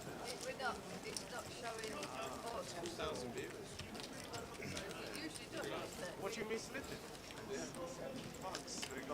You didn't slip. Oh, sleeping. So we're all in the money. When do you stream next? What day? I guess I'll be on Wednesday. We'll go back to my regular schedule for Wednesday, because obviously I had to pause to come here. But yeah. So I'll do Wednesday, Thursday, Sunday, and then back to Monday, I think. Nice. Yeah. Good stuff. Yeah, Josh will follow on Twitch if you want to follow his antics, and obviously on Insta as well. I love the little videos. I think they're great. It's Instagram.com/Josh Manley. What I do need is you and Ian Simpson together to chat about the slow roll. Do you like that one? The slow roll was I played it about 5 times on the trot. Yeah, because Ian decides to value jam the river, and you see him like his thought process going through. Oh yeah, so I mean Josh is going to have a bunch of worse hands he's going to call here with, and blah blah. And as I go more and more into my time bank, he's like, and this could also be a slow roll. This is definitely going to be a slow roll with quads. Yeah, that's where I flopped quads, I think. Oh, and he finds the all in. Oh, this is going in. Yeah. So when you got 8s, it's never over. Not an 8-8 tournament. Then Chen with the 8s. Won't be eliminated if Andy doubles, but has a big chance to get himself a double up. That's a little bit unfortunate blind versus blind. He prays to the poker gods. Mm-hmm. So Andy at risk.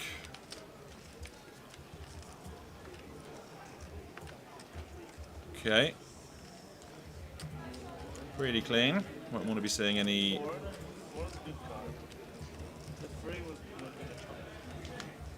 Oh. The AAA.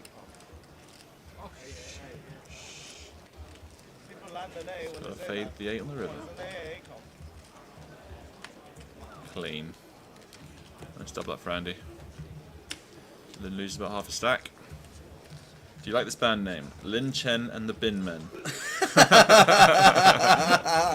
Oh, how are we doing, Jack? How's the holiday? Hope you're enjoying Thailand. Looking to tuning in because Danny Laidlaw is in seat number 2. Oh, Dan is sat in seat 2. Doing well as well, Dan. 312,000, 30 bigs with the blinds at 510. Lin Chen and the Bin Men. The buy-in was 888. There's a 500,000 guarantee on this tournament. Smashed it. 672 runners, and we're in the money. As 70 got the money, and we're down to 62. I've got to say, it's been a successful week so far. Yeah.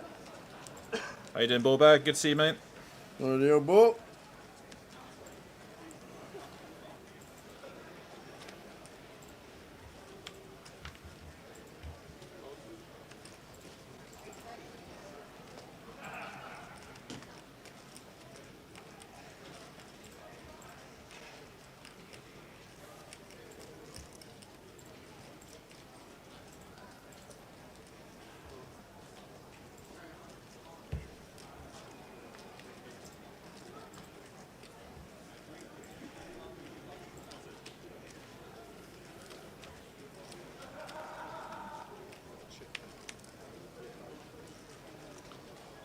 Is he going to go with it? Or is he just going to come for a little limp?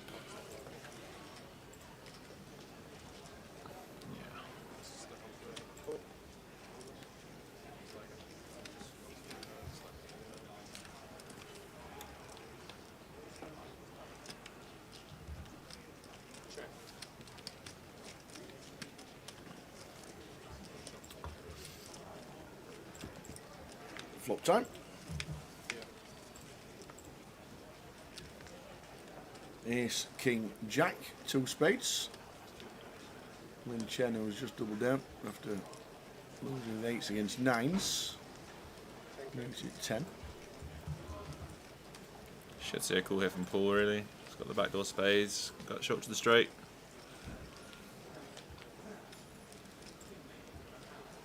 There we go. So this pot's probably going to go to the next person who bets. Well, there's a spade that'll keep Paul involved as well, like you said, a 10 of spades with the redraw.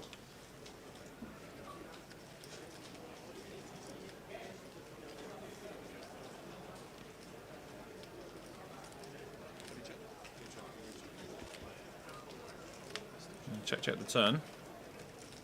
Oh, he finds a 5 on the river. Is Lin going to find a bluff now? No. Gives up. Shows down the 5. That's going to be good enough. Is Josh partaking in the PLO tomorrow? I'm just looking over because we've got ace queen against ace queen. Well, the ace of clubs though. He's done it. Flush. Oh no! Shall we take a picture? If you don't take a picture, it didn't happen. Would you like to please attempt Sorab's surname? Okay, you've got it written down there. He's got 20 letters in his surname. Okay. Okay? I can give it a go. He'll give it a go. There you go. You'll give him a go. He's got the ace queen. Show it again. Ace queen, 4 to the flush. And out he goes, unfortunately, in 61st. So there we go. Played him twice. So it's Sorab. Sorab. Tavakoli Tazihababadi. There you go. Thank you very much. Is that close enough? I have no idea, but apologies if we got it wrong, which we probably did. But he has 20 letters in his surname. It's a catchy surname. So out he goes. Back to your question there, Lowergrass. No, I will not be partaking in the PLO, unfortunately. I'm not really quite there with PLO, I'm afraid. I'm sticking to, when I do play, the $1 to practice. Maybe the $5 Mystery Bounty PLO, but no. No.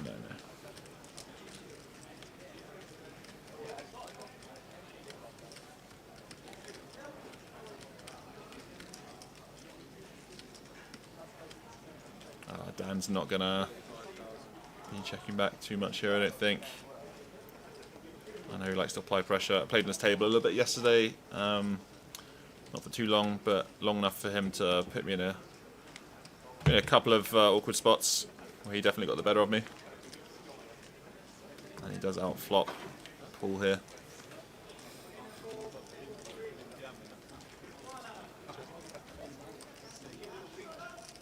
Very solid player though. It's Dan.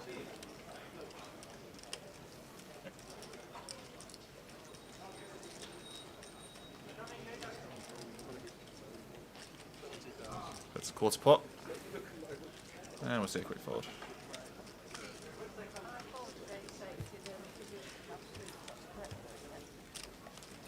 Is Anthony Toole still in? Yes, he is. He's on table number 1. And he's actually sat in seat number 8. So he is still in. But we're down to 59, as you can see. Sorab was 61st. A great effort from Josh Manley with the surname. Jon Bival in 60th, which means we're down to 59. Everybody in the money and all locked up £1,900. 59th is that prize money, and then Minch Cash slightly rises to 2,030 after the next person is eliminated. Jonathan Scott said, I always love Josh's streams when he can't win any mystery bounties. The anguish and passion is priceless. That's pretty much every stream, I think. Thanks, Jonathan. I don't run very good in the mystery bounty phase, it seems. Oh! Okay, well, we've got a bit of action. Andy, who not long ago only had 15 big blinds. He's doubled up with the 9s. He's now got it all in with ace queen off against Gary in 7.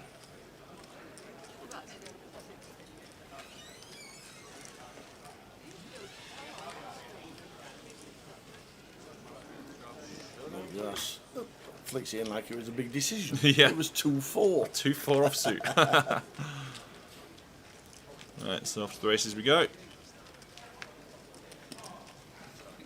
So, does Andy take out Gary Miller? Or does Gary get up to 260,000 with the big blind at 10?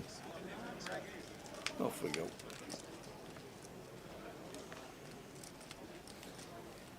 Clean for the sevens.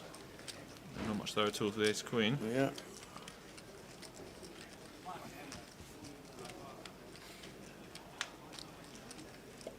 Still good. Needs to fade an ace or a queen to double. Safe. So there we go. Safe as houses then.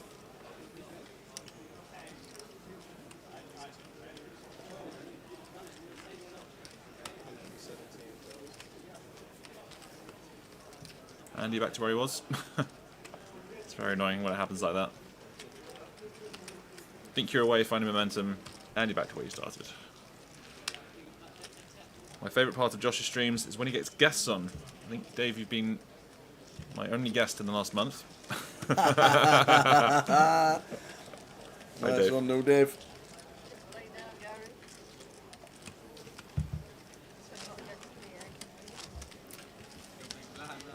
So 59 out of 672 in the money.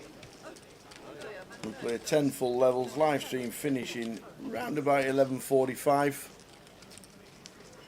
And then back tomorrow from 12:30 as we crown a champion of the 888 main event. Right, so I haven't even seen what first place prize is going to be. Have you not seen I haven't even seen it. Oh, here we go. Look at this. 125. Okay. Maybe I should have tried harder. £125,000. If you play the final hand and lose it, you get 87. That's some pride. Yeah. Very good result then. Very successful having this this stop in Coventry, 888's first Coventry event. You lock up 7.3 for 9th for the final table. Not too shabby. Looks like Andy's going to be off to the races again.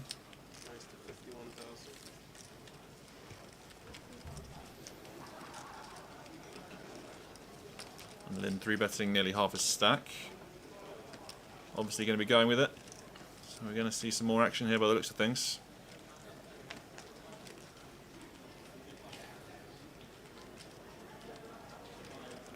Lynn's not going to love to hear the all-in of Andy.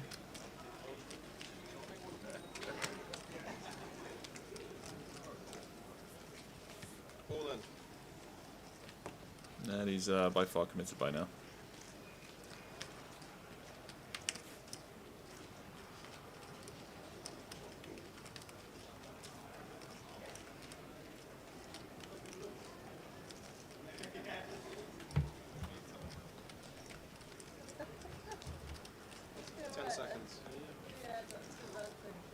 Surely not. Are we folding? Surely not. But you raised to 51 or 53, and he's left himself with 73. You can't leave yourself less than 10 bigs, can you? I think when you just 3-bet and put nearly half your stack, it's just like you're doing it with the intent of yeah. Now using the time clock to his advantage because the rest of the count, even though we know it's more than what you've got. I wonder if they're on a pay jump right now or something. No, it just stops the clock, gives you more time. Because the dealer has to pause the clock to count the chips. Right, okay. So it's a bit of an angle. No, it's not an angle, it's just part of the game. No, yeah, it's part of the game. Yeah, it's, well, yeah, it's... I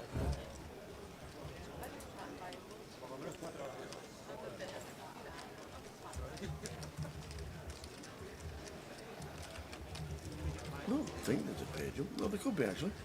We'll see in a second. Let's have a butchers. 59th gets 1900 and 58 gets 2030. Well, it says we're down to 57 in our book, so the pay jump must have gone. Must have gone. Oh, he folds. Whoa, okay, and he gets shown folded. Ace King as well.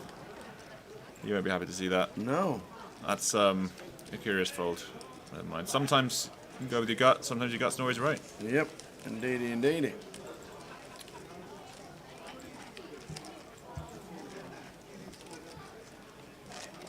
And off to the outer tables as Cal Morial, leader of the National Poker League as it stands, with 10s against Chris Macapac Johnson, who's got a 6.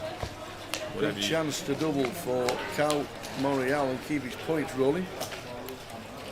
That's dry. Whenever we go to the outer tables, there's always something filthy, isn't it? That's dry. Two clubs on the turn. Oh, you called it! Josh Manley, that's your fault. Oh, I'm sorry, Cal. Cal. Very unlucky. Oh. How did that happen? Cal Morial busts out to Chris Johnson. It's rough. I won't tell you, Cal. I won't tell you it was Josh's fault, that one. Classic Josh in the chat.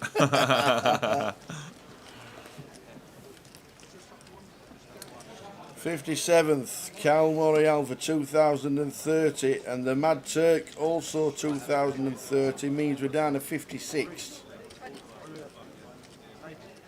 Wendy raises up with a 3-2. And Jose shows his 9-3 as he folds.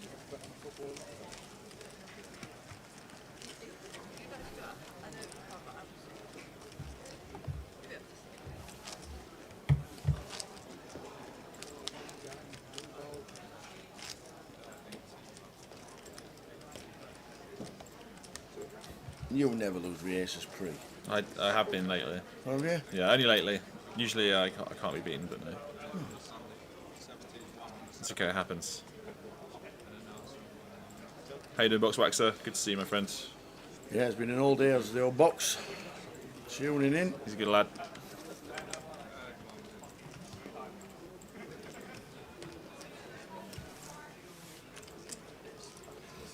Lions 5,000, 10,000. We are on 56. Well, that's a dangerous combo. Dan Laidlaw, Queens. Makes it 25. Or 21. They look so similar, the yellows and whites. I can't work them out. We need yellows and blacks. That's what we need. Yeah, I agree. We don't need whites that look like yellows. We need yellow and something else that doesn't look like yellow. I was on a very dark table actually on the first day. And, was it? Yeah, and the 100 chips and the green 500s. So they're kind of similar in the dark room. But I don't know, this happens. Anywhere you go, really. There's only so many colours. Gary defending the 8-5.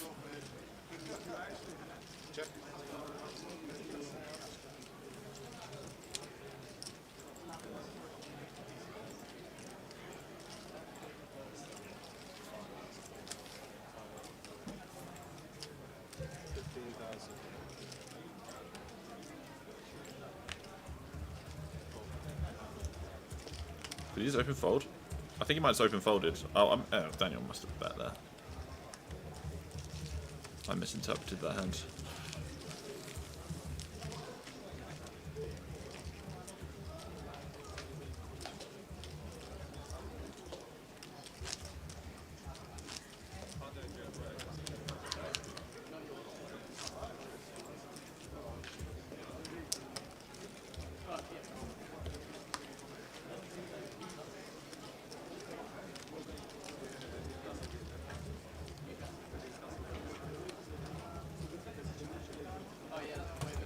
So I watched the cash game you guys did yesterday. That was very entertaining. It was indeed, wasn't it? I was so lucky to see the last hand of the night. Yeah. So that Ace-5 hero call. That's really good. The last hand of the night was just an absolute cracker. It was. Is that the biggest pot of the day? We had 3 round about 15k. Wow. It was a wild table. I think we had 119k pot.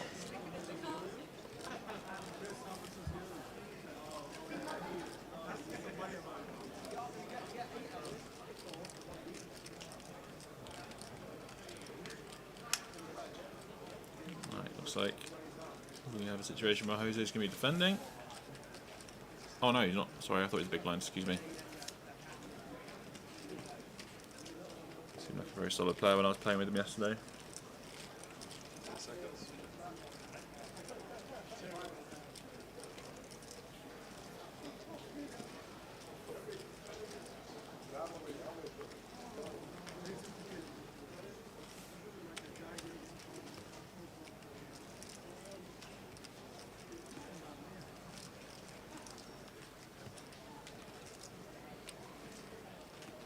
We're going to see a flop.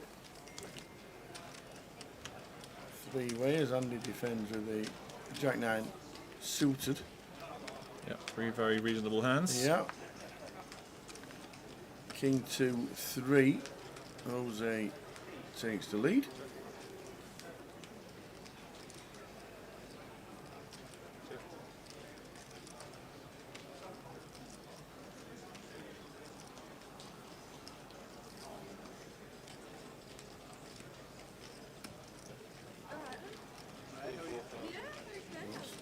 Should be the end of the hand unless Paul wants to get tricky with the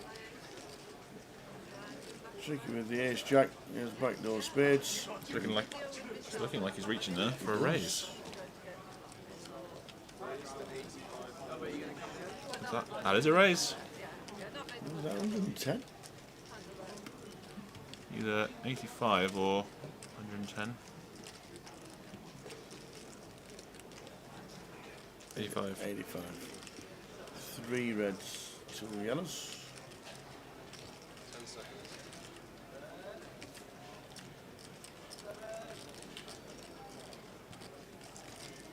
But Jose expects this going to call here. But it will get potentially interesting to later streets.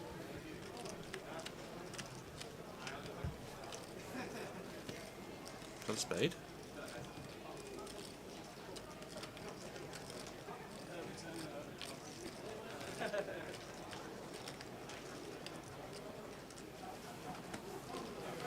Is it the 9 of spades? It looks like, yeah. 9 of spades, 9 of clubs. We're going to keep firing here. Yeah, you're just behind on the action tracker, unfortunately. The action tracker. Yeah, it's a street behind, unfortunately. Got 3 bet to 90. Looks like a small bet though. Yeah. Relatively small bet, like maybe it's 80,000. Can't really tell, but thing is, Jose's got a very... Andy's not in the hand at all. You don't love this spot, I think, in these sorts of tournaments when you play against these unpredictable opponents, but I think you got a hand as strong as King Queen here. It's just going to be pressing the call button. And off to the river. We think it's a 9. Oh, is it a 7 of spades? oh, 7 of clubs. So the ace jack continuing to fire. Looks like they've been told to pause just to fix the graphic, I think. Yeah.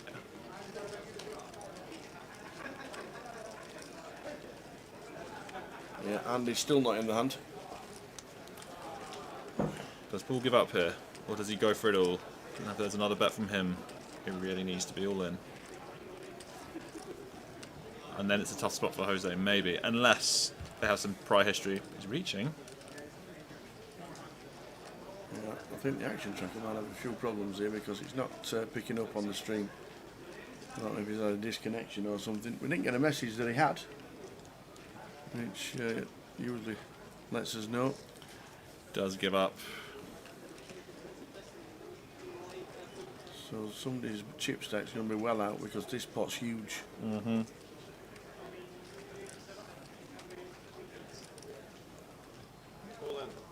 He goes for it. Goes for full value. I think he shoved. Yeah, and Paula Fremson gets out of the way. So Paul's going to be left with a lot less than 322, and Jose has a huge amount. We'll try and find out what happened to the action tracker there, but over to the camp of Big Six is in against Robbie Bull. Robbie's got chips left. We've got aces for Bixie against King Queen of Robbie. Is it going to be another filthy one? Oh, okay, okay. King Jack 6. Surely not again. King Jack. Yes, it is. He's afraid a lot of cards there. It's the Jacks, so the aces. I mean, Robbie Bull is down to about 20,000 Vixie doubles with the aces, but that was a sweat. What a sweat. Looks like Jay's back, so I'm going to be leaving it. Thanks for having me again. Thank you very much. And Cheers, I'll see Josh. you again very soon. You're a top Cheers. man. Check out Josh Manley on the live stream on Twitch, and he will be back again on live stream on Wednesday. Coming in on Wednesday for the live stream for the Twitch. Nice one, Josh. Thank you very much indeed. And all of a sudden, we're down to 52. Wow. Because straight after that hand, we did lose Robbie Bull. They only had like 2 big blinds left, so in they went and out they went. Very same hand, they lost Tony Filoni. So Tony went out the same hand the very next hand. And then we lost GA, and then we lost Mazin Carcotley in 53rd, meaning we're down to 52. Have they all gone? Yeah. Who's gone? Let's have a look. Oh, yeah, excellent. I want to know who went out in 61st. 61st? Over at 62nd. Oh, Sorab. Yeah. Josh had a go at it. Sorab Tavakoli Tazahabadidi. 20 letters. In 20 letters? 20 Imagine letters. that on Scrabble. 20 letters. I don't think you'd fit it in. What about diagonally? I don't think you can have that. Can you have it diagonally? I don't think you can. I really don't think you can have 20 letters in Scrabble. Oh, Wilco's gone. So back to the game. Lin Chen is all in, who folded 7s and left himself with 7 big blinds. What's happened to Lin? He had 380k. Yeah, he lost a double, and then he 3-bet to 51. He 3-bet folded. Well, he's not losing this one, Tower. No, very certainly. He 3-bet folded to Andy. Andy had ace king and Lynn had 7s, and he folded the 7s, and now he's in with ace 7. So Lynn gets the check mark, doubles up off Gary Miller.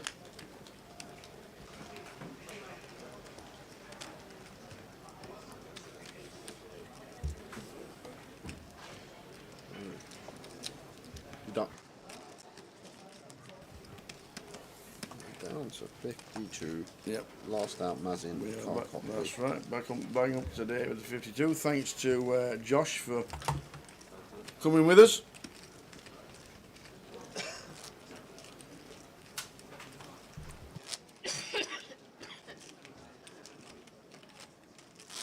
Why are we not showing on there what our chip stacks are? Is what's at the end of that?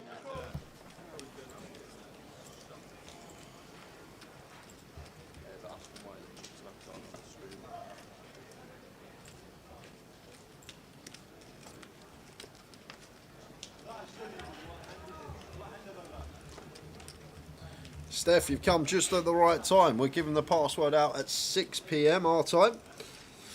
Free roll starting 6 p.m. GMT, which is 7 p.m. UK time. So password going to be released in 4 minutes. Tune in at the right time. And Wendy's got the jacks. And makes it 26k.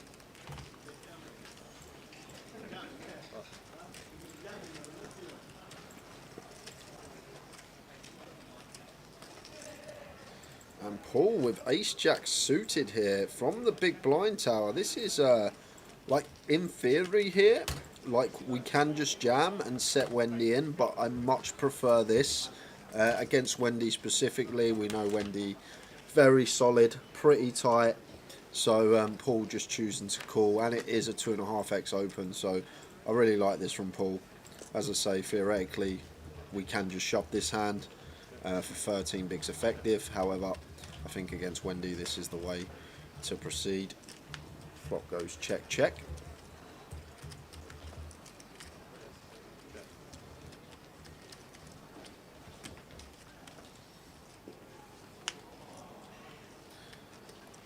I'd love to see a value bet here from Wendy on the river tower.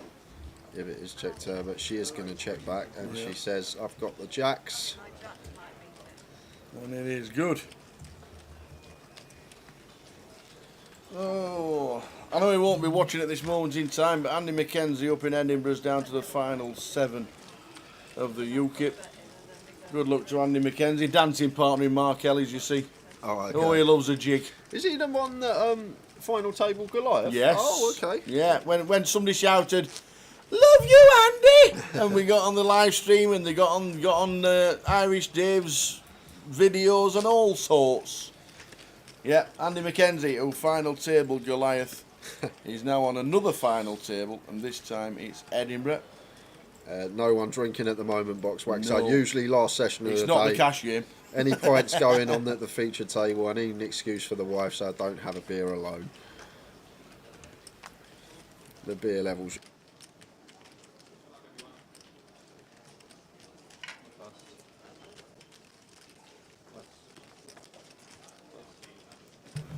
Yep, Andy McKenzie, Goliath final, and he's now on a final table in Edinburgh. Good luck to Andy McKenzie. I'm sure we'll be jigging in Mark Ellis come November. Are you coming? Yeah, I'll be in. Gary's all in here. Just shoves hijack for 16 with the ace jack off. One that could plausibly open as well off of 16 bigs. And Paul in the small line with 7s here. I'm not going to call. Just going to choose to let it go, as it is pretty much for our whole stack, and Dan can't call off the 8-9 suited, unfortunately. Dan Gormley on the final table.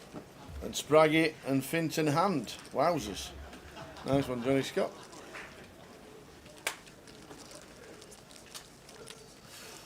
It's 6 o'clock. It's 6 o'clock. You know what that means? I know what that means.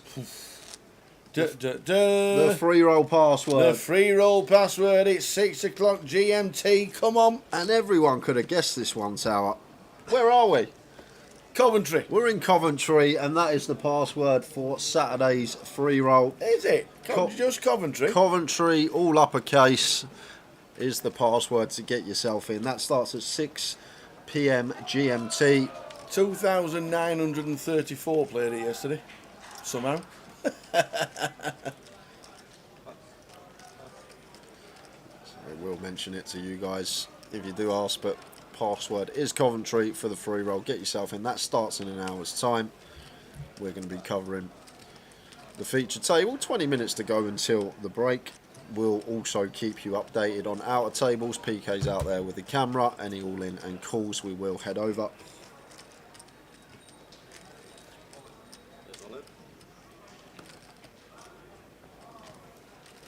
And Dan just going to set Rob all in here, blind on blind, and this one going to be getting through for 8 bigs. Rob's having a little glance over. And that is because we're on a ladder tower. We're actually on a ladder here, so okay. Rob having a little look round the room, see if there's any all-in and calls, but not going to be able to call off the 10-9 off anyway. And this is what Rob was looking at. We are heading over now. What's that? Oh. And it's Nathan Jones who's all in and at risk. He has the ace jack. That's not the best one. So going to need an ace or a jack to survive, and doesn't find it. So Ouch. Had the best hand, but the King Six of Chaz Chatter got there. Nathan Jones, 3 final tables this week and a main event cash.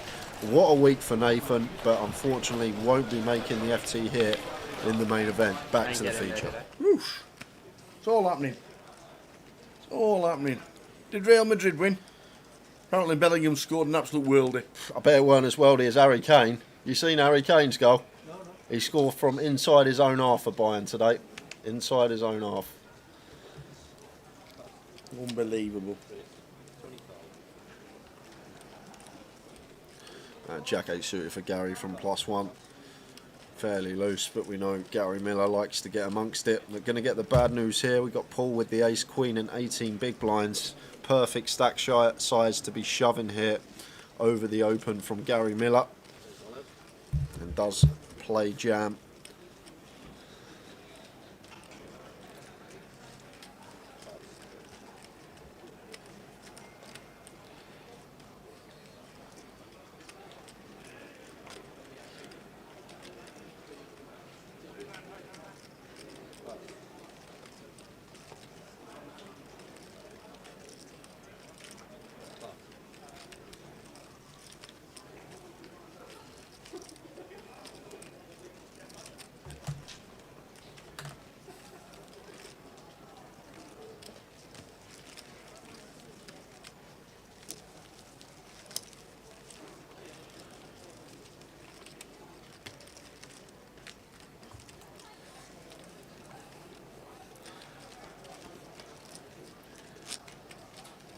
come back with 165 today. Lost 2/3 of that field already. We had 672 total entries, I believe. 672. Yeah, 672 at the top right. Good afternoon, William. What time does the stream finish? 11:45. The live stream will finish at 11:45, or thereabouts. No?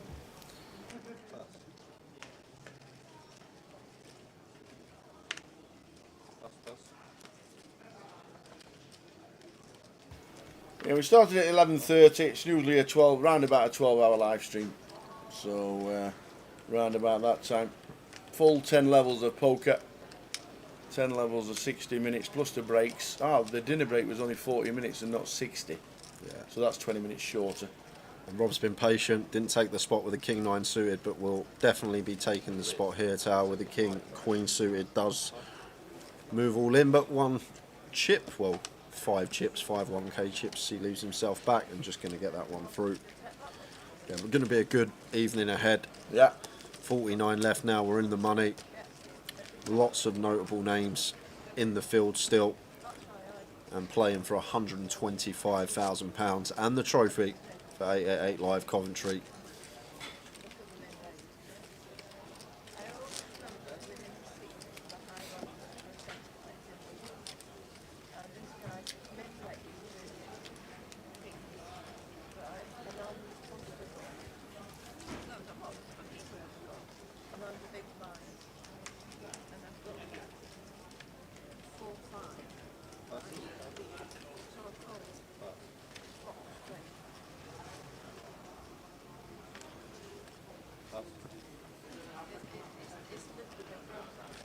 Ace Queen for Rob, so once again gets a hand he can shove. 10.5 BBs. Once again, Tower, just expect to see jam. Might leave himself a small blind back like he did before. 10.5 BBs here. Surely this is going to be going in. Same again, does leave himself a small blind back.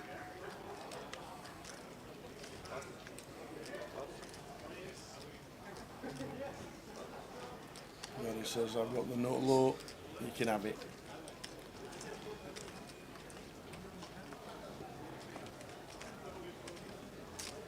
Jose, big chip leader, 660k, 10k.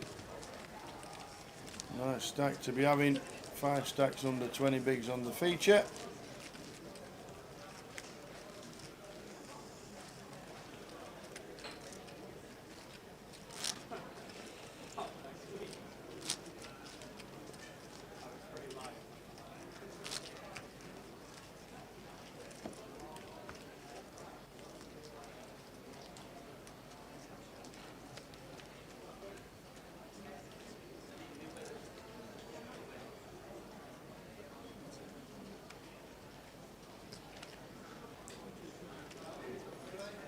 See Wendy Watson having a deep run. Does not so much for charity, does Wendy? Wendy Watson MBE, Tower. Yes, indeed.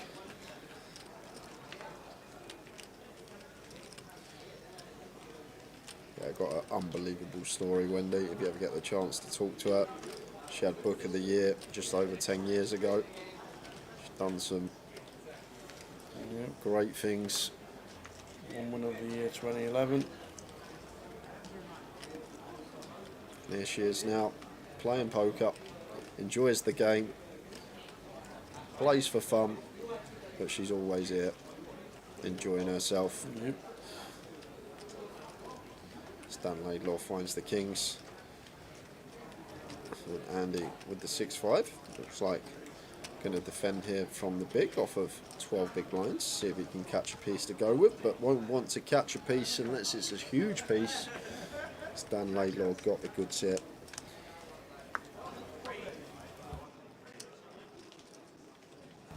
Six, 8, 10 flop. Bottom pair for Andy.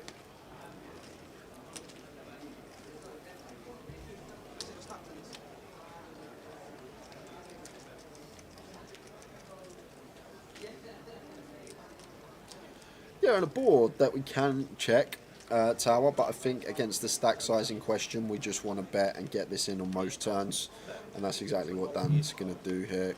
reaches for chips. And a quick fold from Andy. But if we're deeper, there is Dan, definitely a board that we can consider some checking on. But against the stack size in question, just happy to bet and call off a jam or bet and shove most turn cards.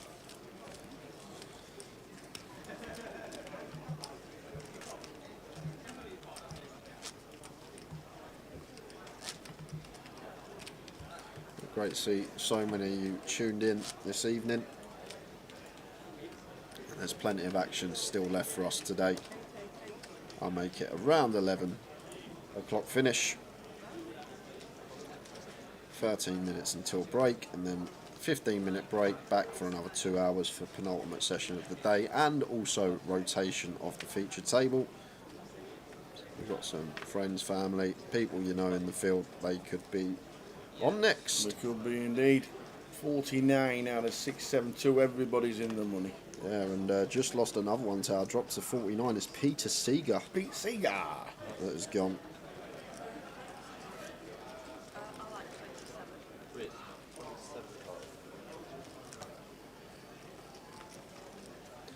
But it just shows you, like, the bubble, how much people cling on, and it is what you're supposed to do, but yeah. Less than an hour ago it went, and we've dropped from 72 to 49 players.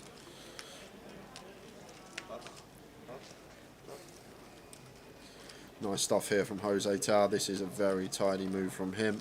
Just recognising the effective stack in question. There's 17 big blinds, there's a late position open, and we just take our sevens and move all in here. Very nice play from him. I'm going to get Wendy to fold a hand that we would have been flipping against. So it's a win for him. Boxwax, unfortunately not. Luthia did cash in this one. Vivi ran pretty awful today here on day 2. Easty didn't play day 2. He did play one of them day 1, same as Josh, I believe.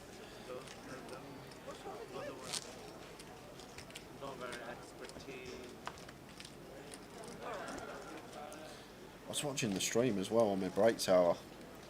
Saw Sinead's exit. Oh, I know. That is grim. What is she, 98% on the flop? Something like that? 98%? It wasn't good, was it? Just. However, Matt Davenport didn't cash, so she's got the bragging rights at the household. Yes. There we go. Back to Macclesfield. There you go.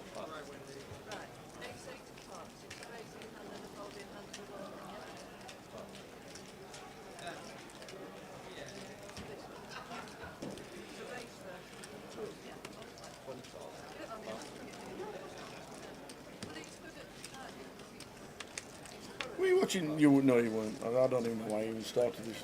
I'm not even going to say it. Here's King for Paul. 21 effective, just sends it in. A bit out of line here from Jose, by the way, Tal. Just this open. We've got 1, 2, 3, 4 reshove stacks behind us. And elects to open the King 3 off. It seems a bit wild.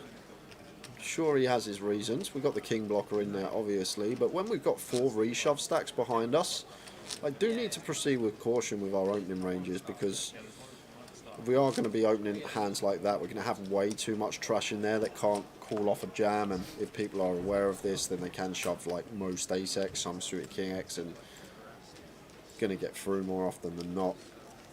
Been fairly snug from what I've seen from Jose so far, but maybe first time he's got out of line. An instant punishment from Paul. Over to Rob with ace 7 off under the gun. This should be fold.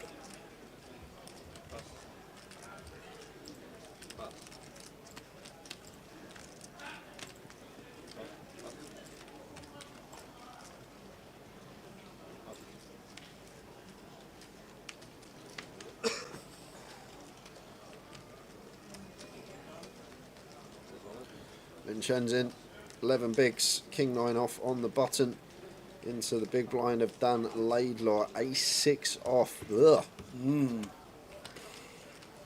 No, thank you, he says. I'm not sure, Tal. This is very, very close, this.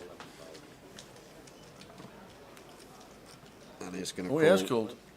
does make the call with the ace-6, and Lin Chen going to be at risk with the king-9, so Danny Laidlaw out in front. Correct call.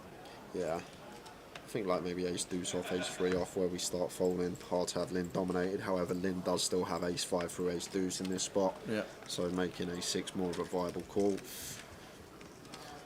But look at Lin, actually equity favourite here. Basically a coin flip with the two in-betweeners. And it's the king. Finds one. It's the king. Lin Chen. Top 5 in the National Poker League. We've seen Cal and Robbie bust. It does have to fade additional outs now though. Broadway draw picked up for the ace-6.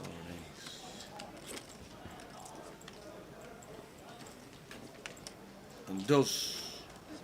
Dan Laidlaw back down to just under 30 bigs.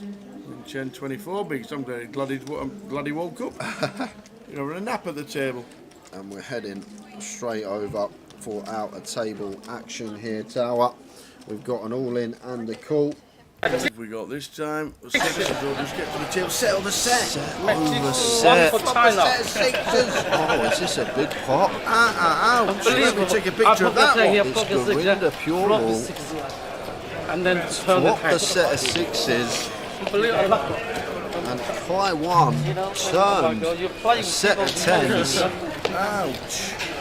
Kai one going to take a nice pot. That man's got a smile on his face. Look at that column of oranges. Must have about 700k there just in 25k chips. Tells the next table. Arms are in the air when we flop a set of sixes. Turns a set of tens. It's all smiles again.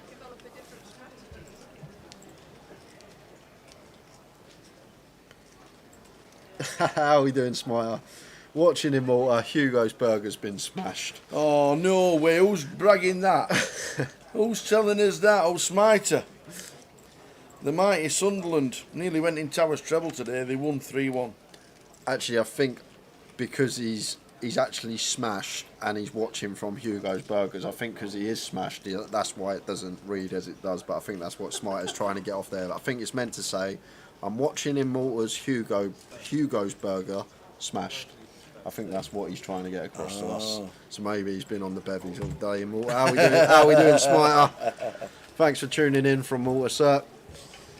We are... Hope you're having a great time. Malta Poker Festival is going along nicely. Enjoy.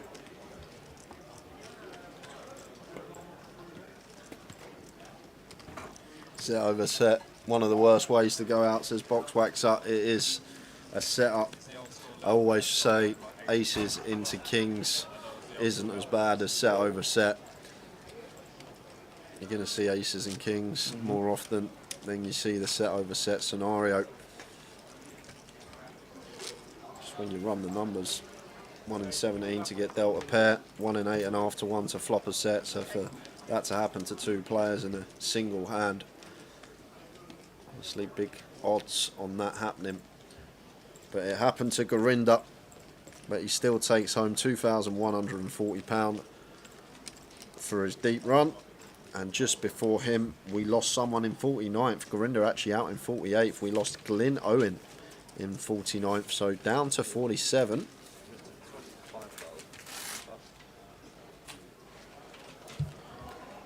Password for the free roll at 7 o'clock or 6 o'clock GMT is Coventry. And this is what we're playing for, guys. Prize ticker at the bottom of your screen, running across. Everyone in the money, locked up £2,140, but they will all have their sights set on the six-figure first place prize of £125,000 as Paul here finds the goods in the cut-off, free betting to 70k, with the aces here facing the open from Andy to 25.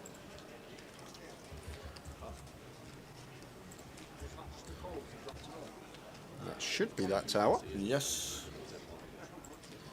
And they just 11 bigs. Yes. Really, really loose open here from Andy Tower. I think Queen Jack off here off of 13 big blinds. We just want to be folding from early position. Suited, I guess we can open, but the offsuit slightly on the wide side and does get punished for his loose open. That Paul did have the goods.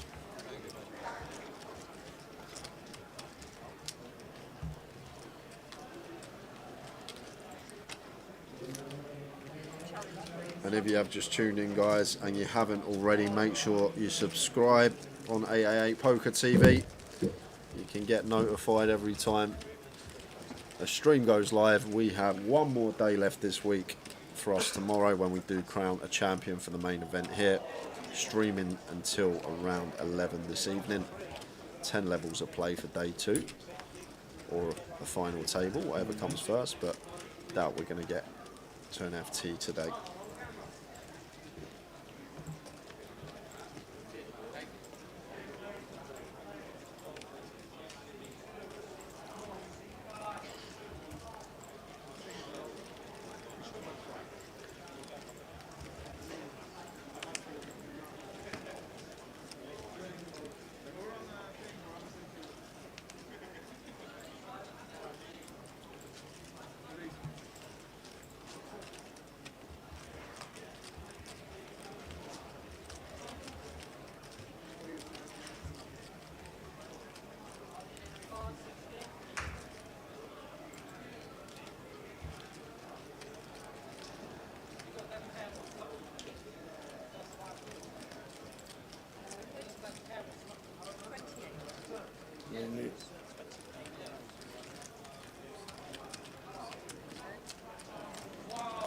Raising the small, we ace deuce, 28.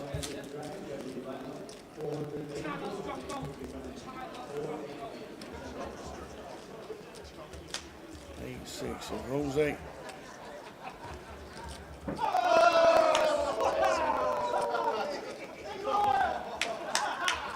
Every time he's in a hand towel, you have to do the thing. Now you've started it, you have to do it every time Jose's in a hand. You do it when he wins. We'll do it when he wins a hand. Well, he's got a minute to win a hand. He's disappearing in 2 minutes' time. Well, what's on in 2 minutes' time? We're on break and we're changing the feature table. We're on a break in 2 minutes. We're on a Where's break this session gone? You've not been here. Just like you weren't here when I was with a Baroni. Hey, see Baroni. I kept thinking of Danger Mouse. Hey, see Baroni.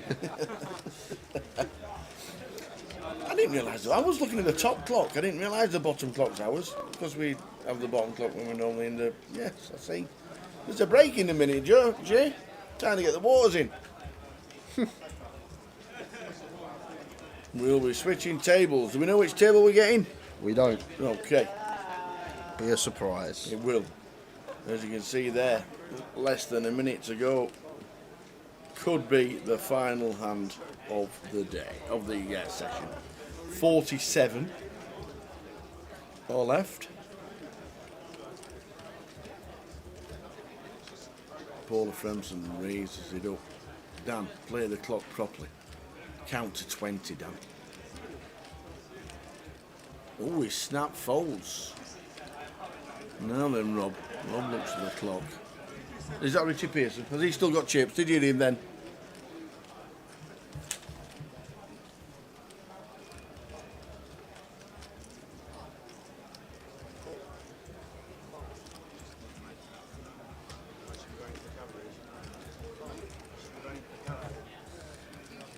And this will be the final hand of the session with a flop.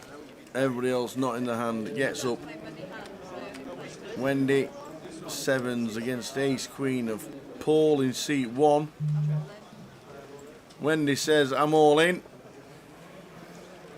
And the ace queen is getting out of the way, and that is it. Thanks to Josh Manley. We will see you back here in 20 minutes time, as the clock says there. 20 minutes. We'll see you back with a new table then. See you soon, guys. But why not? Right? Let's go. Let's go to the World Series. Let's do it. We're doing it.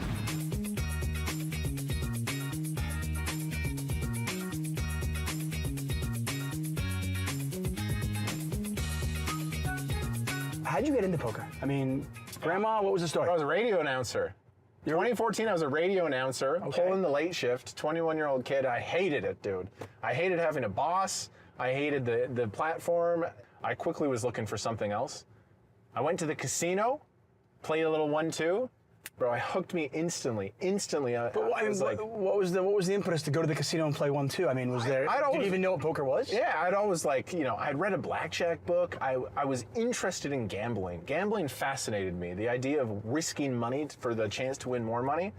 I learned that you could be that player with the edge. If you played good poker, you could actually expect a winning return. It just completely enamored my brain, and I got obsessed with it. And still am obsessed. Yeah, clearly. Talk about Calgary poker. Dude, that's where I started, man. Way back in 2014, I moved to Calgary. I had $8,000 net worth. I'm like, I'm going to chase the dream. So, and we grinded it out, and it was a great spot, low rake, and it was the perfect. I played 1-2 for 2 years, full time. Just I would go to the casino every day and grind it out, and that was the origin. 1-2 no limit. But games were deep, and people were buying in, and rake was really good, and dude, I crushed it, bro. I won 14 months straight. I never had a losing month. Just what was your hourly in a 1-2 game? Not that high, $25 an hour. That's still amazing. It was amazing. Yeah, I was a 21-year-old kid making $25 an hour playing cards. I'm I'm living the dream. One day I was playing 1-2, and my buddy started talking about poker content. He started talking about poker content back in 2015. Bro, this is a waste of time, man. This is a waste of time. What are you doing? You're gonna make videos? You're gonna start a YouTube channel? I was you're wasting your time. And then very quickly, I watched him start an empire. I'm oh, I should maybe start some poker content. So, who is this? Jamie Staples. Oh, wow, of course. Jamie Staples was my good buddy. He started streaming. He blew up his Twitch stream, and then he blazed the path for me. And I'm this is unbelievable. And so I just followed in his footsteps and got into making making videos. The Jason Somerville, Staples, 100%. Kmart. Yeah, those OG days, dude. We were some of the first people to ever live stream poker content. It was crazy.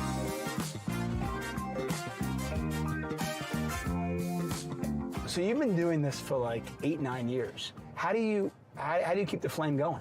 I keep the flame because the mission isn't accomplished yet, man. What's the mission? The mission is just to create, I have a true blue-collar, spin-up, create-your-life poker story, you know what I mean? I was a kid who came from a poorer family, and I dreamed of finding something. I found poker. I had, $5,000. I said, this is fucking it, man, and I believed in myself, and, I've been every day waking up chasing the dream for 9 years, and the dream is just to get a couple million, but also inspire, work with people, and just build some serious wealth for my family, and create that life for my kids, and give them opportunity and stuff. And because I've made videos this entire time, they've seen me start at the smallest stakes, work myself up, but I have this unbelievable community that just sweats me so hard, and they're man, we've seen this kid spin it up, go, go, go. And so I have that awesome community, and I'm living the dream, It's so sick. When you're creating content and playing poker, Yeah. do you think the creating content part of it takes away from your ability to 100%. play? Are you better when you're not streaming? 100%. Of course, Yeah. bro. I'm making an internet show while I'm filming movies while I'm playing poker. My brain is not focused on the game 100%. The poker gets half my brain. It's a huge disadvantage. I was talking to Dean Eggs about this. Dean Eggs goes and films these vlogs. He's oh, it doesn't bother me. 100%. His results. I mean, he's obviously an all-time crusher, but imagine if you got Daniel focused on poker 100%. People always discuss this. Making content, it takes your energy. Of course it does. Yeah. So you and your wife now, you've been dating for 8 years, married for a couple. Yeah. You guys met on a reality show. We met on Big Brother Canada. Yeah, That's we did. insane. Dude, the whole story's so crazy. We got on our first season. We're both on there. We literally fell in love. We just I hung out with her. She was there was such a spark, and it just cost me the game. I lost focus on the show. That was Big Brother 3? Yeah, and they voted me out, and I got bounced. They invited me back. Did you care? Yes, I was hurt. Yeah, I wanted to win, obviously. You lost the game, but I you got won the girl. life. I got the girl. But here's the kicker of the story. They invite me back 2 years later for another go in All Stars. I go in solo. I'm a little more focused. I shipped the whole thing. I went back and won it. You crushed that one, too. So one season I met my wife, and then one season I won the game. That's the scoop.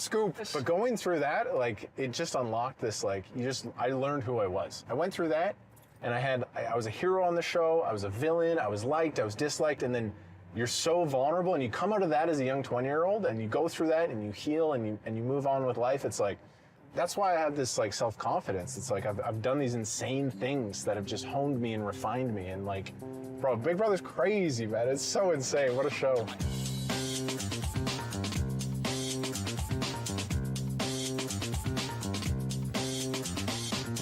When you think about your life and what you're doing from a professional standpoint, do you think of yourself as an entertainer first, or do you think of yourself as a poker player first? It's a mix. It started as an entertainer. But I've really, really gone after poker. Like, bro, I study so much. I have the most amazing coaches. Like, I'm not the top players in the world. Like, you know, the top skill guys like a Jason Kuhn, man, to get to that level is insane. But I'm gonna, you know, is that your goal? Is that what you want? I'm a dog, bro. I feel good in the no-limit hold'em streets, man. Like, I punt a ton or whatever, but I put a lot of time into this game, and like, I feel very good about where I've gotten.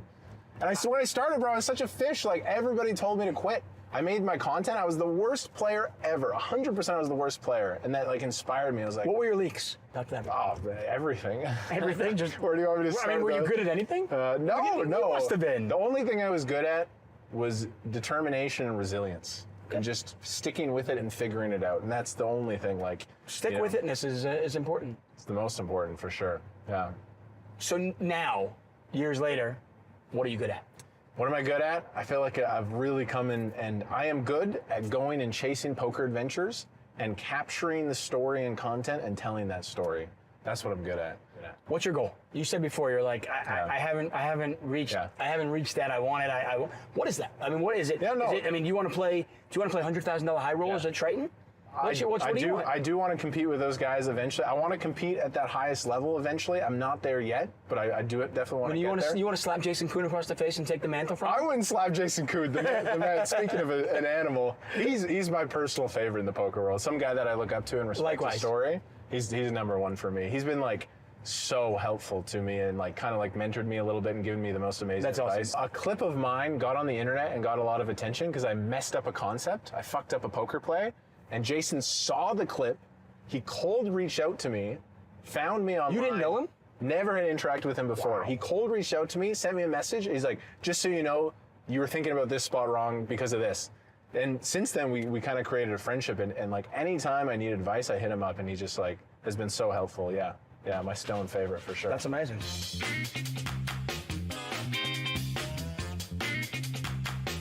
I've heard people say, poker's dead, or, you know, I feel like not only is poker not dead, but it's thriving. What do you think? I think it's thriving. I've called it for a couple of years that another mini boom. I don't think we'll ever get the 2006 boom, but look at all the data, the numbers from the World Series, breaking records. If you go on YouTube, if you go on all these platforms, poker is being viewed and searched more than ever before. Like, people are really interested in it. So, dude, I think poker's booming. At least that's what I'm throwing into the universe. Because if it does, I'm in a good spot. We're all in a very good spot. Bro, what is going on with this traffic, man? I know, it's F1. Are you an F1 fan, by the way? No, who watches F1? Europeans love F1. They're repaving this street, man. This traffic is unbelievable. You can't get anywhere. We're not going to make it to the tournament, man. We're going to be stuck. Wait, you know what? I got an idea.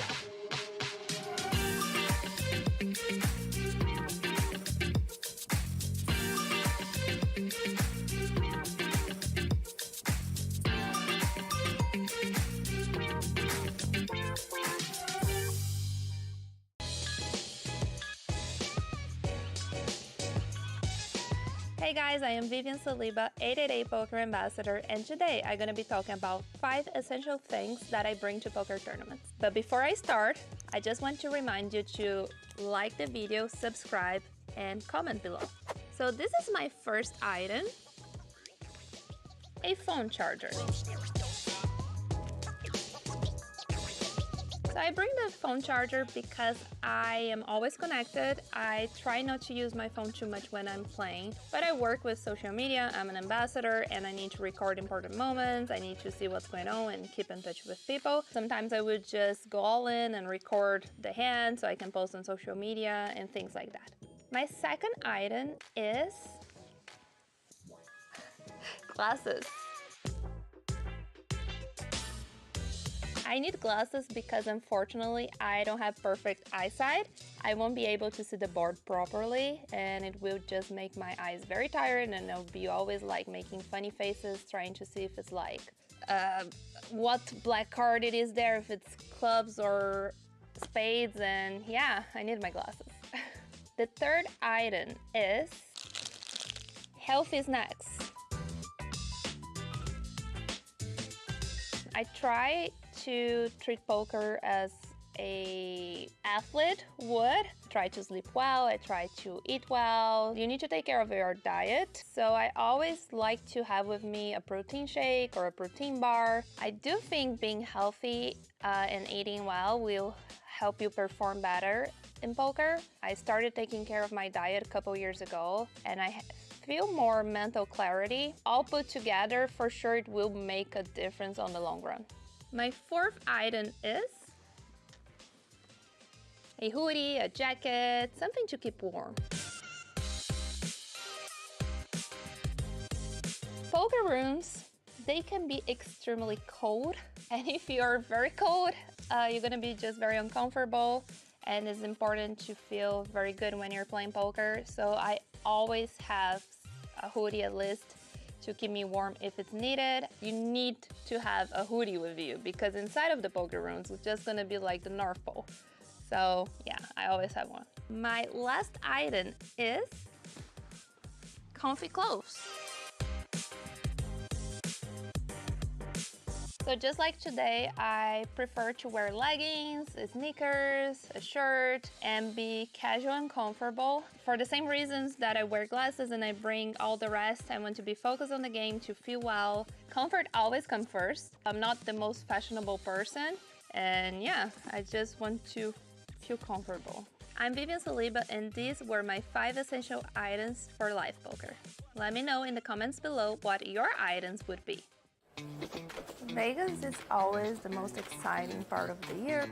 Most poker players from all over the world are here. There was this one hand with Nick Schumann. I was on the big blind, he raised under the gun.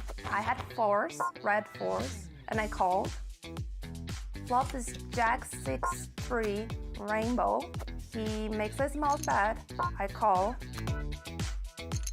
The turn is the 7 of spades, bringing 2 spades. I have the red 4, so 5-4 would have been a straight. I check, and now he sizes up and he bets 3,000 chips, and I make it 6.5, representing the straight. And he's a little confused, and he makes the call. And the river is the queen of hearts, and I just bet 14,000 chips. I have maybe 9,000 chips behind if he makes the call, and of course if he makes the call, I'm never good. And he's very puzzled, and he makes a fold, which was great. Good players. I think this type of bluffs, they even work better because they will call their clear calls, they will fold their clear folds, and a recreational player will never find the fold because they're there to hit their cards. They did hit a card and they just won't let it go. Whoever wins this all in wins $250. I promise I won't fold. Good luck. Fenfop's all in. Sam's all in. Jimmy the Spliff's all in, I think. Tough spot, guys.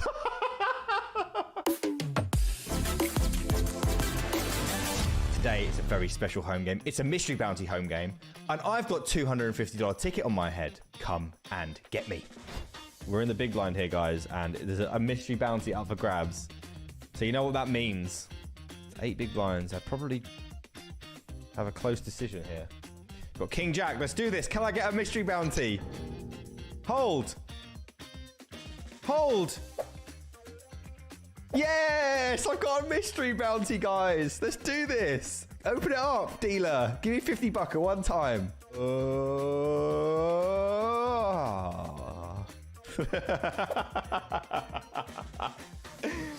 47p, guys. Sake. Okay, guys. 10 seconds left. I am all in blind in the big blind because I'm forced all in because I have to pay our big blind ante. And whoever wins this all in wins $250. I promise I won't fold. Good luck. Oh, wait, I'm not all in blind. Why am I not all in blind? I'm not going to fold. I'm not folding, guys. I'm not folding. I'm not folding. Oh my God, Vusa 2-boss folded. Phobos might think I'm going to fold. I'm definitely not folding, okay? No, Phobos, what are you doing? Sake. Fenfop's all in. Sam's all in. Jimmy the Spliff's all in, I think. Tough spot, guys. I could just fold it. I could just fold it. Do I do it or not? Do I do it or not? Am I that much of a troll? Shall I fold it? Everyone wants me to fold. Everyone wants me to fold. All right, let's flip a coin. I'm flipping a coin. Oh, I rolled a call, guys. I rolled a call. Let's go. I've got ace deuce of diamonds. Hold. I've chopped it. I've got chips. I've got chips. I'm still in, guys. What is it? Where are all these chips going? Are they just making this up? What's going on here? I've never seen anything like it in my life. Oh, this is content, guys. This is content. Am I all in or not? I've got chips. I've got 471 chips. What's it going to be? 32 bars all in. Somebody go, oh, Sam, please do the right thing. Please do the right thing, Sam. You've just got... What's Fenpop going to do? He's all in. Sam Crow's all in. I'm gonna lay it down.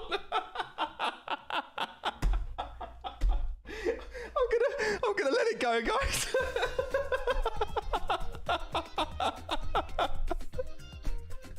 Guys, I'm just gonna let it go. Everyone's all in. Everyone's all in. Oh my god. Everyone's all in. The bounty's not in play.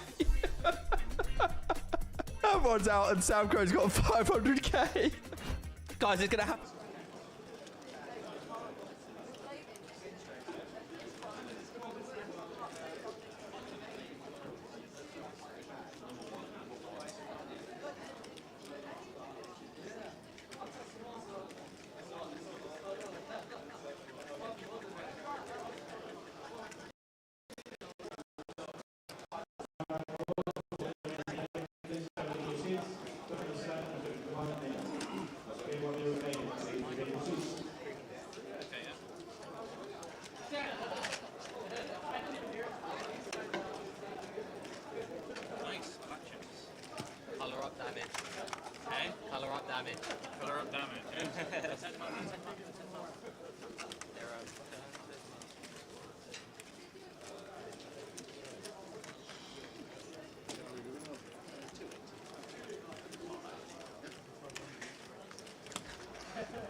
Let's do it again. Let's do it again.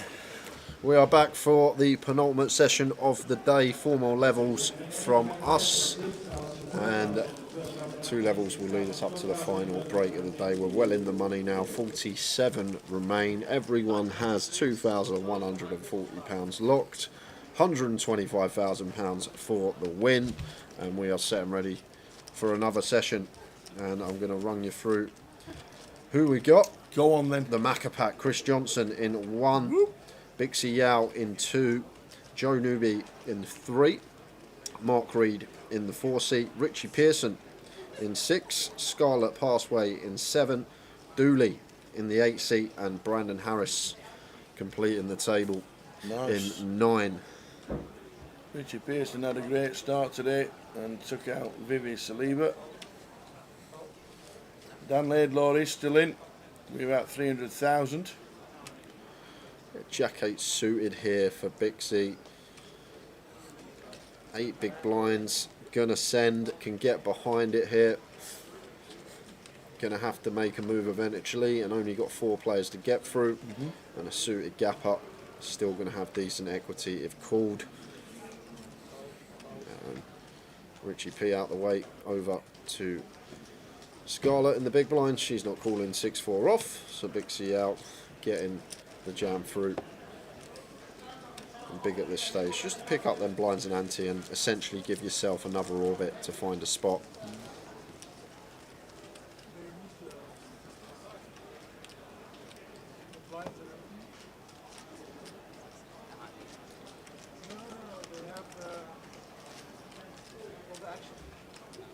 So 47.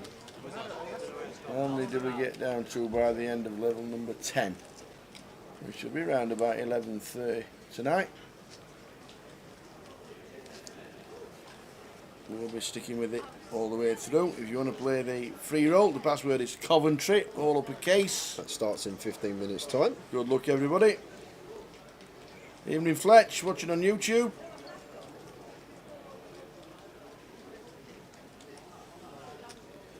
How you doing, Toddy?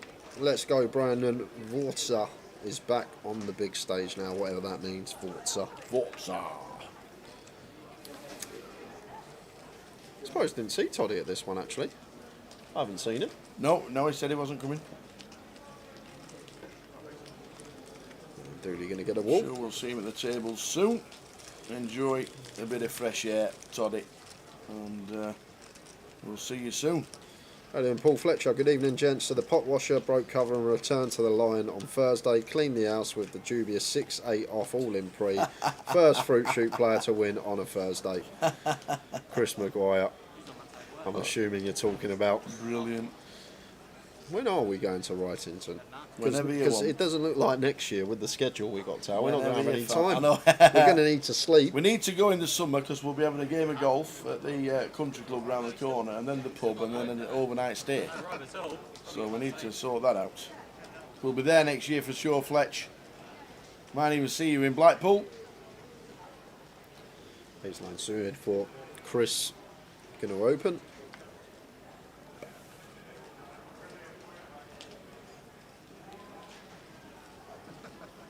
Back from Malta.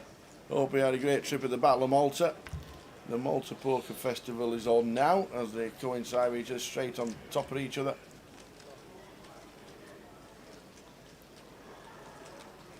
Yeah, it's tough once you've been away for a few days playing and then go straight to another one. It's tough, not easy. Yeah, Brandon going to have an easy defend here. 6-7 suited, fine to defend this one versus gun.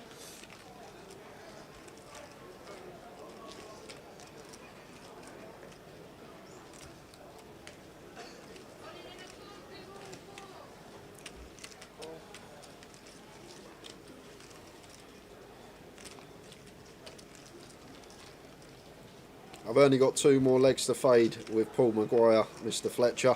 Blackpool in the grand final. Oh, yes. That pint's going to taste delicious at the end of the year. Really the sweating Leeds. It was a sweating Leeds. I had a big sweating Proper Leeds. sweating Leeds.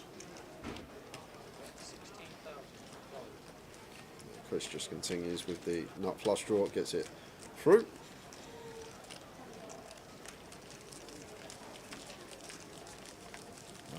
Lad and Dad Fletch on the way to Blackpool. Look forward to seeing you, Fletch. Blackpool the next leg. There's a schedule coming on the screen right now, and don't forget the WPT Vegas packages are on as well. Are you going to flick in one? I ain't got time to go anywhere, me. Got all the time in the world. That's the Blackpool schedule. That's where we're off to next with our next live stream. Yep.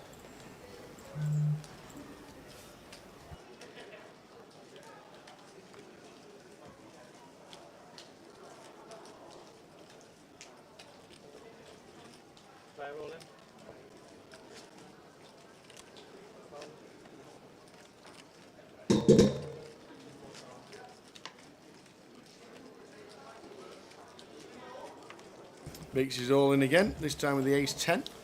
Yep. 10 big blinds from gun. Scarlet, what do we do? This is on the borderline. Yeah, it's 10 BBs tower. It's an under the gun shove. Guess Bixie will have a couple of smaller pairs in here. But Scarlet just going to take the tighter approach and let it go. I think if this was MP or LP shove, Scarlet would be going with the 7s, but under the gun, always a bit wary when an opponent shoves from this position.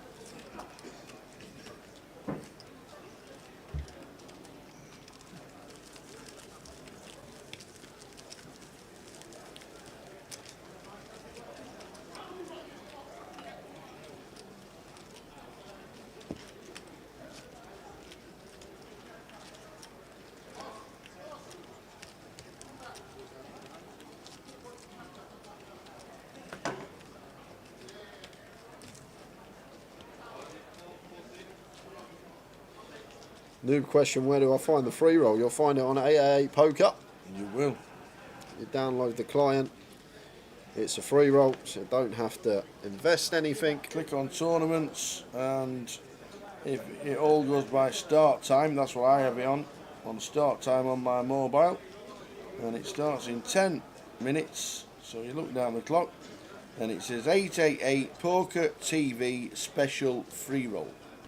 You click on it. You click on register and you type in uppercase Coventry. King Jack suited for Richie. And Queen 9 off here. Could defend this one as Bixie here. Getting this price. Does make the call. Off to the flop. Flop time. No, not Grosvenor. We're on 888. It's an 888 festival. And I'd be downloading 888 as well, because there's going to be loads of satellites for all the flights and events next year. We've got 8 of them. Check on the flop. Like the check from Richie here. Board that's going to be much more favourable for Bixie. And going to go for the laid c-bet now on the turn. Don't mind this at all once the queen rolls off. Got some removal to some of the stronger queen X. Unfortunately for us, Bixie has turn top pair. She'll be calling. Does make the call.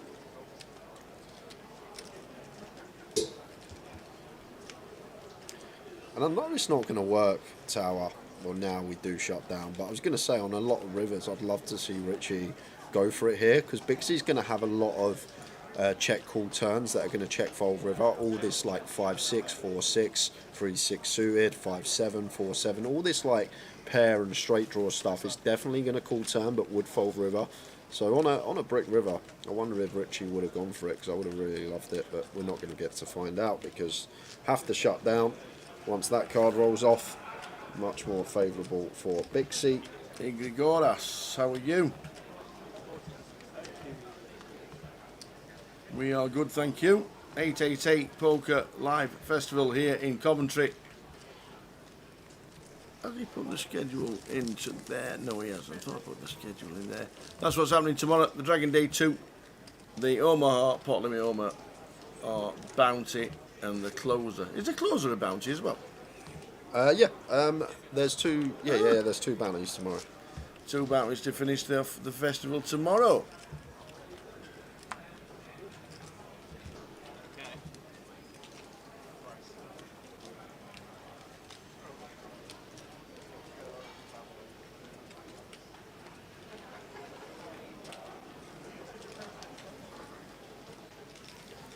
And I see it's dropped down to 46 tower.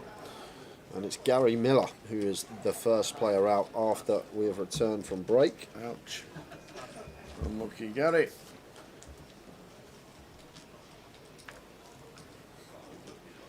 Queen 6 suit here for Dooley with plenty of chips.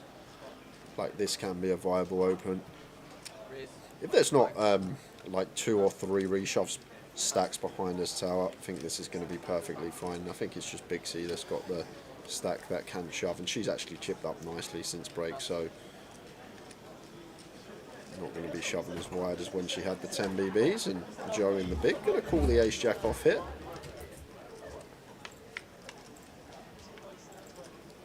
King high flop. King 2, 3. Nice continued candidate here for Dooley with the 6 and the backdoor diamonds here, and it being a king high board, more favourable for the opener's range. So I do expect to see c-bet often here from Dooley, and does go for c-bet. 18k. 18 into 68. Going to get the better hand to fold. Nicely done from Dooley.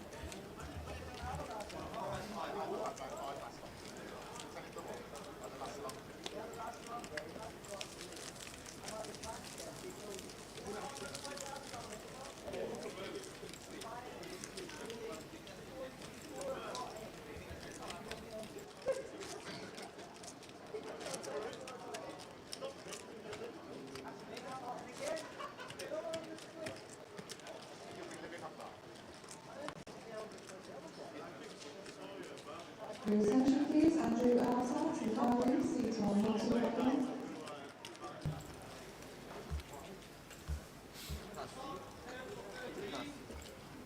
Blind 6-12, we're in the money. Congratulations, everybody.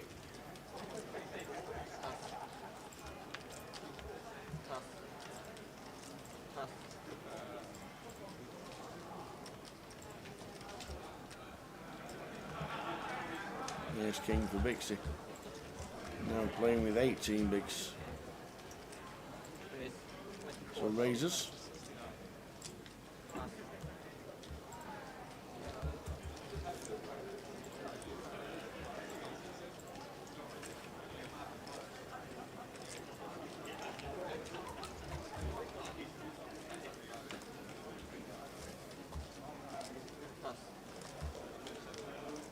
And it works.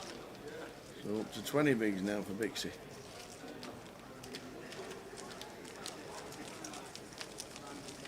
Dooley chip leader at the table. Last time we saw him was in Vegas.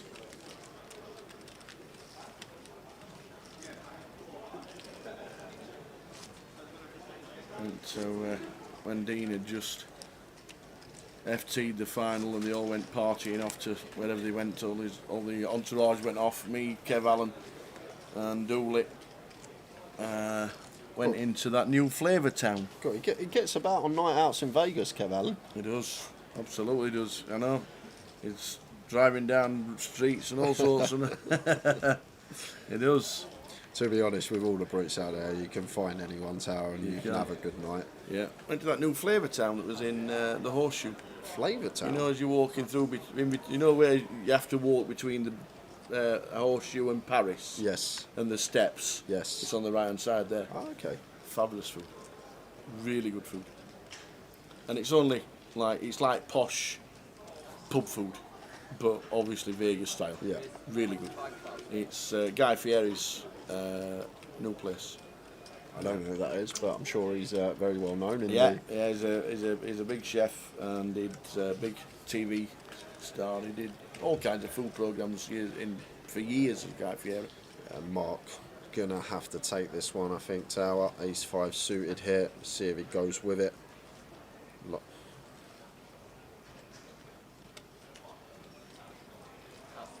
Gonna go with fold here.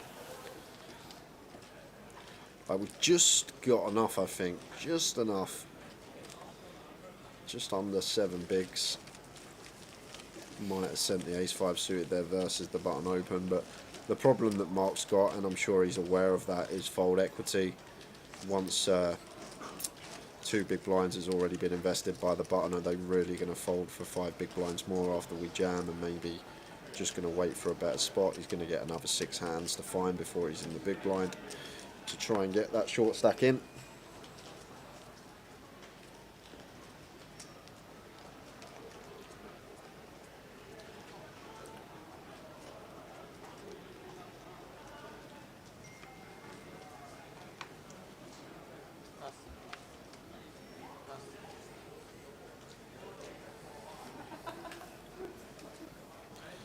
It's suited for Chris. Raises up. 24. 8-4 off here for Bixie. Obviously, not doing anything.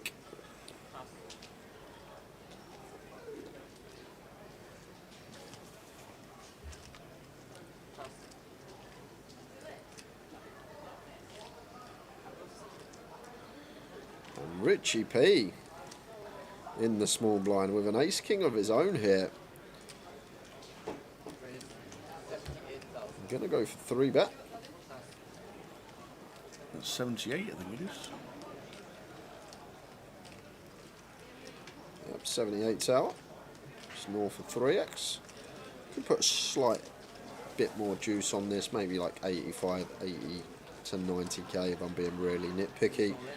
But obviously always going to want to 3-bet this hand, so Chris Johnson moves all in. Richie P knows he's got a call, and we're hoping for a pot of this magnitude that is chopped up. No one likes to bust. Richie P says, do you want to chop it? Do you want to chop it now? No one likes to bust in this fashion.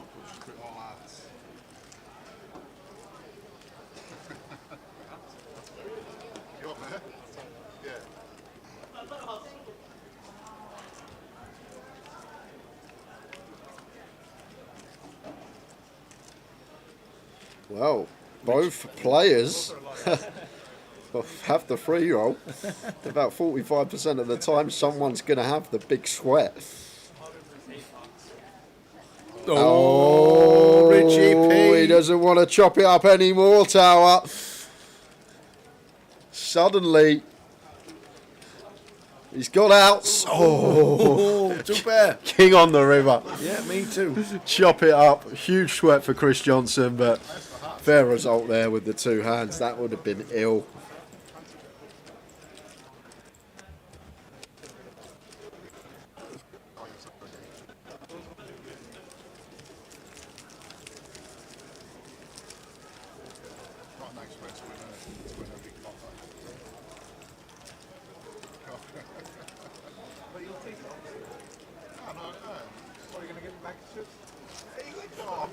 No, but it's just a shit way it's happened to me. It's not nice.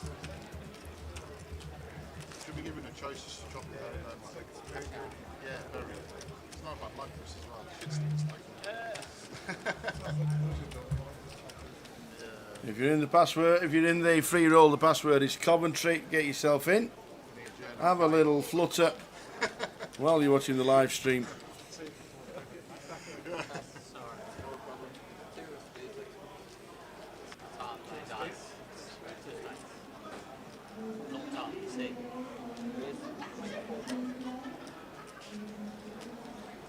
Straight back into it as Chris makes it 24k from +1. And unfortunately, Bixie's hand not shown. That doesn't matter because she's out the way.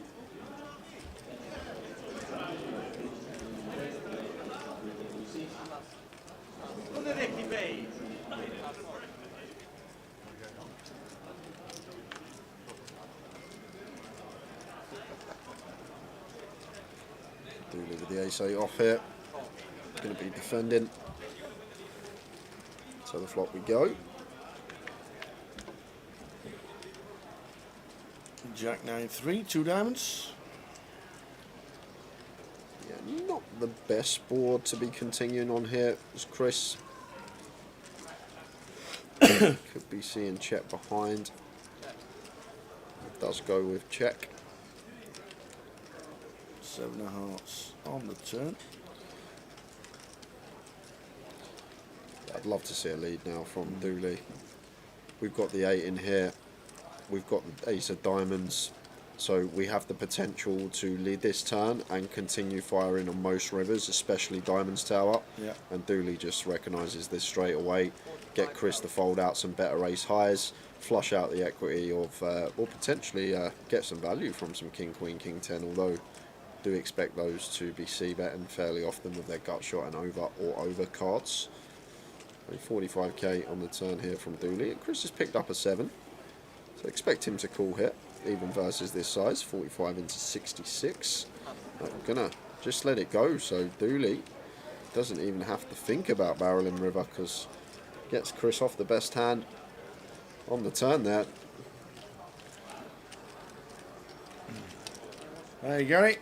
Are you on the 888 Poker Chat Poker site? Because that's where it is. Gary Billington watching on YouTube. It's on 888 Poker. It'll be on started tournaments. Make sure your filters have already clicked on all and started and playing and all that malarkey. Started at 6. The password is Coventry.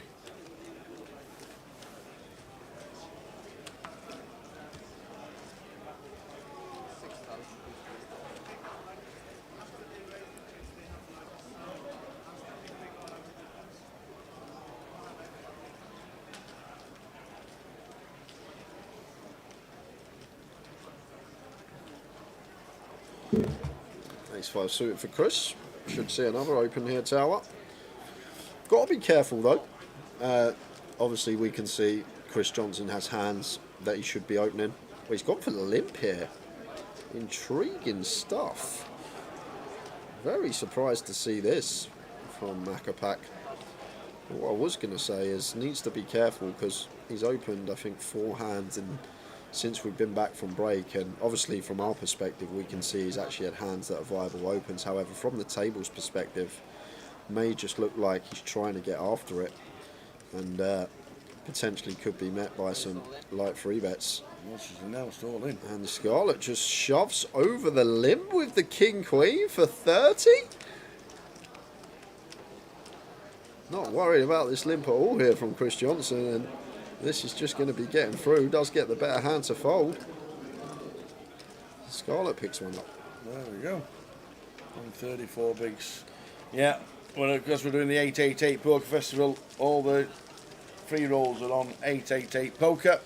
Yeah, and a couple more bust outs, guys. Just dropped to 44. It's impossible for us to catch them all on outer tables. However, Paul Vaz Nunes out in 46th, lost a 900k pot to Hong Pham, who is one of the chip leaders in the room now. It was tens, Has to be the chip leader. Tens for Paul on the button, kings for Hong in the big blind. It went open, 3-bet, 4-bet all in. Hong called with the kings, king in the window, and Paul Vaz Nunes was out the door, and now Hong sitting way north of 1 million chips. Wow. And as it says that, we're on 44, so one more gone as well. Mark Welch. Mark Welch. Gone. Hong Pham, chip leader in the room. The lady can play. And Mark, I said we should have taken the ace-5 suited, but looks like a great decision now to fold that one, because a few hands later he does find the boots. And just going to be sending it in here, tower, you expect. Not going to be opening off of 6 big blinds. So all in announced for his last 80k. Is he going to find any action? Scarlett looks interested. No.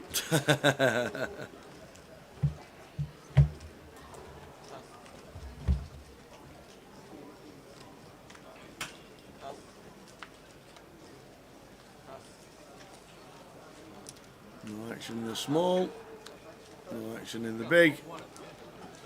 Turns over the boots. Shows the table. Shows the table the boots. And it's straight over to an outer table, guys, because we've got an all-in and a call. It's Anthony Tall at risk with the ace-3. He's run into the ace-jack here of Scott Reynolds. Does flop a wheel draw here, Anthony. So additional 4 outs for him, 3 or 5 needed. Ace on the turn doesn't change anything. It's the same scenario, 3 or 5. It's a 9. Anthony Tall. Out. Well played, sir. 43rd place for £2,140, and that means everyone has laddered an extra £100. 42 remain. And on that, Big C is off to balance the tables.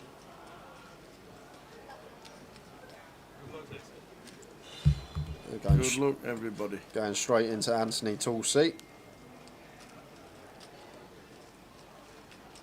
There we go. Table change for Big C. Yeah. Started off well, 80k yep. On this table. Only been playing 30 minutes, up to over 200. It's a good start to the session for her.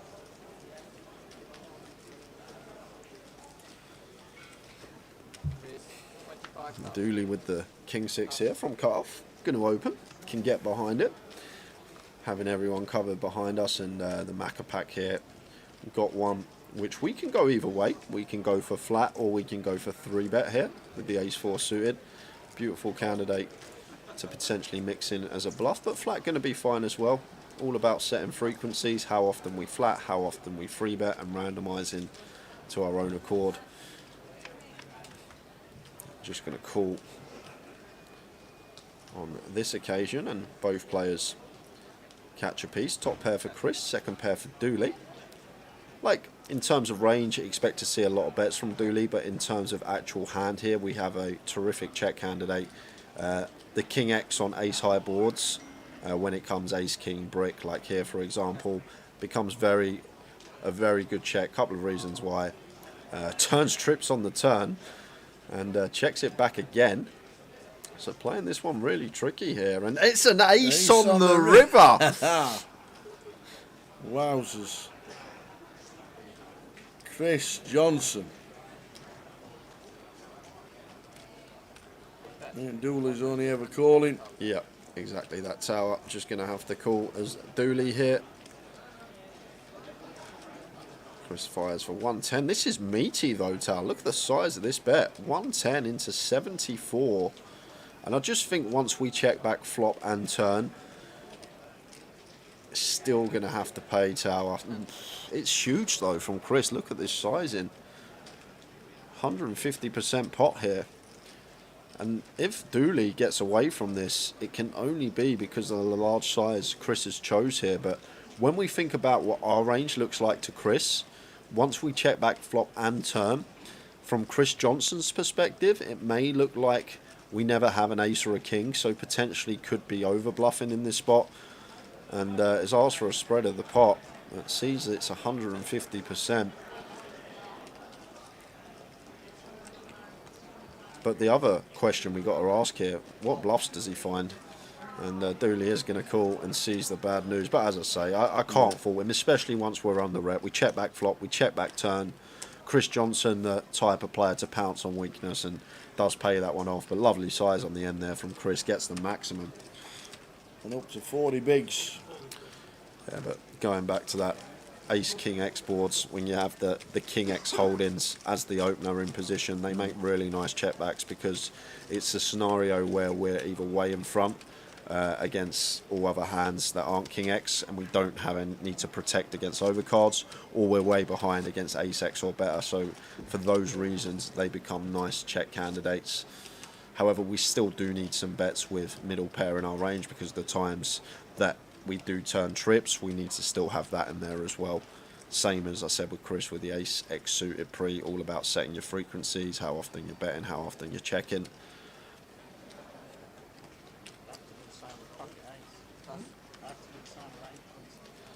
And Scarlet ace 10 suited here. Should see open. Oh, gonna fold the ace 10 suited, so takes the tight approach here, Scarlet.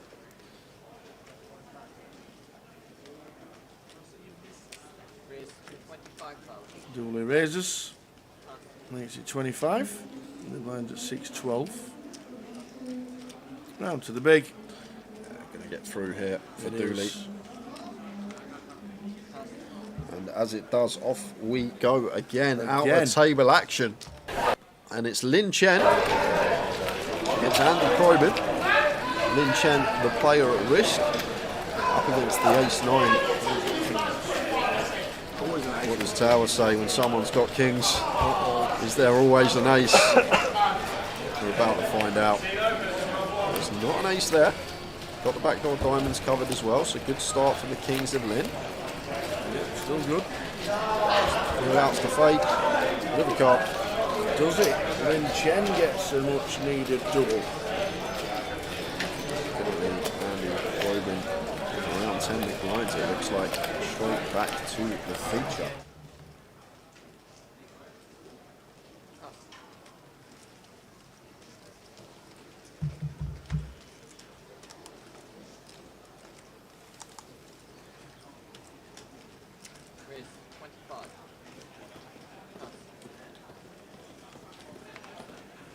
Dooley again raises 25 for Jack 10. Back gets out of the way. Yeah, so just applying pressure here with the big stack tower. Going to open all the broadways, probably from any position. And what I will say about this table, we've not seen much 3-betting going on. We saw obviously the ace-king versus the ace-king, but if Dooley recognises that this table's not going to play back at him, they're not going to 3-bet light, then he can just have a field day and keep opening all these type of handings, probably even dip into like the 5-6 suited and 6-7 suited from early position. Always important to be aware of the players around you. What are their propensities? How do they play? Are they tight? Are they loose? Are they 3-betting? Are they not 3-betting? And when we get a table, when we got players that aren't putting in any 3-bets other than with the top of their range, then when we have the chip lead and everyone covered, we can just keep opening all these type of hands and gonna just be picking up blinds and ante relentlessly. 10-5 off, however, does have to go into the muck. And Brandon with the king jack off. Haven't seen anything from Brandon yet. I think he's sitting second in chips on the table, so could plausibly open this one. Having the rest of the players behind us covered, does open to 25.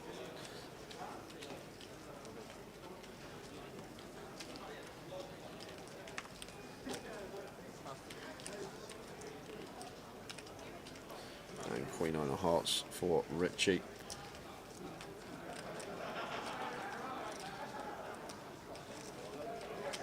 Scarlett with a jack 8 suited. Does defend as she should. Off to the flop. Ace 2 3. Yeah, I expect this just to go Brandon's way here, tower. Just expect small bet, hand over. Well, the Scarlet hasn't checked instantly.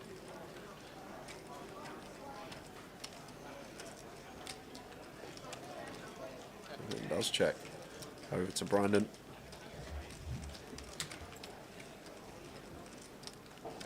Yes, it does go with small bet here. Between 20% and quarter. And Scarlet can't do anything here but get out the way on the ace high board.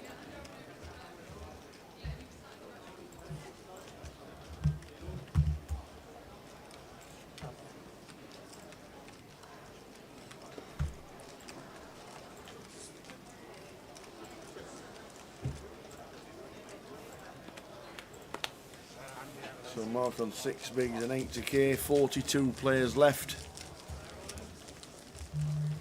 Started the day on 165.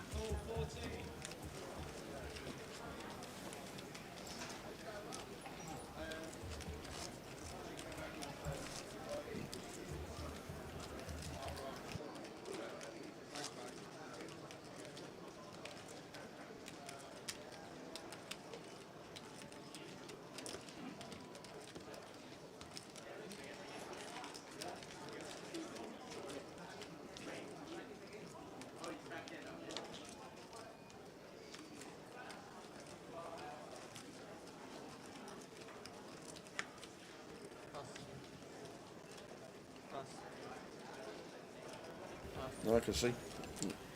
Chris with the 8-6 gets out of the way. So to Joe. Where is Phony Baroni? I think he's in the cup. The dragon, sorry. I think he's in the £500 buy-in dragon. Who? Baroni, the one that joined me for comms earlier. A couple of hours, yes. He was playing the dragon. The 2-dayer. That's what he said he was playing.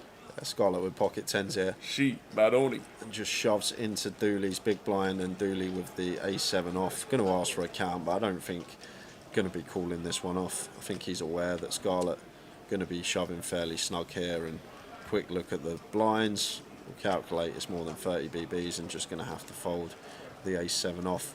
Would have loved to see complete there from Scarlett Tower, just because Dooley is going to pound on the small blind complete so often, especially with an ace-x holding, and then we can go for the limp jam, and then we get an extra 3 big blinds of Dooley's range, or we could even go for the limp 3-bet not all in with the 10s. I just think when we're blind on blind and we have a hand like pocket 10 so strong in essentially a heads-up situation, we want action with our hand. Dooley could have 2 random undercards. He could be drawing less than 15% equity pre-flop. he could make a move with a hand that we have drawing to 3 outs, and then we're going to have 70% chance of doubling up and winning a big pot.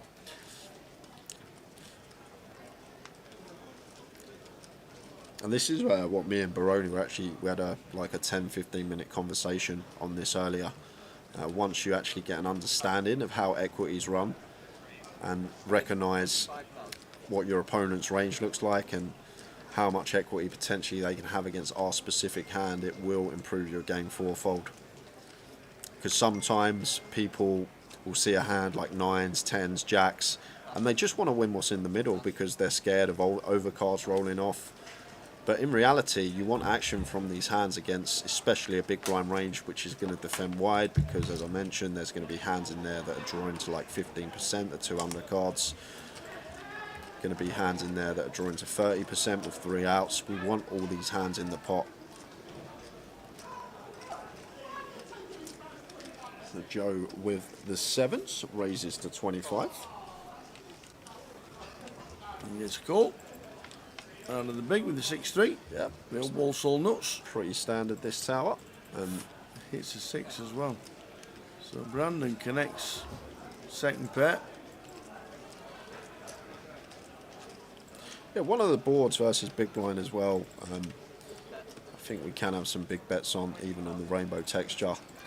But then again, we are blocking one of the reasons that we might choose a bigger size, all these gut shot straight possibilities, all this 10-7, 7-8, 7-5, 7-3, 3-5. You get the gist, guys. Countless combos, probably like 50, 60 plus of straight combinations out there. Right, which the big blind will have a lot of, why sometimes we might opt for the bigger bet. But Joe does go small, goes for the 3rd pot sizing. And ace of clubs on the turn, and looks scary, but in reality, Tower, it's actually a really good card for us as Joe. Not going to be any ace-x in the range of Brandon once he calls flop. Only the ace-x that turn 2 pair, so the ace is up. So although the overcard does roll off and it looks scary in terms of range that calls flop of Brandon, he's actually not going to contain many ace-x, and as well as that, not going to contain many queen-x either. So pretty nice run out for us as Joe, in my opinion. Still losing to a 9, which will be in there from Brandon. But like an ace on the turn is actually a much better card for us than, let's say, a deuce or a 3 on the turn, just because of the interaction with the big blind range. And does go check, check on the river. Joe happy to take that with the 7s.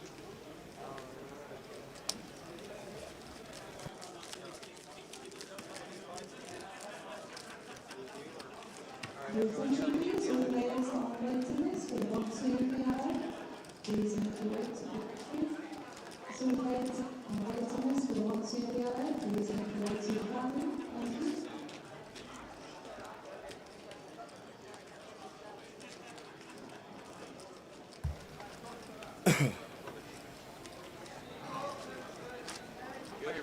Favourite dealer, let's go. Until he cost me in any.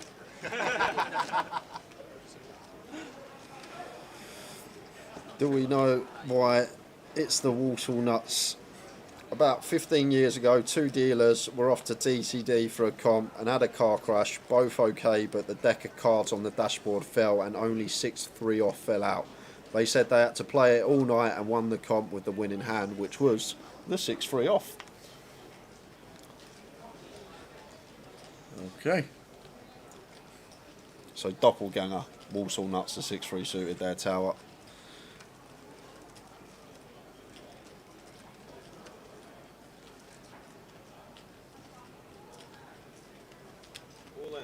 Oh no, drops to 41, Tower. Uh-oh, that's a bad one. What's that one? So we'll come back to it because Mark shoved all in here with the ace-5, shoving for 7 BBs, and Scarlet in the cut-off, in the tank.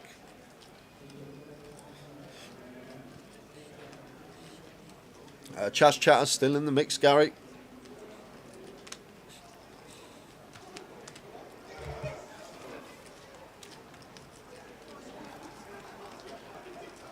So over to the Macca pack in the big blind, Chris Johnson. Queen 7 suited here, 7 BBs, 1 invested. I think against Mark, I'm probably just going to fold this one tower. Queen 9 suited probably be the line for me here. Let's see what Macapac comes with.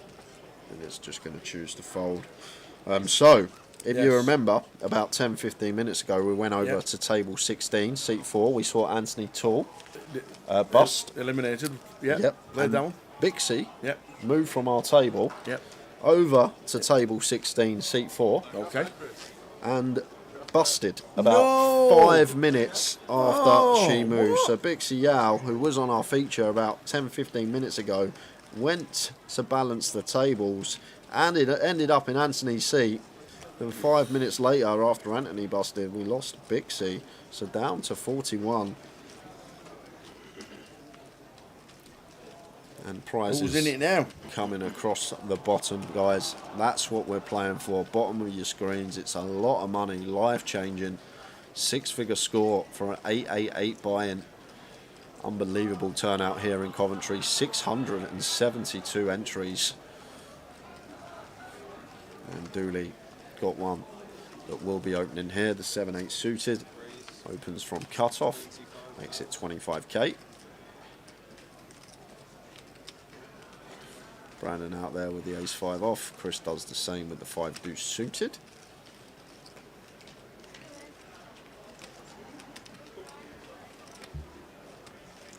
And Joe 9-6 of diamonds.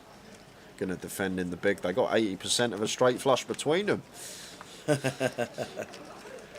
Ace 2-3 flop. Yeah, and just going to be Dooley's pot here. Should see small bet range somewhere around quarter. And expect it just to be hand over here.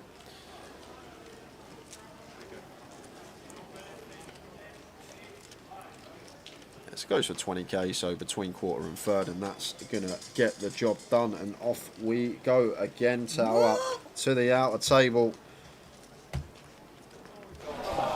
It's all in and a call, and it's Lucas Dimser at risk here with the ace queen against pocket 10s. 3, 4, 7, 2 spades. No help now. We need an ace or a queen, and it's a jack. So we lose. Lucas Dimser. Lucas Dimser busting out. Well, lucky Lucas. 41st for Lucas, £2,240, and Jimmy Ninji. Jimmy stacking the chips. Jimmy. Good evening, Brooksy. Good evening, Sam Goodman. Is Joe Staunders still in the tourney? You know the answer to that. Of course he's not. There was a rumour the other day they actually ran out of paper for the receipts at the cash desk because Joe had so many buy-ins, Tower. There was actually a rumour the other day going around. They were running around trying to get some paper for the receipts. Hey dear. How are we doing, Sam? Hope things are good. I actually thought he was here earlier as well because the staff are doing fancy dress for Halloween. I don't know if you've seen tonight. Have you seen Delma? And someone's dressed as a clown. Someone's coming as a clown, like the full works clown. I'm not even joking. If you see the guy, got all the makeup done, the shoes, the wig. And I went up to him and went, "Oh, you're right, Joe." "Oh, sorry, mate. I thought you were someone else." Joe, he never answered. No. So, Brandon with the Kings. Hiya, Chin Fernando, who was playing on the cash yesterday. Good to have you playing yesterday. The password is Coventry, all uppercase. Coventry. Coventry, Coventry. Yeah, this is very tidy from Brandon. It's very good understanding of what's going on with Dooley at the moment. Recognises that Dooley is opening so many hands here. So it's very likely that Dooley can just have 2 undercards to our kings here and going to be having very small equity. But Dooley just doesn't even see bet, doesn't take the bait. To be fair, hijack versus cut off, we are supposed to play heavy check and does just check. Over to Brandon, who fires with the kings, gets it through. Really, Brandon, a very good player. Like watching him play. And he's got chips, and a lot of them. 41 out of 672. We were in the money at 70.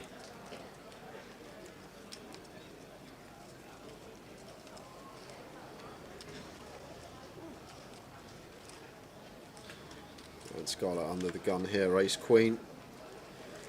She's been doing a lot of just shoving tower. I hope she opens this one and is going for the yellow, so is going to open it. Makes it 25 from her.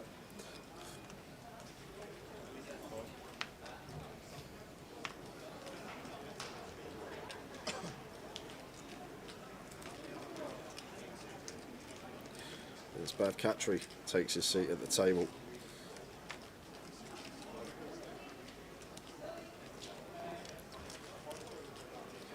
And Richie P got a nice little defend candidate in the form of 4-5 suited. So he does. A nice flop for Scarlet. Queen, 7, king. Yeah, and another one tower in terms of range. Going to be betting this board high frequency. In terms of actual hand, very tidy check back here, ace queen, ace of clubs. I think with the ace of clubs specifically, going to be checking this one a lot of the time, and then sort of split it with some bets with the ace queen, no club. As I say, make nice check back candidates, those middle pair on the higher boards. Alright, yep. Alright, the man of straw, Hong Fam's chip leader. Big C has just been eliminated. Unfortunately moved tables into Anthony Poole's seat to bust out. And 5 minutes later, Bixie's gone. No need for that. But she has an Hong Fam and Paul Vasnunas were in a 1.2 million chip pot. What was it, kings and tens? Kings and tens, yeah. Kings against tens. Button versus big blind. Wow. Seemed fine from Paul. It was like, yeah, what, 40 something bigs, effective. Open button, 3-bet home. Paul shoved the tens and obviously Hong called the kings. So, 5 tables now. You know what that means, Tower? 8 max action. We like 8 max.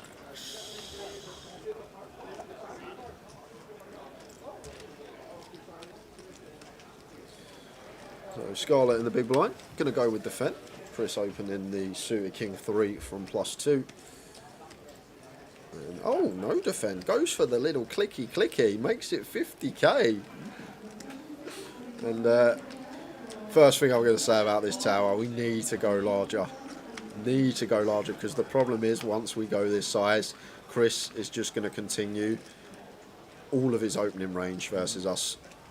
And then we've got to navigate all in out of position against that very aggressive player. But all in for 30 bigs. Just goes for shove here on the flop. 377 into 118. So we got like 2.8x pot shove here. However, Chris not calling off with bottom pair.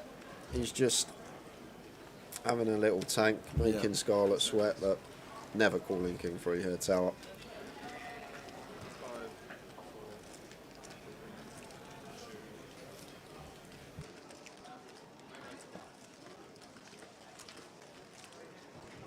Attention please, all players and waiters who want to enter, please make your way to table 10. Table 10 is now open. We want to enter. And please divide. Man of straw says, have backed Nagano for the upset tonight. Not sure Fury will be up for the fight. Is it true that Fury and Usich is supposed to be boxing before Christmas?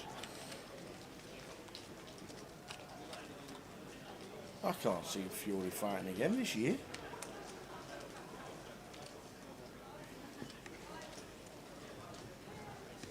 Race, 25,000.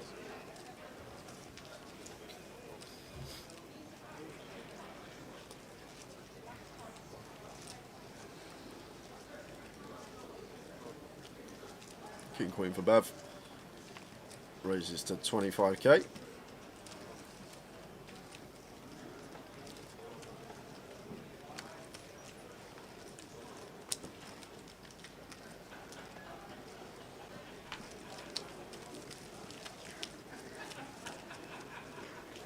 Password for the free roll on 888 Poker is Coventry, for those asking.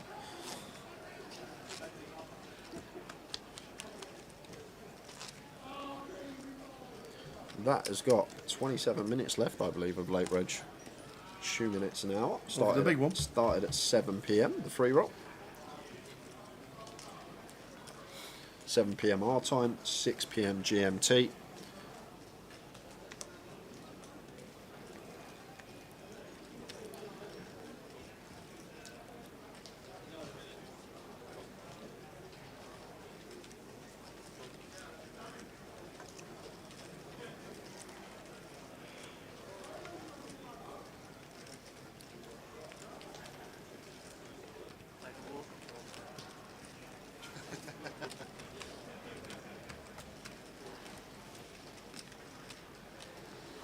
Six-4 off here for Dooley. Expect him to continue being the covering stack, and he's going to do it in the form of a raise. Always saying these spots want to be very polarised, worst hands and best hands. 6-4 falling into that remit of worst hands.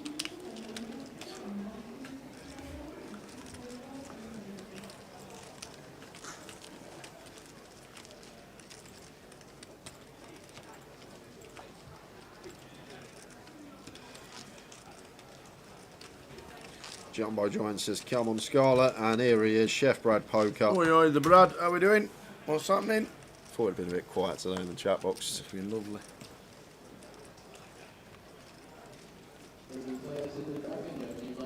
Went to an away day against Boreham Wood. You couldn't even beat Boreham Wood. Oh, dear me. Did you see the Big Brother house while you was there? Is that what it is? It used to be, I don't know. I know there's a new Big Brother out now, but in the olden days it used to be in Boreham Wood, the old Big Brother house. So King Queen here for Mark. Gonna have to go with this one. Just sub 7 BBs. And does choose to shove. All in.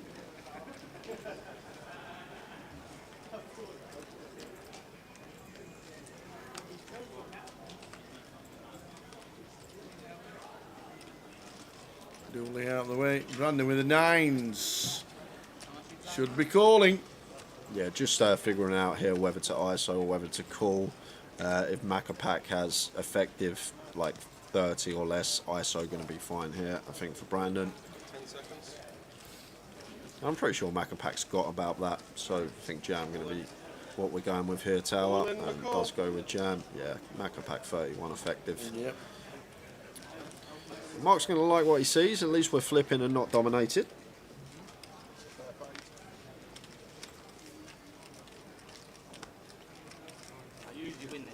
So Brandon in 9 has the 9s. Does Mark survive with the paint in 4? Jack 6. We've got the backdoor clubs. We've got the King and Queen directly. Also got the backdoor high card trying to fit out. So 10 of clubs, anybody? Yeah, that's the sweatiest one in the deck, Tower.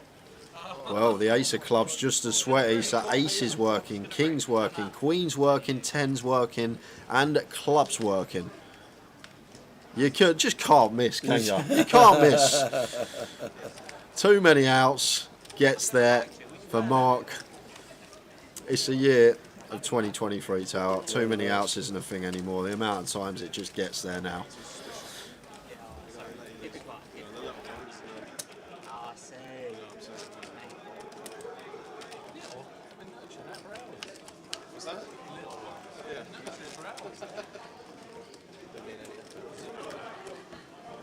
Off we go again. Oh, where are we going again? We're out of table. All in and call. It's Ace King for Pablo Rojas. But he's run into the aces of Manly. How's he going to get out of this one, Tower? He's not. Jack, Queen, no, nothing. Running Jack Queen. Oh! We're saying he's not going to get out of it. Oh, you've got to put a sweat there, though, haven't you? So that's Pablo Rojas out in 38th place for £2,240. Well done, sir. Just before him couple of all-ins we missed. Andy Probin out in 40th and George Achillia out in 39th. So Very nice. down to 37. That will update in less than a couple of minutes for the top right of the screen.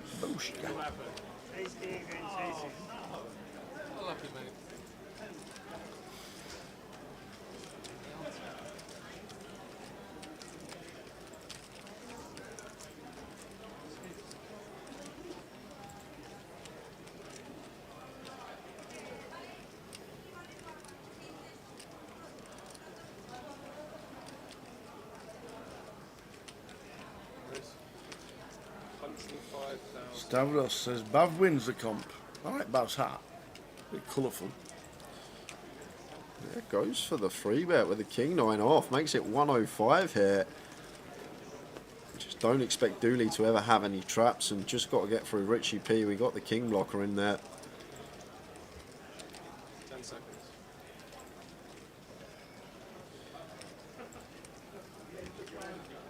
And these two are fairly deep. Effective stack 50 bigs to start the hand, and suited connector in position, not just any suited connector, the suited connector, the 10-9 of clubs. Beautiful looking hand for Dooley. I think he's probably going to fold still tower, but I wouldn't be surprised if he called here with this candidate and position. And it's going to go with call. So does flick in the call here. And can get behind it.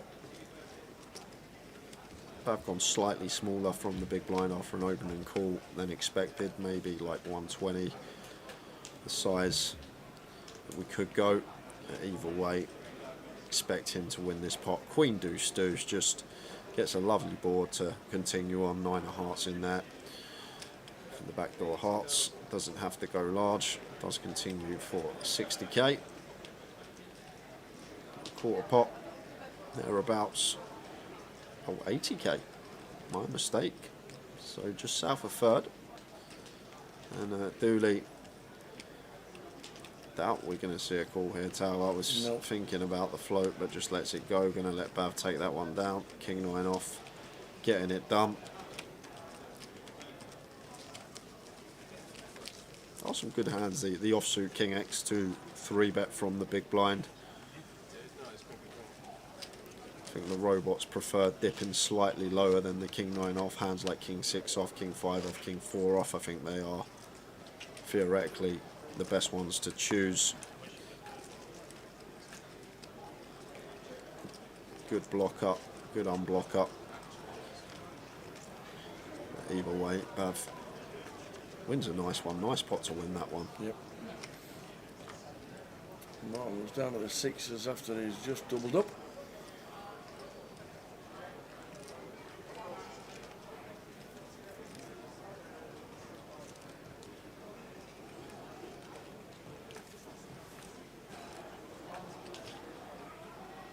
Seconds. Yeah, I love this fold from Mark.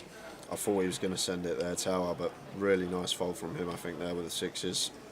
Don't want to open because got no removal, not blocking any good hands, and shoving, a bit optimistic, trying to get through 7 players. Still got 15 big blinds on an hour clock. We can find a better spot than that.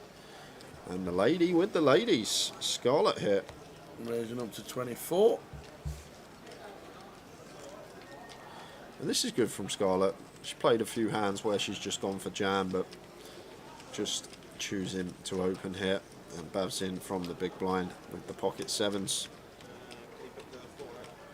But she needs to be careful, Tower, as well, because it seems like when she's got a hand like this and she flops an overpair, she just shoves. Yeah. But we need to recognise when we shove there, we're not getting called by worse. We're only getting called by like the sets and no. It's okay. It's okay. It's ace high. She's going to be fine. Ace could save Scarlett. I will save her, Tower. So, could still bet range here. Gone three-way, small size. She's announced all in. Oh no. Oh no. And Bav, how do we run Mr. Cattree? How do we do it? 40 big shove from Scarlett. And Scarlett's got the ladies, still has 2 outs, but we're going to have potentially a new chip leader in the room here. It's a million, yeah, nigh on a million chip pot. Yeah, million chip pot, and then Bav's got 300k back, so he's going to have 1.3 million if he can fade the 2 outer here. But what a life for Bav. Well, I say that, there are still cards to come. I thought that was it then. Oh, Scarlet needs the queen. And it's not, it's a 4. So we are going to lose Scarlet Passway from the tournament. And Bav Catry, Christmas has come early for that man. Unlucky Scarlet. Well played to finish, what was it, 37, 36? Great run, Tower. Top 5% of the field nearly Yep. for Scarlet, and she'll take home £2,240. Well done. Maybe just trying to leverage the ace-X advantage there, Tower. Maybe she knows she's got ace-king and ace-queen and our opponents don't, and just trying to leverage that, perhaps. But Bav. Who said in the chat Bav will win? Well, he's on a million. He likes these 888s, does Bav? He does. He is very good Former in champ. the 888 fields.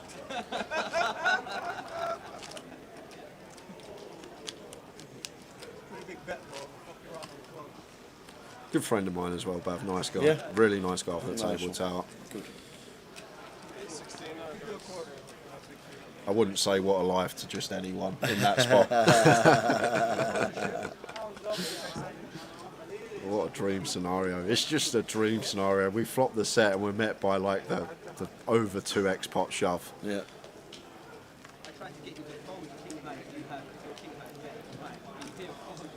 Scarlet in 37th, down to 36.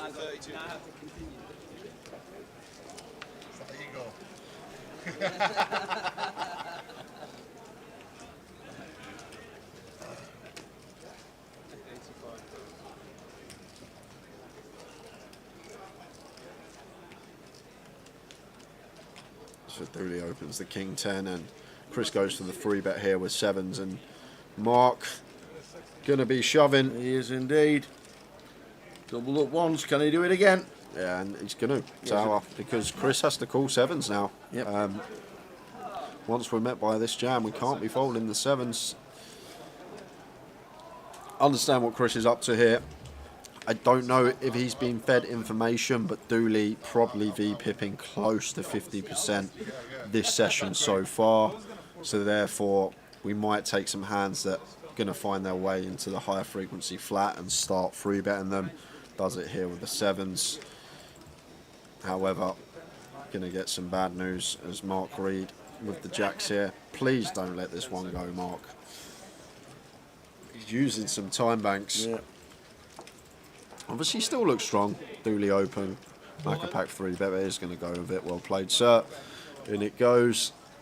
And Chris going to have to call this off, getting the price. And Dooley's going to get to see what Chris is 3-betting with here.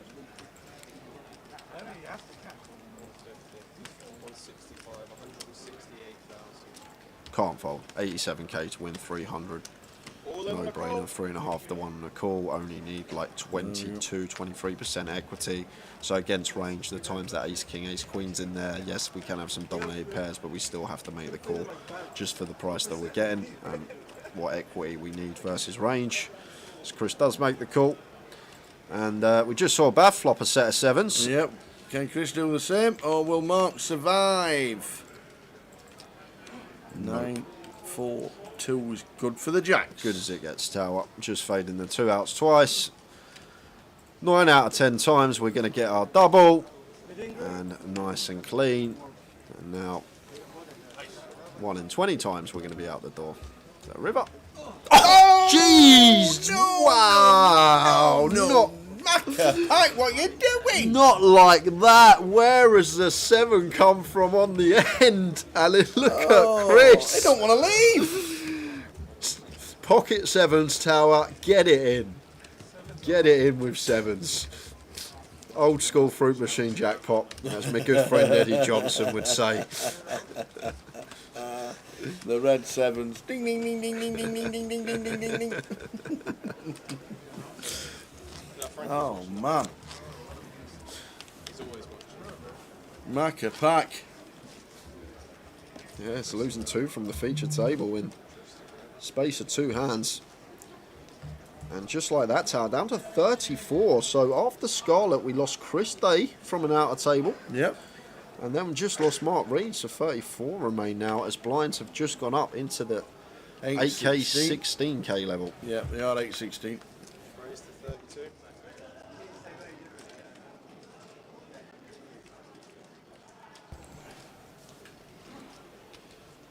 So the blinds are 816, 6 minutes into the next level. Sevens are running good. Chef Brad knows the one push, Eddie Johnson. Miss him, I do, Brad. Used to see him a lot when I was obviously living Hertfordshire. Been in Birmingham for a while now. You're a gem.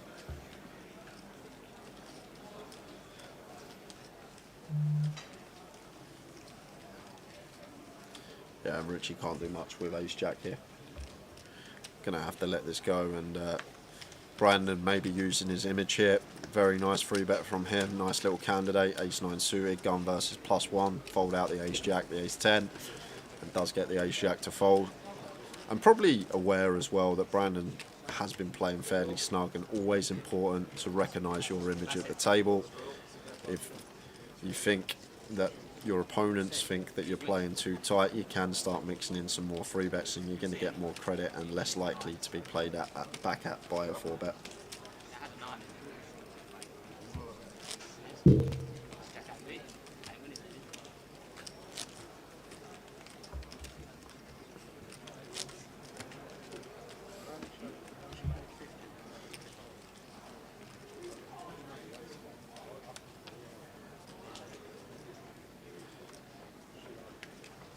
How are you doing, Tim? Right, Jacks cannot beat sevens, as day 3 of Leeds proved. That is true, Tim. Good to see you run so deep in Leeds. Well done. Well done, Tim. But it's been a week, mate. Come on, we've got to let it go eventually. We've got to let it go. Move on to the next tournament. Let go it again. Let it go.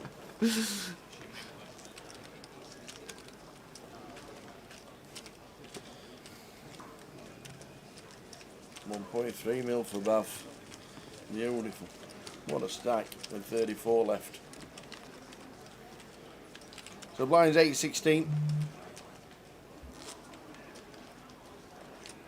10 minutes into this level. Break at the end of this level when we get down to 0 on the clock. The bottom clock is ours. 51 minutes and 38 seconds left of this. We're on 34.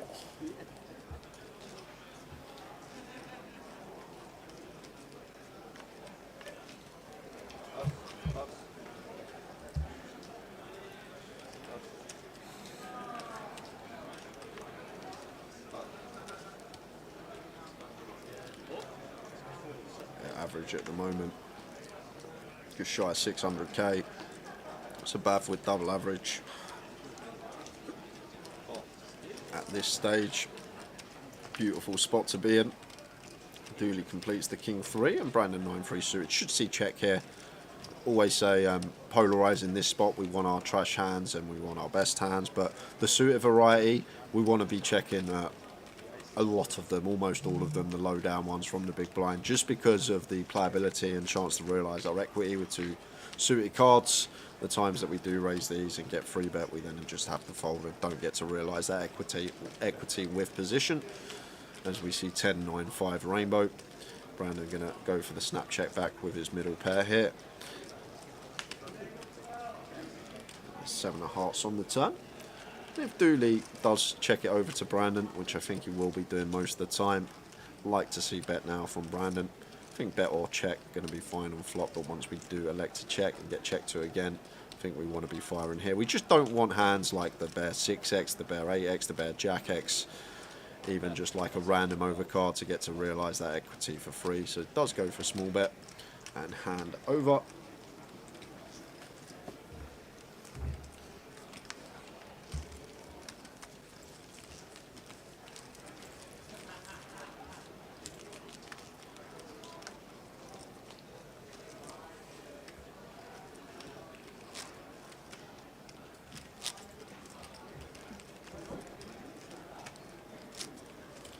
Is Lucas still in? No, Lucas Just bust. dims are just bust. Saw it on the stream. Lucas was all in with the ace queen versus the pocket tens of Minji and didn't find any help on the run out.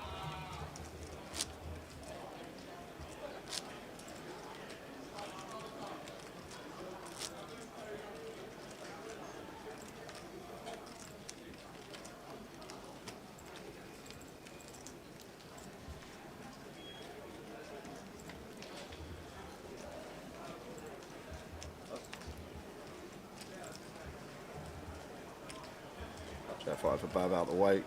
Joe does the same. GP out there.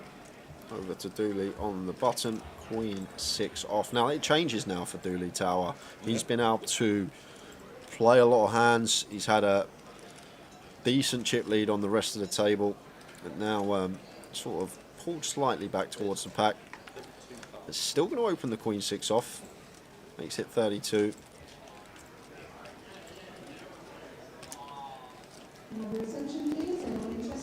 Brandon ace 5 off here, just going to fold out the way, and Chris Johnson with the ace 3 off here, Tower. Nice little 3-bet bluff candidate once in a while from the big blind, but just going to call.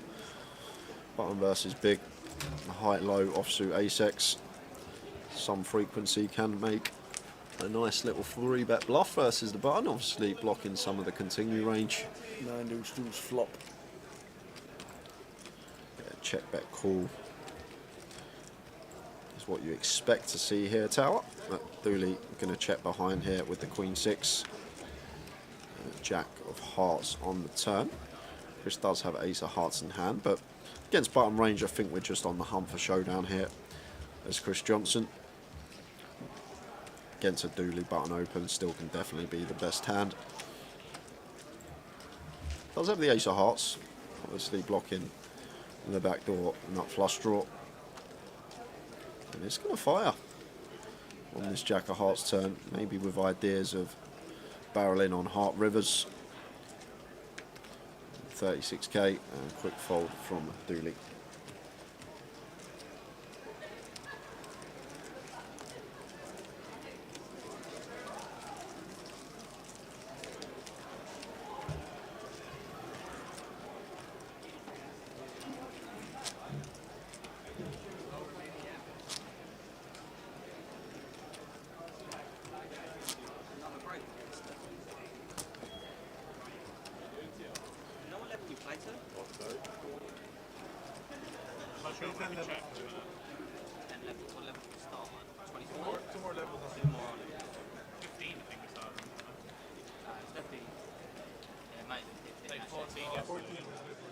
Played 14 yesterday, so I started at 15. But I'll check. Yeah, we're following others first.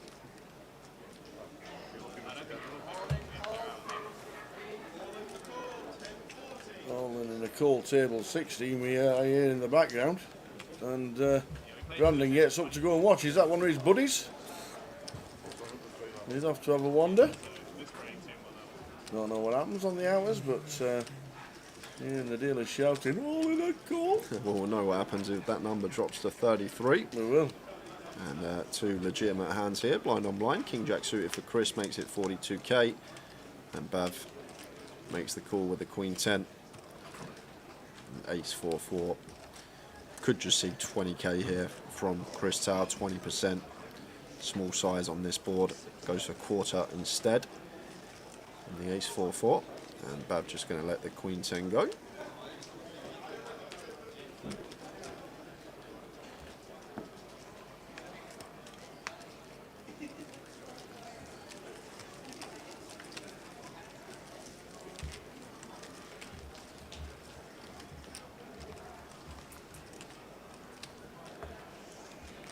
Yep, Kai Waman is still in, Billy. Yep.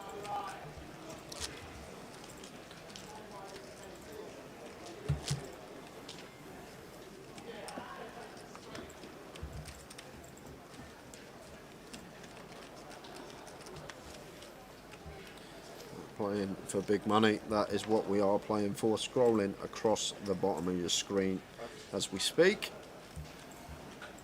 £125,000 for an 888 buy-in. Unbelievable turnout here.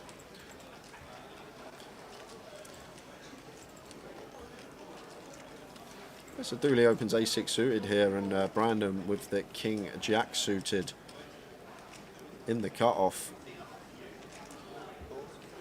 Gonna play cool, get behind it. Think we want to flat this one more often than not, rather than free bet, just because the stack size in question. 30 bigs effective, perfect stack size for Dooley to 4-bet rip over a free bet, and then we don't get to realise the equity of a hand with such good playability and position on the opener.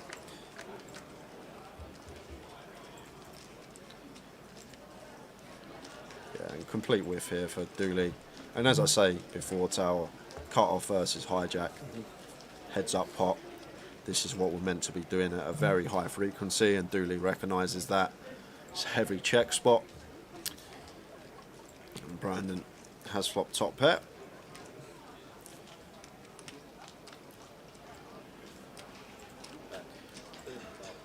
Goes for 30%, and Dooley just going to get out of the way. Yeah, into this table, Dooley with a million chips down to 625. Not the best session so far. Yes, Naz. Shapir is still in.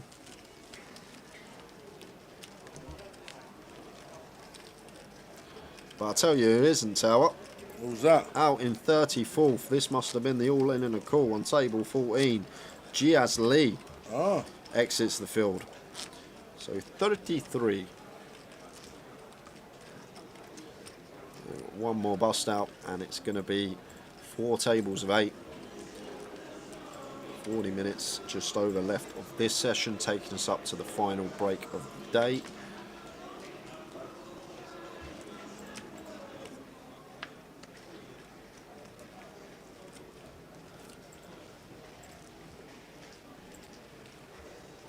Yep, Dan Laidlaw still in. It's Chris Johnson, ace deuce suited. Opens from cutoff. And Richie P out the way, not been the best session for him. No. Hasn't been able to get much going. Any 888 streamers still in this? Unfortunately not. Lucia did cash. Vivi and Lucia both in the cup now, as well as A. Baroni. Is Josh playing the cup as well, the Dragon? I don't think so. No, so I don't think he is. but no 888 streamers left in the main event. We're all streaming, back streaming on Twitch from Tuesday onwards. Dan Gormley, chip lead of the final 6 of the UKPT, says Ben. Who else did? Go. I think Andy McKenzie's still in. Come on, Andy. Pretty sure Andy McKenzie's still in, who final table the Goliath. Dancing partner at Mark Kelly's in a couple of weeks' time in Blackers.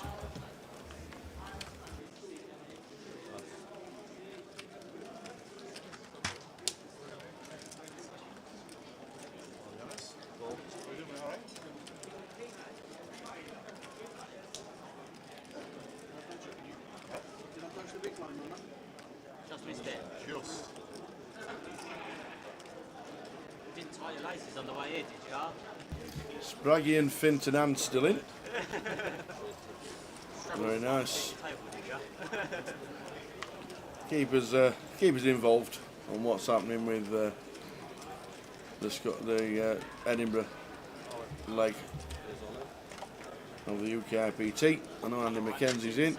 Yeah, this is a nice shot here. Look at the stack coming here, mate. Nice shot from Look him. at the stack of chips coming here.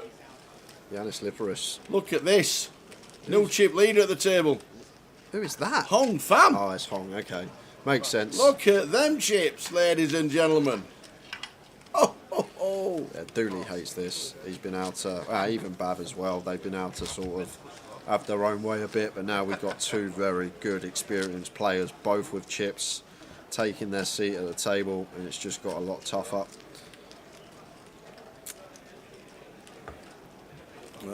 What's with you? What's up with you British guys? The Tower, where does the desire for nicknames come from? Well, when all the poker forums in the UK started in 2005 and 2006, to be able to be a member, you needed a nickname. And when we all joined before social media hit, before Facebook and before Twitter and before Instagram and before all that social media gubbins and scrolling on your phone for 73 hours a day, you had to find out where the results came from on poker forums. And you needed a nickname. And I'd just moved to a town called Blackpool in the United Kingdom, and I'm a little bit tall, and somebody said, you might as well call yourself Tower. So that's it really, that's how it came along, and obviously working in the industry, it stuck.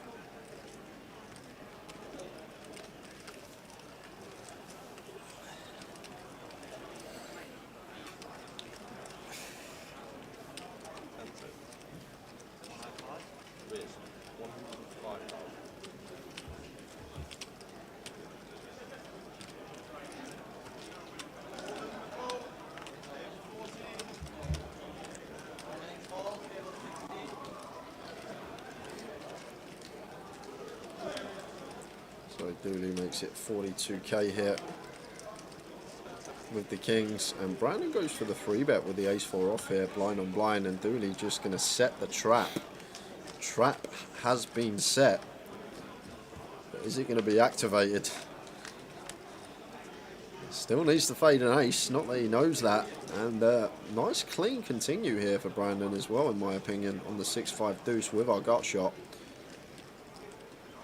Not going to be going too large, a blind on blind 3-bet coup here, like the candidate that Brandon has gone for, the high-low offsuit ace-x. I think will find its way in at some frequency. Dooley choosing to play this one tricky. Checks it over.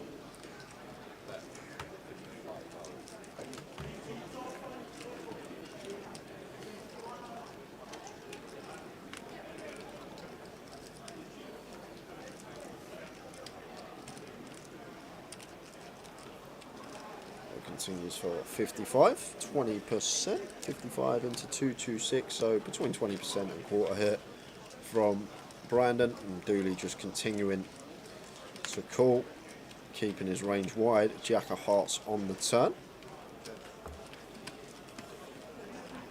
Now Brandon, look at the SPR, 1.1x pot left behind. We do have a heart in our hand, and we do have a gut shot.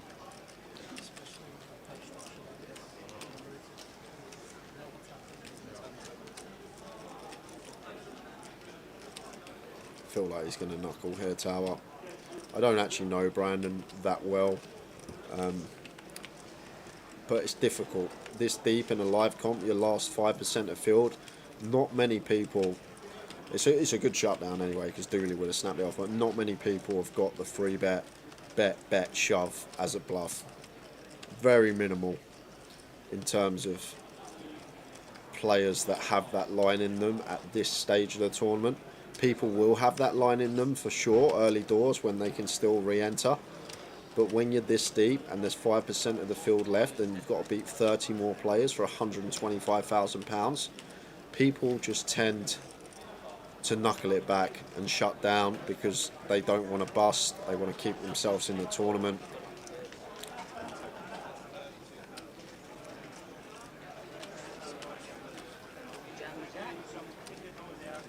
So Brandon tanking here, simply thinking that Dooley can have some 7-8 suited, 7-9 suited, 8-9 suited, all these type of holdings here, thinking that ace high would actually be good.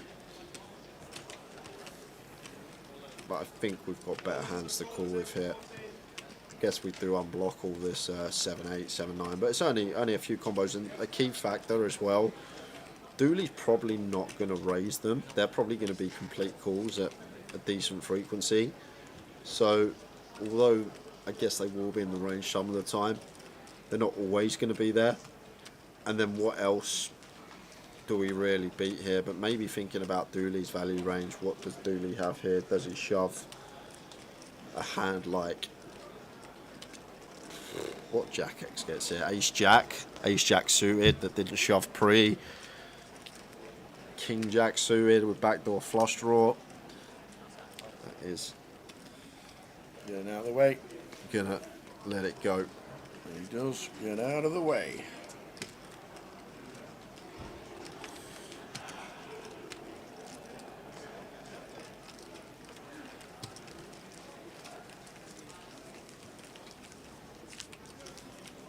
Welcome to the table here, welcome to the table.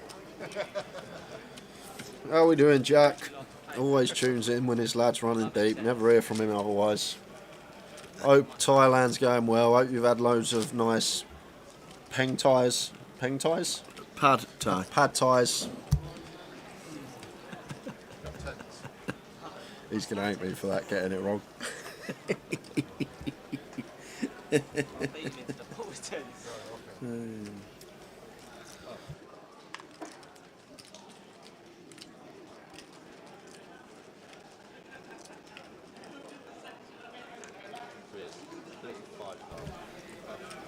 Can't beat a good pad thai.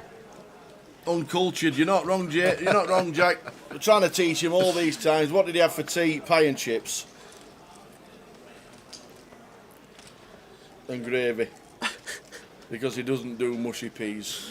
Yeah, I was going to say exactly that, Ben Teague, what you posted on YouTube. I'm not going to say it over the stream, but I did think that as well.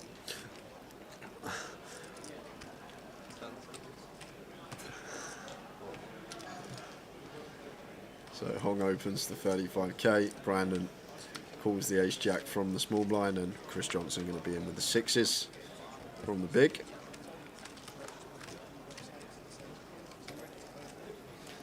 Five, 10, king. So both Hong and Brandon flopping the Broadway draw. But Chris actually out in front here with the sixes. However, Chris is probably the player that's not going to be going to the turn here. Expect to see this. C-bet from Hong, call from Brandon, and the six is just going to have to get out of the way for Macapac. 46k from Hong, 46 into 121. It's just shy of 40% here. And ace-jack, ace of diamonds. Going to have to take one off here as Brandon, and does make the call.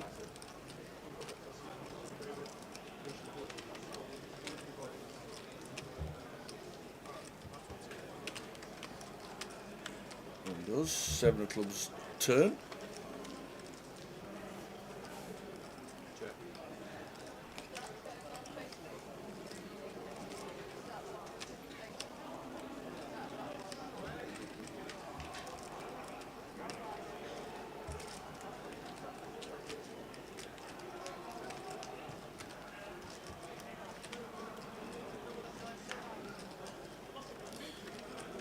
Six of spades, river. Yeah, and just probably going to go check here. Yeah. Like Brandon still beats all like this ace-x suited that Hong elects to open. They just both want to show down their hand, and Hong going to be taking another pot.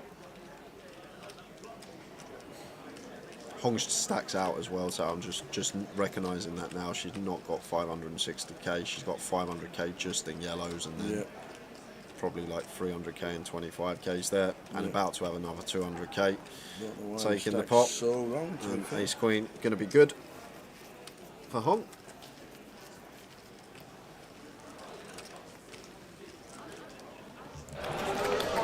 Straight over to an outer table. It's Rob the Ras all in and at risk. Rob with the ace-10. He's ran into the kings of Bihao. Does flop a 10, additional 2 outs. However, 3 of diamonds not helping at all. So we're going to need an ace or 10. Doesn't find it, so we lose Rob the Ras from the tournament. 32nd place. Running in between tables here. Look at this action everywhere. Yeah, so we got an all in here as well. It's Will McMurray who's all in with the ace queen, and Carl Shaw with the ace 5. So just fade, well, not even fading, just fading the chop now. Four on the rev up, so it's going to be double up for Will McMurray. That's how to play ace queen, Will. Go on, son. Doubling up through Carl Shaw. Carl still looks like he's got 350k there. A nice little 2 all-ins. Don't have that very often on the One pan. of these table bombing round.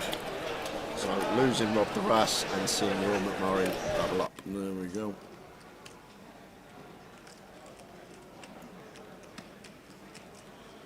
And down to 31 tower, and that is because just before Rob the Ras we lost Mr. Ali. Mr. Ali out of here. What a stack for Yanis. 1.7 million.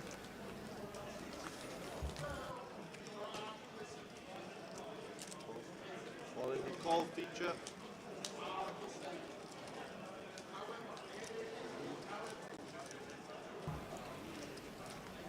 So Yanis with 1.4 million. Brandon with the Queens. Big chance to double up this time. Seat 9. It's a 15 big blind jam or 16 big blind jam. LP versus LP. Oh, 993. No good. There was me getting excited for him. Because I know an ace is coming. Oh, no. So Brandon just faded an ace. Cool. I don't know why I thought it was a 9. I just had to get excited. And it's a king of clubs on the river. Make everybody look up thinking, what's there? Brandon doubled up. Up to 620. The least sweaty flop ever, and Tower's like, oh, 993 rainbow. There you go.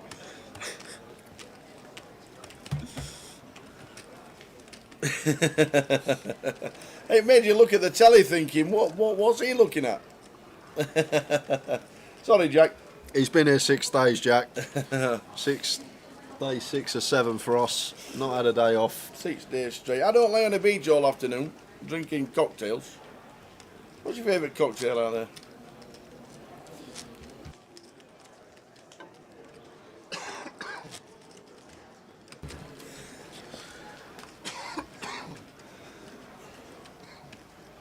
There you go, you see? I made everybody look at the TV thinking, what's actually occurring? Convinced him there was the 3 spades and it was a flush draw.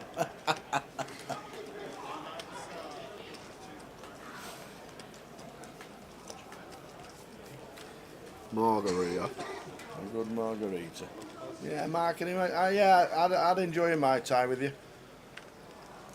They just put Thai at the end of everything there. Pad Thai, Mai Tai.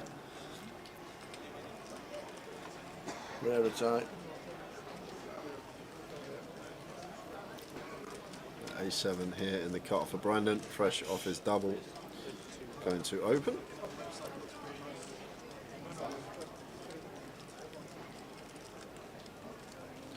Jack 9 suited for Bav. In the small blind here. It could definitely come along.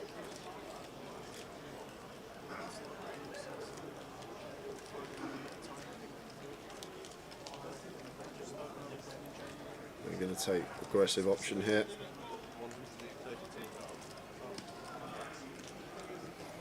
Nice big 4x sizing out of position, gets the job done. Running out there with the A7, Bav's playing some nice stuff. So we're on 31.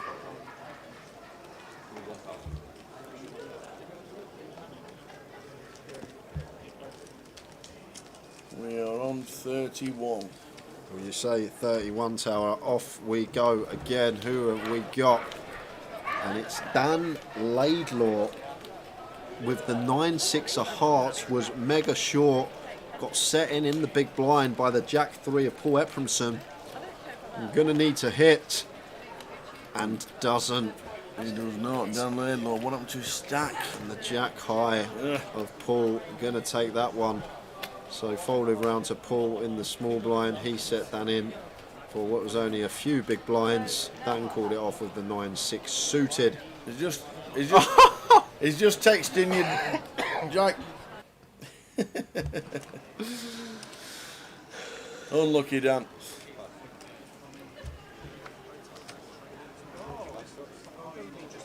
Back to the feature. 30 players remain.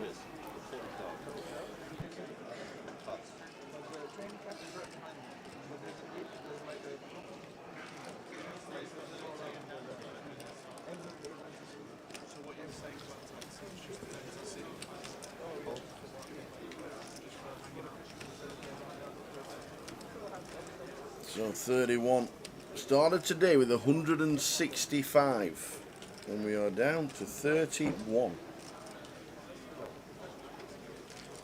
In fact, we're down to 30 because Dan Laidlaw was 31st for £2,450. Rob Duras the same, 24.50. Abdul Ali, same, 24.50. Giaz Lee the same. It's on 30.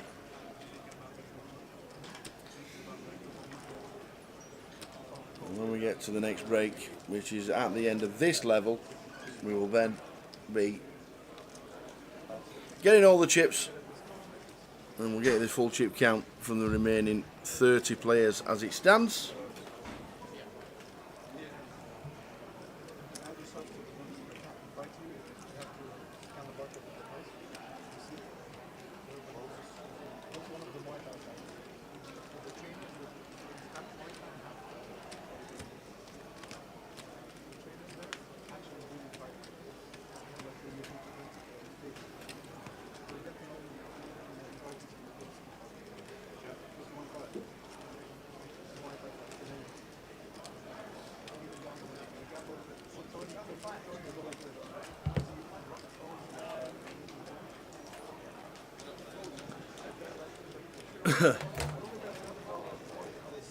So Jack high flop, Jack 2-7, check called from Hong with top pair and a flush draw, and Chris Johnson turns a queen, obviously, and bets 155.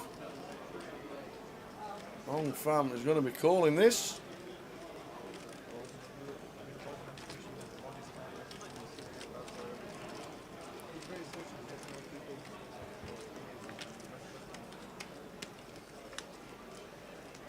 And it's a 9, so the check mark goes to Chris Johnson in C1. Who's going to build in his stack up to 9 million if he gets the hand through.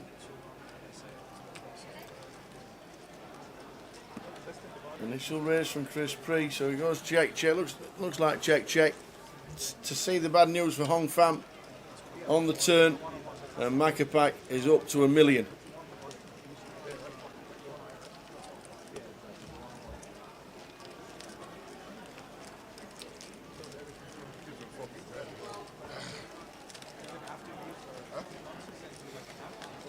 Yanis 1.4, Bav 1.2, Chris Johnson just under 1 mil.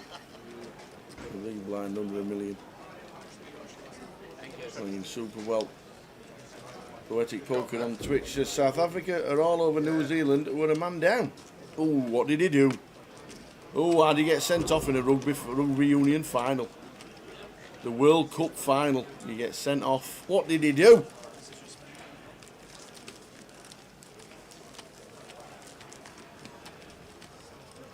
What do you get sent off for in rugby? Like high tackle? Yeah, usually a high tackle or, I don't know, stamping on somebody's head. Well, yeah. No idea.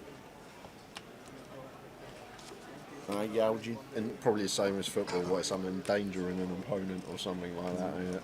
Just a sin bin for a neck roll. A neck roll? It's not WWE, is it? There we go, he's back on now, so back in, well, South Africa. I'm sure South Africa were favourites to win it, being the best team in the world.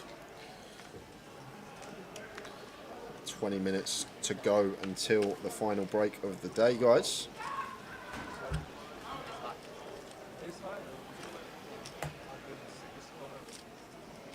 Right. I'll see you in like 5 minutes. 2-point suited for Joe, raises to 32. And Richie got one here from the big blind. A6 suited, will be continuing. Going to defend.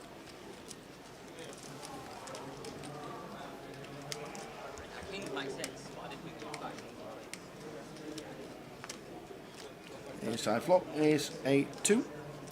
Going to be a 20-minute break when we get there. Yep. In 20 minutes' time. Yeah, I think the fight, is the Dragon really busy? It's pretty busy, the Dragon. That will be the meaning to give the The others are breathing. To be as well. fair, it's like a who's who, the Dragon Tower. Yeah. You go look in the field, like you recognise almost all the faces. Yeah. All the NPL point chasers, last chance saloon. Yep. So Richie goes with the check raise here with the ace-x, gets it done.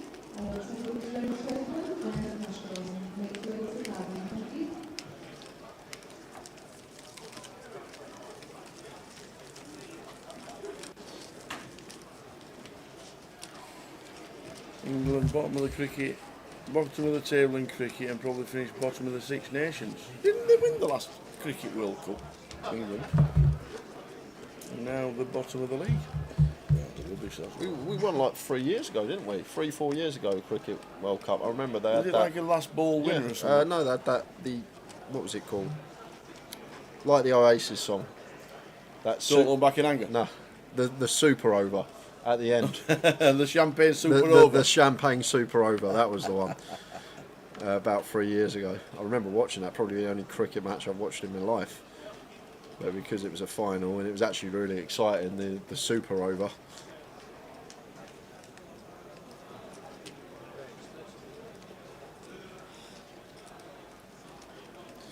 Pocket fives for Brandon, raises to 32k, and Bav here in the hijack, king, queen off, been taking a lot of aggressive lines and wouldn't be surprised again if we saw him 3-bet here tower. Wouldn't mind it at all. Perfect candidate to do it with, the king, queen off, great removal properties. Does go for the 3-bet, makes it 75k. And Joe finds the goods on his direct left. Beautiful. How's he got kings? We got a king. And just moves all in and going to be getting through. Honestly, Bav not going to be calling it off, but may take 10-15 seconds just to make it look like to Brandon that we're not getting out of line.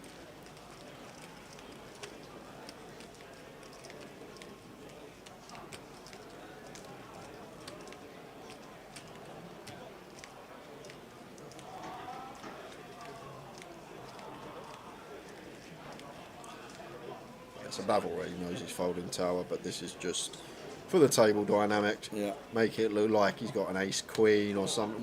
What? Whoa, he's called. Wow, wow, wow. He fancied a spin. What price was he getting here? He made it 75, right? Yep. +1 open, 3-bet.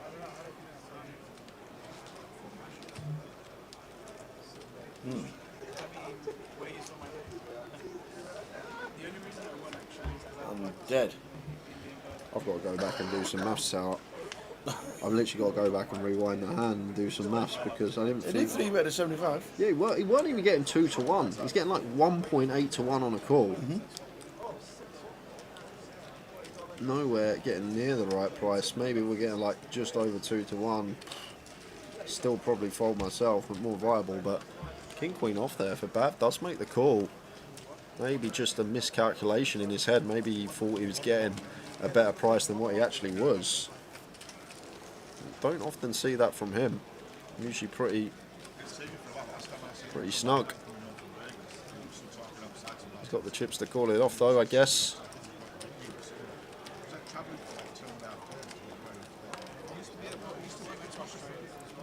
So he was genuinely thinking about calling. I thought it was just a tank to make it look like to Brandon that we're not 3-betting him light, and really surprised at that one. If anyone's got something I've missed in the chat there, let me know, because uncharacteristic from that man.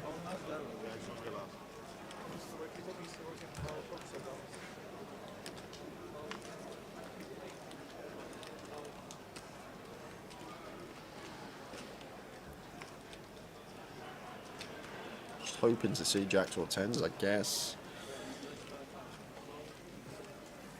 This hole opens the king 10, raises to 35. And Dooley in the big blind, 6-7 off. Do expect to see defend. Heads up situation, LP versus BB.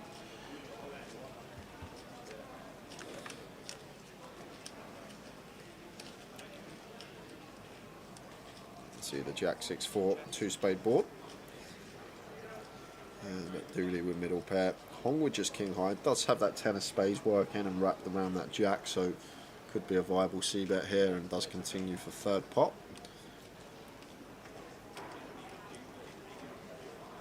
Dooley with middle pair here. Clear call in my opinion. Don't think any option other than that is available.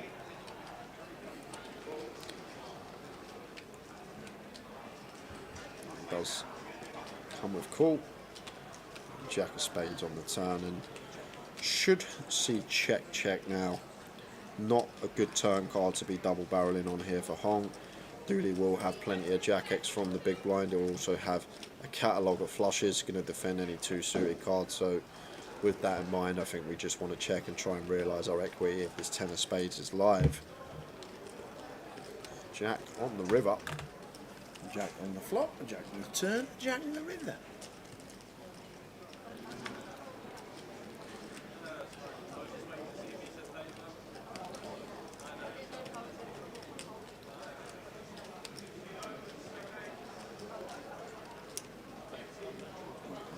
Is that 125? Yeah, 125.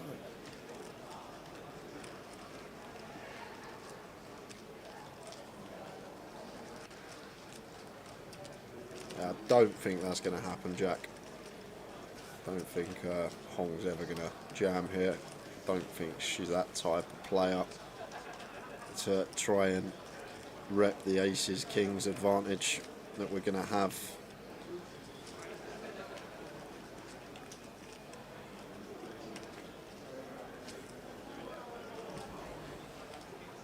So generally maybe thinking about heroing this with King Hightower, thinking Dooley's got some 5-3, 7-5, 7-8, all these type of hands, and she is going to hero it off with King High, thinking that Dooley's never value betting a flush now on a trip board, so thinking he has one of these 5-3, 5-7, 7-8, 8-5, so on, these type of holdings, so does go for hero here with the King 10, and Dooley gets a nice bit of value from his full house. Interesting stuff. 30 left, 12 minutes until the end of this session. And then a 20-minute break and more of the same. For the final two levels of the day.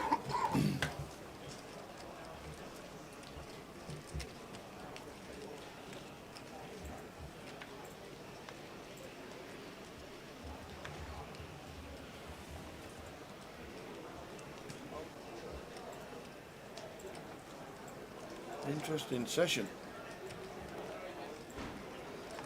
Well, if I'm down to 310k, she had 1.4 million earlier today. Richie Pearson not been able to do much on the feature.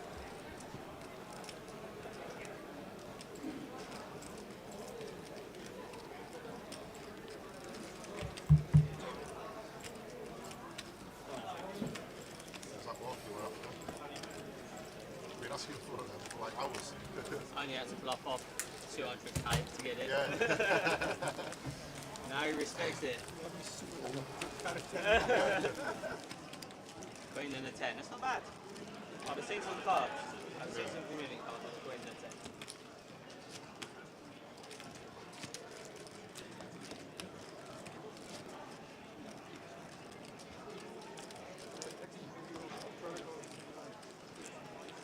So the final 10 minutes of this great session, we're down to 30. 2 levels to go today after this 10 minutes. Yeah, two really strange hands in my opinion, Tower. The Bath call with the King Queen, then Hong heroing it off with King High. Obviously thinks that Dooley's going to have a lot of this 7-5, 5-3 type of stuff, but a couple of calls didn't expect to see as we close out the session. 10 minutes to go. Yanis come to the table and only played one hand, doubled up Brandon with the ace-10 suited versus the queens. That is going to be getting in the mix again here with the jack-10 suited. Comes with call. That's his babs under the gun open. do the ace 8 off, I'm not going to be doing anything.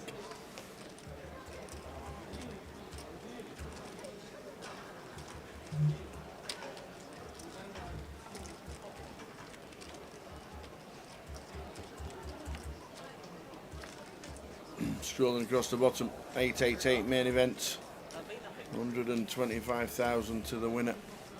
Sometime tomorrow.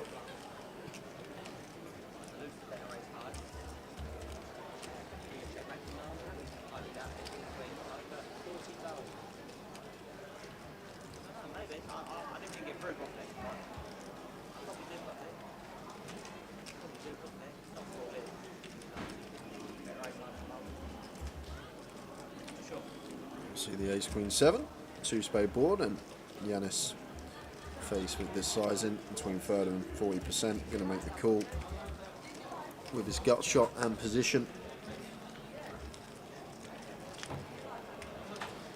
Gut shot turned double gut shot here with the Jack 10 of diamonds.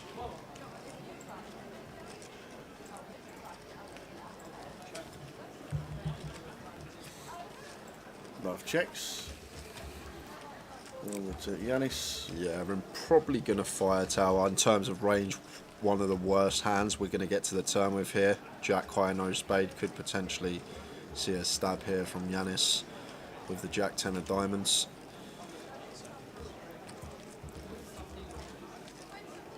And then I've got decent equity, obviously. We can make it straight just when we do have one of the worst hands that we can get to the turn with. Bottom of range. Never going to be a bad thing to fire, and fire he does. Finds pot size, 190k. But with just an 8 here, can't really do too much, and Yanis going to get that bluff through. Well played, sir.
So Yanis looks down at ace king this time.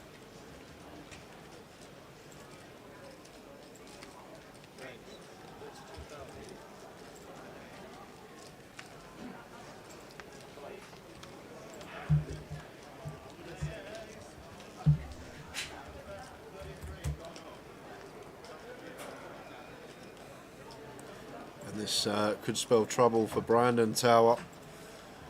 Starting the hand with 35 effective. He's doubled up once. What does he make it? He'll make it about 90. Oh, that's pretty small, that, isn't it?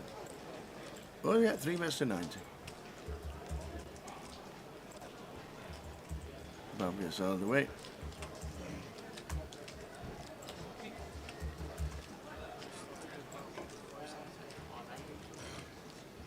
Oh yeah, you're playing.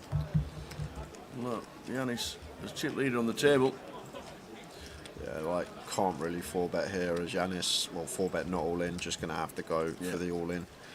As Yanis Liparis here with the ace king. And there we go.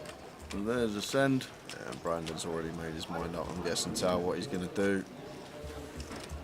Well, he's going to think about it with the ace queen, but I'm assuming he's calling. Once we 3-bet, I say it so often, guys, always make the decision before you put in that original 3-bet. What happens if our opponent 4-bet shoves? Make that decision before we put in this original 3-bet. Don't just free bet and see what happens and then make your decision after, before loads of chips are piled in. Keep that thinking clear before you put that free bet in. Say to yourself, what am I doing if my opponent shoves? Am I calling this hand off? Am I folding?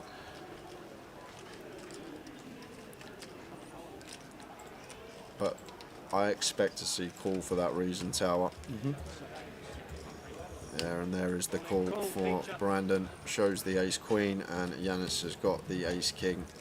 So maybe was just clarifying stack of Yanis.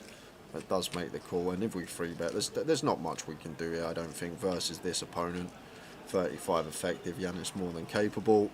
Can be flipping a lot, he can have the same hand, maybe some ace-jack suited.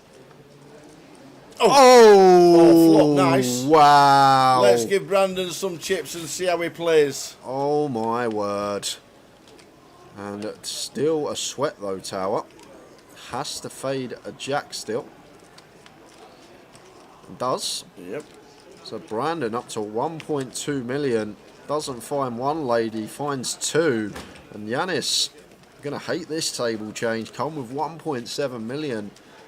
And not ran the best. Doubled up Brandon. Now Brandon has doubled up for him again and has him out chipped now. Up to 1.2 million for Brandon with the ace-queen. Pretty sick one for Yanis Liparis. Hijack versus button. 35 effective. Was expecting to see these two hands go in. Brandon just wanted to take his time before making the call, which is fine some of the time if you've sang your head before, right, I'm calling off a jam, your opponent jams, you just want to clarify your chip stack to make sure it's 35 bigs, and didn't actually take a hell of a lot of time before putting the chips in the middle, and gets there. So 2 minutes to go, and then final 20-minute break of the day. We will be back at around 9:05, between 9 and 9:05. There we go. See what Brandon does now with a decent stack of chips.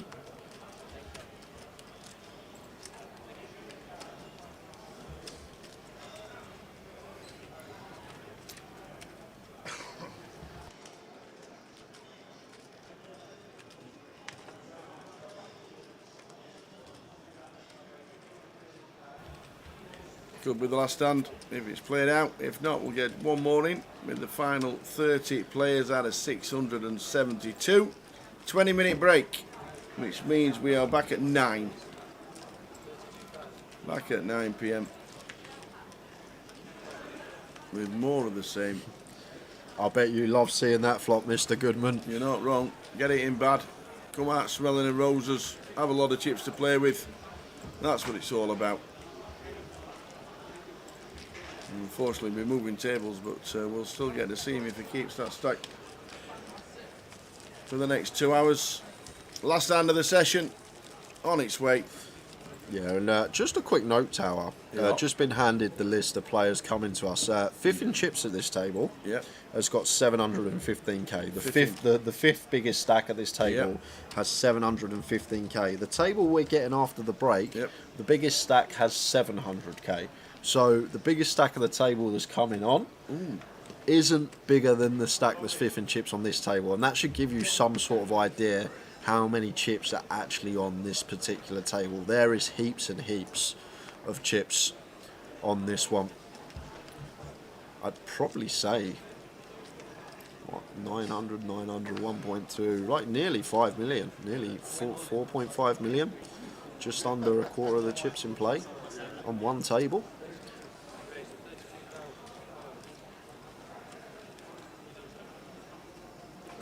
So last hand of the session for sure. Dooley Last opens hand. the Queen 8 suited. Oh, wrong button. Sausage fingers.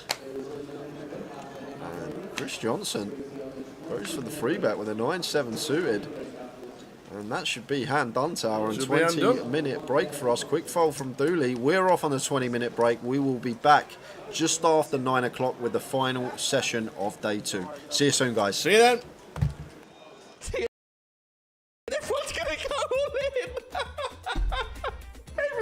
go all in again.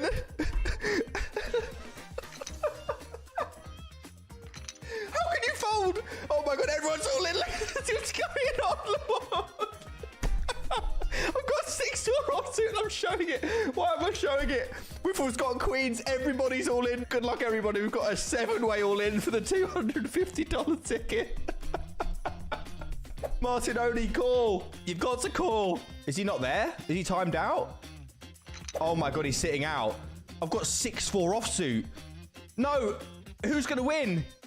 Ace-3, 2-pair, queen on the river for Whiffle! It's a queen on the river for Whiffle! Oh my God, he's won the ticket! I mean, he's got 1 out! Seri had a queen, he's got 1 out for the 250 ticket! Oh my God! Oh my God, that was so funny, guys.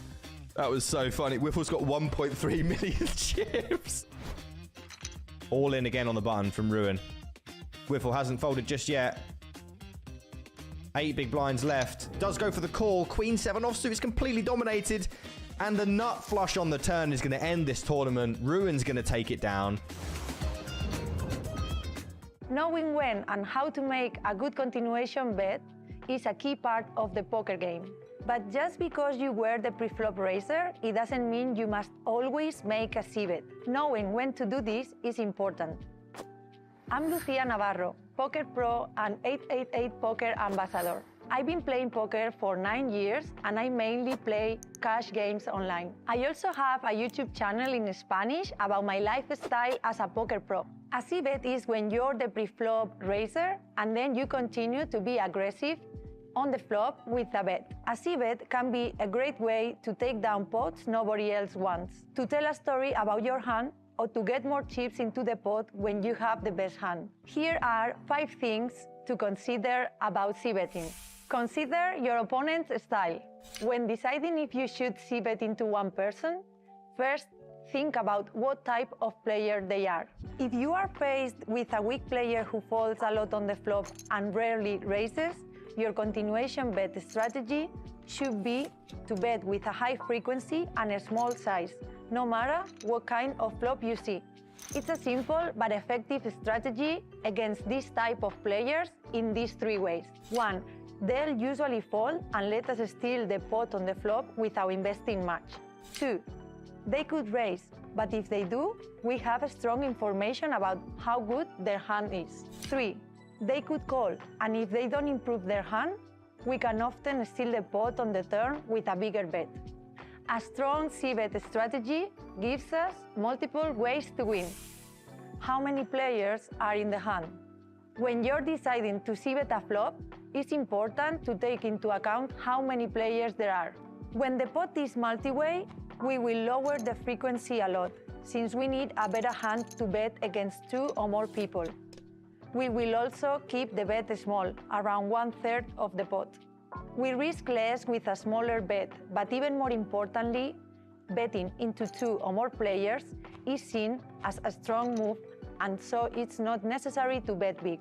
If you can risk less with the same result, that's a good way that you can save some chips in the long run. Consider the flop texture. You should always think about the flop texture before you c-bet. Is this particular flop good for your range or for theirs? As the pre-flop raiser, you've already shown some strength and that you likely have a good hand. A low, unconnected flop probably won't have hit you and is much more likely to have hit your opponent. On the other hand, continuing to bet on a flop with Broadway cards makes a lot of sense and tells a good story that your opponent could believe, even if it isn't true. The better the flops looks for you, the higher the c-bet frequency should be. Your bet size should change with the flop texture. Continuation bets tend to be smaller now than few years ago, but that doesn't mean that you should only have one size of bet. One of the things that will change the size of your c-bet is how dry the flop is. A dry board is one that doesn't look like it gives many opportunities for drawing hands. On dry boards, we are interested in making a small continuation bet, like 1/3 of the pot. We know that draws won't have our opponents calling more than usual on a board like that. When an action flop comes with many draws, you need to bet bigger, around 3/4 of the pot, because then your opponents are folding their weakest pairs and the worst straight draws. The texture of the flop is an important factor of c-betting. Consider your hand strength. The strength of our hand on the flop is one of the things that will determine if we have to c-bet or not. When we have a medium hand that isn't very vulnerable on a particular flop, like jacks on a queen 7 deuce flop, you will want to check. This is because generally only the ace and the king are bad cards for your hand. There aren't as many queen x hands that will have called. If on the same flop we have a pair of eights, then we would make our small c-bet because we have to protect our hand from the ace, king, jack, 10 and 9. The other reason we c-bet there is to get an opponent to fold hands like 10-9, king-9, king-10, etc. How vulnerable our hand is on the flop, that will help us to decide on a c-bet. Come on, Fabio, be strong. Yeah. Joke. Okay, Fabio. Yeah, you don't lose all in, He's so not. like. Oh no. Clap, clap, clap, clap, clap.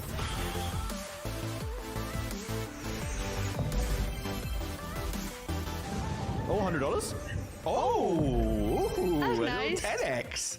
Ooh, Plus English and stream. Everything Yeah. is pretty new to me, so. I mean, you don't have to stream. Like, that's all done for you. Yeah, well, I streamed twice. Oh, you're all in? Yeah. How did you do that? I need to win this one. It will make it up for all the ones I lost. I think I have to call. Oh my god, look, is this a call? Is No. this? Oh, you're slow rolling them, the poor person. Oh no. No, I mean, it's just like. Wow, okay. Yay! Well, there goes my I think $100. it's still some left, some money. Oh no. No. I won the wood one. Yeah, I lost a good one. Did you? Yeah, No, I had you- ace. You got paid because it's No, two people. no. It's 2 people. I came third out of 3. Let's see. We need to win this. Adam, call me with ace deuce. I need to hold. Oh, that's a fantastic turn card dealer. You are really. Wow. Did you Yeah. say mine is rigged? Look. Oh, come on. I had the best hand the whole time. You had 9 for offsuit. Yes. Did you win again? Yeah. Legit. Ace high. Yeah. What do you mean legit? Everyone. I mean, you only he just, had king high. You only just started that one. I'll just let you know what's happening. I've doubled up, but I need help. Deuce 3. Look, he Oh, raised come with on. deuce 3 off and then. These pawns are so call- stupid. Call me. Come on. Yes. Say Navarro. Navarro. Yeah, much better. Thank you. You're welcome. Look, Told you I look, spoke Spanish. look. Oh, off with you. I've had enough of you. Just off. Get it quietly. This is too. Oh my God, 3 all in. Okay, I think we need to look into this. Please hold. Okay. I think we need to look into what's going on. We've got paid actors. Yeah. Come on. Hold me, please. Hold me. Joder. Oh, joder. Oh, I should have known. I should have known that you just win everyone. I swear everyone just like runs so good. Except me. Come on, Fabio. Be strong. Yeah. Joke. Okay, Fabio. Yeah, you don't lose all in, He's so not. like. Oh no. Clap, clap, clap, clap, clap. Yes! Obviously, like, how many flushes can anyone have? And like, it's actually insane. I've never seen anything like it in my life. It's so embarrassing. It's so embarrassing. Oh, look, you've got another flush. I Another flush. might just jam instead. Yeah, because you'll make a flush. It's fine. You might as well. Because I don't want him to. Flash, please. Diamond. Yeah. Yes, Diamond. What's that? Yeah. About your 100th flush in this game? This guy's taking so long. He's limped, which means he's trapping. I'm just going to go all in. I need to get out of here. Oh, that's good. That's really good. And more if you Hold. get the queen. Hold. King. Off. That's it. That's better than a king.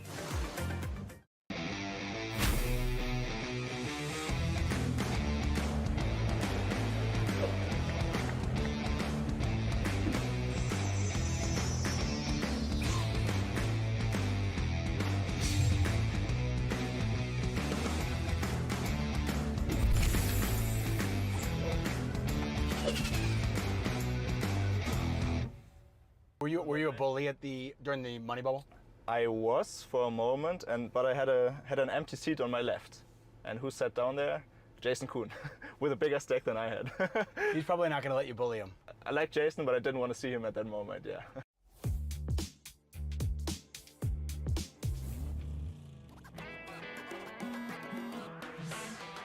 Oh, Karai Aldemir calling 888 Ride. I love it. The 2021 main event champion. Let's get him.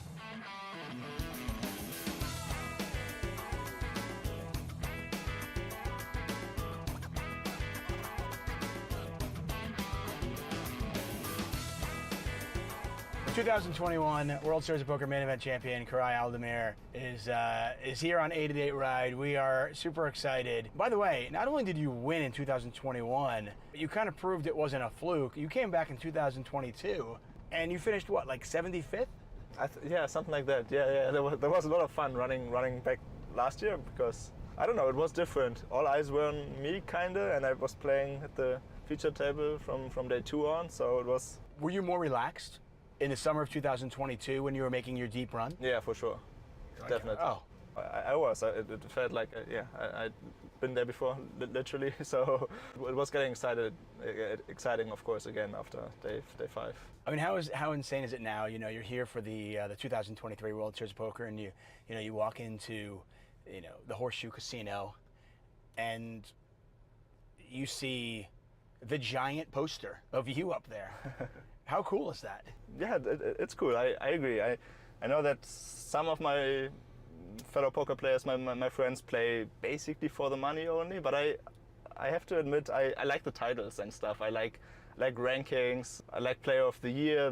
That's one of the reasons I play a lot of tournaments this summer, for instance, too, because I want to get Player of the Year points. So yeah, I like that part of the game. So let's go back to November 2021. You start to build the momentum. You go through, and now you're getting into, the final 18 players or so. At that point, what are you thinking? What are you feeling? I mean, you've played for millions of dollars before. I don't want to say that's not a big deal, but at least compared to the average player, you've been there. But this is for the World Series of Poker main event. So what were you feeling? Can you go back and think? Yeah, it's still much bigger than anything I'd played before at that point. Also in the Super High Rollers, that's not a secret. We sell some shares, so I don't have all of my action when I play 100K, but in the main event I have a big piece. And also 8 million on top. I haven't played for that kind of money before. I haven't played with that many people watching before, so it's different for me also. And yeah, Were you a bully during the money bubble? I was for a moment, but I had an empty seat on my left. And who sat down there? Jason Kuhn, with a bigger stake than I had. He's probably not going to let you bully him. Yeah, I mean, there was somebody I like Jason, but I didn't want to see him at that moment. Yeah. Let's go back to when you first started playing poker. I heard a rumor it was New Year's Eve. It was, yeah. Okay, I want to hear this story. Yeah, that's when poker started getting popular in Germany. A few years after it did here in the US, I think. 2006, 2007, the sports channel was showing poker. I wanted to watch, I don't know, soccer, and they were showing cards, and I was like, well, what's this? And then one New Year's Eve at my friend's house, they suggested playing poker as the activity of the evening. I didn't know the rules before, but somehow I was lucky. I didn't even know that hand rankings. I remember thinking that 4, 5, 6, 7 was a straight, and I somehow won, and I think that's why I liked it. And then when I was 18, I had kind of played a little bit, and I went to the casino in Berlin for the first time. They had these 20 euro sit and goes, like on weekends, where I would watch soccer on television, which they were showing, and like play a little bit of poker. And were you good? Probably not. I can't imagine I was good. I was thinking I was good. I mean, were you winning? I was winning sometimes, I guess. Yeah, I mean, I didn't have a lot of money when I was 18, so right. I could only play with what I had anyways. Was this the point that you realized poker could actually be a profession? I think at that time I just thought this is how I would make money during studying, like pay my rent, and then 2 years later I ended up moving to Vienna because I continued to study there. Right. Was there somebody, I mean, did you meet somebody? Was there a moment there where you were like, okay, something happened? So in 2012, I met Rainer Kempe, I met Julian Thomas, I met those guys at a 500 euro event in Berlin. See, that's my problem. I just haven't met them. See, I keep hanging out with guys who can't play poker, right? I mean, and I think that's the only reason that I haven't won a main event and I haven't come in third place in the big 1-for-1 draw. That's probably it, yeah. I'm just going to come out and say that. Anyway, so you met, go ahead. Yeah, I met those guys. They became friends, poker friends mainly, but we also hung out. A year later, Fedor Holz came into Vienna also, and that's kind of when, this was before he won his first tournament ever. He, like, guy playing small stakes also, but within a year he was, yeah, playing super high rollers. Well, hey, listen, you're not going to do well at the World Series of Poker if you do not have proper nutrition. So as a service here at 888 Ride, we'll help out the players any way they need it. You apparently need to get some food. We're at the market. Go get yourself some food. Yeah, thanks for dropping me off. Yeah, and well, I'm just going to stay here and wait for you. Okay, I'll be back in a few Otherwise, minutes. you're stranded. All right. What'd we get? Yeah, I got some stuff. Some bananas. I like bananas. So these supermarkets are way bigger than they are in Europe, so it was kind of tough to find what I wanted. I have some nuts. Are American supermarkets a little bit overwhelming? Yeah, but I like them. I like them. There's so much. I mean, yeah, I think you'll just find anything you need, right? You've obviously got the World Series of Poker main event, quote unquote, figured out, right? I mean, you win it, and then back-to-back years, the next year you finish in the 70s, which is amazing. For a lot of people out there who might be playing in the World Series of Poker main event for the first time, or that's their dream, and they want to play it one day, what's your advice to them? Yeah, again, having fun at the tables is always priority for me, and then it kind of depends where you're coming from.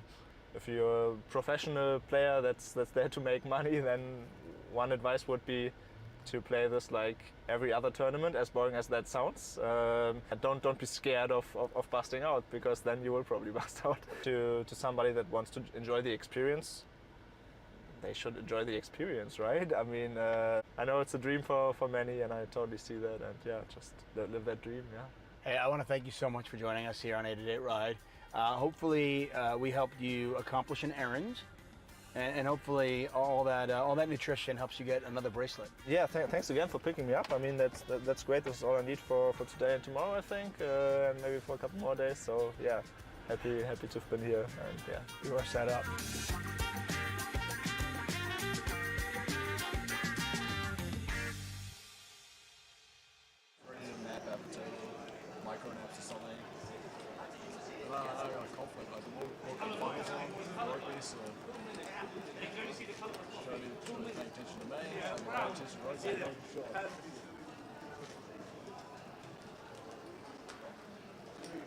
I can hear you, I'm just not responding.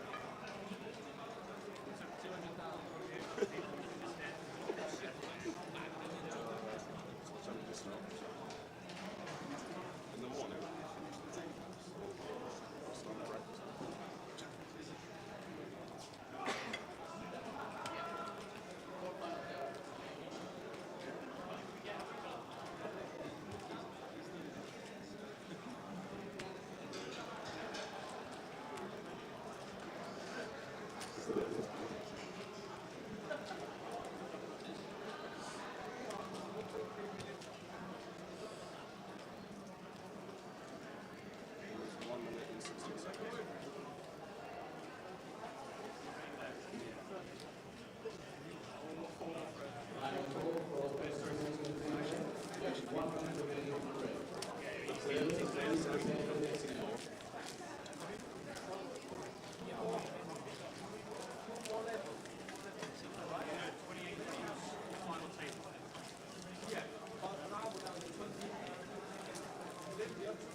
All about the change.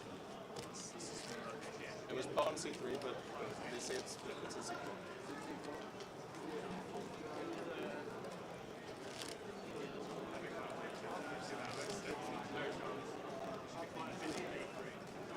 Do it again. We've got the chip counts. There they are. There they are.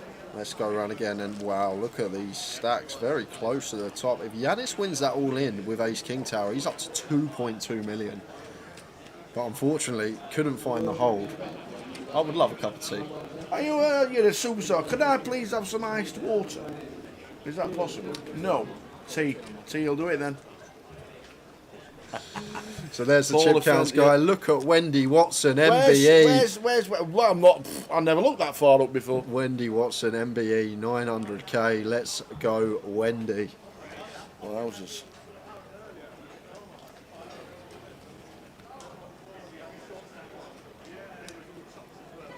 So we got on this table. So run you through the names, guys. In one's going to be Martin Donoghue. In 2, Will McMurray. In 3 is Carl Shaw. 4, Shapir Rahman. 6, Scott Reynolds. 7, Ryan Otto. And in the 8 seat is Tuan Lee. Will says have that. 11 bigs with 8s. In.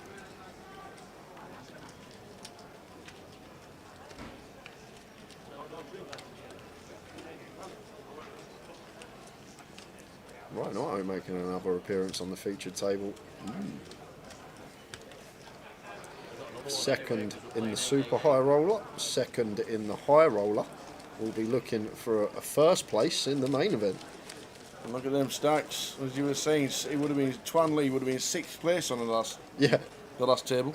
Amazing. 2 hours to go from now. So between 11 and 15:15 we will finish tonight.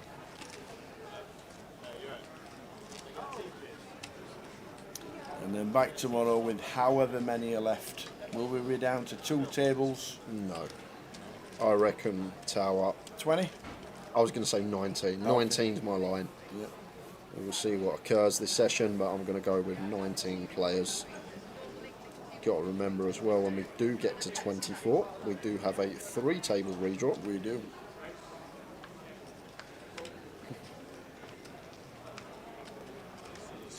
Will McMurray, in they go again.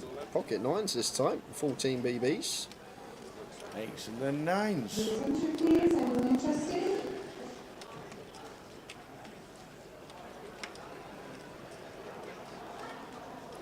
Final count, please. Tom's not calling this off A6 off tower. No. After a count, but can't ever see a scenario where he calls this. Thank you. We've been looked after this week. Yeah, we are. Good old Bob. Good old Bob. It's a top banana. Nobody else knows we're in the back. Bob brings us cups of tea on a regular basis. Cheers, Bob. I figured out why as well. Does he owe you money? No, because most legs, I'm always sitting closest to the exit. Yeah. And Tao was actually sitting closest to the exit this leg, so he's figured out a way I've had a word with not Bob. to go and get the teas himself. The nod comes in. Bob looks and thinks, you know what? I'll bring these lads a drink. Anywhere else, I'm always sat closest to the kettle, except from here, and Tao has managed to wangle a waiter to come in every half hour and bring us some drinks. That's how it works. I'm not in your living room when you're in the bedroom.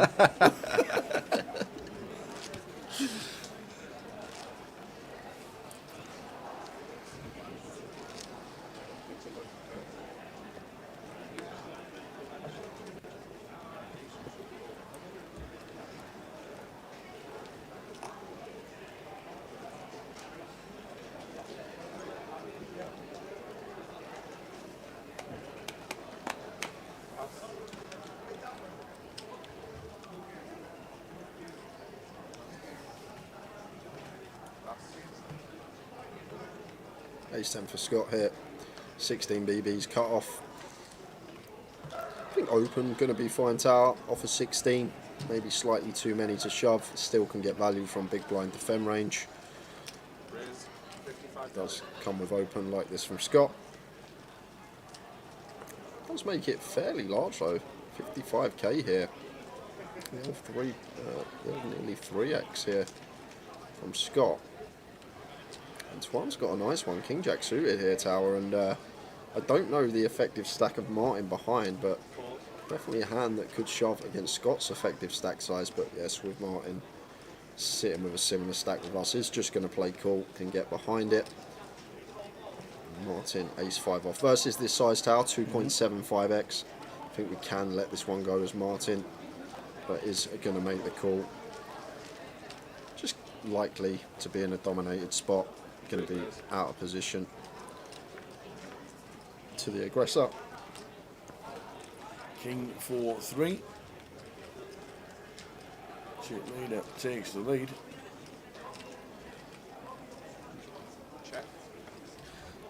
I think a hand we can be continuing here. King high rainbow board. Our board is the aggressor as Scott. Could definitely see c-bet here, even in the three-way situation. Let's go for the check behind, and the queen of clubs rolling off on the turn. Antoine may fancy trying to get some value now from our top pair.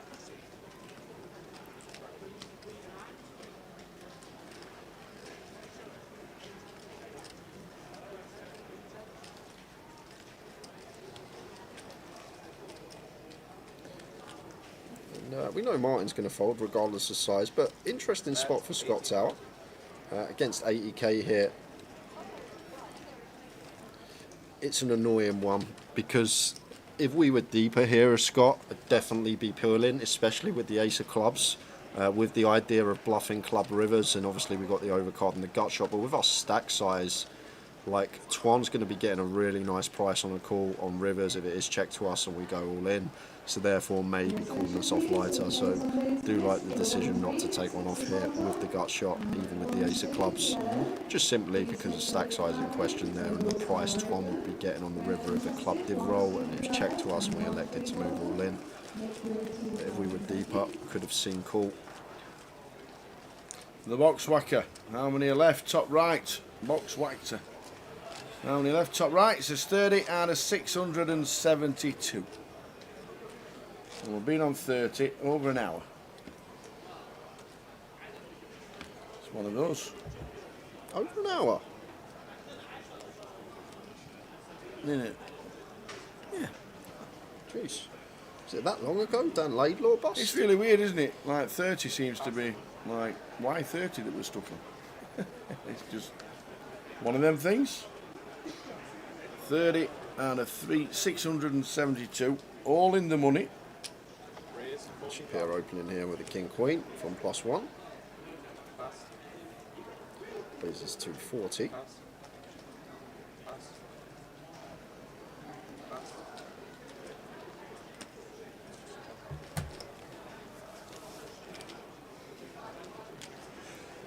And we'll just gonna get out the way. And we said we hadn't seen a bust out, but we are heading over for some outer table action. We've got Chuck Koo with King Jack, all in and at risk against Theodore with the ace-x. So are we going to get our first bust out in an hour?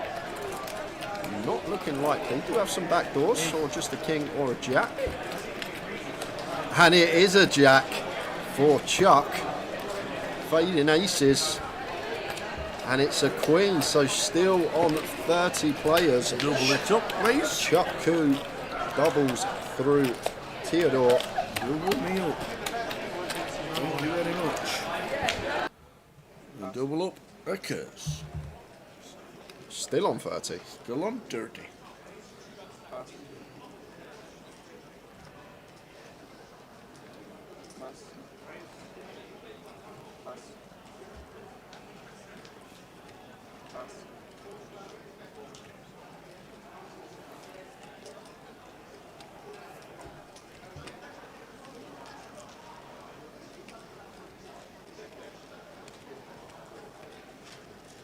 (10-7) suited here for Will, 14 big blinds. Going to play complete. Carl Short here in the big blind.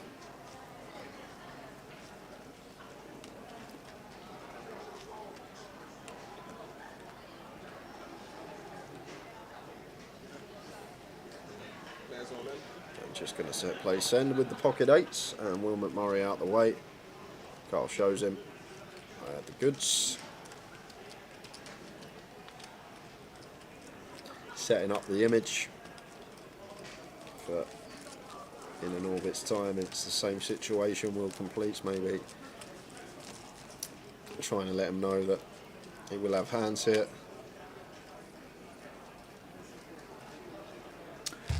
Well, it's like quattrenza. The password's finished. You can't sign in anymore. I'm pretty sure. The password was Coventry, but I don't think you can register anymore. I'll be surprised if you can, Pedro. But you can try if you want to. The password was Coventry. ¿Cuál es la contraseña? What is the password, please? I knew you spoke Spanish. Bits and bobs.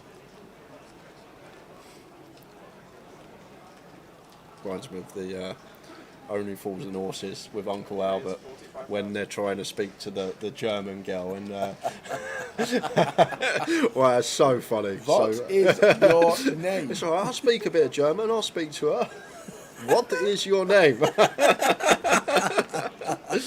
Brilliant, one of the best shows, one of my favourites anyway. Old Only Fools and Horses. Pocket threes, 4-1 makes it 45k, and Shapir here in the big, never going anywhere with the suited King 10.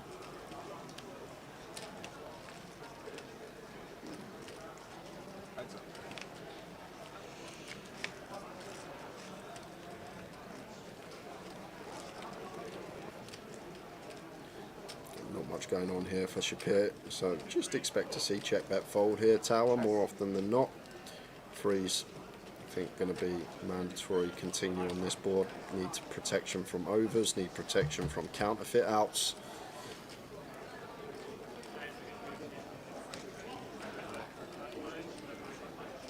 This is not the final table, Kanye. If you look to the top right of your screen, when the out graphic has disappeared, I can tell you there's 30 left out of 672. 30 players left. We'll not get to a final table today. We'll crown a champion tomorrow at some point. But we will not be crowning a champion tonight.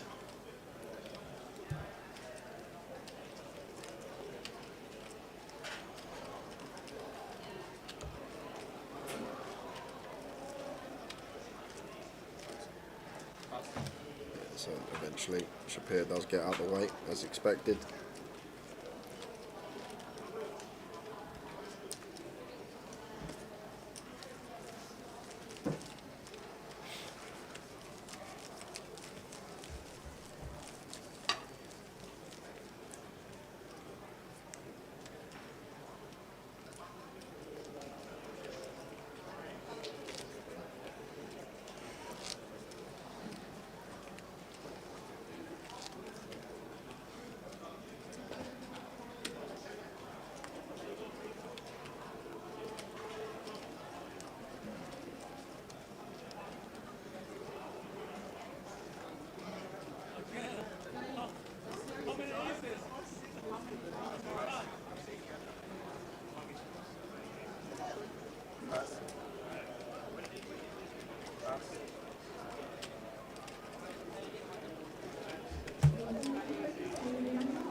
We'll see if a call on the button here. Just goes for send for 18 big blinds. It's folded 2 on the button, can obviously shove for more BBs. And it's just 2 players to get through. And Shapir not going to be calling off ace-3 here, that's for sure. Ask for a count. No, he's not calling. Certainly not calling for 16, 17 bigs.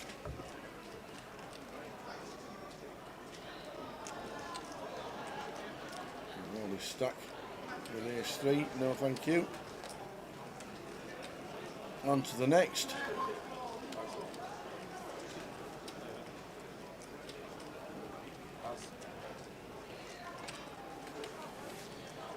Quick fold from Scott.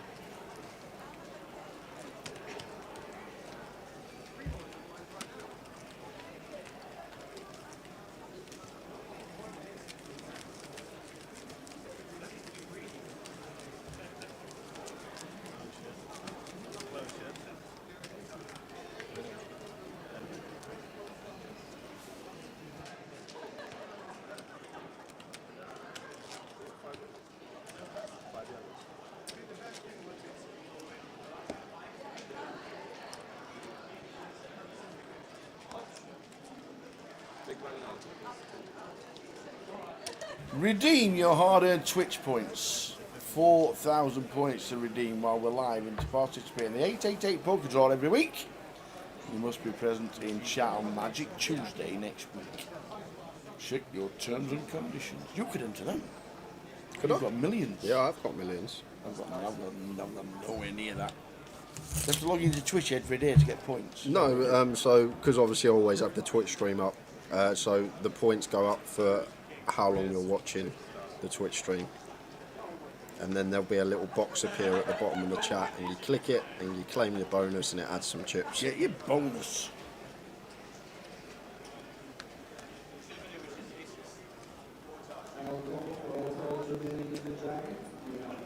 What can I get with 152k 888 Poker TV?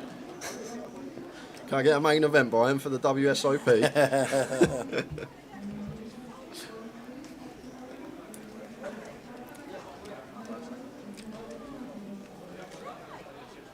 Ace-9 for Will. Raises to 50k, and Shapir going to peel the Jack-10 suited on the button. Let's heads up to the flop. Heads up.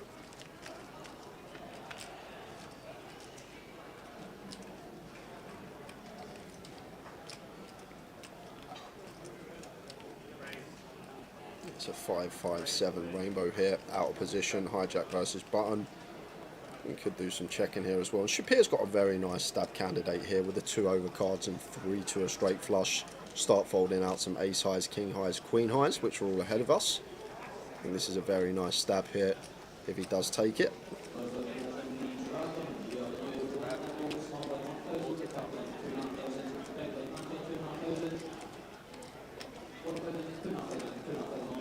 That's 5 for 40k, and we're going to take one off with the ace-9 high here against quarter pot. 9 of diamonds turn. Will McMurray was in front. Still in front. Yeah, it's actually an action turn card's out. Oh, well. Shapir might have shoved this turn if check to, but now not going to be able to call off. No. 180k into 230 hit. 3/4 pot. And now Shapir just out the way. So Will gets it through. Would have been interesting to see what would have happened if he did play check. Because Shapir got one of those cards he was looking for on the turn. Picked up some equity.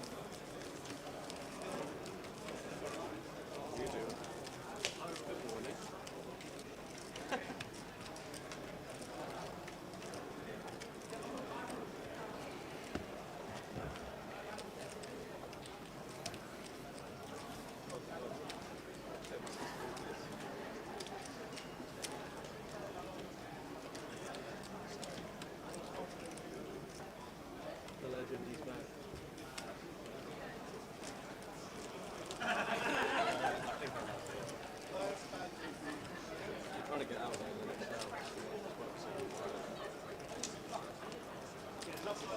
30 left. 888. The festival here in Cov. And the first 888 festival of 2024 is here in Coventry. We'll give you the dates of what was advertised by Jim McShane earlier this afternoon. Thanks to Jim for coming in.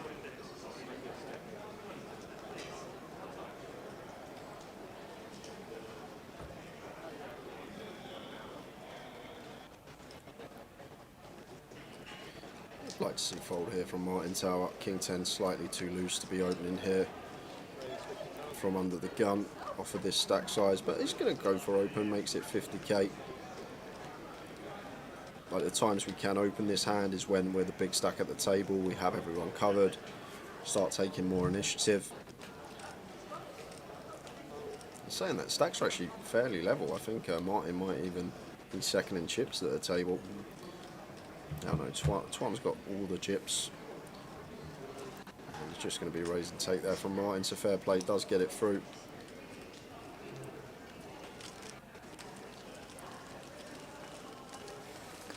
So 40 bigs, big stack. 20 minutes in of the final session of the day. Not too much to write home about at the moment. We had one double up on the outer tables.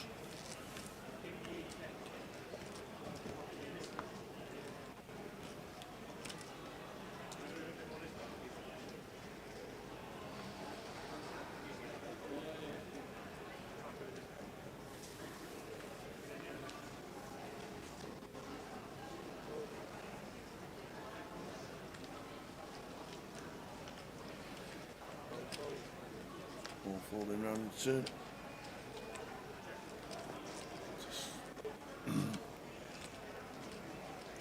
Over to Scott. No, Ryan's Otto says no. Who's on our high roller this week? Twine completes in the small blind and quick check from Martin in the big. Is Chris Johnson still in? Yes, he is. He is. He has $1 million. Around about $1 million chips. We have the chip. We have the chip counts at the start of this session. Show you them very shortly. Obviously 20 minutes old now, but and no eliminations in the outer tables just yet. Check from Twine. I'd love to see stab here from Martin once check 2 tower. We've got a very nice candidate. We've got the backdoor straight both ways. We've got the backdoor spades and we've got the overcard. Could already think about setting up some barrels. Goes with check. And 8 of hearts on the turn, completing the flush. So Queen Jack High is still good for Twan here and looks like gonna have a stab. The stab will work versus Martin's particular holding. Chip counts from 20 minutes ago. There they were. And Chris right at the top on $1 million. Min G, Man Lee, Brandon Harris. Brandon getting a bit lucky, but it's what you need in this game. You know you can play well and get very unlucky and people don't say anything. But Brandon got a bit fortunate. Ace Queen against Ace King, flopping Queen Queen. But they were 20 minutes ago. And nobody's been eliminated in them 20 minutes.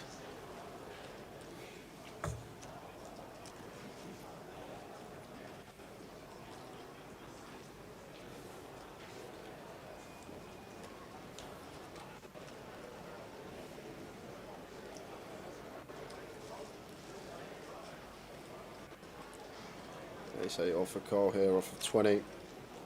Going to open. Like theoretically, probably expected to go into the muck, but Carl likes to get after it. We're going after it here, and Ryan Otto, Ace Jack suited, 7-handed, 24 effective here. And like against a lot of gun opens tower, we may be a bit wary, but if Ryan is aware of Carl short, I think he'll be happy to shove this one. And he will be aware of Carl, because obviously these two were heads up in the super high roller earlier on this week. So played a fair amount of poker with each other over the last 7 days, and like there are some players that I'd just play flat here tower, but I think against Carl specifically we could just move all in as Ryan, but he's going to play flat and use the time bank for that reason. So was thinking about the jam, but is going to elect to just call with the suited Ace Jack and take a flop. Definitely room for thought about the all in there. Clock time. 10, 8, 6. Carl takes the lead. Realises his equity and jumps out in front in the former middle pair. Out of position though, should be doing exactly that. Heavy check on this board over to Ryan, the in position player. And not much going on here for Ryan with the Ace Jack, not loving this flop. I think we might just see check behind here from Ryan as well, tower, potentially. He's going to have a stab with the Ace Jack. It's for North of third, and Carl with middle pair, obviously not going anywhere, not checking to fold.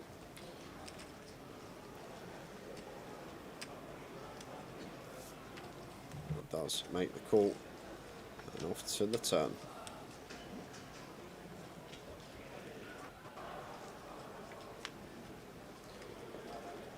is the king of clubs. So it does bring in broad-way draw for Ryan here now.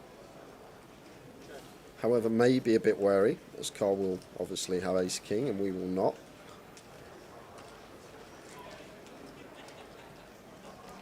Now two-tone on the turn, board extremely wet.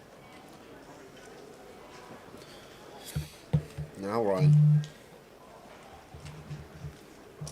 what do we do here once we get to the turn?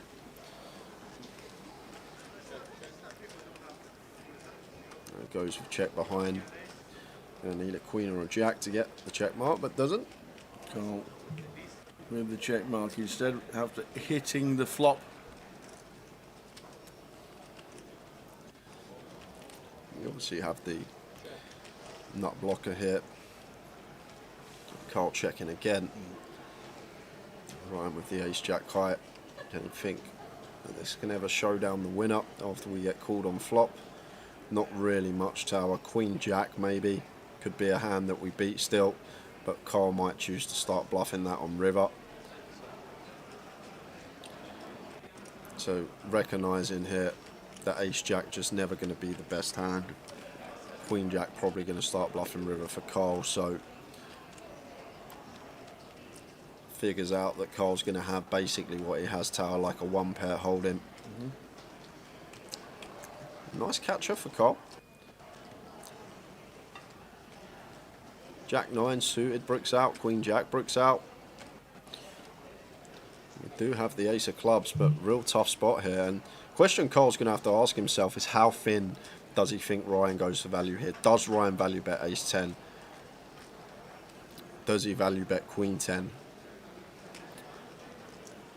Because if Carl makes the assumption that Ryan is going to be value betting some 10x here tower, then I think we have to fold. But however, if Carl thinks Ryan's value is going to be king x plus with the nut blocker here, may elect to call, because with the ace of clubs there's not actually too many flushes that Ryan gets to the river with. Queen jack of clubs, jack 9 of clubs, which is always going to double barrel turn as well. Like if you think about it, if Ryan's bet queen jack of clubs on flop, he's going to be double barrel in turn. If he's bet jack 9 of clubs, he's going to be double barrel in turn. So with the ace of clubs specifically, it's very difficult for Ryan to ever have a flush here. So now where's the rest of his value come from? Sets aren't going to check back turn, so he's not going to have sets. He's not going to have any two pairs that's checking back turn. The 5 on the river doesn't actually change a thing here. So taking all that into account tower, the turn check from Ryan, all the 2 pair plus is going to be moving all in, and Carl sniffed it out for that reason. If you really think about it, all the value on the turn, the 2 pair plus, are going to be just moving all in. All the queen jack of clubs, jack 9 of clubs are just going to be moving all in. So what is Ryan supposed to have here, other than maybe like a king jack, king queen that had a stab on the float, turn top pair, check for pot control, and then went for value on the river? And it's a very nice call for Carl Shaw, but I think he just figured it out. And with stack sizes in question, the turn check there, I think key component in that hand. And Carl obviously having the ace of clubs makes a little bit of a difference. Nice hand, Mr. Carl Shaw. Still on 30 minutes into the sesh. The final session of the day. However many are left tonight, that's how and when it come back tomorrow as we eventually crown a champion.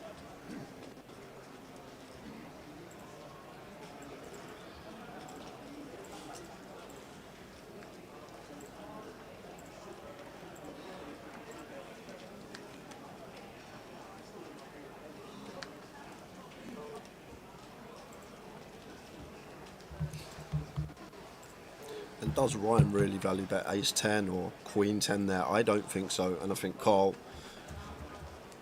come to the same conclusion. He doesn't value bet a 10x. Most of the value now on river when he doesn't have any flushes. Like what is he supposed to have there? Other than maybe a king jack, king queen, the stab flop, turn top pair, and opted to check and try and get value on river. A very nice call from Carl Shaw. Got very good instincts as well, Carl, at the table. Plays so much live poker, and when you play a certain amount of live poker, you get to spot some river decisions sometimes where your gut just feels it, whether you got the best hand or the second best hand. something in your subconscious screaming at you, telling you we're good or we're not good. And that just comes with time and experience at the felt.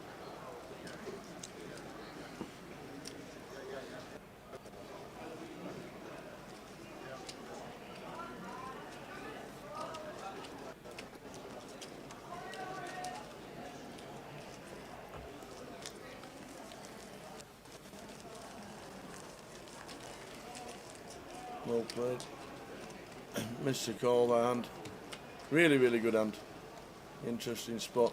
But sometimes, Tal, when you just take a step back and you really think about the hand and each street and how it's played and how our opponent plays his range on each particular street, like when we get to that river, I'm still trying to clutch at a hand that Ryan's supposed to have there. Maybe pocket fives, rivered set perhaps. Just betting for protection against ace high, king highs on flops, and then obviously river in a set. I guess that could be in there, but very important factor in this game, especially when you're playing against good experienced players. When we are betting river as a bluff, we need to think about the value hands we can have, run through the value we can hand, and vice versa as well. When we're value betting river, think about bluffs we can have in this spot as well. And the best bluff spots, Tower, they come from when our range has so much value on that particular board in the manner that the hand's played.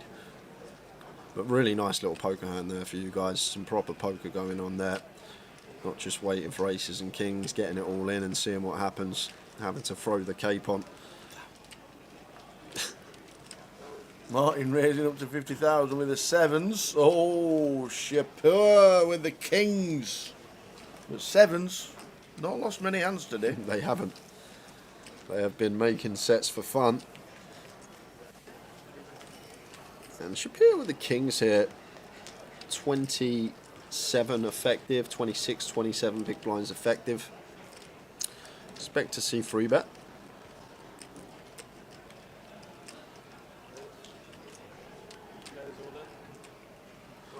And let's go for free bet, and Martin snap jams with the sevens and runs into the top end of it.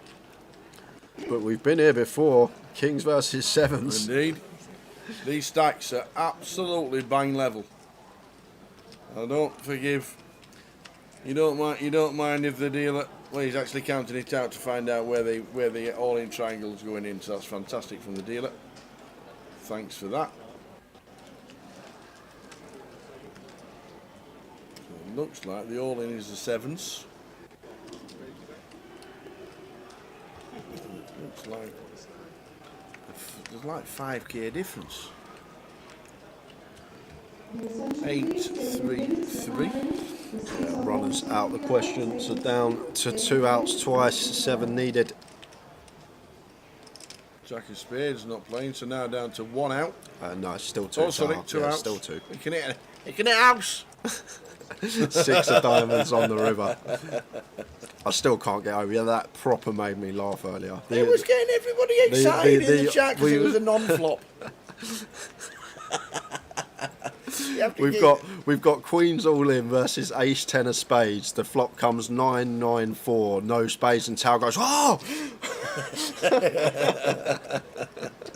What a flop! Yeah, made everybody look up. Like what?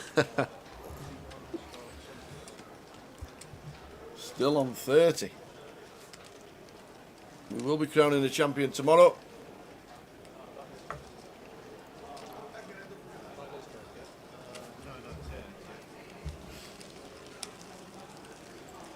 We'll get there, Chris, eventually. We will, honest. We'll get there. It might be day 7 or 7 tomorrow, but we'll get there in the end.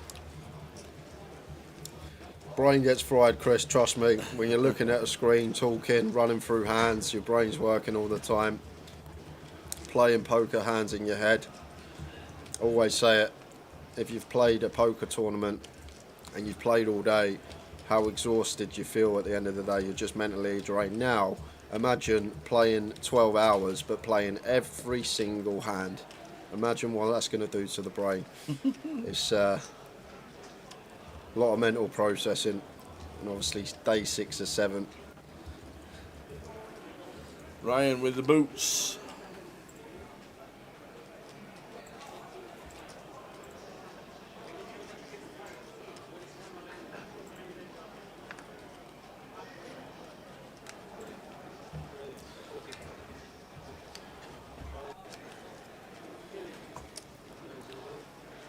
We basically made day 7 of the WSOP main event, this event. That's basically what it is. Aye, that's true. 7 days for us, not used to it. Usually 5-day streams. As Martin gets his last 20k in. And Will going to call the 40k open from Ryan with the King 10 suited.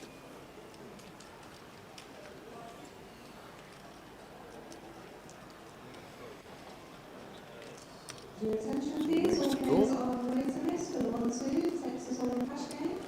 Please make your way to the card room. Anyone interested, 1-2 Texas Hold'em, please make your way to the card room. The main table is now open until 7.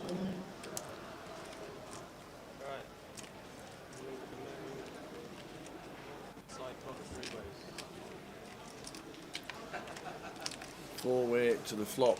How confident are these aces feeling? Flop of 8-9 queen.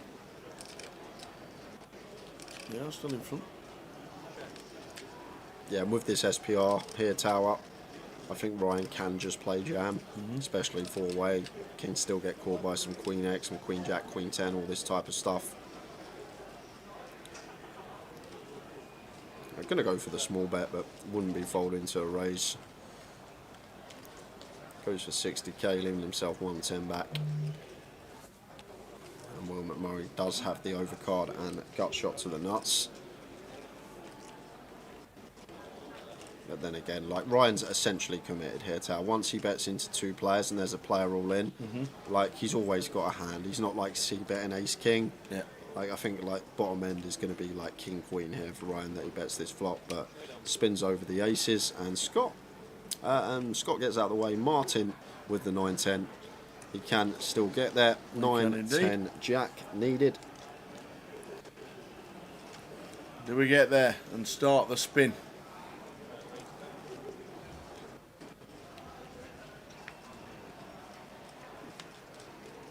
Seven on the turn. So a 6, a 9, a Jack, a 10. It's an 8. Bang in the middle. Bang in the middle of everything he needed. Oh, unlucky Martin. Great effort. Well done for 30th. That's a finally lose one. Something had to give. Yep. 2,450 pounds for 30th place. Well done, Martin. Great effort. One down.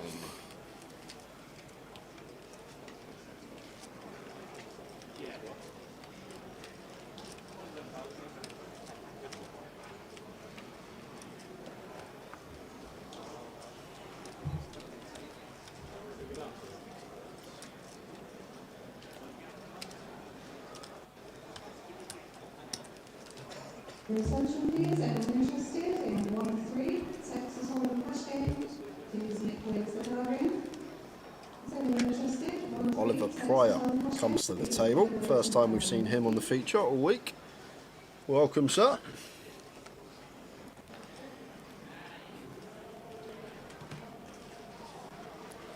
Straight into the action. Gets out of the way from +1. Only got a short stack. Will with the ace-10 here. Off of 15. Goes with limp. Surprised to see this from Mr. McMurray, but going to limp in. See what's occurring, and Scott's going to move in here with a Queen 10 suited for 7 BBs, and it's not going to be a good spot for Scott. His jam's perfectly fine tower, but now we're going to be needing to hit a 3-outer. Will McMurray not folding ace-10 for 7 BBs when we've got a big blind invested. Scott's going to have so many ace-x that we dominate, even some 10x that we dominate. Here's a perfect example.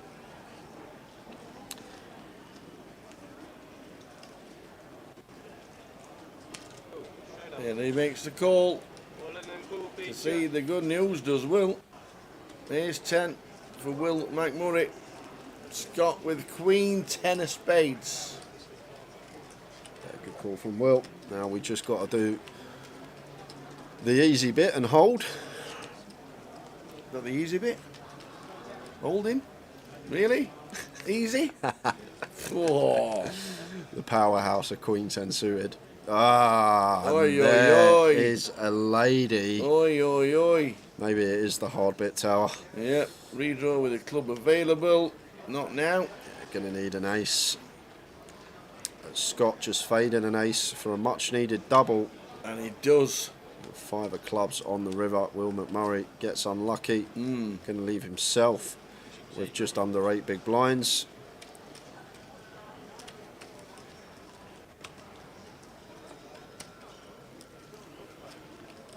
And straight over tower. All right. For some outer table action. And it's Paul Ephraimson with ace queen against B-Howe with the queens. And it come an ace on the flop, and a queen, king or 8 was needed on the river. Ace queen. Double is. So B-Howe stands up, but we're going to get a quick count of chips just to clarify it. B-Howe's still in tower, definitely. He's got fumes, but he's still in. You can enjoy your massage still, B-Howe. Sit back down, sir. Oh, carry on. Start that clock again. Paul Ephraimson with the ace queen. Nice one, Paul. Gets a nice double up. Paul Ephraimson gets a good double up.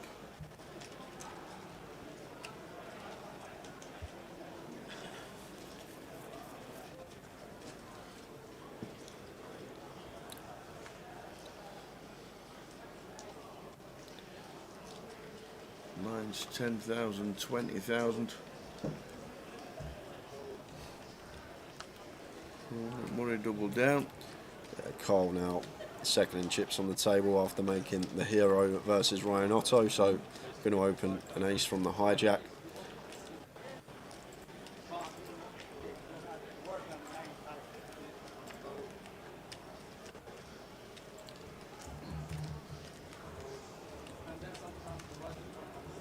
Sorry, he's in third in chips. There's Twan in the big, does actually have him covered. And has pocket sixes here. So expect to see continue. Just in the form of a call here, tower. Too deep, in my opinion, to do anything else.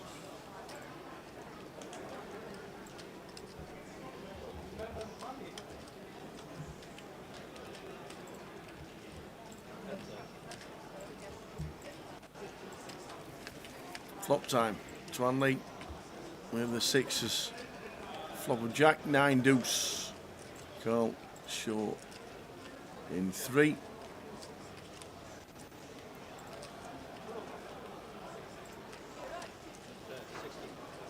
And the C-bet, the jack high board here. Goes for 60k. So between 40% and half. And Twan going to take one off with the sixes here. Oh my God, it's all. Off to the turn. Well, Carl pings it. The ace of diamonds turn. We might see check here, tower. Like, as I always say, we do need some top pair checks in the range, and the better ones are hands like this. And yeah, Carl just recognising that does check back the ace 3. And as well as that, it's also we're up against big blind here, so we're going to start folding out all this 9x and stuff with a double barrel, which we could potentially get some value from on river. Deceptive check. Like some of the top pairs that are going to be better to do it with are the ones with the lie down kick up. The 3 on this occasion. And Twan just going to want to hunt for showdown here, so checks it over to Carl, who will have a clear value bet. And does value bet for 155. Okay. 2/3 pot just under. And Twan going to have a difficult time calling off sixes here. And the reason I say that, Tower, as well, because if Carl did have king, queen, king 10, queen 10, these type of hands, that ace is just a beautiful double barrel candidate. But the deceptive check on the turn, and this is why we mix it in sometimes, gets paid. We bet turn, Twan folds, we check back. Yeah. He don't think we got an ace and gets paid off. And now Carl up to 1.1 million, flying. Is that Charlie Reid? Charlie Reid's been playing cash all week. Has he been here? I haven't seen him once. Yeah. Haven't seen him once. Yeah, he's been here quite a few days. Been playing cash quite a lot. Not played the. I don't think he played the tournament. I think he just came down to play cash.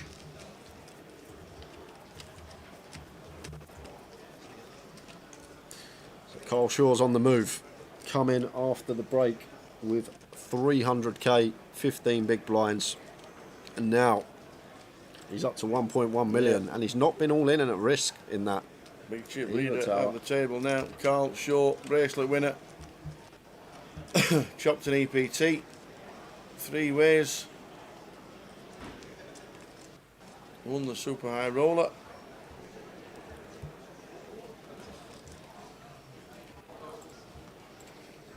Oh, Charlie did play the tournament yesterday. He bust out back to cash. It's actually funny with Carl as well because he won the super high roller, and they obviously Frankie come over with the trophy, was setting up all the chips for the winners picture, and he goes, "I'm not having a winners picture. There was only 7 entries," which makes sense. Doesn't feel like a real tournament win when there's 7 entries. Obviously, it's a big buy in the super high roller, so field is going to be an expensive minimal. single.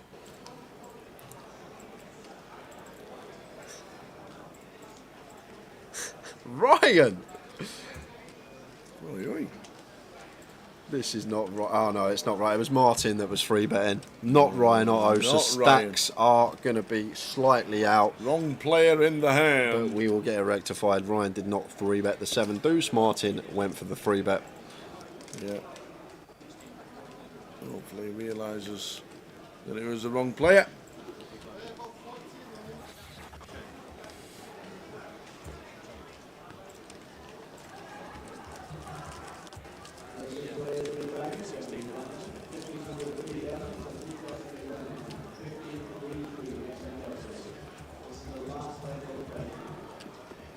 .29 left.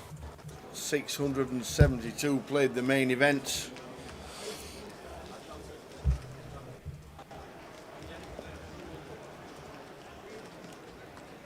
Martin Donahue, the last out, 2,450. There is a slight pay jump.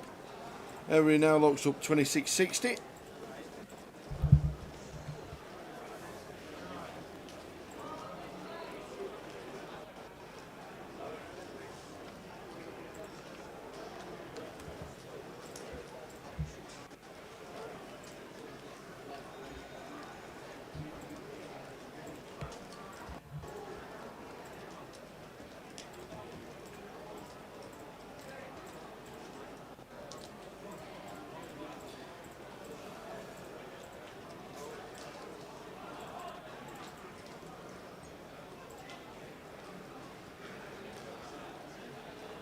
Ryan in the cut-off, Jack 10 off here, off of 19. Fairly close one whether to open or whether to fold here for Ryan. Either way, obviously dependent on stacks behind us. I think if we've got Ollie there with a reshove stack, and maybe less inclined to open for that reason, but it's still going to open. As I said, either way, fairly close. Antoine says, you know what? I'm going to free bet the 9-3 off. I fancy this one. I think you're at it, Ryan. I've got 9-3, but my hand don't matter because you haven't got much either, sir. But Will McMurray's got the lot. What's that? Oh, and I can't wait to see Ryan's face when Twan spins over the 9-3 here. This is going to be funny. What are you doing? Free betting me with 9-3? And Twan's going to have to show this to the table.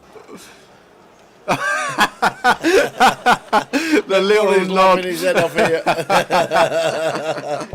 He's laughing his head off. Oh, God. That's brilliant. And what a spot for Will McMurray. And I tell you what, guys, if you don't know Will McMurray, if he loses this, we might need a new set. Oh, no. The clubs have covered. Clubs are covered. Clubs are covered. So, should be locked up on the turn most of the time, Tower, and is locked up on the turn. So, for all the hands you could have guessed that Twan would have there, someone sitting at the table, that would have been one of the last hands. Yep. The 9-3 off. Now Ryan's thinking, maybe I should have folded the Jack 10 I'm in glad P1. there's a big smile on Will's face and not a chair going through the telly. Oh, God.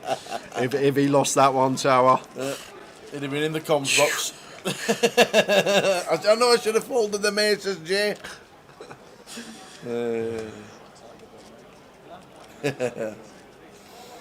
He's a top man, he's old Will.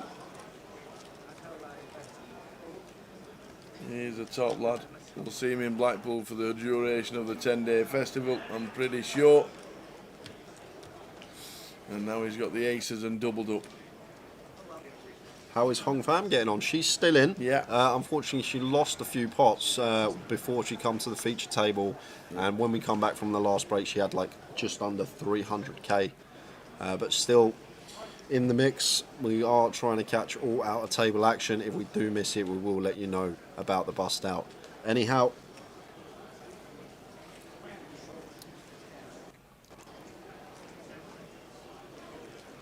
Ryan out the way. It's one out the way with the 6-3 off, and Oliver here not going to go with it with the 8-5 suited. Will McMurray King 9 off here, off of 16 BBs. And goes for complete in the small. And Carl Short King 3 suited here, 16 effective. Could just see, yep, there we are. There it is, Tower. Could just see jam, and does jam the King 3 suited King blind on blind. And Will showed him the King 9, and Carl gets it through.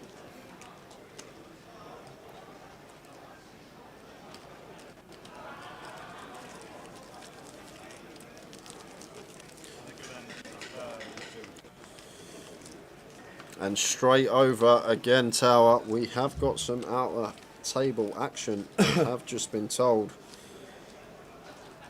I'm just waiting for the cameras. And here we are. It's Jimmy and Marius. Marius at risk. All in and a call.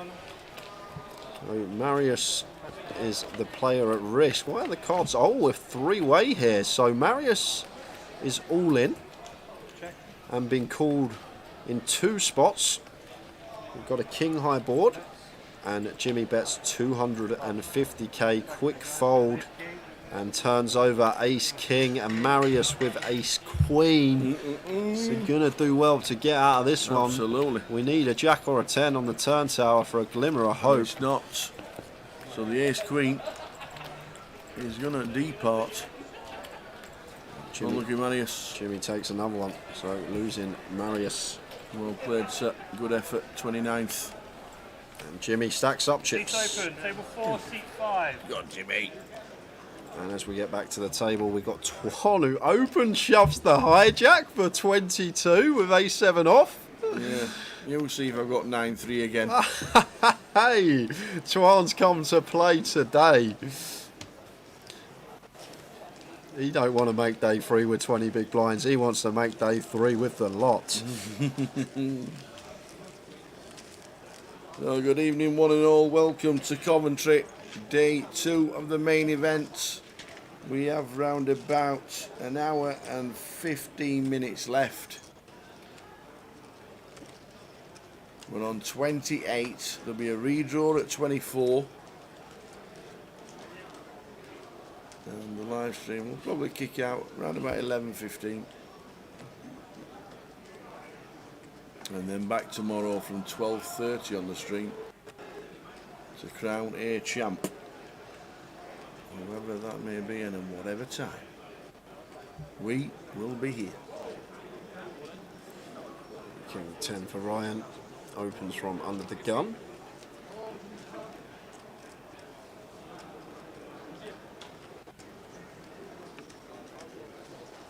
Cole was giving Ryan a proper stare there. And if he free bets this is, do you know what? If he free bets this, Sal, I'm not sure if Cole has got some there. He does fold, but he was giving him a proper stare. I was going to think if he does go for free bet, maybe there's some sort of live read going on. But Shapiro with the jacks, all of it. Yeah, nice from Shapiro, just shoving for 16 big blind effective stack. And we know Ryan's not got 300k behind the line because his stack was out, wasn't it? There was the wrong person in the hand about 20 minutes ago. How are we doing, Twas and 8? Evening, chaps. Who's your money on then? Jimmy looks good. Jew always up there. There's some real heroes left in the field, Curtis. We've got, obviously, on this table, Cole Shaw, Ryan Otto. Will McMurray's a hero in himself. Yanis Liparis, big shout on one of the outer tables. Wendy Watson. You're still in. MBE still in. Yep. Wendy's still in. Dooley's still in. Like to see Dooley running deep. Good game, Dooley. Chaz Chatter. That's a good shout, Gary. Haven't actually seen Chaz once on the featured table. Not yet. There'll be a redraw in 4 players. Time.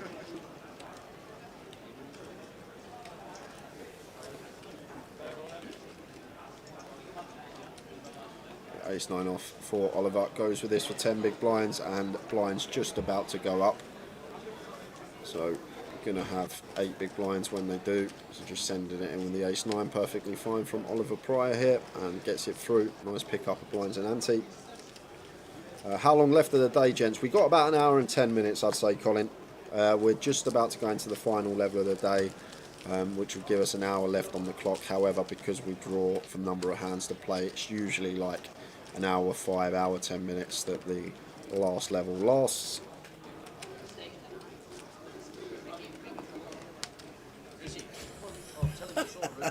Lynn Chen and the Flower Pot Men. Who said that? Curtis. Lynn Chen and the Flower. Yes, Lynn Chen is still in, but not the Flower Pot Men. Lynn Chen and the Flower Pot Men. I like that. Yeah, Micah Packet had a million chips at the last break, which is obviously now an hour ago. Lynn Chen and the Flower Pot Men. Oh dear, blah blah blah.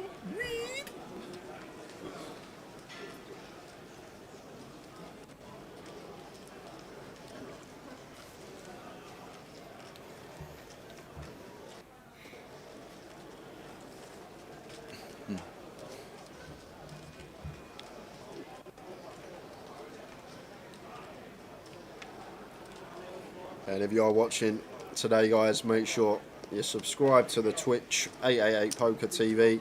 We have a YouTube channel as well, 888poker, on Twitter, 888poker for all your social and your content.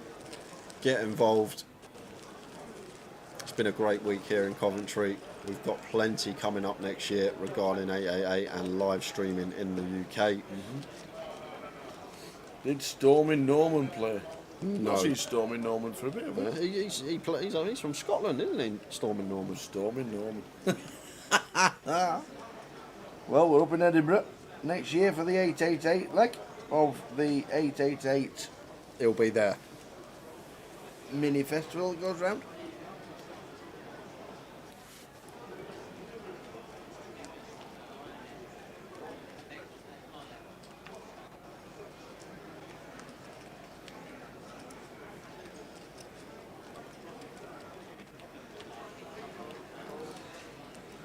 What's a good average VPIP for a tournament like this? Around 25-30%. 8 max here, I'd say we're looking at. Obviously, it can be lower if you're card dead. You can't just play any 2. But then that can change if you've got everyone out chipped at the table and you've got a monumental chip lead. Then obviously our VPIP's going to increase. If we're under a lot of ICM pressure on a final table and we don't really want to get involved and waiting for stacks to bust, then obviously it's going to decrease. It's kind of a hard question what it should be specifically. It depends on situation, but like 25 to 30% thereabouts is what you're looking for. Or you can play like the tower and have a little 4% VPIP. 4? Flipping it, that's high.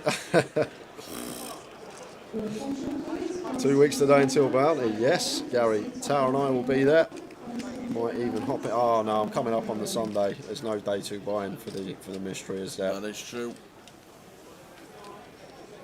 I can sub you in. Can we do that? If you're coming up the Sunday, I thought you were playing the WPT. Yeah. But that's not on the Sunday, is it? I think there's one on the Sunday we can check after this hand.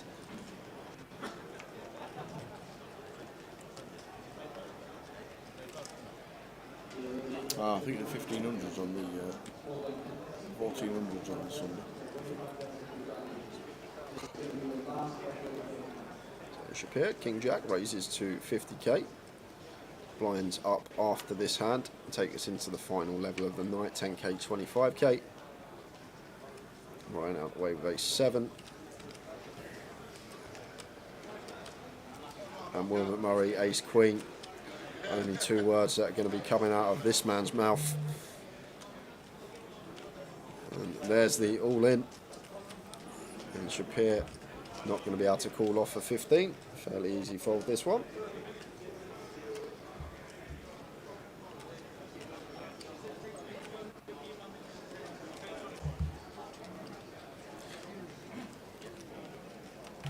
I'm not sure if Shapir's running the clock down, Tower, or if he's genuinely thinking about this decision, but because this is the 3rd time now that we've had such an easy fold, and he's just let the clock run down before he's actually folded, so maybe doing something with the clock, I'm not sure. Who knows? But as I say that, off we go again, out of table action. Here we go again on my own. And Twos Joe against ace queen. Newby. Joe Newby with the 2s and at risk.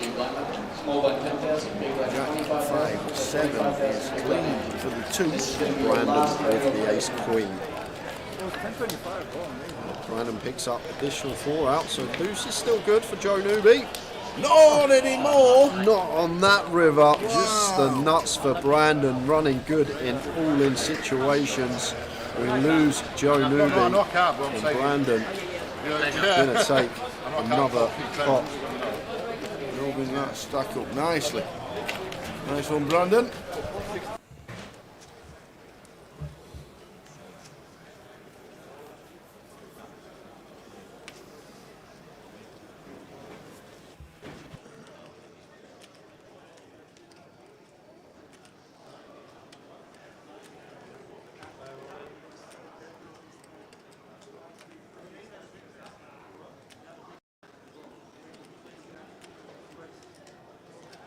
Will McMurray's getting some hands, isn't he? Yeah, is I'm he? all in again, he says.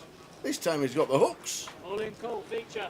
He keeps getting a hand, Yeah. getting it in a dominated spot, losing, leaving himself short, doubling it up, getting a hand, getting it in a dominated spot, losing, doubles up again. But this time, The Jack's against Ace Jack. He's not feeling confident this time because the camera's out. 9, 5, 7 and the Jack of Spades is playing for Ollie in seat 9. yeah, only additional 4% though through the backdoor tower, so not too much worry at the moment. Nope, that's all right. Well, 8 would chop it. An 8 to chop. 8 or ace to keep Oliver alive. River card. It's an 8! Oh, Will McMurray! He can't win an all-in with the best hands. His video in the hand, he can't believe it. Send that to your mates. Oh, feeling for you, Will, feeling for you. You're on the ladder there as well. Oh, man. Will McMurray must have walked under about 7 ladders today. Unlucky, Will. Jack's against Ace Jack. Jeez. Poor Will McMurray. All we can do is get in with the best hand, but at least it wasn't an ace. That's the only silver lining from that hand. We gotta chop it up, don't you know? Chop it up. Indeed.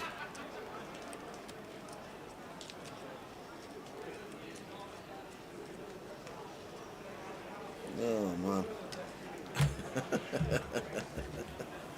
Hey, dear. So 12 bigs, Queen Jack suited for Scott here. Last level of the day. Fairly close this one, Tower, whether to open or whether to shove. And like as I said earlier, the robots do like opens from under the gun, even off of 12 big blinds. They don't like to shove into all the players behind. They like to just open entire range that's continuing. So it can definitely get behind this here from Scott. Because a lot of players seen Queen Jack suited 12 big blinds and they just go, I'm all in. Yeah. But in reality, because of all the hands that could be behind us, do just like open from under the gun. Even off of 12 big blinds, this is perfectly fine from Scott. It's actually really nice. I weren't actually expecting him to do this. Thought he was going to jam, but does go for this approach. And Tuan calls with the king-queen suited. And over to Shapir in the big blind. King 7. Looks like wants to see what's happening and take a flop. So he makes a call 3-way to the flop.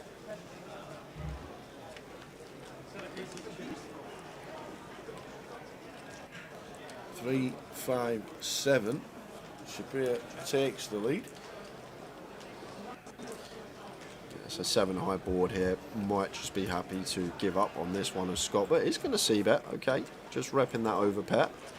Tuan gets out the way, and now Shapir with his top pair. Probably just going to set Scott in here tower with the stacks in question. But this is a great example of why we open as well here from under the gun, because if we open shove 12 big blinds, Tuan does not fold king queen suited, and then we're out the door, because on this flop not much going for us. Yes, it could come jack turn or jack river, but the idea behind it, guys, is basically all the hands we've got to get through. When we get to hijack, when we get to cut off, we can shove for 12 big blinds, but when we're under the gun, fine to just open.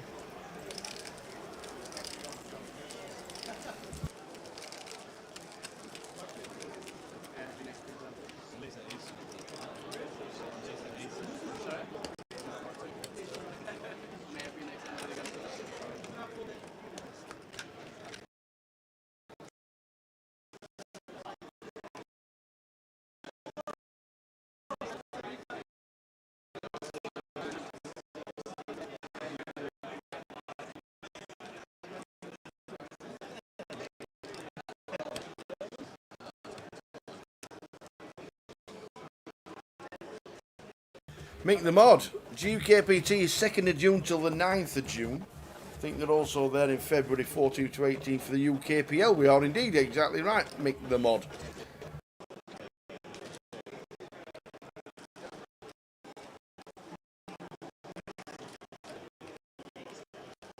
Yeah, both weeks then, Mick the Mod, absolutely correct. 2nd till the 9th of June in Edinburgh for the GUKPT.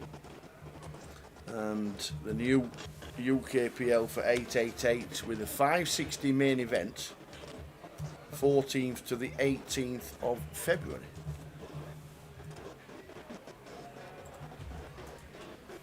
Has it just started lagging? Just don't start lagging on me. We've only got an hour left. Don't start messing about.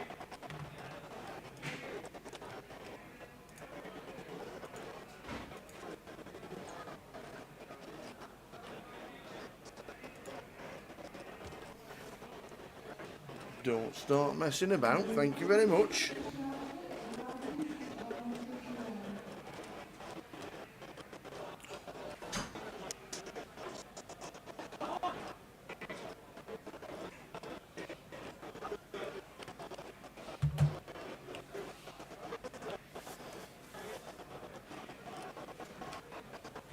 Just started slowing down, so fingers crossed it'll catch itself up and be alright. Last hour, it's not done it for hours.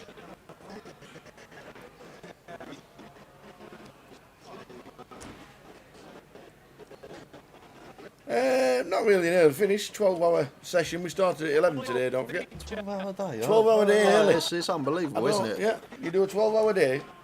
Is it not 9 to 5 in the real world? Is that not what they say? 9 to 5, 8-hour day? 12-hour day, class is early. Yeah, we started at 11 today, Manistro. Day 2 was at 11. Coventry City were going to be playing at home against West Brom, but they changed it for TV to Monday. But they didn't change the start time of this event from 11.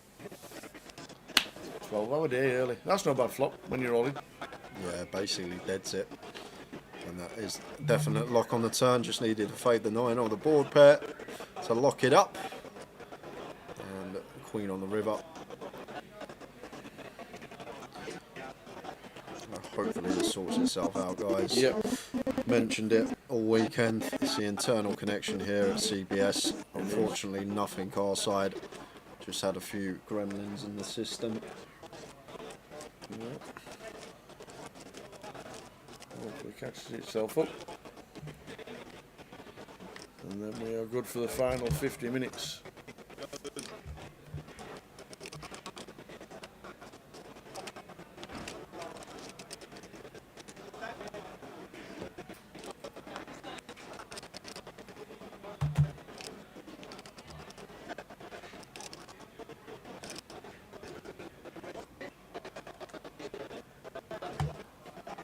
time we in tomorrow? 11 again? Nope, 12. 12. Yeah. Plus the extra hour in bed because the clocks go back. Oh, we get an extra hour in bed? Yes. Oh, wow. Oh, wow. That's what dreams are made of. The clocks go back at 2 p.m., 2 a.m. They become 1 a.m. They get an extra hour in bed if you're in bed. If you don't go to bed, if you're not in bed, you don't get an extra hour in bed. It might be an extra hour FIFA. That's what I'm saying. Probably something that rhymes with wig who. Might play a little bit of cards later. We'll see. We'll see. Back to the action. Ace, King, 10, Rainbow, and Carl from Ricotta versus Big Blind. Going to see bet range. One that we can check at some frequency as well. That's just going to be hand done. Yeah. Automatically. Remember the days when you used to have to manually put the clocks forward and backwards and take the clock off the wall and wind it forward? Yeah, and I've just seen the ticker drop down to 26, guys. We can't catch every bust out, not possible. However, Bav Catry has exited the field out in 27th for £2,660.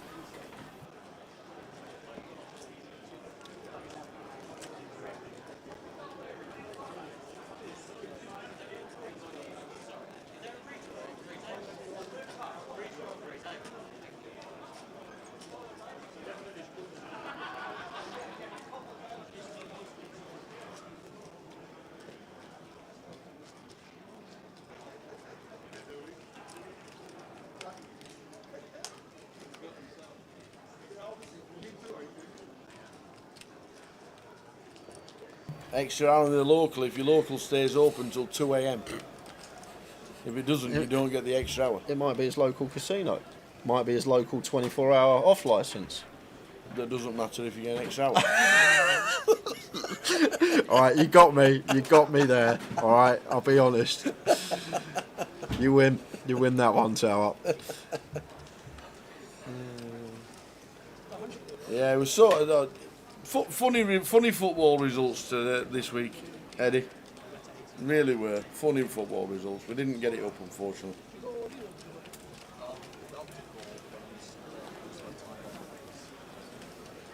Yeah, Towers treble, no good this weekend. And look at this free bet, clicky from Ryan Otto. It's not a click. He's actually all in. His stack was out because of the 7 deuce hand. Yes. That was about 20 minutes ago, so it wouldn't have been updated in time. No. However, all in here with the ace 9 off. So this makes more sense. Shoving the ace 9 for 8 bigs over the cut-off open and is in front. Oh, catalogue of chop outs now, Tower. 10 or higher, or a 3 or king. Well, king's higher than a 10 would chop this, so very likely to be a chop. It's an 8 on the turn. So just fading a 6 to stay alive for Ryan. Low card to scoop, and it is a low card. It's a 5, so the ace 9 going to play. And Ryan Otto up to 450.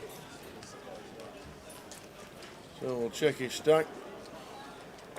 And another one bites the dust. Chuck Koo out in 26 for £2,660. So we are one player off the 3-table redraw. So Ryan Otto has around 250, not 450. And as that's occurring, Tower, we are heading to an outer table. Are we going to be on that 3-table redraw? Who have we got? And it's Lin Chen and it's Wendy Watson. Lin Chen all in for his last 190k. Been called by Wendy Watson in the big blind with the 9s, and we're off to the races. Does Wendy take out Lin Chen with a 10 on the flop for Lin Chen? Queen on the turn, doesn't change anything though. Still fading the 2 9s to double through Wendy.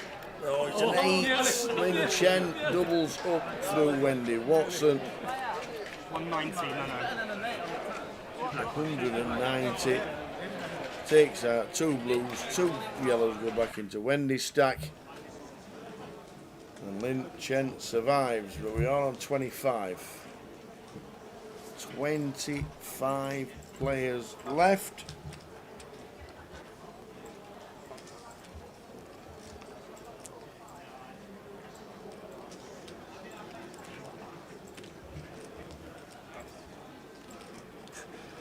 Lin Chen and the flower pot men again. That's brilliant. That is. Lin Chen Do and the flower you know what? Lin Chen probably has no idea who the flower pot men is. Absolutely not. Oh, who they are, sorry, but back into it. Tuan makes it 3x on the button here. 75k, and Will Murray's got an ace in the big blind, and this is the guy that just 3-bet 9-3 offsuit, and everyone got to see it. I might have taken this one as Will here, Tower. Started the hand with 14 bigs. There's a guy on the button that has a 3-bet with 9-3 off in his range, so I think an ace here could have been a viable jam. I'm just going to go with call. And this is one of the problems. We just get bluffed off our hand too often. The times we don't connect, just expect to see c-bet here from Tuan with the gut shot. Well, we're going to go for jam instead, and snap fold from Will McMurray, and Tuan takes it.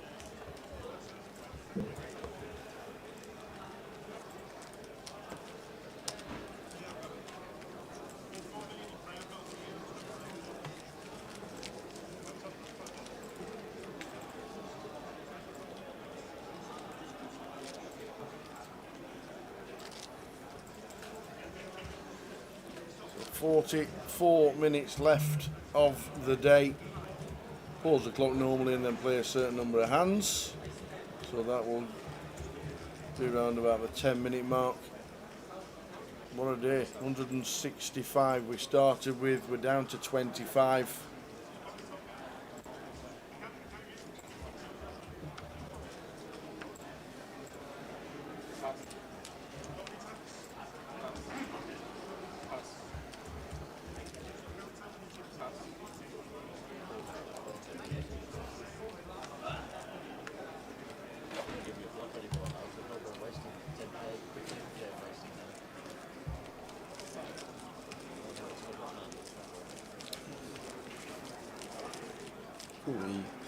Minutes to go. I think I'm going to be way off. Well, not way off, but in terms of how many are left, Tower. I said 19, I reckon, will be left today. It looks like probably going to be 23, 22 the rate this is going. Yep. It's still set for a fantastic day 3 tomorrow. Mentioned earlier, There's plenty. some big names in. There's no book, obviously. Somebody asked earlier, is there going to be a book? Or no, it's just Grosvenor Sport when we do a GUKPT.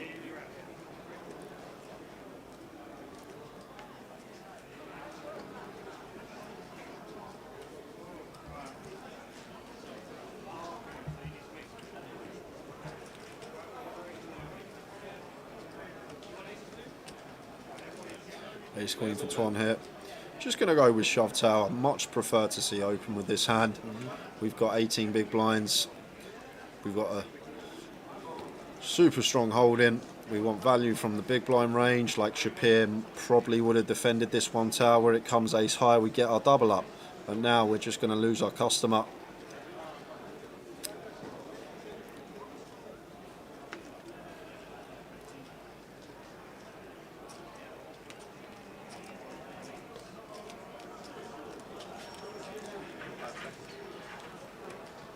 Here loves the TV time, Tower.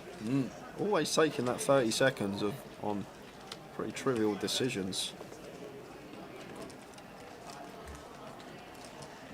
We've done it all day. Yeah, Tuan gets it through though.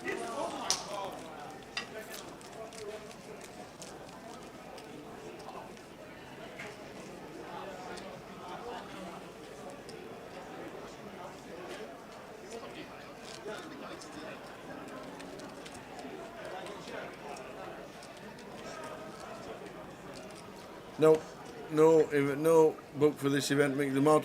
Just the GUKPTs on Grosvenor Sport. You never know, if 888 get involved next year with 8 events for us, then you never know what could occur, but we'll let you know.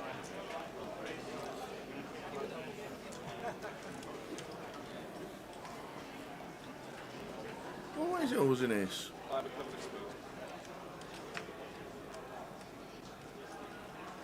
So the first burn card.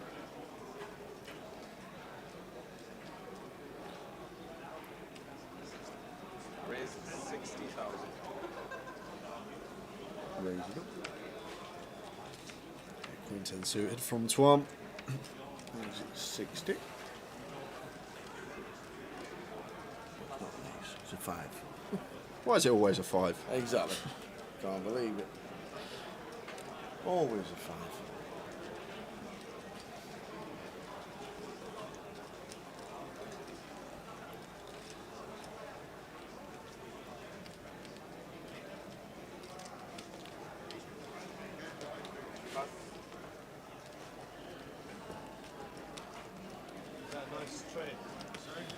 Raise and take for Twan. Takes another one. 120k increase to his stack over a couple of hands. Gets himself north of 20 BBs.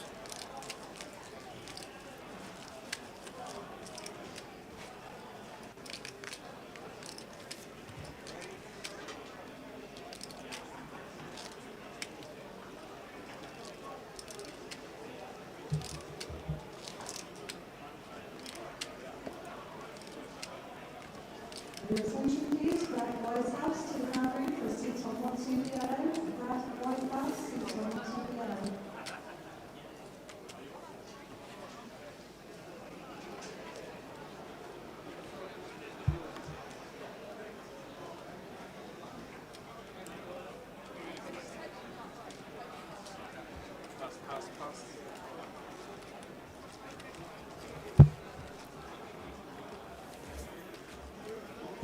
Raise 55,000.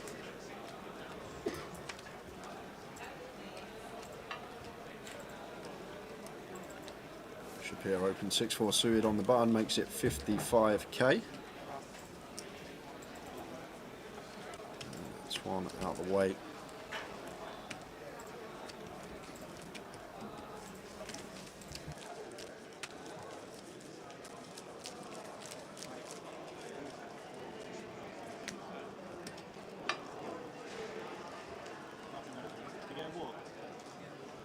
And again, off we go to happening? an outer table. Where are we going? Brandon's in, I tell you what, he's pretty active. And Scott Reynolds, who is the player at risk. He has King Jack. King Jack for Scotty Reynolds. And he's run into the ace king of Brandon. Brandon's on fire. He is on fire, Tower. Can he fade a jack? He's done a good job of coming from behind. How is he at holding? Some backdoors. Spader would be fun. It's a 4 of diamonds. Just fading jacks. Lose Scott Reynolds. Do it to King. Scott Reynolds, great effort. Well played, sir. Taking on £2,660. Everyone ladders an extra £210. Texting me. Sam, you'll be receiving a text message in a minute. And that means, Tower, once this hand is finished, we'll just play out our hand on the featured table. We will be on the free table redraw.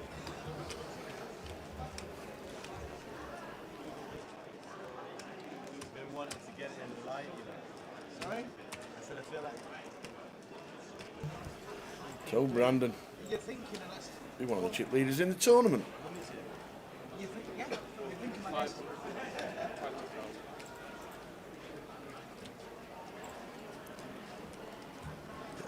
Calling ace-8 off here, facing 20 BB jam.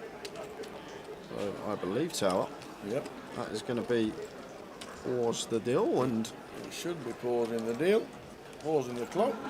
Clock's on 0. It should still be. There we go. It's paused. 35:47 on the clock. There we go.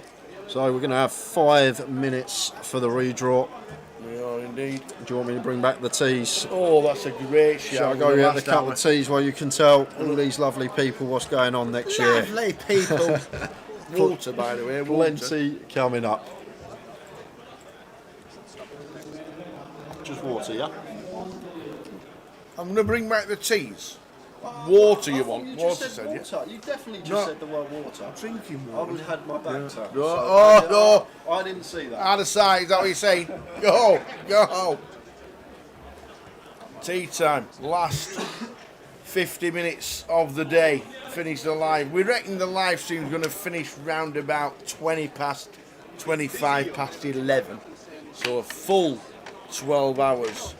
This was announced today. And I know it says Scotland and every other town's there, but don't worry, it's Edinburgh. Coventry, the first event of the UKPL, the new 888 festival that's going to go around the country next year. We're back in Coventry. It's going to be 5 days long, every event. The main event is going to be 560 for the main event. There will be side events, and it will be live streamed by Cardroom Direct. And the team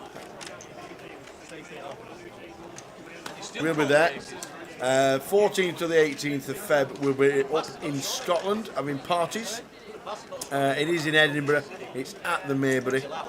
Luton in March, Manchester Bury New Road in April, and then the break till August for London, Leeds in end of August, early September, then back to London, and then we're back to Coventry, which would be a big one. With it being a 10-day festival, I'm presuming it's another 888 main event, but obviously all the schedules will be coming out for you to get your teeth into, and we'll probably give you the 888 schedule for Coventry, and I have been told that every leg will mirror each one. So whatever it is in Coventry, it will be in Edinburgh, it will be in Luton, it will be in Manchester, the same festival dates. But the team will be there, bringing you the coverage of all the 888 events going around the league next year. Looking forward to these. The mains will not be guaranteed. There's no need to guarantee them. There'll be plenty of runners in there. But the best thing about it is that the main is £560, and there will be online satellites on 888, and there'll be loads of them. So get yourself onto 888 and start looking. They will be there.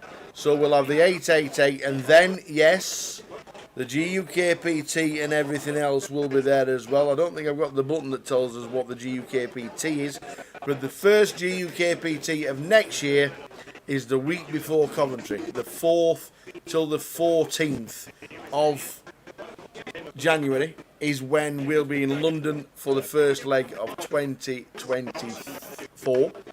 I think the reason why it was really early is because the Vic was having a refurb, but I think it's been delayed a couple of months. So that's been delayed for a couple of months. So, but the dates for London are still the 4th till the 14th of January, and then straight to Coventry the week after for the 5-day festival. They're only 5 days, and all the schedules will be out. I'm pretty sure Jim will have news regarding the first 888 UKPL event of next year, and when we get to Blackpool, because Blackpool is next, and this is what Blackpool is looking about. Sorry about the pictures, guys.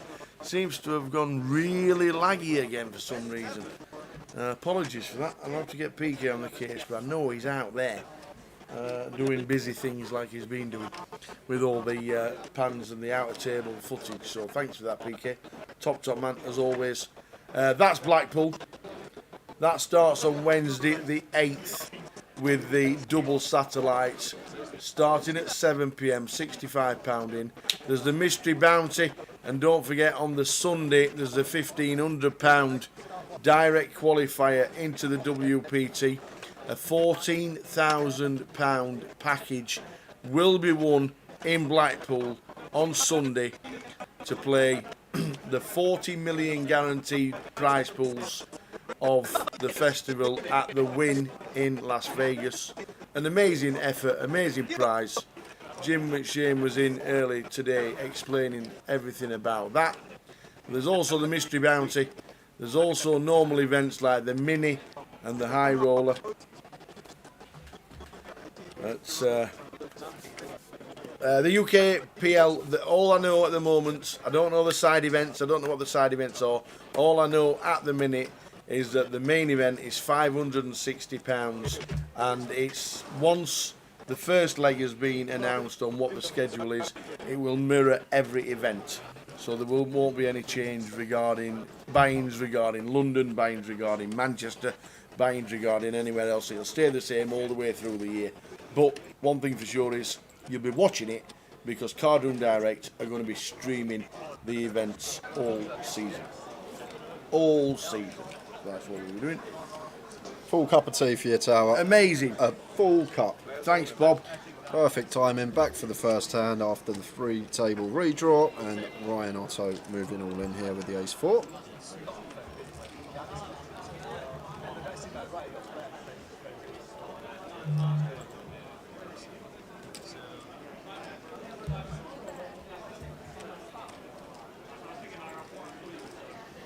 A7. Don't think we can call this as duly. It is 8 big blinds. We will have some of Ryan's shove range dominated, but still plenty of players behind us. Doing down to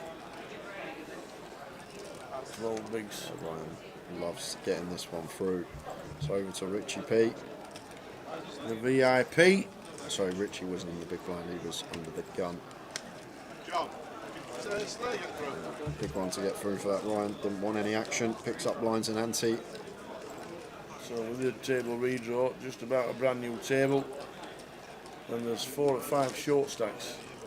Live stream finishing round about 25 past 11 tonight. So a really short day of 12 hours. And back tomorrow for the final day in Cough. Looking forward to it. It's been a cracker. Super event. Good to see Edan and Sapir and all the team, all the ambassadors and the Twitch streamers be tuning into those next week. And having a laugh. Watching Easter getting outdrawn again. Real character, that Nick Eastwood, I'll tell you that. Proper character, very witty. Tell he's a very intelligent lad. From how witty he is, some of the remarks he makes. Had a lot of fun in the booth with him last night in the cash game. The old hybrid football / cash game stream. And Shapir with the 9s. Opens to 60k, and Jimmy here was 6-5 suited. Reshove stack of Lynn, reshove stack of Richie P. Don't think we want a flat tower. I think this is going to be the option if we do want to continue the hand. I think we're going to fold more often than not, but going to roll in a free bet here with the 6-5 suited.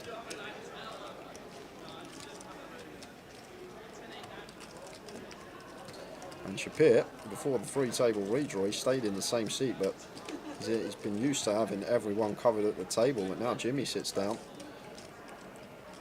We've got someone that covers us. 9s here, always expect to see continue here, Tower. It's hijack versus cut off. Be surprised if we saw anything other than call here for Shapir, unless he thinks Jimmy's getting really outlined and just wants to send for 40 effective. I could get behind it for sure. But one thing is for certain, won't be folding. It's just the 2 options, jam for 40 or call and play post.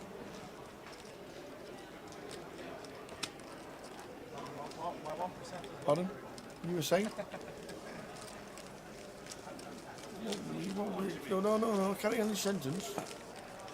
No, you can, honestly, if you want to. If you want to carry on your sentence, you can. I'm not going to disturb you. Carry on. Wow. Wow, that is tight. That is very tight, Tower. Like, if we're getting someone to fold 9s to a 3-bet, and I'm Jimmy there, and I'm aware of that, every time Shapir opens, I'm going to 3-bet all my ace-X and all my king-X. Every ace and every king, regardless if it's suited or not. If I've got an aces or kings blocker, I'm just going to 3-bet every Shapir open now. If he's folding as high up as 9s, hijack versus cut-off, very tight laydown, but this is what the money can do sometimes, Tower. You're 23 players out from 125k. You're 30 minutes out from probably one of the biggest day 3s we're going to have in the UK this year. It's he'll have his reasons.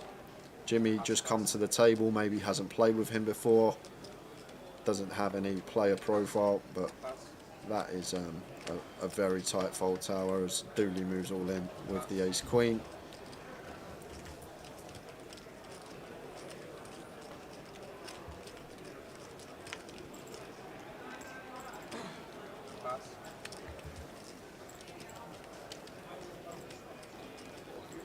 Ryan Otto here in the big blind. He's got sevens, he's got a pair. It's time to run it, and very similar stacks here. Dooley does have him covered by 60k, but they're flipping. Fist bump. Off to the races. Seven's not lost many this day 2, but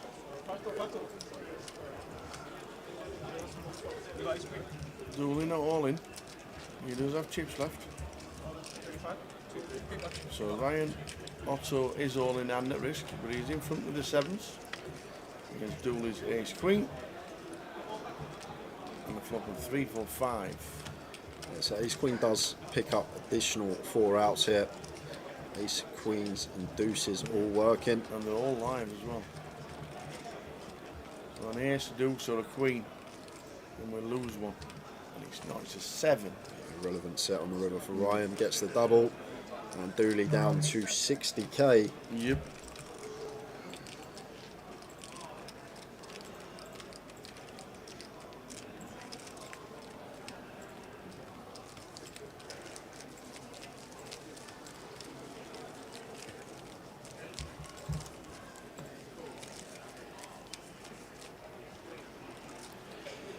And this is going to be it for Dooley Tower. He'll have to go with whatever hand he gets dealt here. He's got 50k invested, just the 10k back, so not even going to have to look at his hand.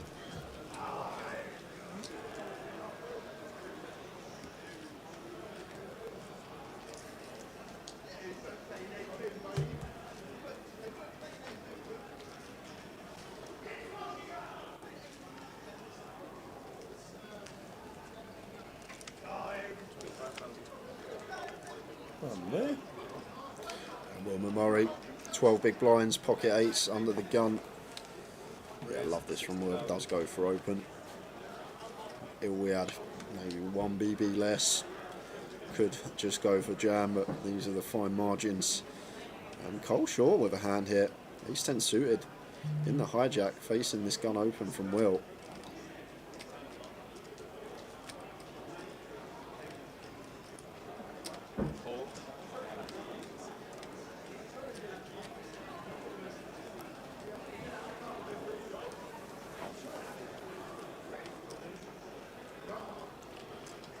Chen here, Jack 7 suited.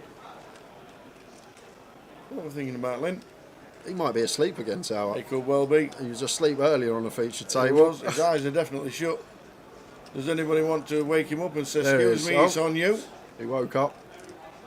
He's got no time banks left either. What was that all about? Oh, I have an idea what it could be about. How Is he a pay jump? No, not a pay jump, Tower, but I'm guessing he's already thinking about in 20 minutes time when the clock's going to be paused and only wants to pay 1 more big blind today. That's what that could be from Lynn there. So already looking ahead, knows the clock's going to be paused in 20 minutes. So just tanking for 30 seconds, so less hands are played till the clock is paused, and only going to have to post 1 big blind before the end of the day. Got you.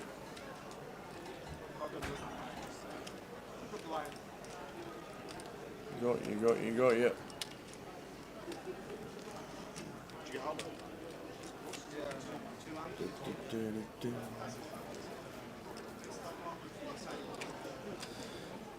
Dooley with his final 10k, always putting it in. Absolutely. With an ace. There we go, they're in. So what can he win here?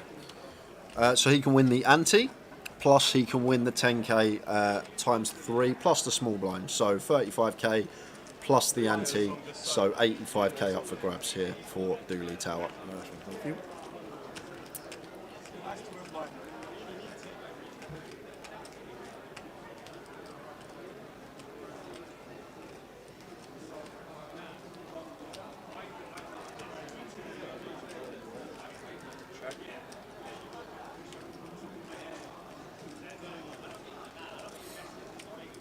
Gonna do well to get out of this one. Dooley does have the backdoor hearts. And look at this, Carl. Gonna bet here. 40,000. Fights for 40k, and Wilmer Murray makes the call. Just faced with 1 overcard and getting a very attractive price on the call here.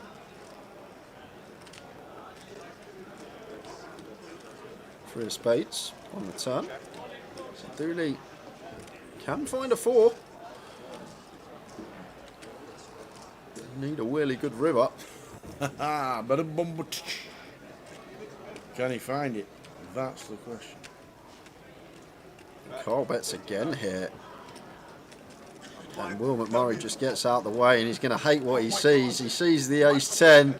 He can't believe it. He's been bluffed off the 8s, and Dooley here hasn't seen his cards. And he's got an ace.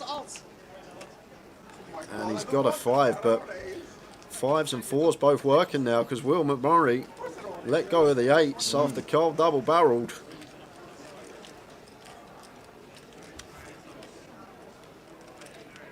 The river's a 3, it pairs up, which means we do lose Dooley and Will McMurray folding the 8s. And straight over again, Tower. More go. outer table action. What's happening here? So we've got Oliver Pryor. It's gone all in. Aces versus 9s. There's chips everywhere. 9s again. No, it's 9-10. 9-10. 9-10. Well, that's not the best board for 9-10. Oh. Oh, we've hit the 9. Oh, no, the jack on the river. It was B-How, sorry. It was B-How. B-How. It was C1. Wowzers. B-How, very unlucky, young man. Oh, the river. On fam, stacking chips again. Boom, boom, boom. Woo. Now,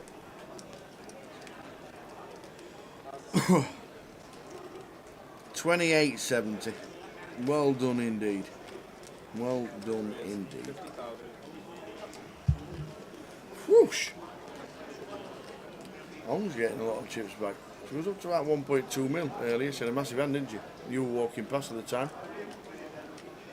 Yeah, huge hand versus Paul Vaz Nunes Tower. Button versus big blind, kings versus 10s for like 40 effective. As Carl opens the ace-8 suited, and Lynn once again takes his time.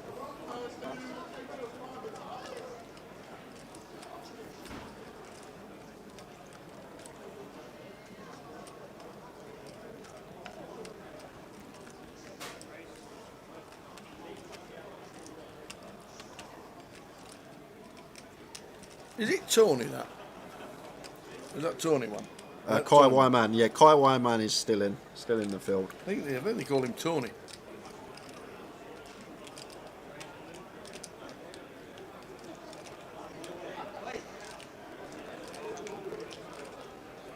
She's got about 600k now, man, a straw Hong fan.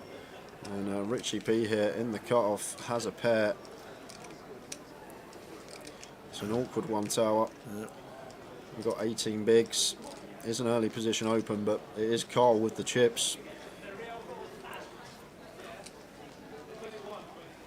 I wouldn't hate it versus this particular opponent. I wouldn't hate that either. Yep. Goes with fold. That's what you're going to see more often than not. And then Murray just going to let it go. Can't believe that hand with Carl Shaw. No, he's still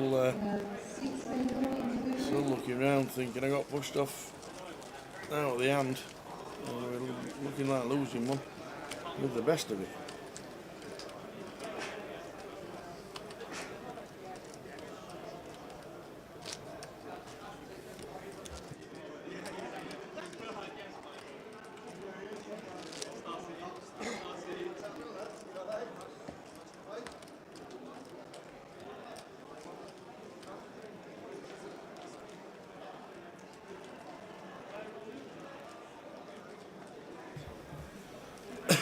So Jimmy in 6. Oh, Jimmy. Jimmy G. Raise 55,000. Ace-8 opens.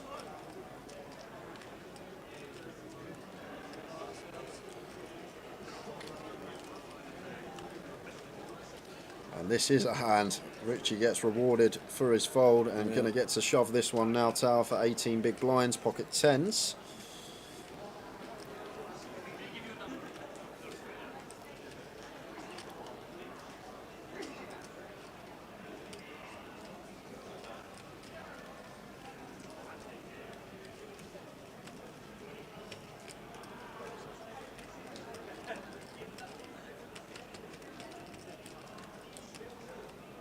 like his final time badge as well.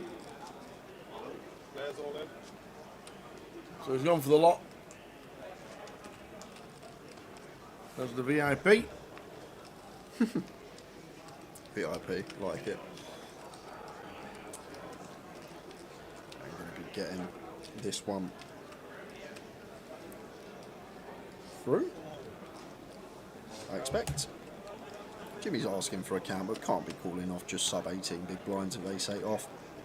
Once we open gun as well, and Richie P going to be shoving tight up for that reason. So does fold, and off we go again, Tower. Click it on. Oh, we got. What's happening this time? We've already got a flop. Theodore. Aces against nines. Oh, a set of nines on the flop. A set of nines on the flop. For chops? Yeah, stick an 8 down there. 8 drops. 96. Taps the table. Oliver Pryor. Oliver Pryor. Eliminated. Look at Macapac stack, Tower.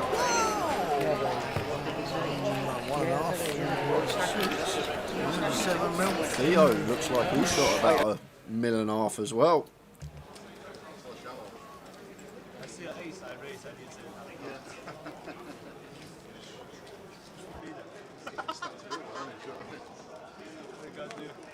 yeah, I said 8 of 8.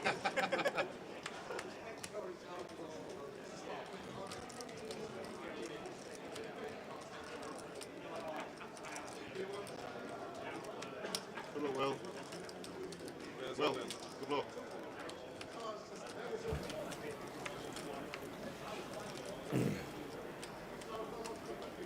So around about 30 minutes, 35 minutes to go today.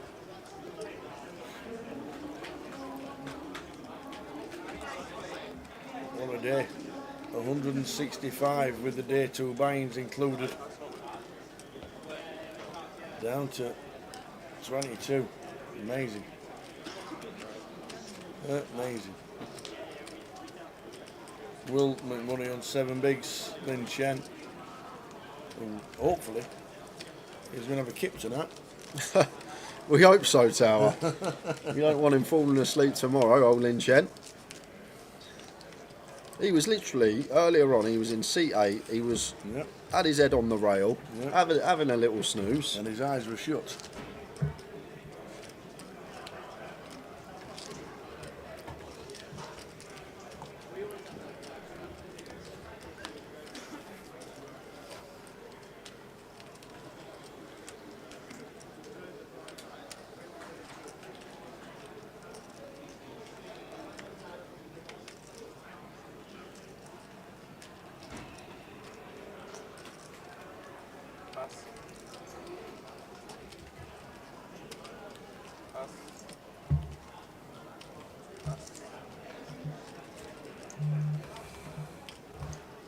I have found out this week that if you put your own name into the commands, you can have your own command. Yeah, we need our own one, Tower. Yes. So Wilbert Murray, Queen Jack suited, sends it into the middle for just sub 8. Not been the best couple of hours for Will, but he's still here. He is still in.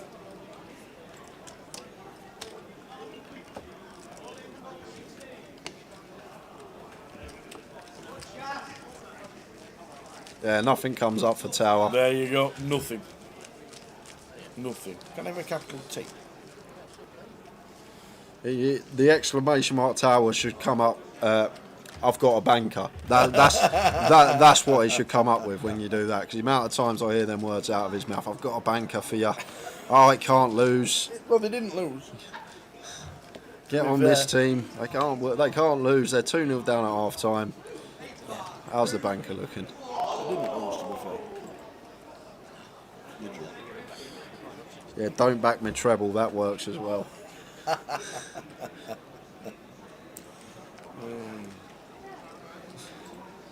Fives for Richie. Got to play fives when your stack's 5-5-5 Tower. It's a sign, right? It is indeed. And he makes it 55. I love it. Stack is 5-5-5. Make it 55. He's got the fives. I love it. This is going to fold at 1 second. Nope. Snapping.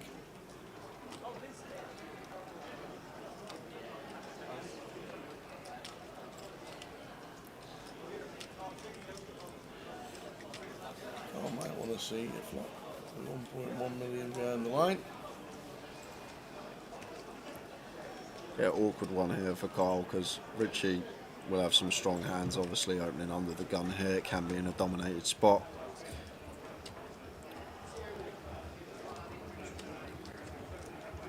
Yeah.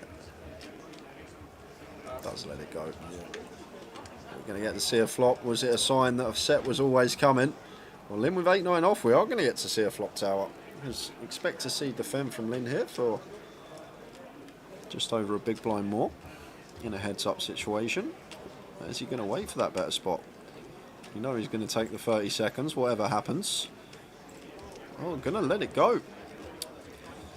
Just letting it go, and Richie P gets one through. 5-5-5 stack, opens to 55. Basically told the whole table his hand, and no one called. We got 5-5. I think like multi-way we just fold the 8-9 off, obviously splitting equity 3-way, but I think should still be defending his Lynn. Slightly on the tight side there, but maybe very aware about Richie P. May perceive him to be tight, and once he's opened under the gun just thinks that we can be crushed a lot of the time, so just getting out of the way. So 13 minutes left on the clock. Should only be a couple of hands more, and then we will let you know how many we got for today. Stay tuned. We will have full list of names that have made the final day and chip counts.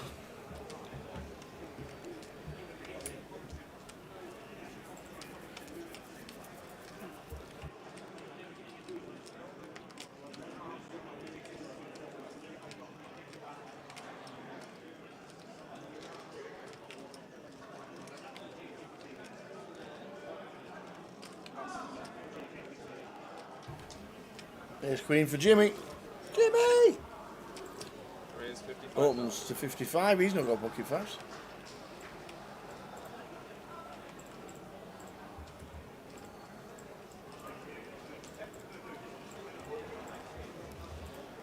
Carl with the King 7. Thinking about free betting this one. Wouldn't be working because I think Jimmy would just 4-bet send. Oh no, Carl's just doing what Lynn's doing, Tower. Just recognises here, about to draw for the last few hands, wants to miss the big blind. And Lynn in here with the 6 deuce out of the way, over to Richie P.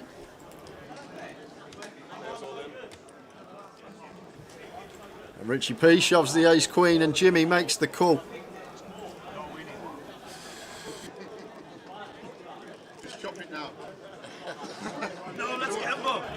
Here's Queen, here's Queen. Chop it up, please.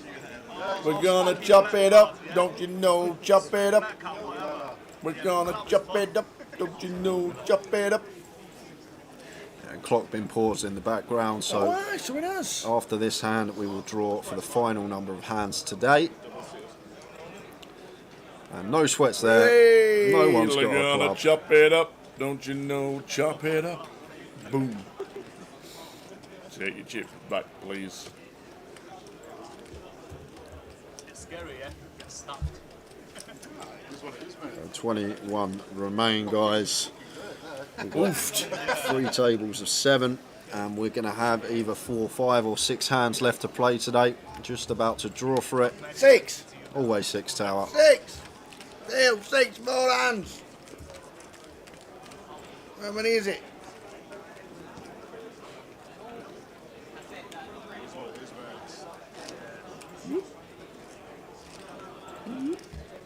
I call you with 6 chairs. You pay money, you take a chance. Cut off.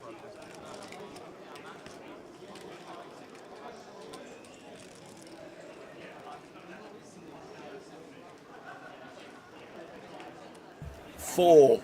What? For the first time in 17 years, it's 4. Last four rounds, that's number 1 out of 4. Otherwise, I've gone. If I say, oh, we got It was the GUKBT in 2006. No. No. 2007, February 10th. You can get to watch the Fury fight, guys. It's not started yet. Has it now? We were supposed to be on at 10. No. I should close my eyes. Down to the final 3. Let us know when they're walking out, make them up. Take Tyson Fury 20 minutes to get to the ring. And the other guy. You see John Fury at the press conference nearly called out Mike Tyson to have a fight. What, them two? Yeah. Yeah. The great pay-per-viewing me and you. Oh dear.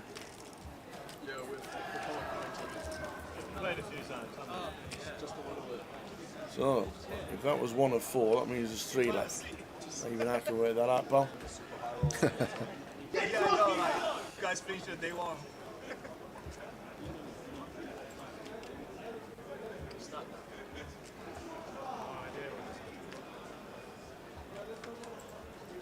So we're on 21, Lin Chen. Knows exactly how many hands there are. 3 left, he's got 12 bigs, he's got pocket 6s. Has to go in tower. Get them in, Mr. Chin. Lin Chen, Indigo, pocket 6s, boom. We're putting them all in but 1 chip.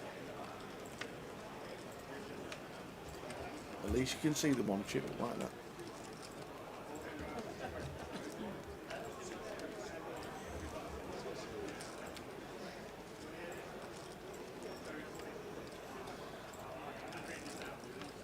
We're not going to be able to call. Last 2 hands upon us. The last 2, 21 left. At this moment in time, 3 tables of 7 going back for the final day here in Cov. For the final day of the 888 Poker Live Festival. Just a huge success. Just something to note, Tower. We got about just under 4 million chips on this table. There's 20 million chips in play, so that actually means there's like 16.2 million chips on the other 2 tables combined. Yeah. These could be the 7 shortest stacks in the in the field. I wouldn't say shortest, but like stack distribution around the room, this is probably one of the shallowest tables. But we will see everybody's counts in less than 10 minutes time. We've got 2 more hands to go. 2 more hands. Unfortunately, there's no tip from me this evening. There's no book tomorrow. Raise 55,000. I'll still give a tip though. Brandon. Carl Shaw. Cole is definitely one that could just steamroll it Tower for sure. If he gets good distribution, keeps up the aggression, he can build a stack very quickly. And Lin Chen thinking about taking this one here with King Jack once again, aware that Carl Shaw going to be opening a lot of hands, especially 2 to play today. I'm thinking of just moving all in here with the King Jack off, and don't mind this at all here from Lin. All of it, including the 1 chip now. So annoying for Will. Had a hand that he might have shoved himself,